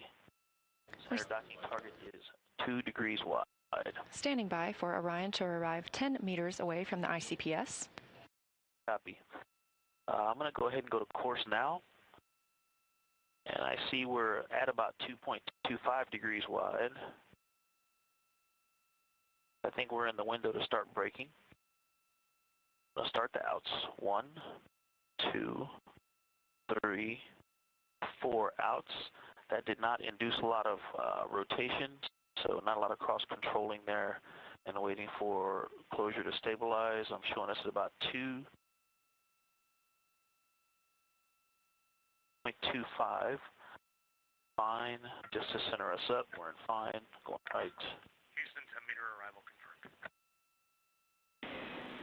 Copy, read. You are go to execute forward target handling qualities test. Picking up step 13. We're 2.3 degrees wide. We're in the window. The crew is now moving into some precision translation. Copy. We are within 2 degrees, definitely. I could do 1 or 2 things, but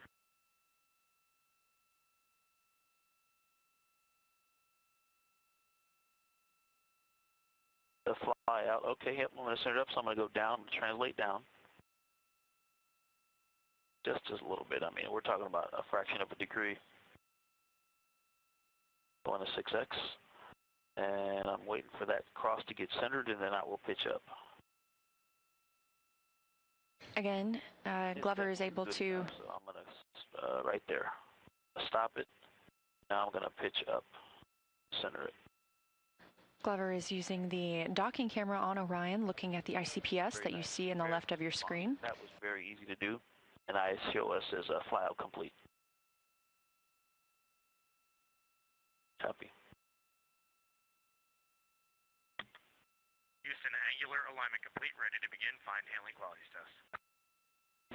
Copy. Copy.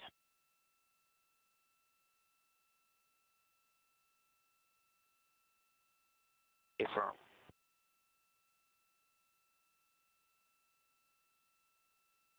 We're in fine.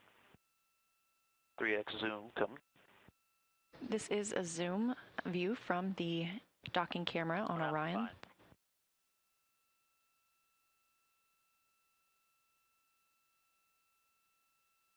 We are about 10 meters away from the interim cryogenic propulsion stage. Y-axis ready. I'll start in the center, and we're out and fine.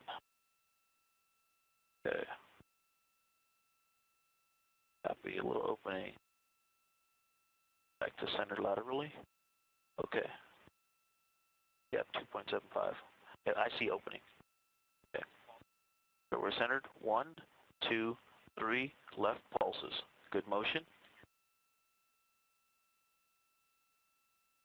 There's a half a degree, good motion, a little bit of down or up in, on ICPS. And there comes 1, 2, 3 to null, about a 1/10 of a degree overshoot. We're looking pretty stable right now. We did have some upward motion on ICPS. I'm going to correct that out as well.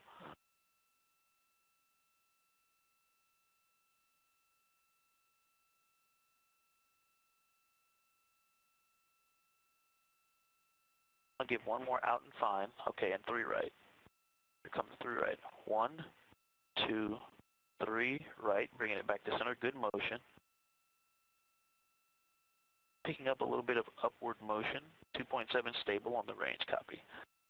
And going to capture it with left. 1, 2, 3. Near center. Do you feel that? Okay, a little rumble. Felt something here just a second ago. So on 2.6 on the range. All right, and we're going to go 3 pulses up. I'll start measuring from the center. 1, 2, 3, up.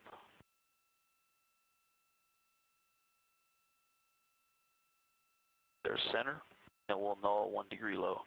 Overall, the control is very responsive. Not sure if it's the dead banding half a degree good motion, but I am doing a little bit more lateral correcting to keep it centered. And there's 1, 2 to catch it. About a 1/10 of a degree overshoot. We got some lateral motion build up in there. I'll go left to correct that. All right, 3 downs to bring it back to center. 1, 2.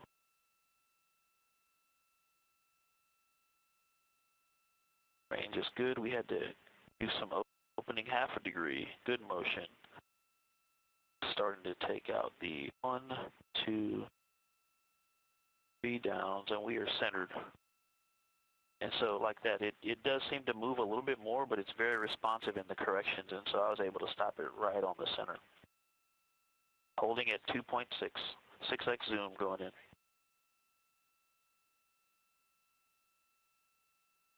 Ready. All right, half inner circle for 60 seconds. Good range.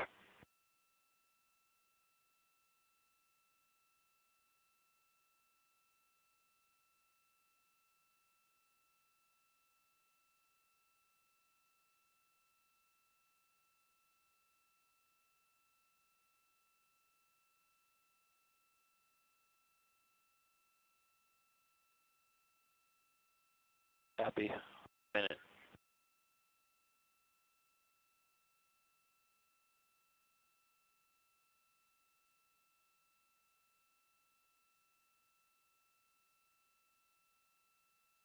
Copy. 15 seconds until center on center.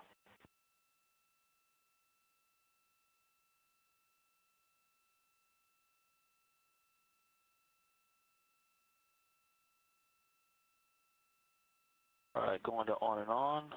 A higher gain there, definitely requiring some control, some more frequent control inputs. Stable there now, trying to minimize inputs and see if I can hold that stable. Copy.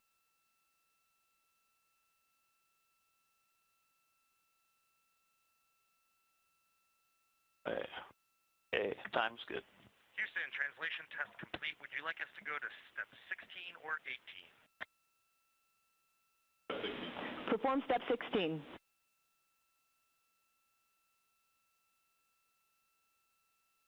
All right, big dab is fine. We're holding at 2.5.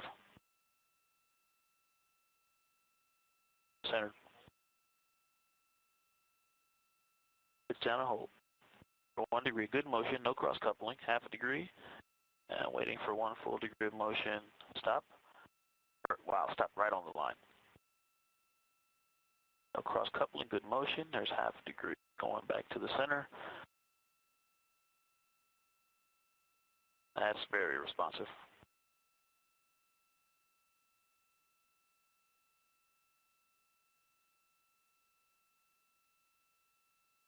Yawing left.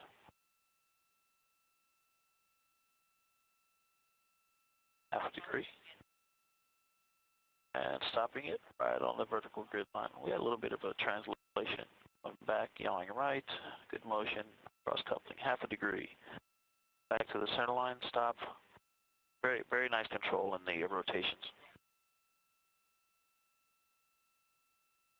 Go left to confirm motion.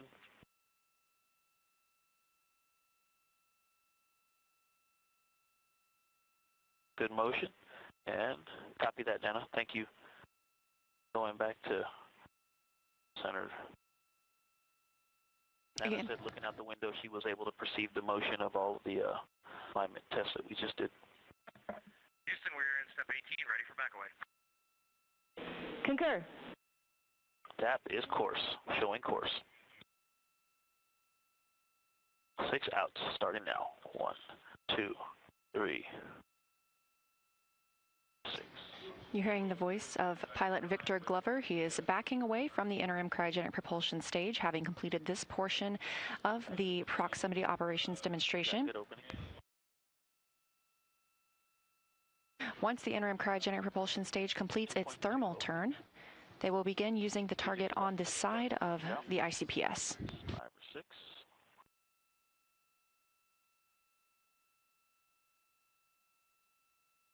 All right, picking it back up at 4. See the cross. 2 is pretty better picture. Glover is also able to control the brightness of the screen and of the docking camera that you see. Again, we are not docking today. This is a test of how Orion flies when done so manually and helps us prepare for future Artemis missions. We did see the crew move in all the way to 10 meters from the ICPS. They are now backing away as was planned. The interim cryogenic propulsion stage will make a turn, and then the crew will fly in again and conduct some similar tests with a side docking target. That's about 7. We're just over 4 hours since launch today, a very busy day for the crew. All right, coming up on 1.5, going course.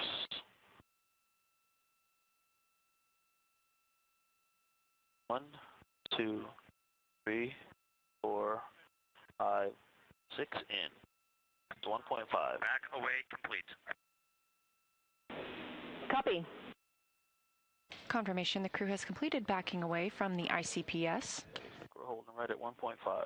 Expecting that thermal turn to happen in about 1 minute and 20 seconds. All right, I'm zoom 1x to watch the thermal turn. Glover is also able to choose the zoom on the docking target.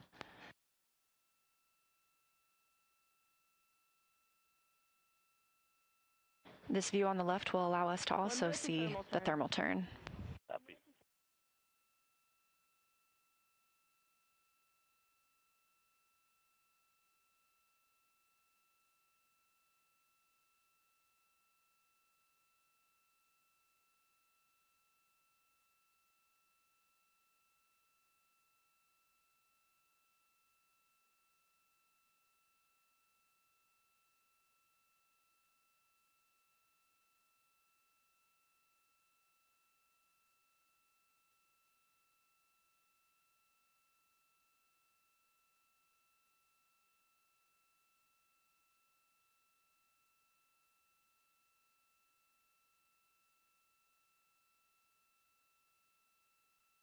And I'm going to be course. Standing by for interim cryogenic propulsion stage to do a thermal turn. 8 pulses down. But I see motion. I see pitch on ICPS. ICPS thermal turn, start. All right, here comes down. Course, 1, 2, 3. 8 down pulses. Great view of the ICPS that powered Orion during the perigee raise maneuver and apogee raise burn. 4, 5, 8. I can see the side docking target. That is a good looking American flag.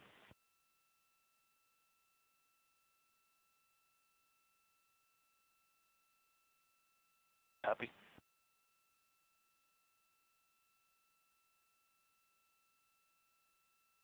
Again, this view coming from the docking camera on Orion, looking at the interim cryogenic propulsion stage. You can see that docking target down near the bottom of your screen. ICPS thermal turn complete.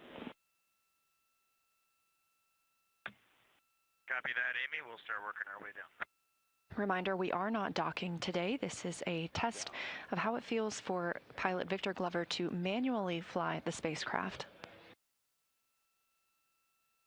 He's using the zoom feature on the docking camera to get exactly the view he wants as he prepares to move in and around the ICPS.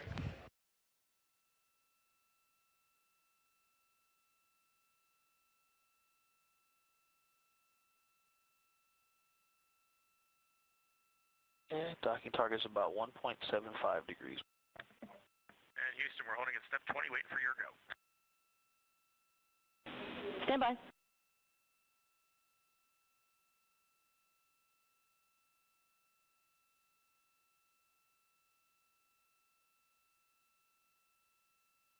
We're almost to 2 degrees wide. And I just don't want to lose this in the data, Amy. The separation was way back when we separated from ICPS. It was very aggressive. Integrity, you are go for approach to side target to 15 meters and to execute handling quality tests.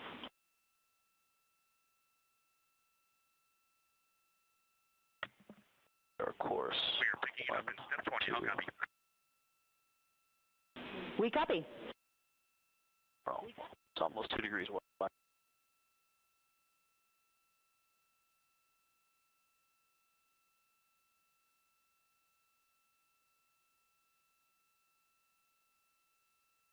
Their course, almost to 2 degrees wide, and here comes 4 outs. 1, 2, 4.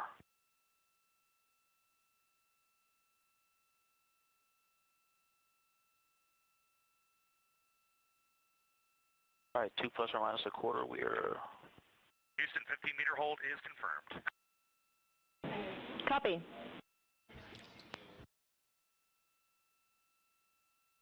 Orion is now 15 meters away from the interim cryogenic propulsion stage. It's a couple outs. They will not move in any closer. They're going to continue piloting the spacecraft. 3 left coming in now. 1, 2, 3. Good motion. A lateral, we might have a tad bit of closure and coming right to 2. All right. Okay, about a quarter of a degree, less than a quarter of a degree up to 3 rights, 2.1 degrees wide. Good motion. Half a degree. All right, here come the lefts to stop it. 1, 2, 3.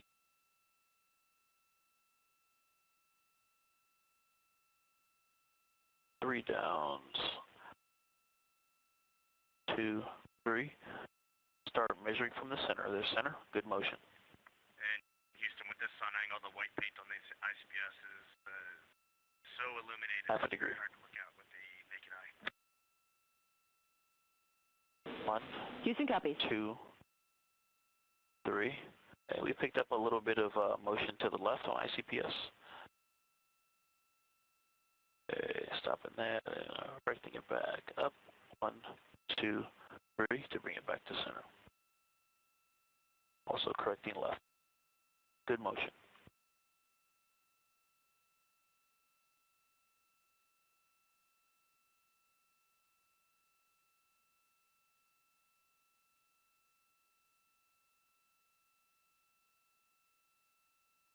"46 minutes since the start of the proximity operations demonstration. 1, 2. All right. 2.1 degrees wide. The degrees you hear pilot Victor Glover reporting are the amount of space that the docking target is taking up in his view that you're seeing here on the docking camera.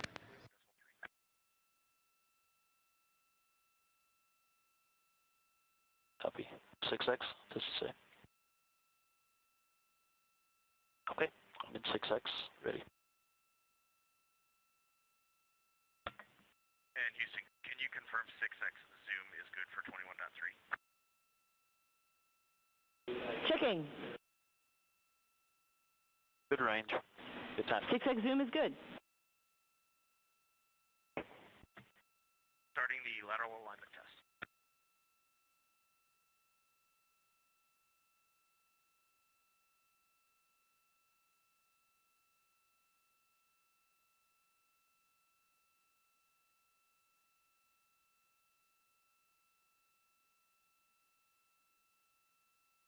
All right, good range. Just inside 2, just inside 15 meters. Low gain inputs, not doing a whole lot of commanding. It's holding quite steady. When I'm not doing anything, it's holding nice and steady. The camera and the vehicle are holding steady. It's almost at the center. I will get set up for center on center. cross over docking hatch cross.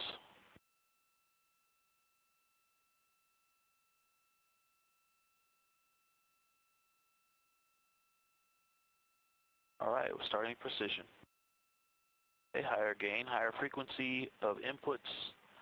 It's very responsive. I just have to make inputs because it does seem to pick up lateral motion. Commanding. I'm able to hold the magenta cross within the width of the black cross on the side without, I was talking, it went out, but overall able to keep it centered, less moderate or less effort. Okay, complete. Houston, translation to test complete. Very precise control that you Copy, and you are go for the multi-axis test, and Reed, you are coming in much lower volume than Victor. Okay, I will speak up in the cabin mic. That's better, thanks. Again, pilot Victor Glover on the left side of your screen is manually piloting the spacecraft, executing the 6 degrees of freedom, translating forward, backward, left, right, up, and down, and rotating the pitch, yaw, and roll of Orion in relation to the interim cryogenic propulsion stage.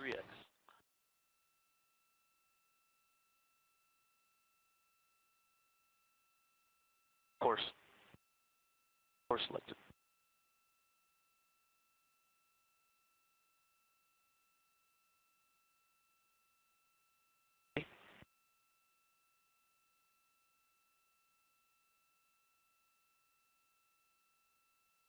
Left RHC, right on THC. Ready?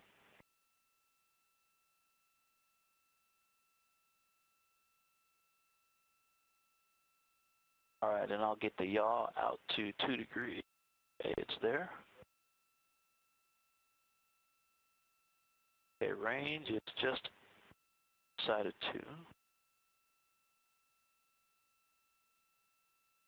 2. Integrity Houston, no action on the caution warning messages. Give it some ends. We copy that, Amy. All right, lateral motion is held. Okay, 355 for 355. All right, nice and stable, focusing on range. Out, got a little opening, some ends to correct. Got some dynamics there at the beginning, going yaw, then translation, yaw, and translation, but caught up, was able to correct it out without many problems, moderate or less workload. Now it's very stable, just focusing on range. 50 for 345, and at 345 we go left.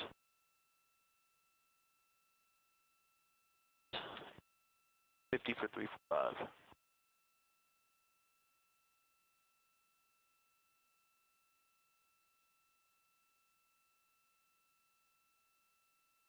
Nice and stable.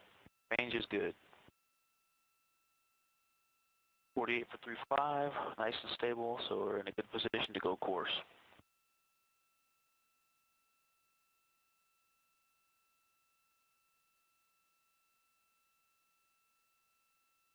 The crew is on the timeline and about 2 minutes away from their multi-degree of freedom yaw test. 7 for 3.5. 6.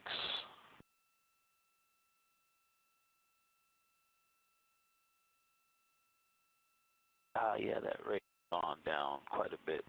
5, there's picked up course. Yeah, the yaw rate had dropped off a bit. I put it back in. Okay, at 3-4, go discrete.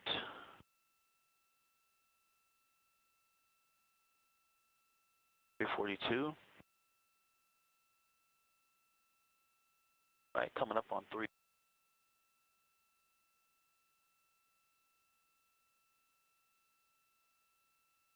Right, left to stabilize. All right, we are just outside. Range has opened a bit. Actually, we're looking nice right at 2. Okay, ready. Course.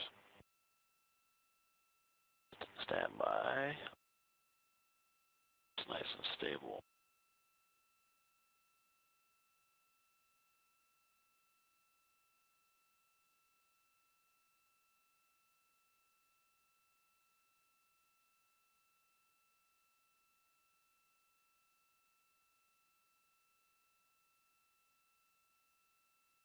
Take it out of course and just go fine to try to know a little bit.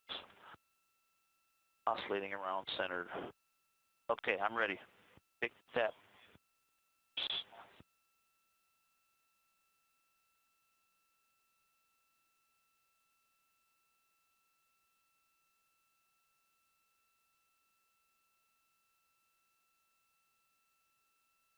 All right, got a good yaw rate. I'll watch the yaw rate closer this time. Fine. And, okay. Too many. I did that in before to fine. Back to, all right, going out. So course out.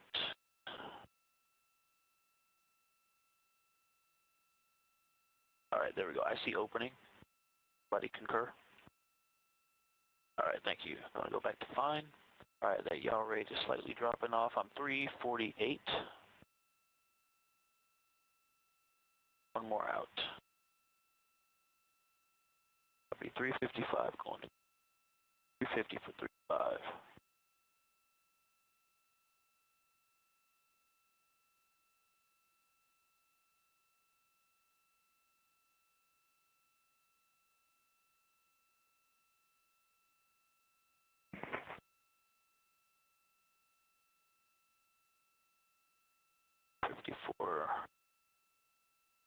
All right, there's pick course. 2.1.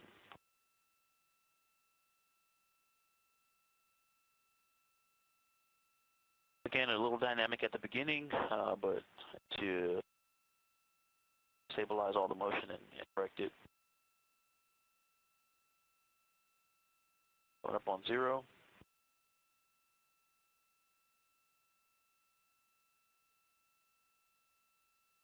Oh yeah, you can see some of the coating on the fabric on the behind the docking target moving as we.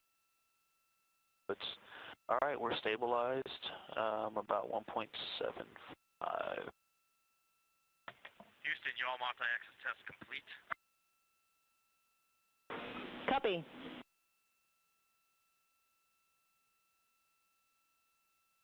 I do.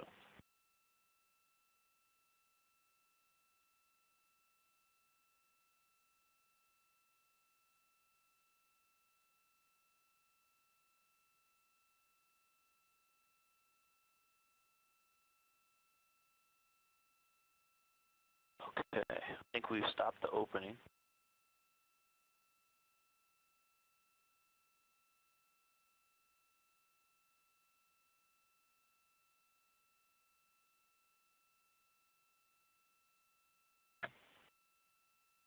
All right, Houston, we're in instruction 167.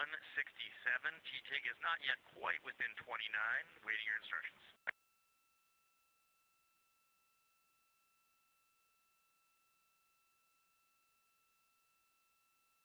Reed, we're ready for you to go to instruction 169. You are go for the multi-axis maneuver biased tail to sun.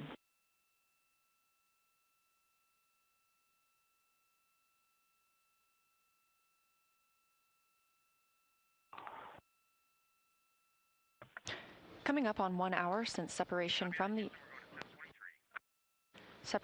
interim cryogenic propulsion stage, again almost an hour ago, and now 4 hours and 20 minutes since liftoff. We are getting closer to the tail end of the ProxOps demonstration.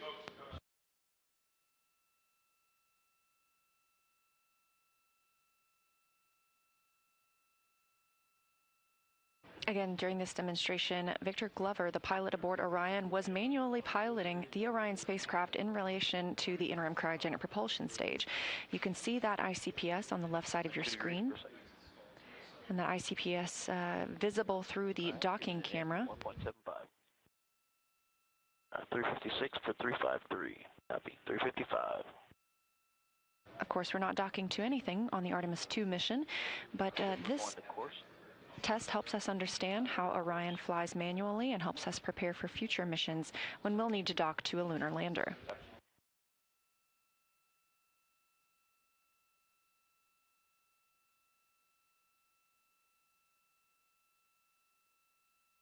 The commands Glover has been sending to... I did have to throw another yaw in there to keep it at 0.2, yeah.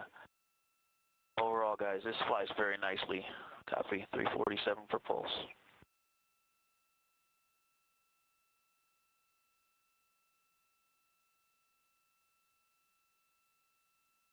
What Glover is using to command the spacecraft, the translational and rotational hand controllers. Very precise. 3x set. It's a 358. Pitch down, going in. Orion is using the 24 reaction control system thrusters on the European service module. Set.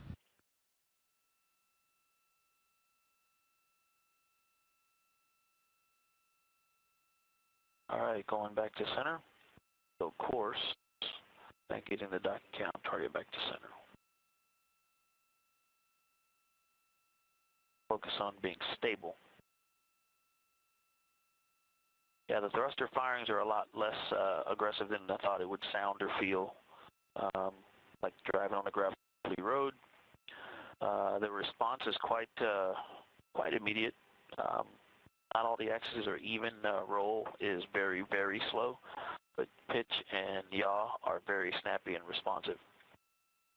And when you have the zoom set right, you can see very small motions, and so translations are all quite tight and very nicely balanced. Houston, are you ready for the ATP for depart tail sun? Affirm.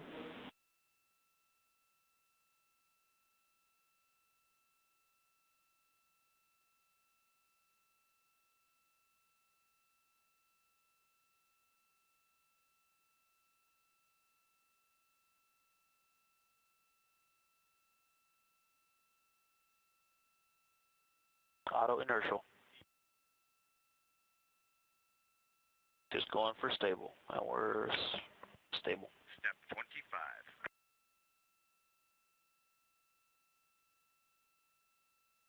Currently, Orion is about 15 meters away from the interim cryogenic propulsion stage. At the conclusion of the proximity operations demonstration, minus 26. For the DAP 18 authority DAP.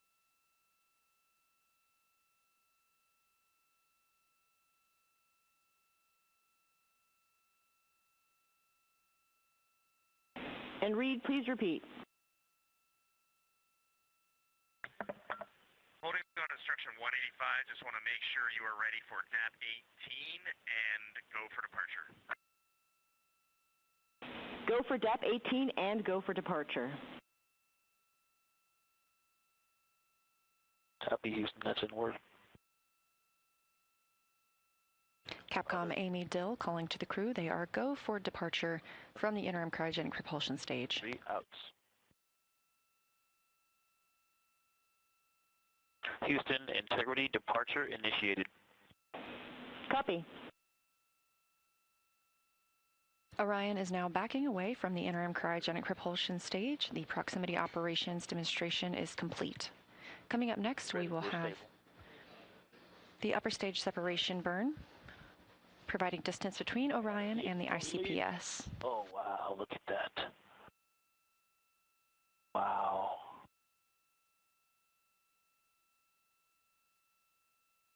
Copy, going off Fox. Great flying with you, Houston. Nice vehicle. Great job, Victor, and to the entire crew, and we enjoyed your excitement at seeing ICPS out the window.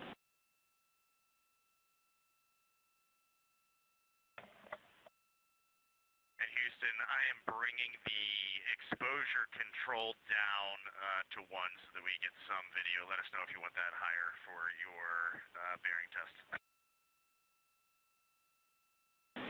Setting of 1 is good for us.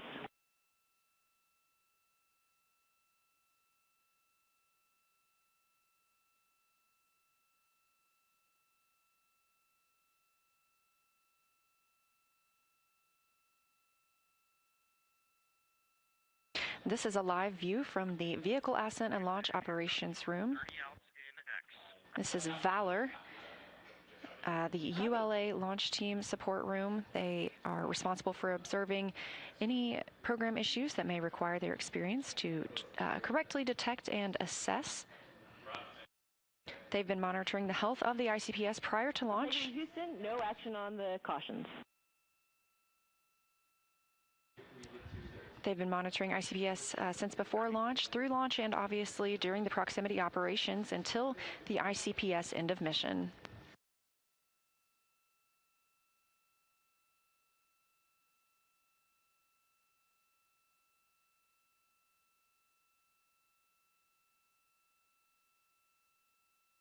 Back inside Orion, we are expecting their upper stage separation burn. Again, that will take them away from the interim cryogenic propulsion stage very shortly. The interim cryogenic propulsion stage will then conduct its own disposal burn and will burn up upon re-entry over Earth's atmosphere over the Pacific Ocean.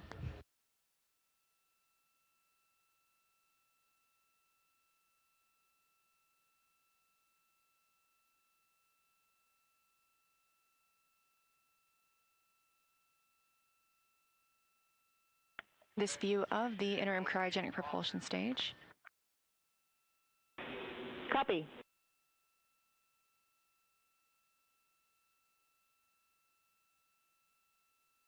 Four hours, 27 minutes since Orion launched. ICPS is stable in the dock cam field of view. We are going to stay in authority DAP, and we are going to discontinue all manual THC inputs.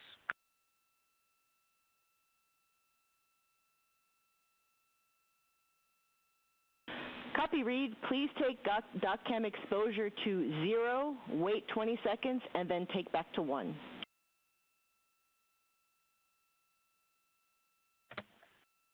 Mike has that in work. Thanks. As you heard Capcom Amy Dill ask the crew, they are able to control the exposure that we see from the docking camera down on the bottom right side of your screen as the interim cryogenic propulsion stage gets farther and farther away. That's actually Orion backing away from the ICPS, having recently completed the proximity operations demonstration, during which pilot Victor Glover manually flew Orion.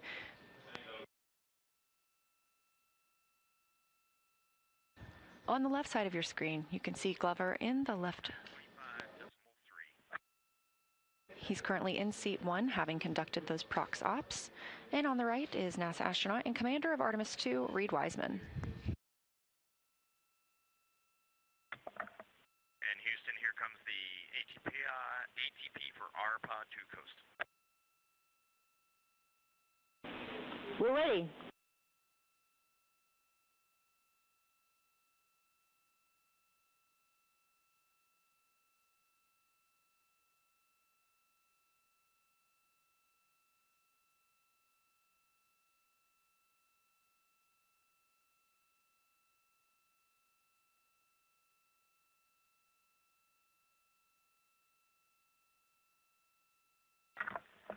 Houston, we are going to 12.2.2515 USS-2 burn execution. We're with you.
Four hours and 30 minutes since liftoff today of Orion, also referred to as Integrity, atop the Space Launch System rocket at Kennedy Space Center in Florida.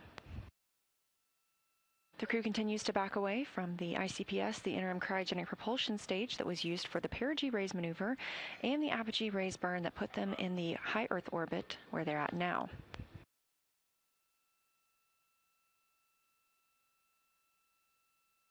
Coming up shortly is the upper stage separation burn.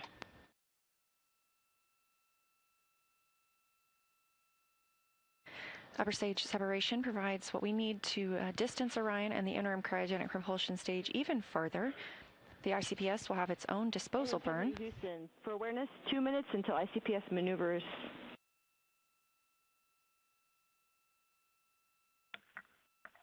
Integrity copies.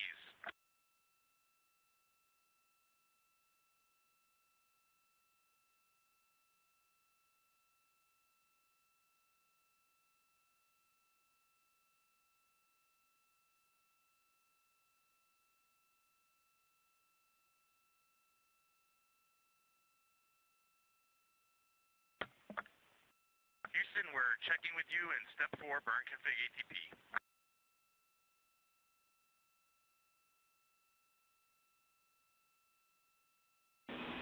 Go to continue, ready for ATP.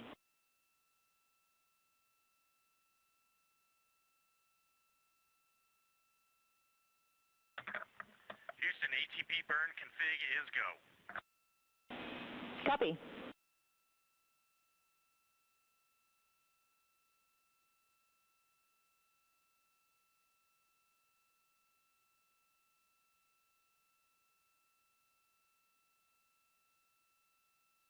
This view live in Artemis Mission Control here at Johnson Space Center in Houston as the Orbit 1 team continues monitoring the flight of Orion on the Artemis 2 mission.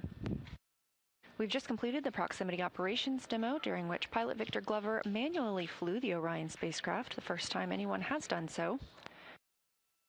And we're preparing for the upper stage separation burn to separate Orion from the interim cryogenic propulsion stage even further.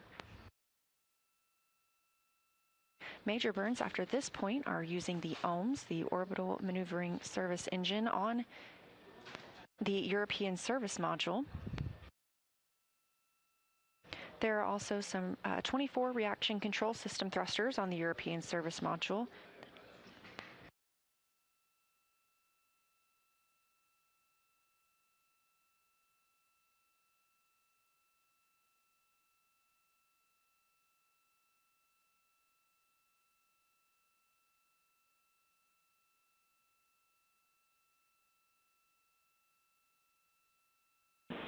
Integrity ICPS maneuver in work.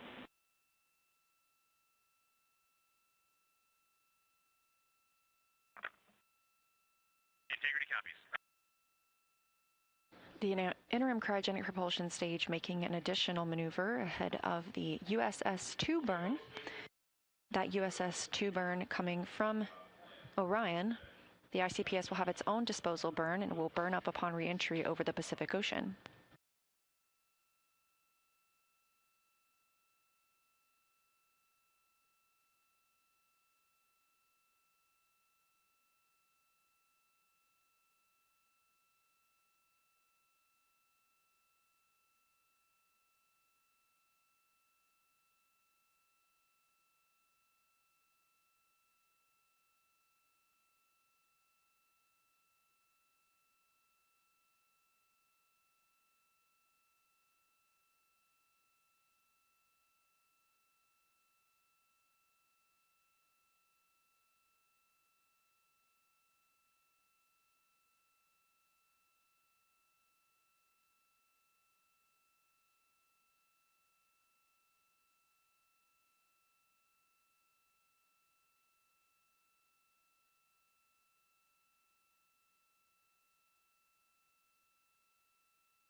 Again, live here in Mission Control Houston, Artemis Mission Control, to be exact. Just down the hall from the International Space Station Mission Control Room, also flying with humans aboard 24 hours a day, 7 days a week. We have completed the proximity operations demonstration aboard Orion, and we are now looking ahead to the upper stage separation burn. This provides distance from between Orion and the ICPS. The ICPS will have its own disposal burn at about 5 hours MET. We are now 4 hours and 37 minutes MET, or time since launch.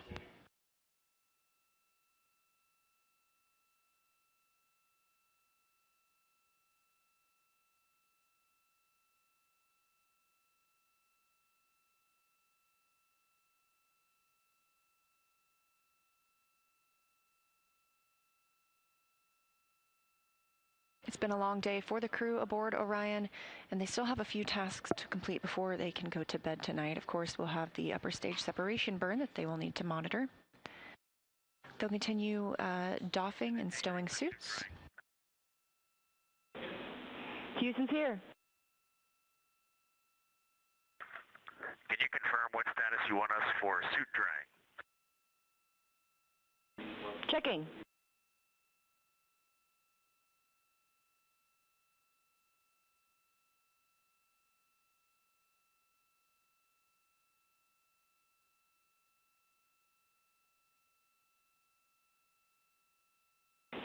And Integrity, can you confirm that you did the glove swap activity?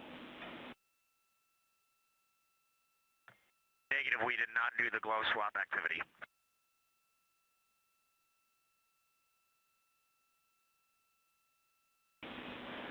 All right, when able, you can do the glove swap activity, and then we'll need a 15-minute timer, and then we'll be ready to terminate suit drying.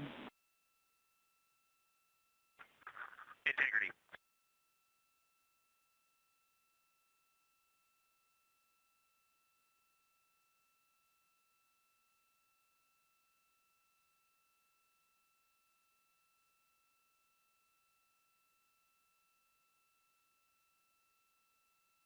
Solar arrays are now in motion ahead of the USS 2 burn, the upper stage separation 2 burn. And with proximity operations complete, we will look forward to hearing from pilot Victor Glover how it felt to fly Orion.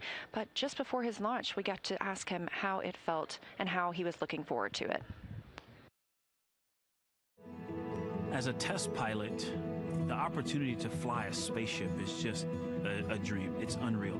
The piloting role specifically, I will have an hour and a half or so where I get to fly the spacecraft by hand, and we fly Orion a lot in the simulator to train, but also to build an experience base for how the teams on the ground think Orion's going to work. And then when we fly Orion in space, we're actually going to compare the two to help them make better models. You know, my inner test pilot is, like, of course, very excited about that. But really, the point of this is to make sure that Orion is a safe spacecraft so that we can go and do more complicated missions without having to think about, do we need to have a test pilot on every mission to fly this spacecraft? So far, I really like the way Orion flies, but it's only been in the simulator.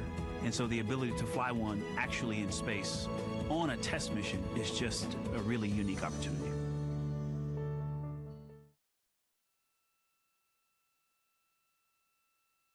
Again, those words from pilot Victor Glover before his flight aboard Orion, and reflecting on how it's been to fly Orion in the simulator for those proximity operations demonstrations. Now he has gotten to do the real thing today, with ProxOps having just completed about 10 minutes ago. This view live inside Artemis Mission Control at Johnson Space Center in Houston as the crew continues to move away from the ICPS ahead of that upper stage separation burn.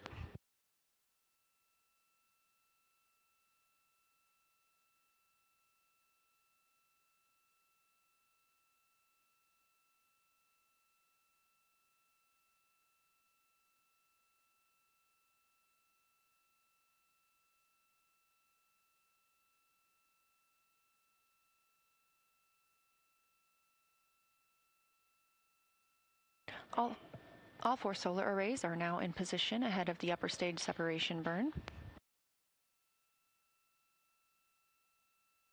Integrity Houston, we are checking on those cautions.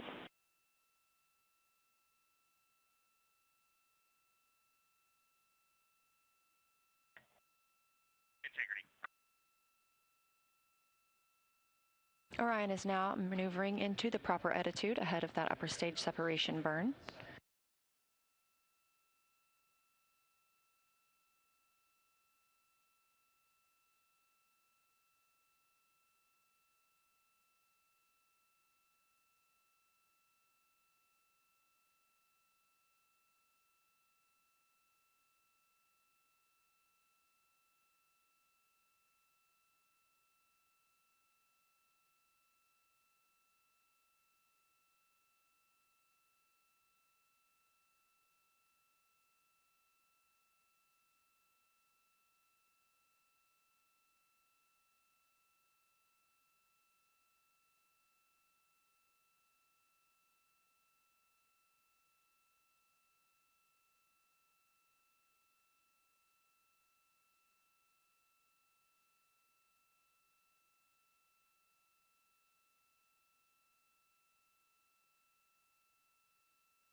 Orion continuing to maneuver into its proper attitude ahead of the upper stage separation burn.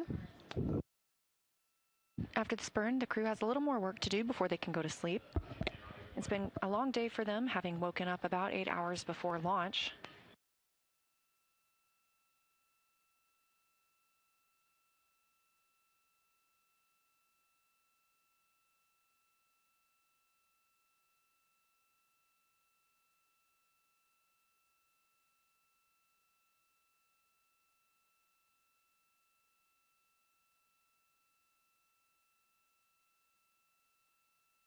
The crew aboard Orion will continue stowing their suits and configuring the cabin as they need it for the duration of the flight.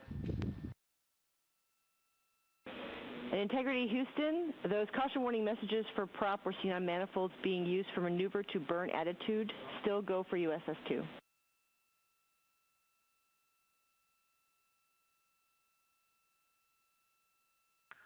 Integrity copy. Still go for USS-2. Thanks for the updates.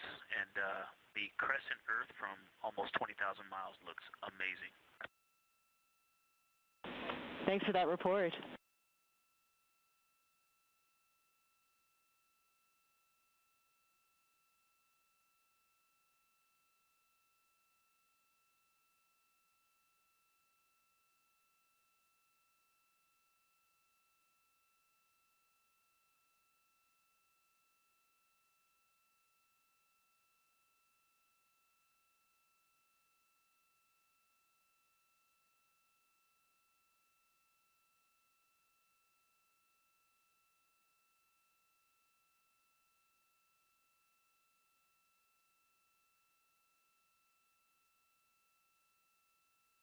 Upper stage separation burn for Orion coming up in about 4 minutes. We're now 4 hours and 46 minutes since liftoff. This view coming live from the spacecraft, looking at one of the solar arrays. Those solar arrays are now swept forward, and that protects them from any loads imparted when we conduct this upper stage separation burn.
2 minutes until the upper stage separation burn.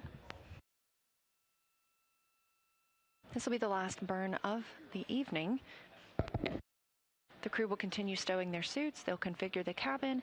They will also have their private medical conference. These are scheduled every single day to allow the crew to report how they're feeling down to team members here on Earth.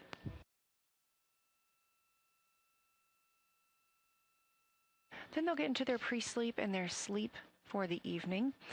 They will only get a few hours of sleep to start. They're going to wake up essentially in the middle of this nap for the perigee raise burn. That burn will set us up for translunar injection tomorrow. And translunar injection burn is what will commit us to flying by the moon and also serves as our deorbit burn.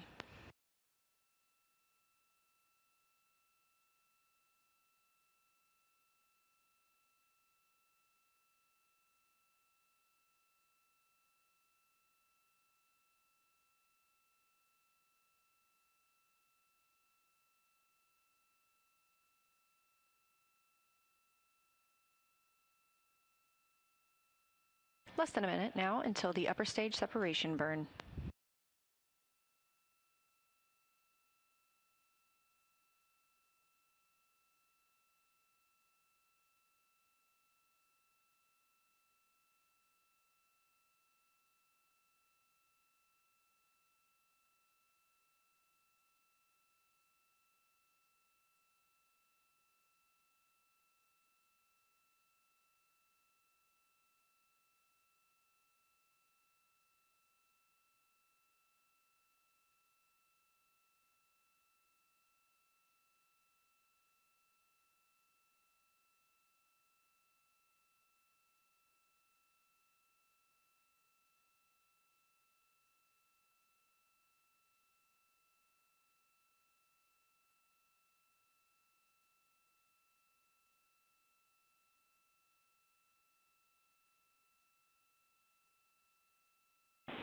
Integrity Houston, no action on the ohms caution.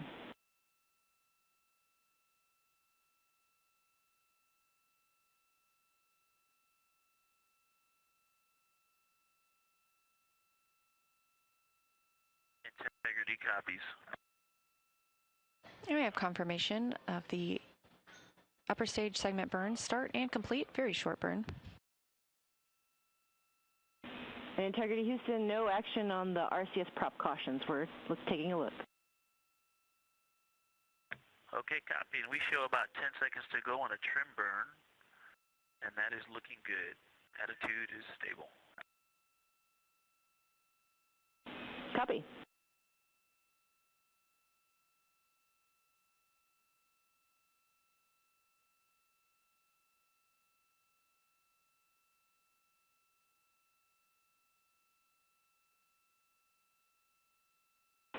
Integrity Houston, good USS-2 burn. Integrity copies, good USS-2.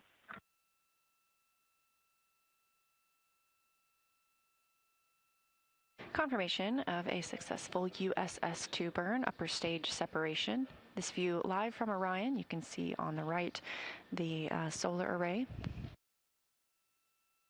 You also heard some calls from Capcom Amy Dill to the crew about some cautions that they will see aboard the spacecraft that they're looking into on the reaction control system thrusters, and no action is needed from the crew at this time.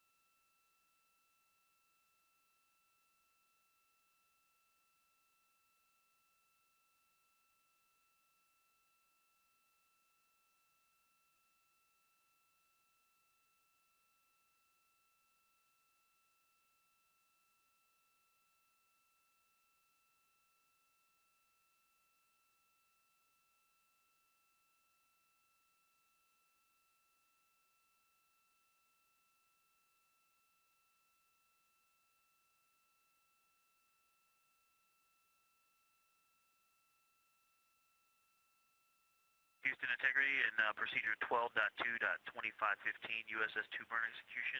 Confirm you will complete remaining post-burn reconfig, and we will exit the procedure.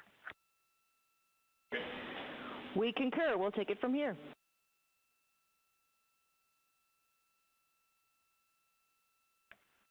Copy, thank you.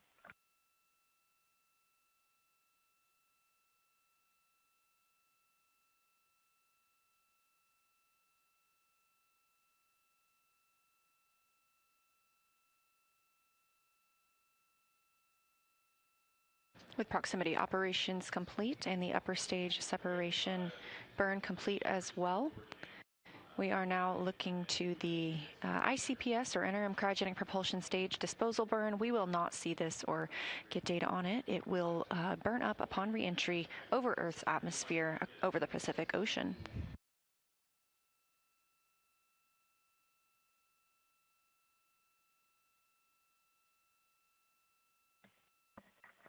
Houston Integrity, I'm going to request to suppress the CMIS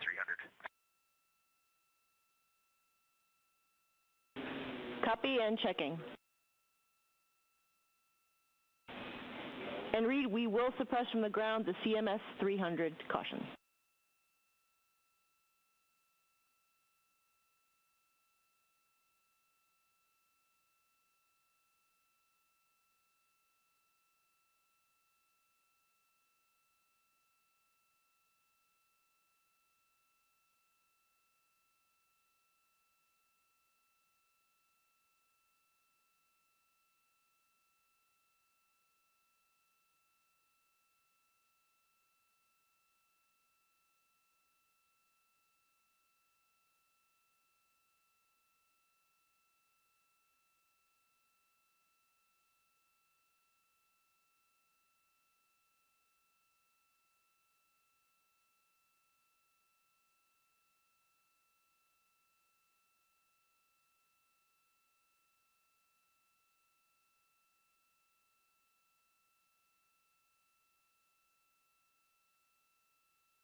Houston Integrity, very low priority. Let me know when you have 2 minutes for boom mic troubleshooting.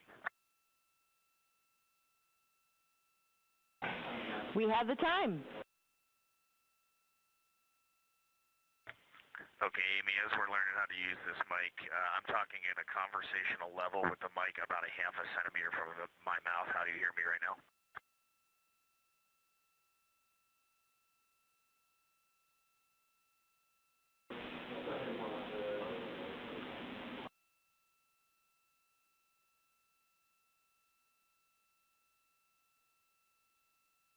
Tom, let's tell them it's definitely better, 3 or 4 by 5. It's a bit better. It's about 3 or 4 by 5. Okay, Amy, and now I am talking to you with the tip of the boom mic pressed against my upper lip, so I have lip contact on the mic. How's this now? 5 by 5. Okay, I will let the crew know. Thank you. We copy.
In Integrity Houston on 1, whenever you're ready, we do have some toilet troubleshooting actions for you.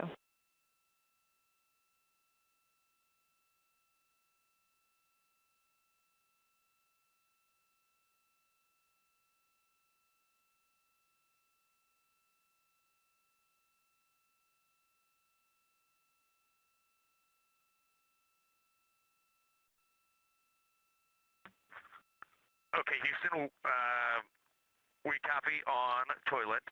We have one stowage delta for you. Let me know when you're ready to copy.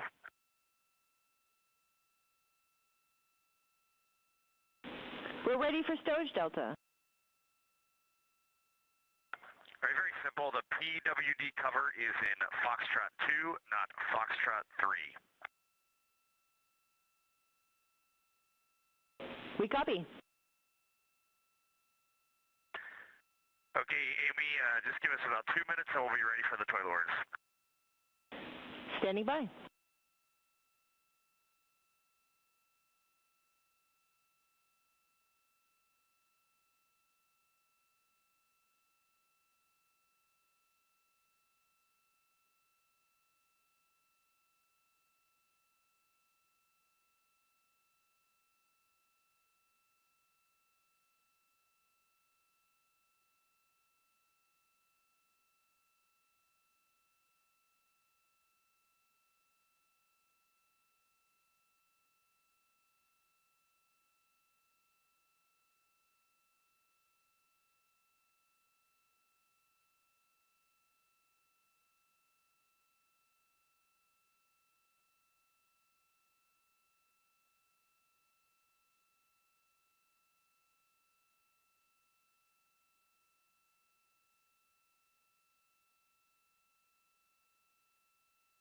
And we have confirmation that the interim cryogenic propulsion stage burn has started. Again, this is a disposal burn. The ICPS will re-enter Earth's atmosphere and harmlessly burn up over the Pacific Ocean.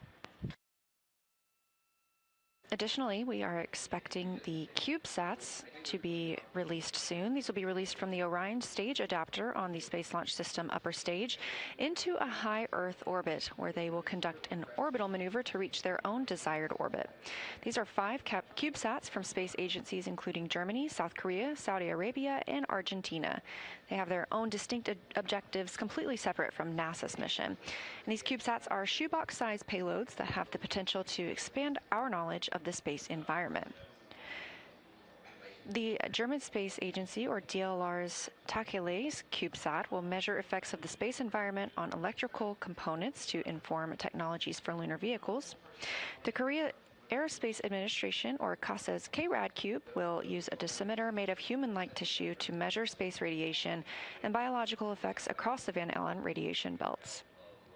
The Saudi Space Agency's Saudi Geomagnetosphere Satellite, or SHMS CubeSat, will measure space weather at a range of distances from Earth.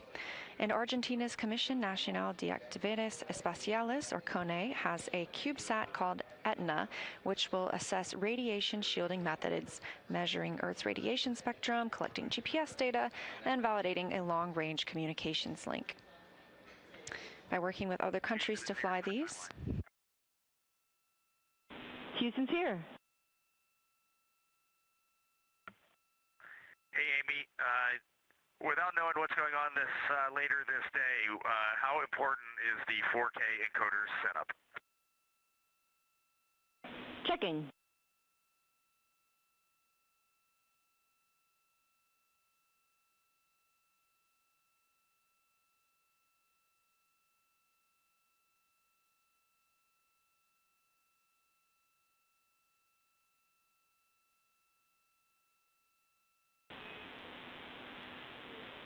Integrity Houston on 1 for timeline big picture. All 4 crew members are here, Jeff. Fantastic. Hey, it's been a great day, guys, and we're going to try and get you to bed a little bit early today.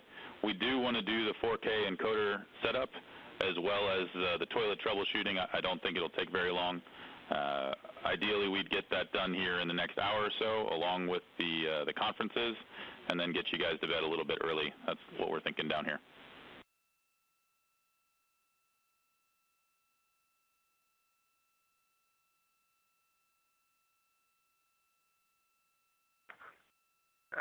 Jeff, that all sounds great to us. I have a couple pieces of information if you have no further updates. All right, we're ready to copy. All right, just how we're going to break up the crew right now to handle this. Victor is the lead for suit drying and suit stowage. And we show that we have had glove swap for about 15 minutes, so we could probably move on there. How copy? We copy. Okay, Jeremy is going to be the cabin config supervisor. He is going to get into cabin config, but as his first activity, he is going to get a power chain set up with the Cobalt brick, and then he will work 4K encoder, and I will help him. How copy? We copy.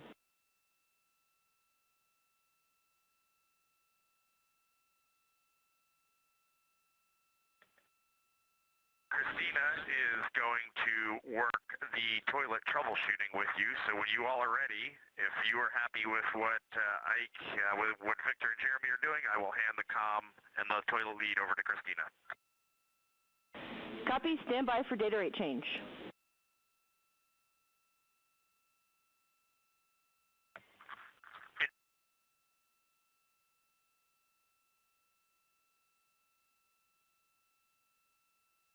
This view inside Mission Control Houston, specifically Artemis Mission Control, as the crew was reporting down some of their tasks that they're continuing to work on at the end of this flight day.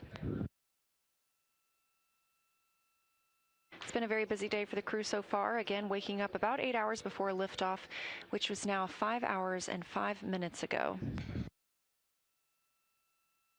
After a successful ride to orbit, they saw the perigee raise maneuver, the apogee raise burn, and got into the proximity operations demonstration. They then conducted the upper stage separation burn to depart the interim cryogenic propulsion stage. That's put us into our current configuration. The crew is working inside the cabin to configure it, to configure where they will stow their suits, and we'll eventually get into some pre-sleep and sleep opportunities before the apogee raise burn in the middle of the night.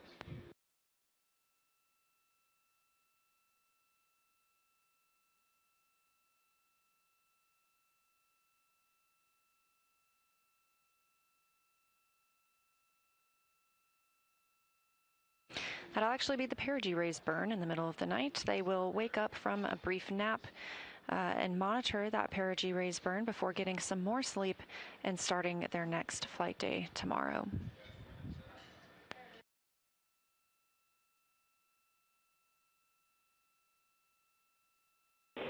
Integrity Houston, back with you.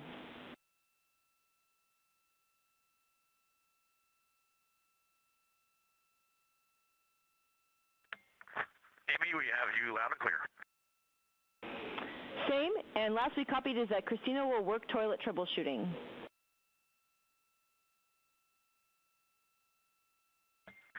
That's a good read, and I'm ready for those words when you are. Okay, Christina, first, we do not think empty oxone beads were installed for launch, so we do not suspect a blockage. We think it could be a priming issue. So the first thing we'd like you to do is to verify the toilet air filter barrier is removed. And I have a step number from toilet SEP and activation procedure if you need it. Let us know when that's complete, and then we're going to power cycle the toilet from the ground and have further steps for you. Okay, I copy all. Before we continue, are we go to swap the suit drying? And correction, are we go to terminate the suit drying? Go for suit drying termination.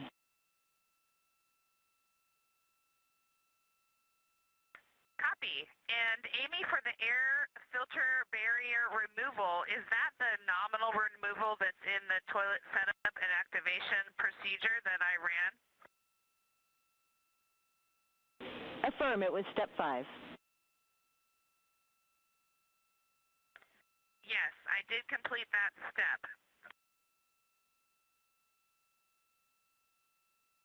Copy, standby. Capcom, let them know we're repowering, and once that's done, Okay, copy. We are going to power cycle the toilet, and then we'll give you a call back to attempt reactivation with removing the urine hose from the cradle and allowed to run for 1 minute.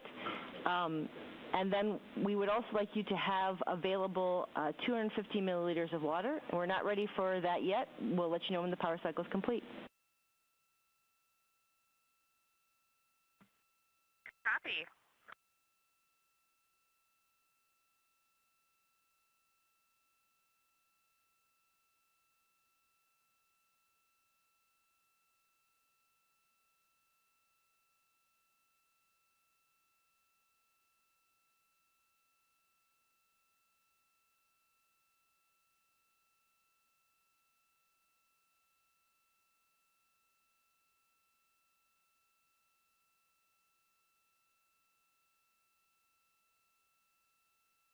Crew aboard Orion, specifically Christina Cook, NASA astronaut and mission specialist, continuing to troubleshoot the issues they saw earlier with the toilet. The teams here on the ground are relaying up instructions on how to resolve that situation.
Integrity Houston for cab camera 2.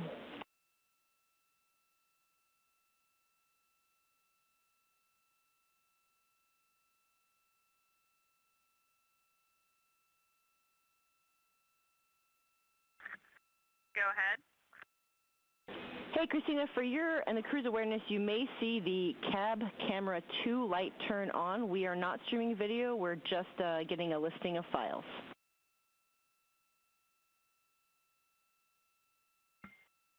Copy.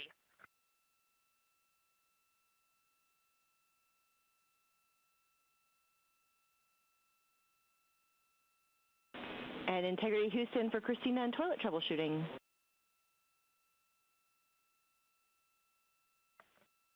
Go ahead.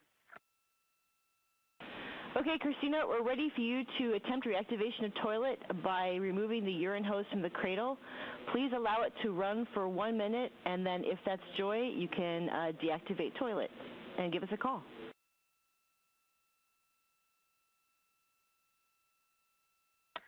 Copy, and understand I'm not putting the water in the funnel at this time. Correct. Not yet. Not for this time. In work.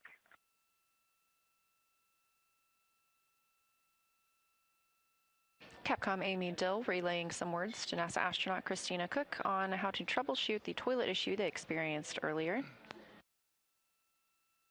We should hear shortly the resolution of that issue. This view from Mission Control Houston, Artemis Mission Control, now 5 hours and 14 minutes since liftoff of Orion atop the Space Launch System.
Houston, integrity, test complete, good status light, good flow for the entire test.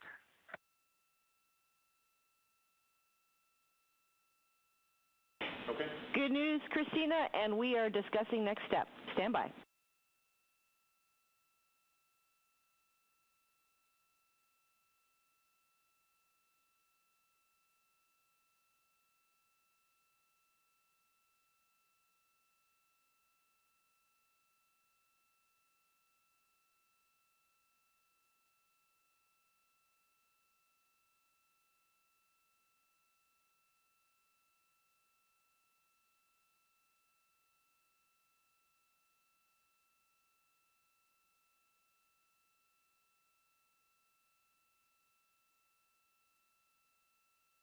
NASA astronaut Christina Cook reporting they had a successful test of the toilet. And Integrity Houston, Christina for toilet troubleshooting next step. Go. Okay, we're going to have you reactivate toilet with the removing the urine hose from the cradle. Please allow it to run for 1 minute, then add 250 milliliters of water, and then allow it to run for at least another 30 seconds and report how that went. In work. Continuing to execute those tests to make sure the toilet is up and running properly.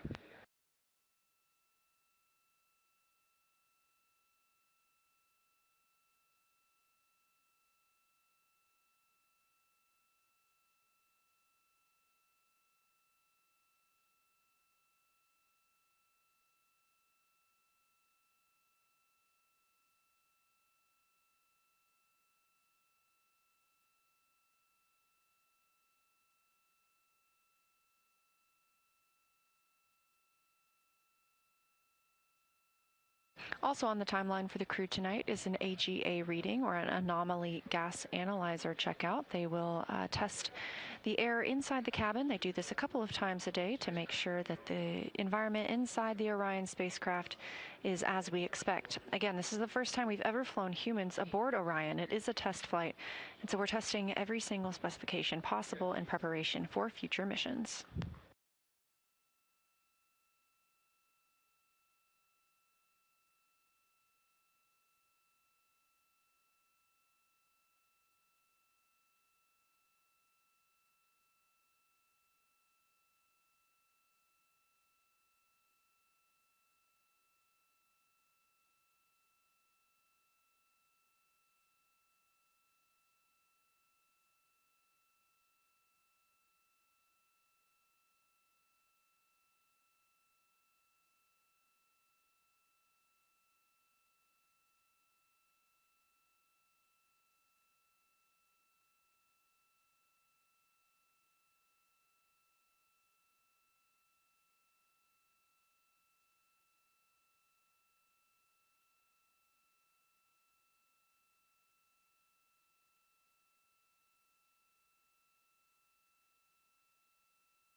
Houston Integrity, good checkout.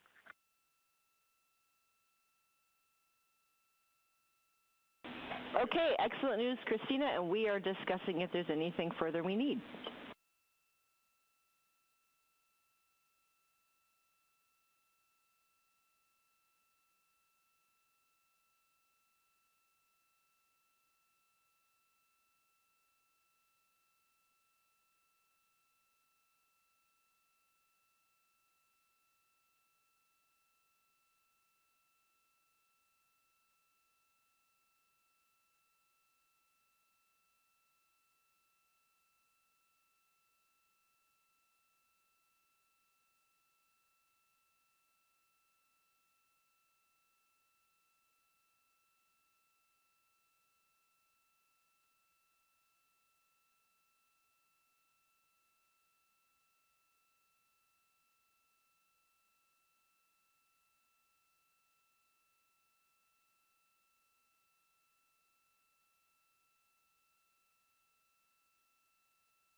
As you heard, NASA astronaut Christina Cook called down to the ground. She had a second good checkout of the toilet, and teams here are discussing whether they want to pursue any further steps.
And at this time, we expect those 4 secondary CubeSat payloads that were on the Space Launch System are expected to have completed their deployment based on their own timers.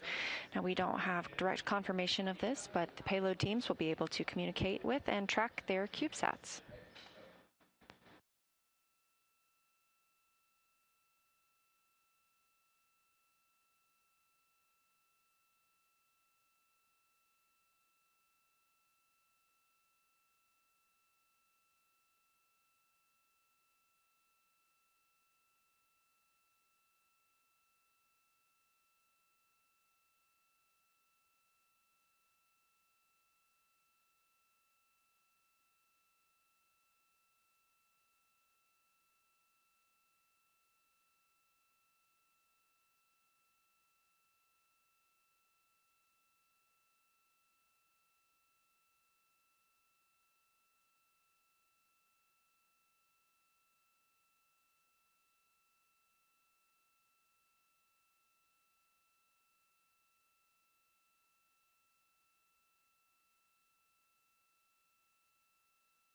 Integrity Houston for toilet status.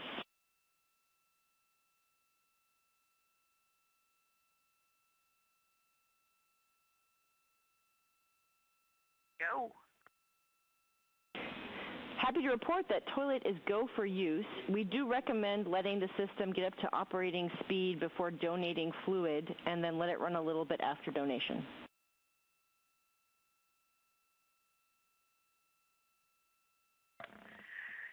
We are cheers all around, and we will do that. Regarding the same, we have 1 CCU that will need to be emptied.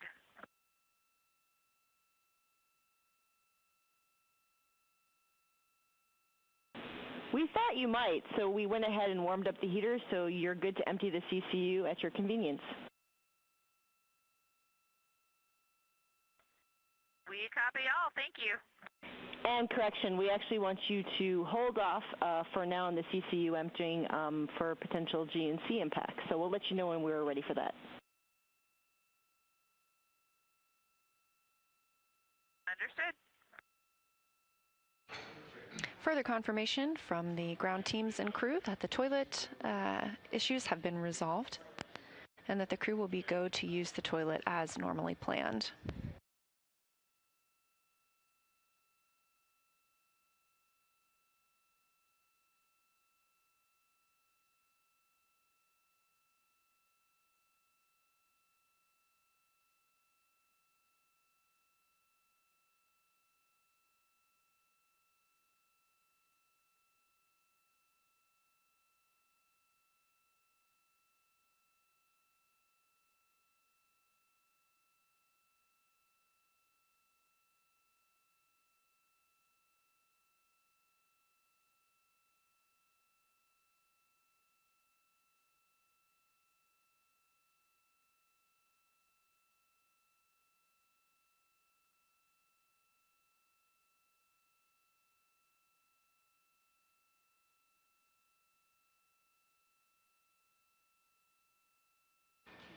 I'm NASA's PAO Leah Cheshire Mustachio here in Artemis Mission Control, and I'm joined by Dave Dannemiller. He is the Deputy Manager for Orion Guidance, Navigation, and Control. Thanks for joining us tonight. It's a pleasure to be here. So tell me about your role, and I believe you just came from the MER, is that right? Yeah, we just came from the MER.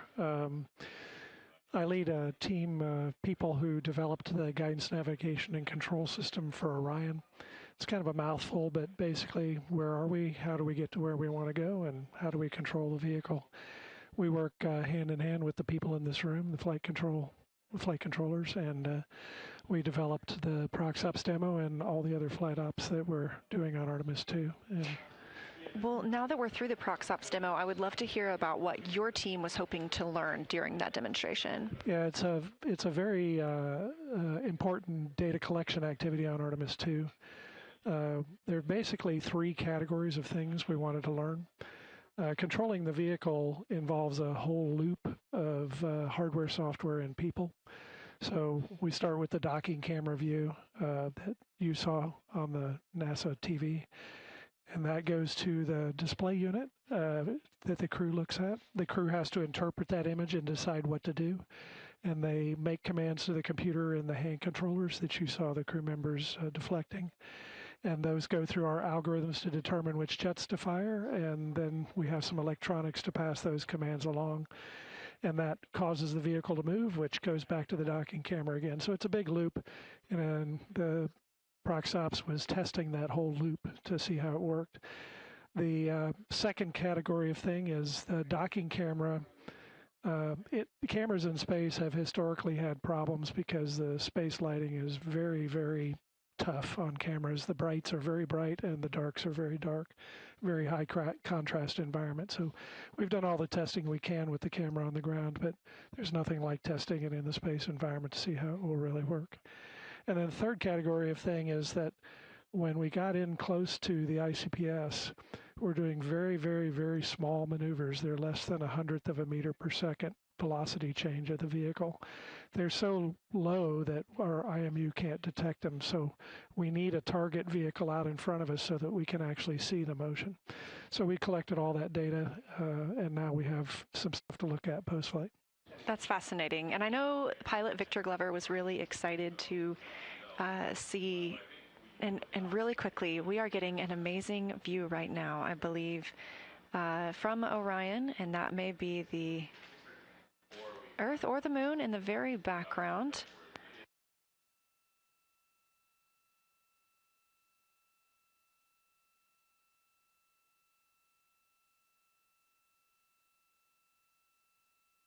And it actually looks like a crescent Earth there in the background. This view coming from one of the solar array wing cameras aboard Orion. Integrity Houston for CCU answer.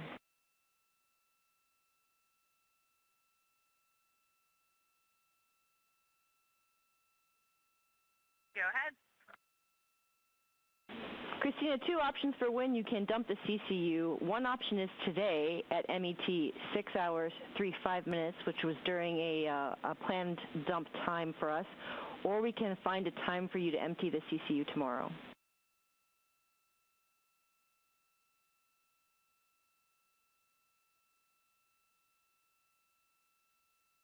And help me out with that math. How long from now is that dump time for today? About an hour.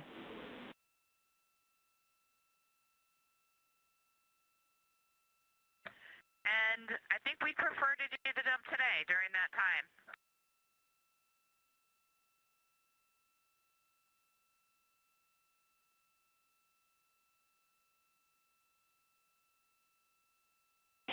Copy, Christina, and we'll come back to you around that time, letting you know when you're go to dump the CCU. Perfect. Thank you. Some more communications with the crew aboard Orion, calling down to Capcom Amy Dill. And this view on your screen, that is Earth in the center of your screen from the Orion spacecraft. Again, a camera mounted aboard the spacecraft's solar array wing, looking back at all of us. Now, I want to get back to our interview. Dave, the Deputy Manager of Guidance, Navigation, and Control for Orion, talking about ProcSOP's a really dynamic time. And we heard from NASA astronaut Victor Glover the entire time that he was piloting the spacecraft. And I know that's additional information for your team as well. So what will you interpret from the information about the spacecraft that Victor called down? Yeah, the crew's comments, Victor's in particular, are very important to us. Obviously, when the crew is manually controlling the spacecraft, we're interested in that task being easy for them to accomplish. So Victor was given a lot of feedback while he was flying. It shows his test pilot background, you know, because that's what test pilots do. They mention the good, the bad, and the ugly as they're flying. So that's a very important part of this. We're actually going to get a score from them of how Orion did. It's called handling qualities. It's a time-tested tradition in the aircraft world that we adopted for spaceflight back in the shuttle days. So they will give us, they will actually give us a score. It's called a handling quality score. Fascinating. So once you get that score from them, when will you get that? And then what will you do to digest that feedback? What's next for your team? Yeah, we'll dive into all of this. We look at the video and look at the commands that the pilots made, that Victor made, and the way the system responded, and look at the video to make sure the vehicle did what we expected it to do. And we'll look at all of that afterwards. We've gotten Victor's comments live now, but we'll get more post-flight when we interview the crew post-flight. Well, that's great. And I know that this is not the only time during the mission that the crew is manually flying the vehicle. There's a manual piloting demo coming up in a few days. So is there anything that your team learned today that helps inform how that demo will go, or any preparations? Yeah, there's actually lots of different kinds of manual piloting tasks. The one that we did today is one of the more complex ones. We did it first because we needed the ICPS to be there, and the ICPS, we had a limited amount of time before it had to perform its disposal burn. So these other tasks don't require an ICPS. We'll be doing some tasks of pointing the vehicle. We'll ask the crew to point at a star to simulate a future operation where we need to point the vehicle at a target at long range while the target's still at long range. So there's just lots. We're going to turn jets off to simulate a degraded control system and see how the control system responds. So we have a lot of other manual control tasks coming up. Definitely a lot of action still to come for your group. Yeah, and all this is, we're simulating stuff that we need to, we're not simulating, we're flying stuff that we need to fly on a future flight. So by being able to do it now, if we see any funnies in the data or decide we need to make any corrections, we have time to make those corrections before the Artemis 3 flight. So this is really risk buy down for Artemis 3. That's why we're doing this, is to get some of the system tests behind us before we fly the first dockings for real on Artemis 3. Yeah, absolutely. It's a test flight. And with that, I would love to know how you feel after a crew has now piloted Orion for the very first time. Oh, it's always a great feeling to see something that your team developed go fly for real. I've been around for a while. I've seen this many times, but the luster never fades. It's always fun to actually fly and see your stuff in operation. I can only imagine. I'm so excited for your team. Congratulations, and we can't wait to see everything that is to come in the upcoming days. So thank you again so much for joining us, Dave Dennemiller, Deputy Manager for Orion's Guidance, Navigation, and Control System. It's fun. We got 9 more days of fun. Let's do it.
This beautiful view coming from Orion on the Artemis 2 mission and a camera on the spacecraft's solar array wing, looking back at all of us here on Earth. Spacecraft now over 27,000 miles away from our home planet.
We are now 5 hours and 45 minutes mission elapsed time, or 5 hours and 45 minutes since launch of the Artemis 2 mission.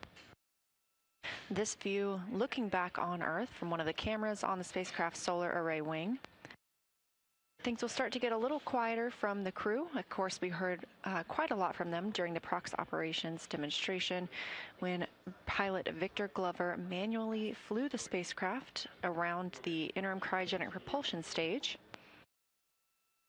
With that complete, the crew conducted some troubleshooting for toilet issues they were experiencing earlier, and those have been resolved.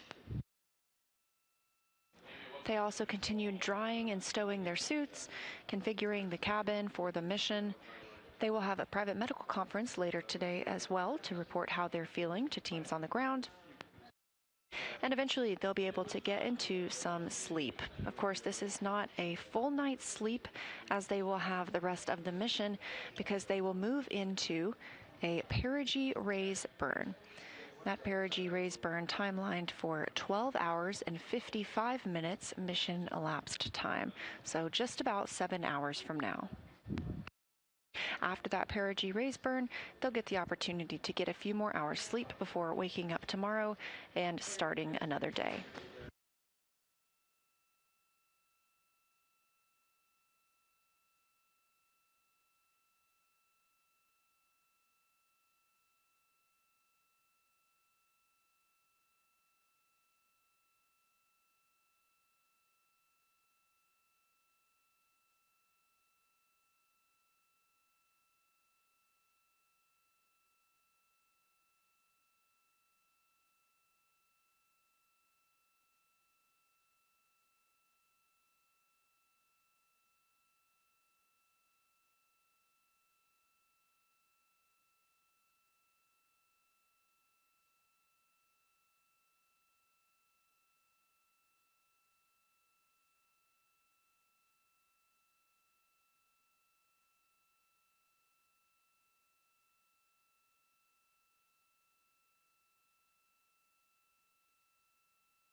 Integrity Houston, maneuver in 2 minutes for the bearing DFTO.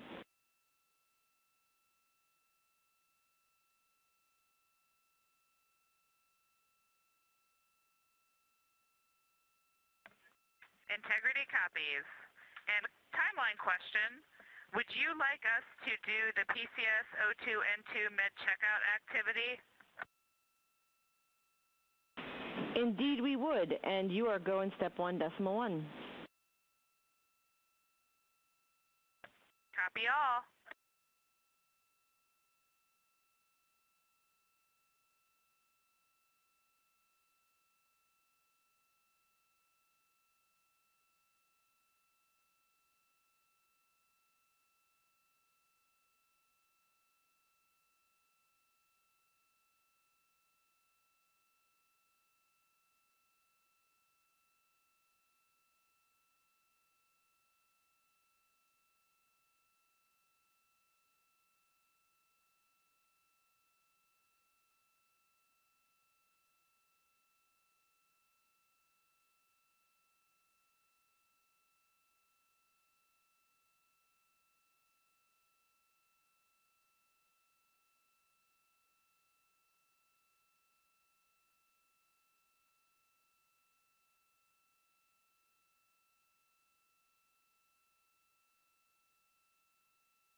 Integrity Houston, those prop RCS cautions are understood per the maneuver that we're doing now.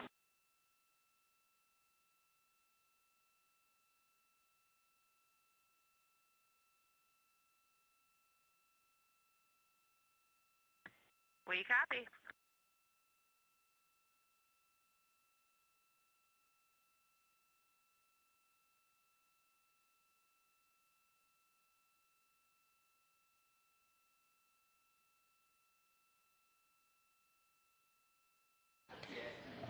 That call from ground teams to the crew, letting them know that any warnings they see on their screens can be ignored. No action is required of them right now.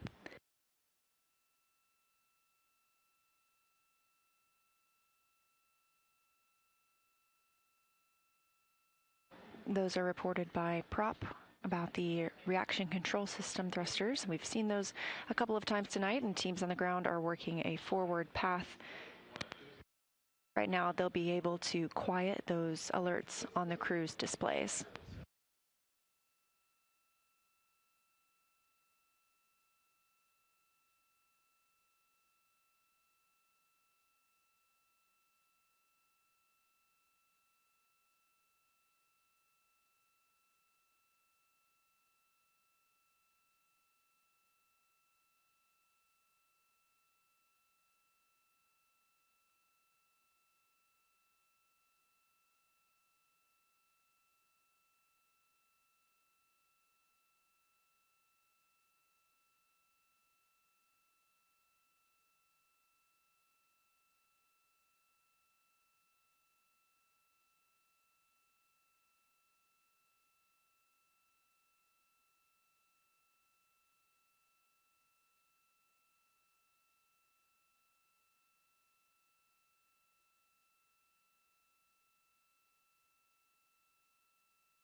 Seeing some movement on your screen as Orion moves into its next attitude. Again, this video coming from the tip of a camera on the solar array wing. You also have a great view now of the European Service Module and that OMS engine. That's the Orbital Maneuvering System engine. This is a NASA-provided and refurbished engine. So far, not including today, it had been to space 19 times on 3 different space shuttles. The OMS engine provides about 6,000 pounds of thrust, and if you strapped it to a car on Earth, it would go from 0 to 60 miles per hour in about 2.7 seconds.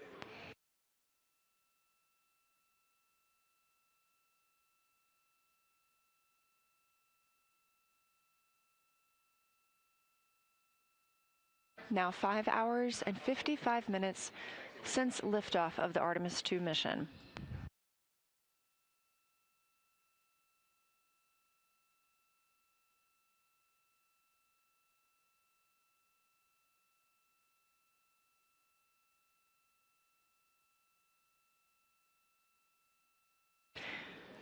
The Artemis II crew continuing to configure the cabin aboard the spacecraft. Again, a very long day for them, having woken up about 8 hours prior to launch. Now coming up on 6 hours mission elapsed time.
6 hours now since the launch of Artemis 2, the Orion spacecraft atop the Space Launch System rocket. This is a test flight and the first flight of humans aboard the spacecraft.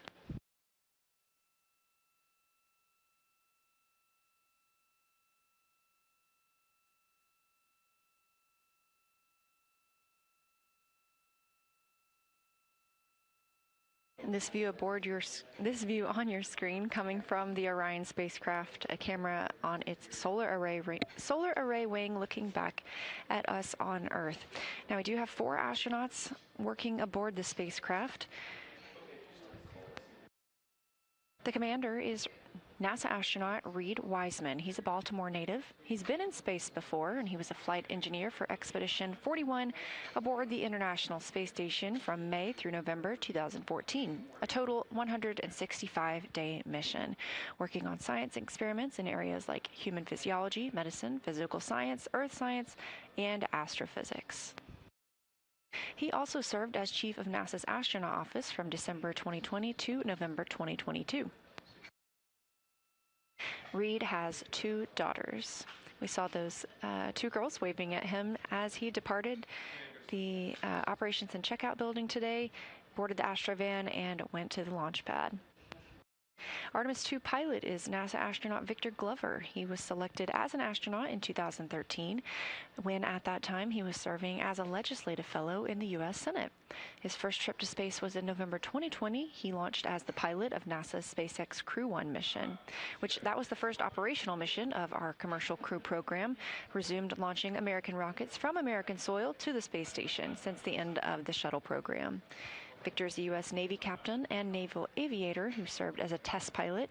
He has more than 3,500 flight hours in over 40 different aircraft. He added a spacecraft to that today as he piloted Orion during the manual flight of the proximity operations demonstration. And he and his wife have 4 children.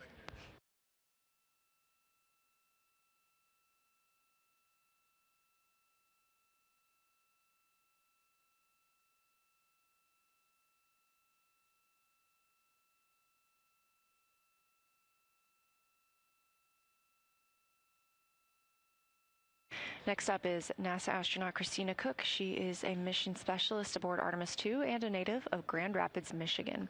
She was selected to the astronaut corps in 2013, being in the same class as Victor. She's previously served as a flight engineer on the space station from March 2019 to February 2020, making her the holder of the record for the longest single space flight by a woman. That's 328 consecutive days in space. She also participated in the first ever all-female spacewalk with NASA astronaut Jessica Meir, who's now living and working aboard the space station. And before becoming an astronaut, Christina helped build space science instruments and led scientific fieldwork in some of the most remote environments on the planet. She loves surfing, rock climbing, community service, yoga, travel, and photography. Rounding out our crew is Canadian Space Agency astronaut Jeremy Hansen. He is a first-time flyer and will be the first Canadian to fly around the moon. He is a London, Ontario native and was selected as an astronaut in 2009. Since then, he's worked as a Capcom here in Mission Control in Houston.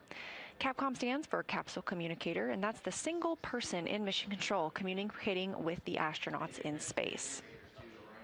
He's also participated in training exercises like living on the ocean floor off the coast of Florida to help simulate deep space exploration. In 2017, he became the first Canadian to lead a NASA astronaut class. He enjoys getting out on a sailboat, rock climbing, and mountain biking, and he and his wife have 3 children.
for timeline. Houston's here.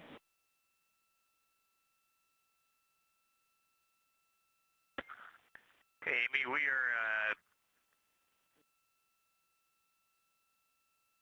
got the 4K camera encoder installed and the camera is set up. Are we doing scene and voice for PAO or are we skipping that for today?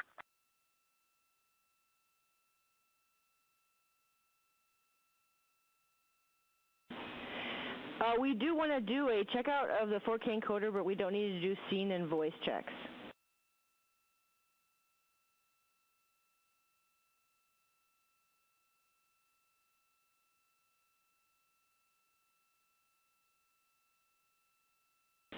And Reed, that might have not been clear. We won't be doing a formal scene and voice check for PAO purposes, but we'll do a quick one just for the encoder checkout.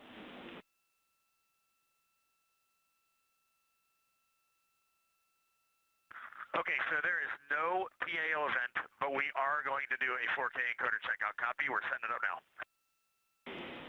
Good copy.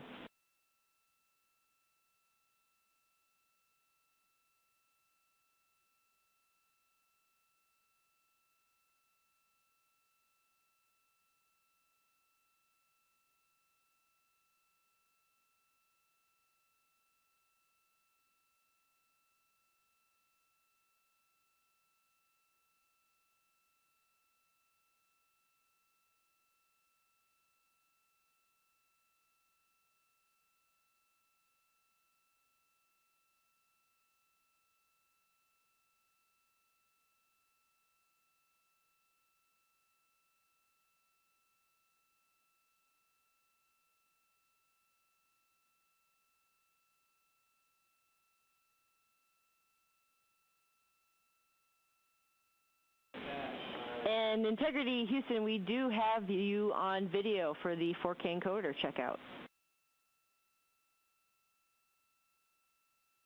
That is great news. Stand by for audio checks with the wireless mic. Copy.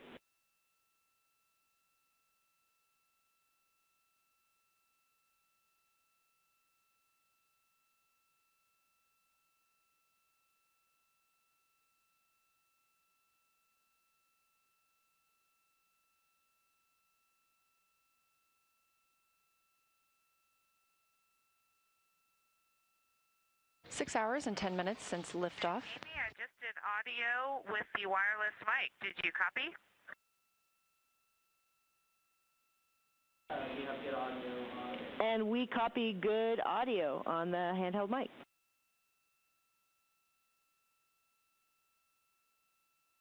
That is great news. We're ready to call 4K encoder checkout complete if you are. We concur. 4K checkout complete, and whenever you're ready, I have some words about S-band string swap that we're interested in having you all perform. And it is great to see you all wave, 4 smiling voices, and we are really enjoying seeing you up there.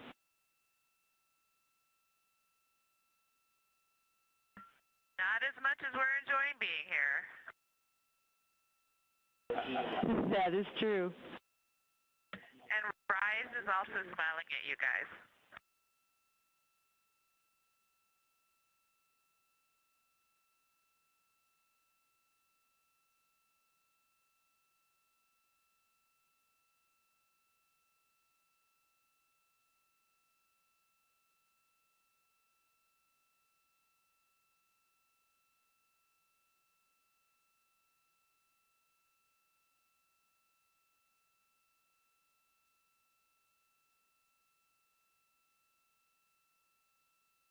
And we're preparing to be ready for your words about, I think you said S-band. Stand by. Standing by.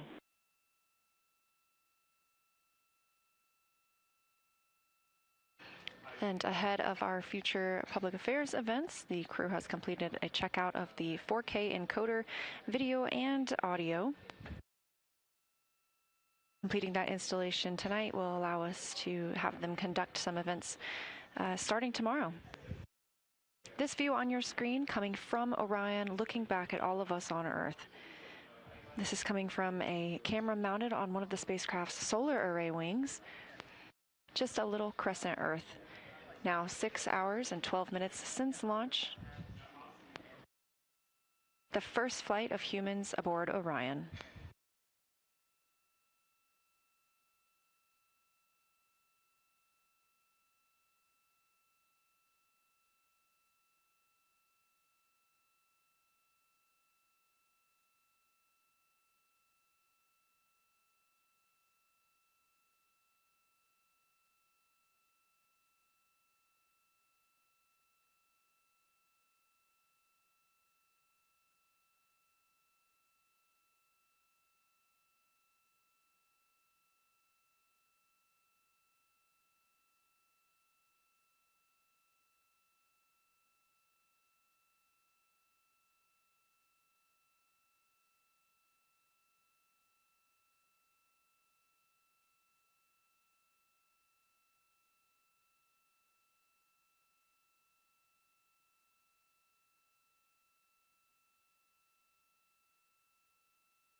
Houston, integrity on 1. I do not have a notepad, but go with the S-band string, and if I need to get one, I'll get one. Okay, copy. We know you're doing much cabin config, but first off, we did want to check if the EMER mass deploy is complete. Affirmative. Great, thank you. And then for the S-band string swap, we do want you to perform an S-band string swap back to string 1. We think the communication issues earlier in the mission were due to a ground issue, but we want to confirm good comm on string 1. I have a procedure when you're ready to copy. Ready to copy. 21.1.3 for S-band string swap. Perform all steps.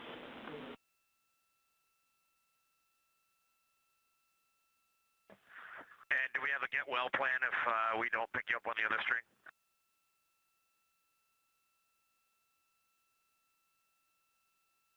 Checking.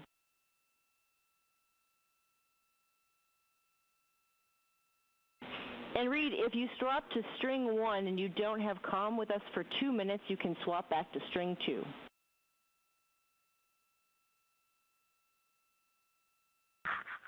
Okay, that sounds good. And can Christina go for her PAO teardown activity?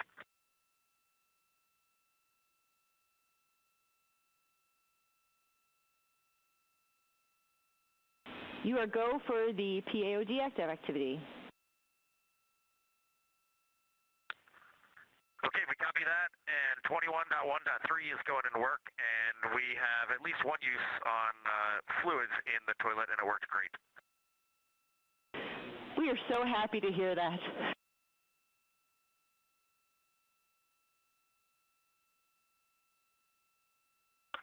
And Christina is wondering how long until the CCU dump.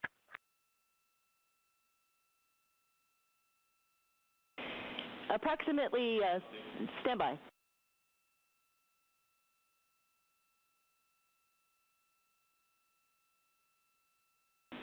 Approximately 15 minutes to the CCU dump, and we'll give you a call as a reminder.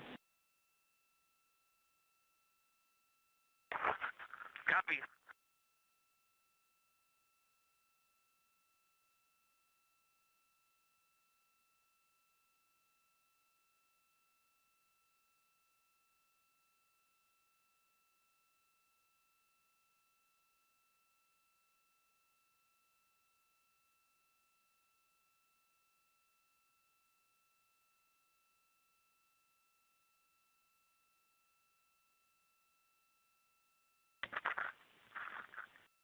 Houston Integrity, com check on string 1. Loud and clear, how me? We have you the same. We are on S-band, string 1, primary. Looks good. Okay. We concur, and we will be staying on string 1.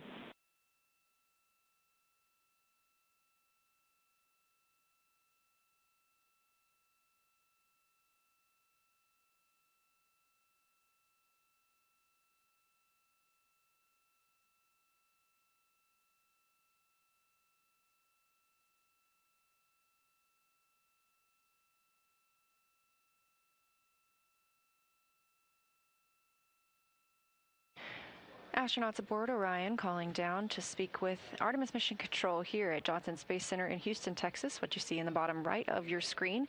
Capcom, or Capsule Communicator, right now is Amy Dill. She has been speaking with the crew since the Orbit 1 shift took over. The Capsule Communicator is the only person in Mission Control that speaks directly with the crew. You can see her there down closer to the bottom left of your screen, and right next to her is NASA astronaut Raja Chari.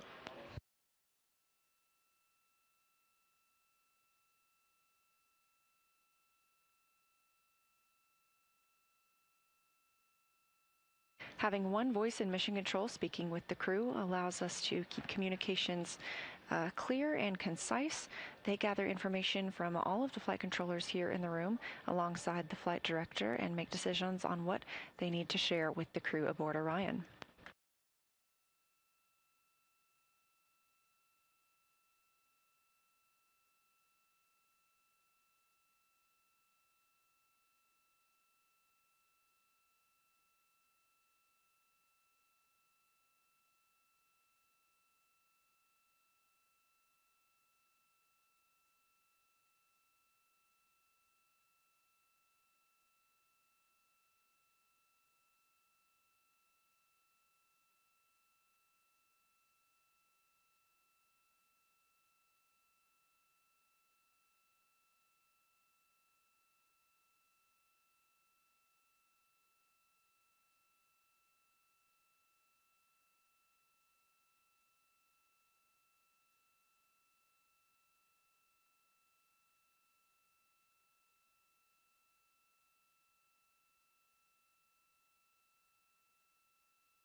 Houston Integrity on 1 for fan speed / cabin temperature. Houston's listening.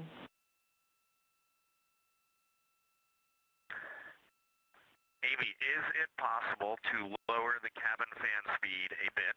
There's a lot of airflow in here, and if that is not possible, can we increase the temperature?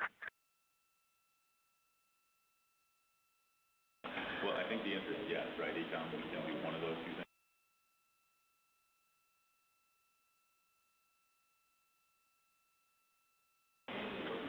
Copy, Reed. We understand the request, and we are discussing how to implement. We'll follow up.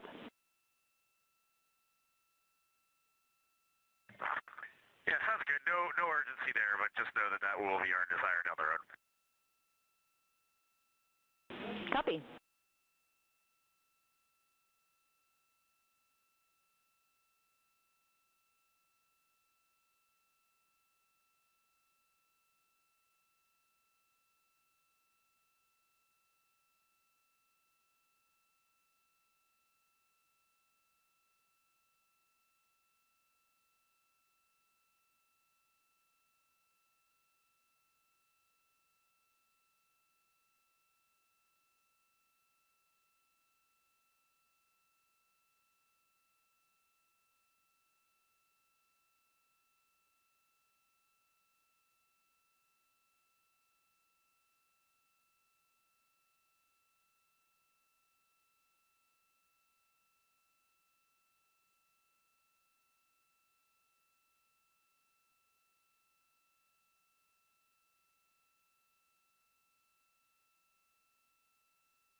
Integrity Houston, maneuver in progress, 5 minutes.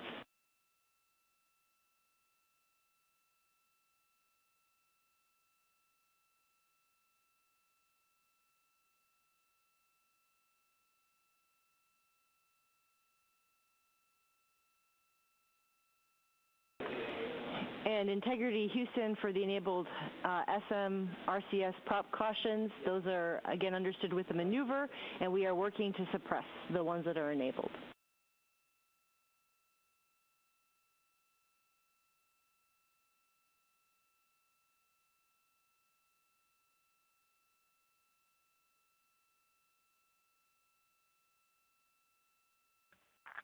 Sounds good, Amy. We copy all.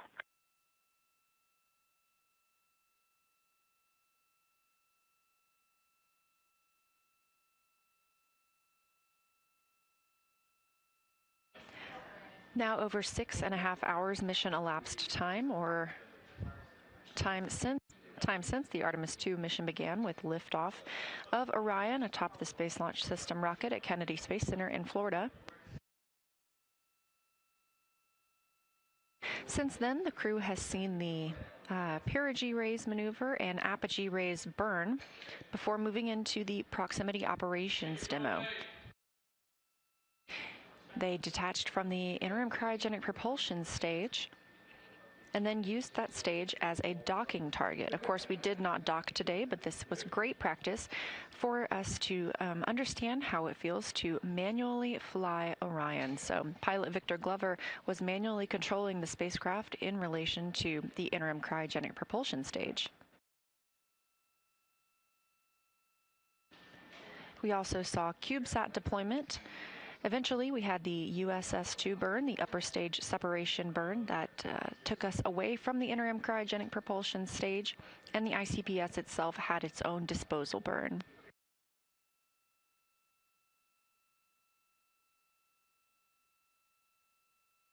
The crew is now working through some cabin configuration.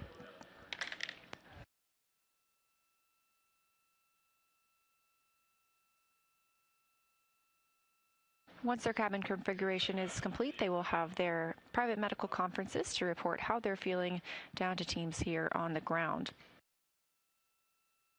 They'll get into their chance to sleep a little bit before the perigee raise burn in the middle of their sleep shift. Once that burn is complete, we will then get another sleep shift for Orion. That perigee raise burn is to raise the lowest point of Orion's orbit around the Earth right now. It is in a high Earth orbit. And that perigee raise burn will set us up for the translunar injection burn tomorrow. Translunar injection is the burn that we need to send us around the moon, and is also our deorbit burn.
Integrity Houston, no action on that enabled caution again, and I have a couple of items for you whenever you're ready.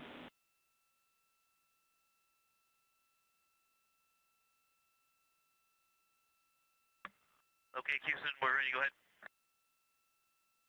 Okay, first off, to address the cabin environment, we're going to command cabin fan speed lower from the ground.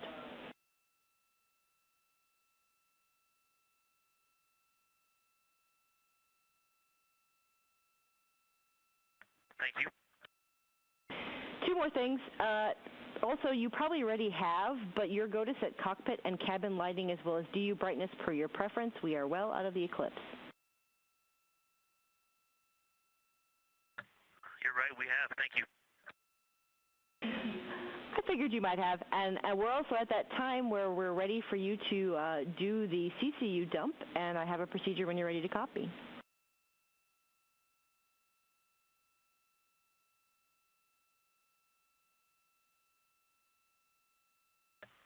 Stand by on that one. Standing by.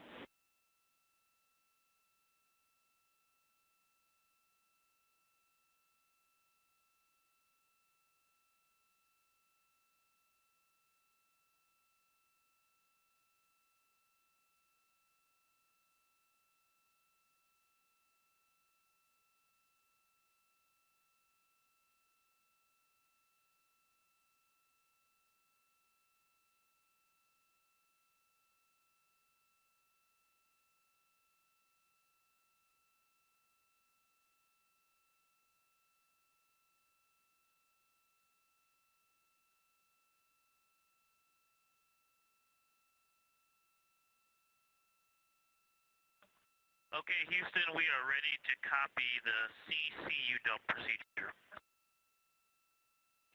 Okay, it is 26.2.201 CCU dump, and step 1.1 is complete for configuring heaters. We've done that from the ground.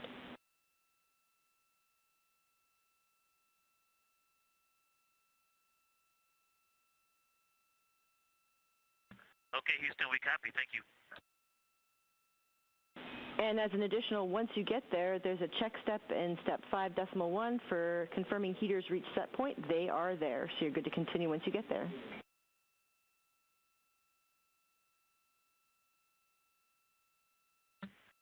Okay, we copy 1.1 and 5.1. Thanks.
Capcom Amy Dill has been communicating with the crew aboard Orion, letting them know they will be able to turn down the fan inside the spacecraft, and is also going to work with them on how to empty the CCU. That's the collapsible contingency urinal.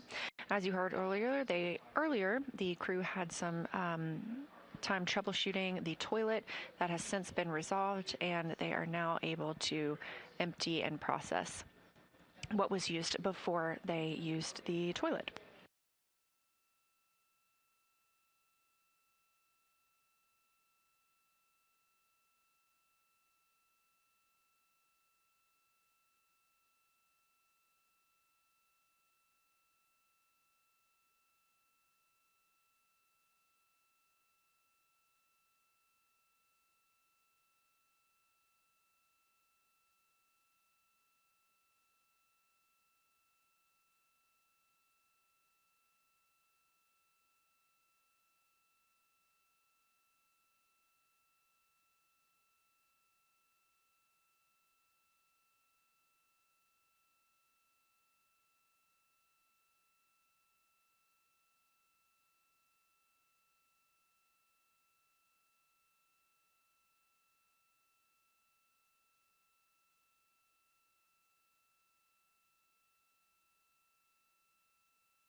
Houston integrity. Question on CCU dump.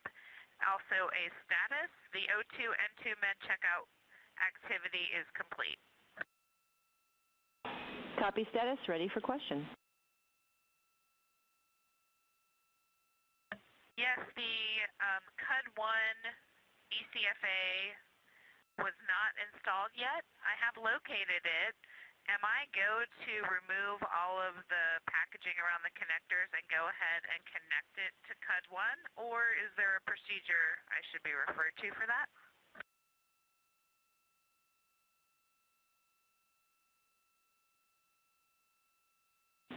And Christina, you are go to remove all the packaging and to connect ECFA to CUD-1.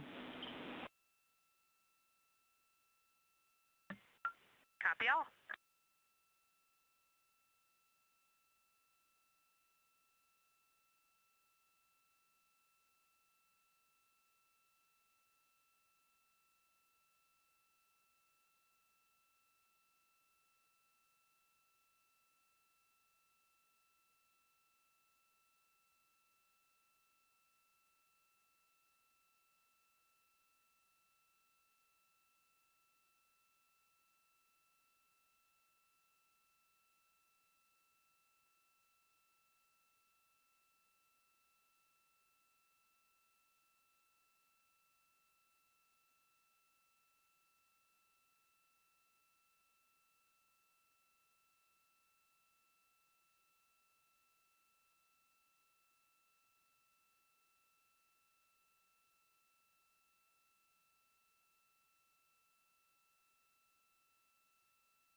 Integrity Houston for upcoming conference.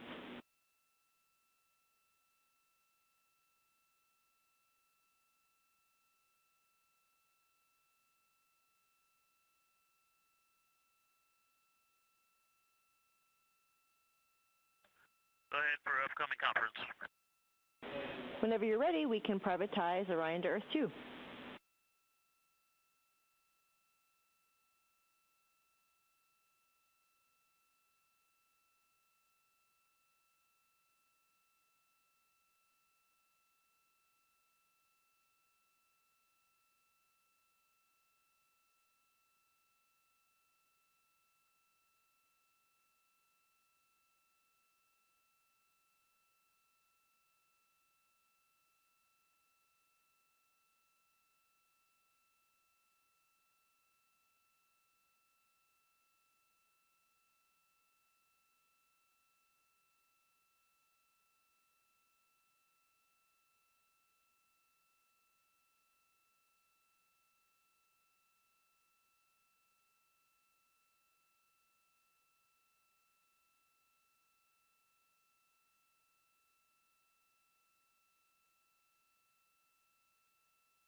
This is Mission Control Houston, continuing to monitor the flight of Orion on the Artemis II mission, first flight of humans aboard the spacecraft.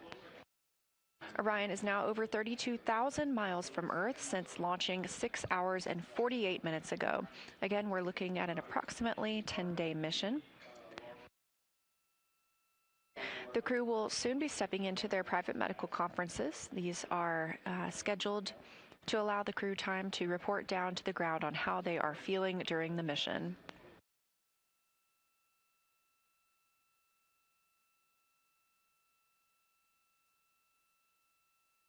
Once the crew completes their private medical conferences, they will be able to start winding down and getting into their pre-sleep period. They will have a chance to take a nap, essentially, before waking up for their perigee raise burn monitoring operations. Once perigee raise burn is complete, and again, perigee raise burn is to lift the lowest point of Orion's orbit around the Earth, and we are in a high Earth orbit. Once perigee raise burn is complete, we will have the crew go back to sleep for another several hours before they wake up tomorrow at about 2100 MET, actually about 2000 MET, which is around 1:15 p.m. Houston time, Central Time. It'll be a busy day for the crew tomorrow. They will have their first full day inside the spacecraft. They'll have the opportunity to talk about the vehicle status with the crew in Mission Control Houston. They will also begin exercising.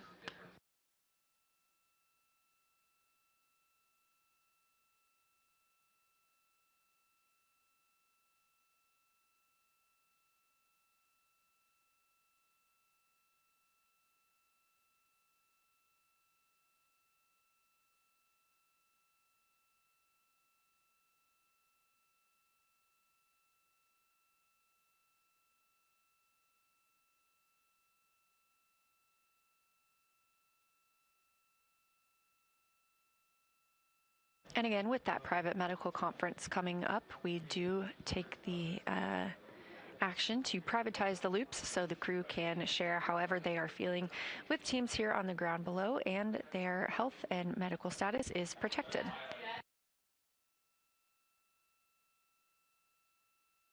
The main thing on their timeline tomorrow will be the translunar injection burn. This is the burn that will commit us to flying around the moon, leaving high Earth orbit, and eventually returning back home to Earth after swinging around the moon. Integrity Houston, Orion to Earth 2 is privatized for your conference.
Ryan Earth 1.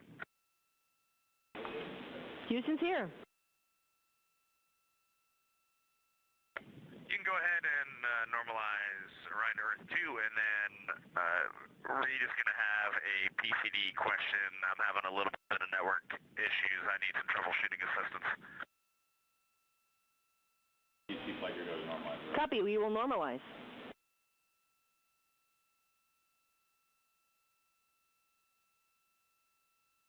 Teams here in Mission Control Houston are normalizing the flight loop for Orion to communicate back with the Artemis Mission Control Room.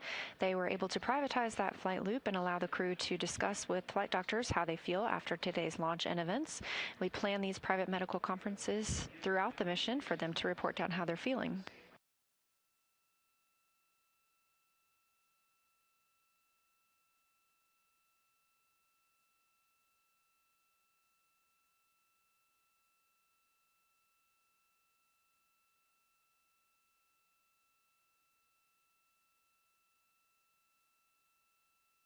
Integrity Houston, we are ready for your PCD questions whenever you are.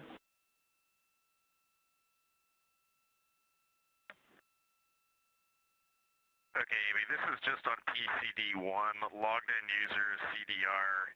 When I am trying to open Optimus, I am getting an error. Let me open it and try to read the error I'm getting.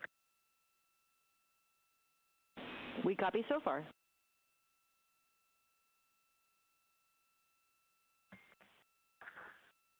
So I get a screen that says, "Welcome to Optimus tablet," with an exclamation point, and it says, "We need to gather some basic information to get you started," and it's got 3 questions. But then laying on top of that, about 1/5 of the size of the PCD, is a pop-up window that says, "Network error. Operating system is reporting access to internet as unavailable. Check to see if device has network capabilities enabled." We copy, and we are chatting.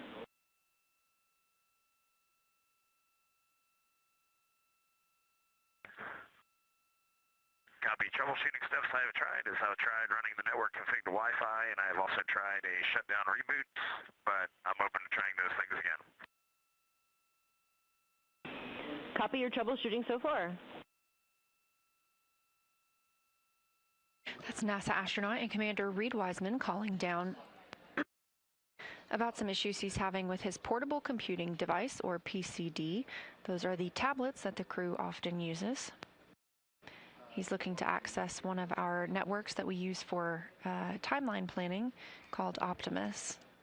Teams here on the ground are helping him troubleshoot that. Stowage question when you have a second. Ready for stowage question. As we are working on the Eclipse wall, we need new, fresh comfort garment stowage location for Christina and Jeremy. We're having a little bit of trouble finding their new comfort garments because we're going to stow them with the suits.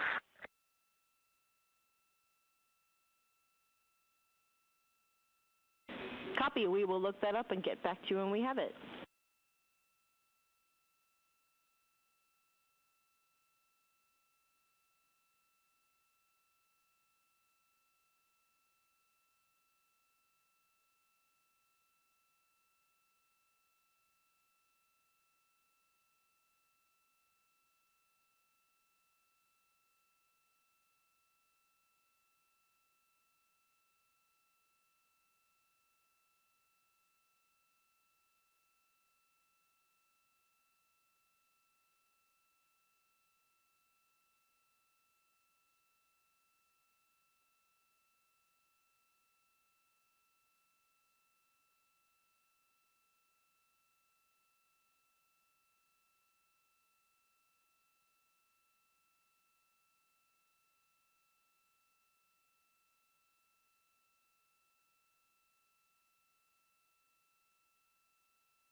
Integrity Houston for comfort garment locations.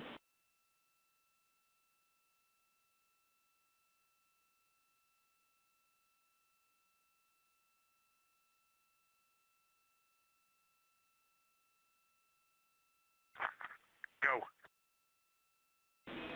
Thermal comfort garments for Christina and Jeremy are in Foxtrot 3 CTB large, labeled med kits with a purple label.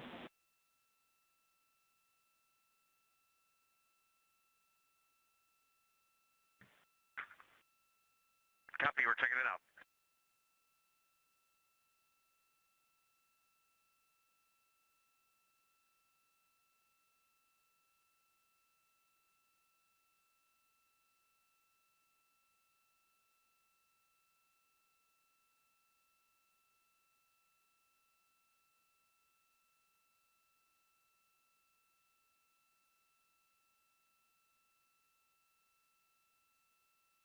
Houston Integrity for CCU dump, step 6.1, requesting that you deactivate the secondary wastewater dump line heaters.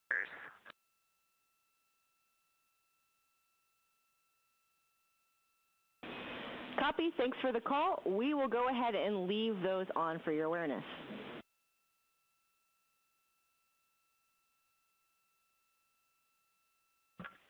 Copy.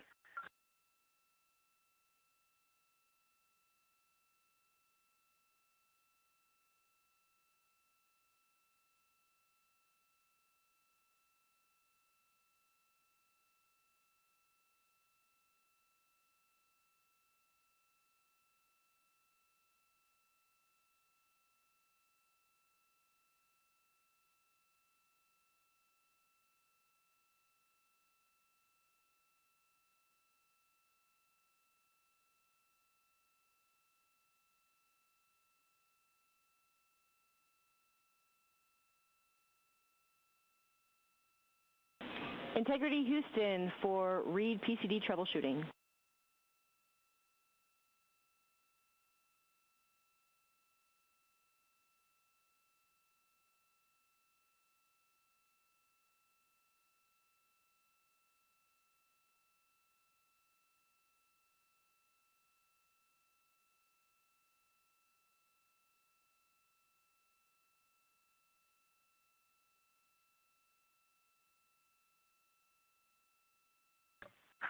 Go ahead, Amy. Okay, Reed, we suspect the issue with your PCD may be Optimus software. We were able to connect to PCD1 on, we can see it on the network, so with your go, we can remote in and take a look directly. Yeah, go for it. And then I also see that I have 2 Microsoft Outlooks, and neither one of those are working. If you want to remote in and check Optimus on those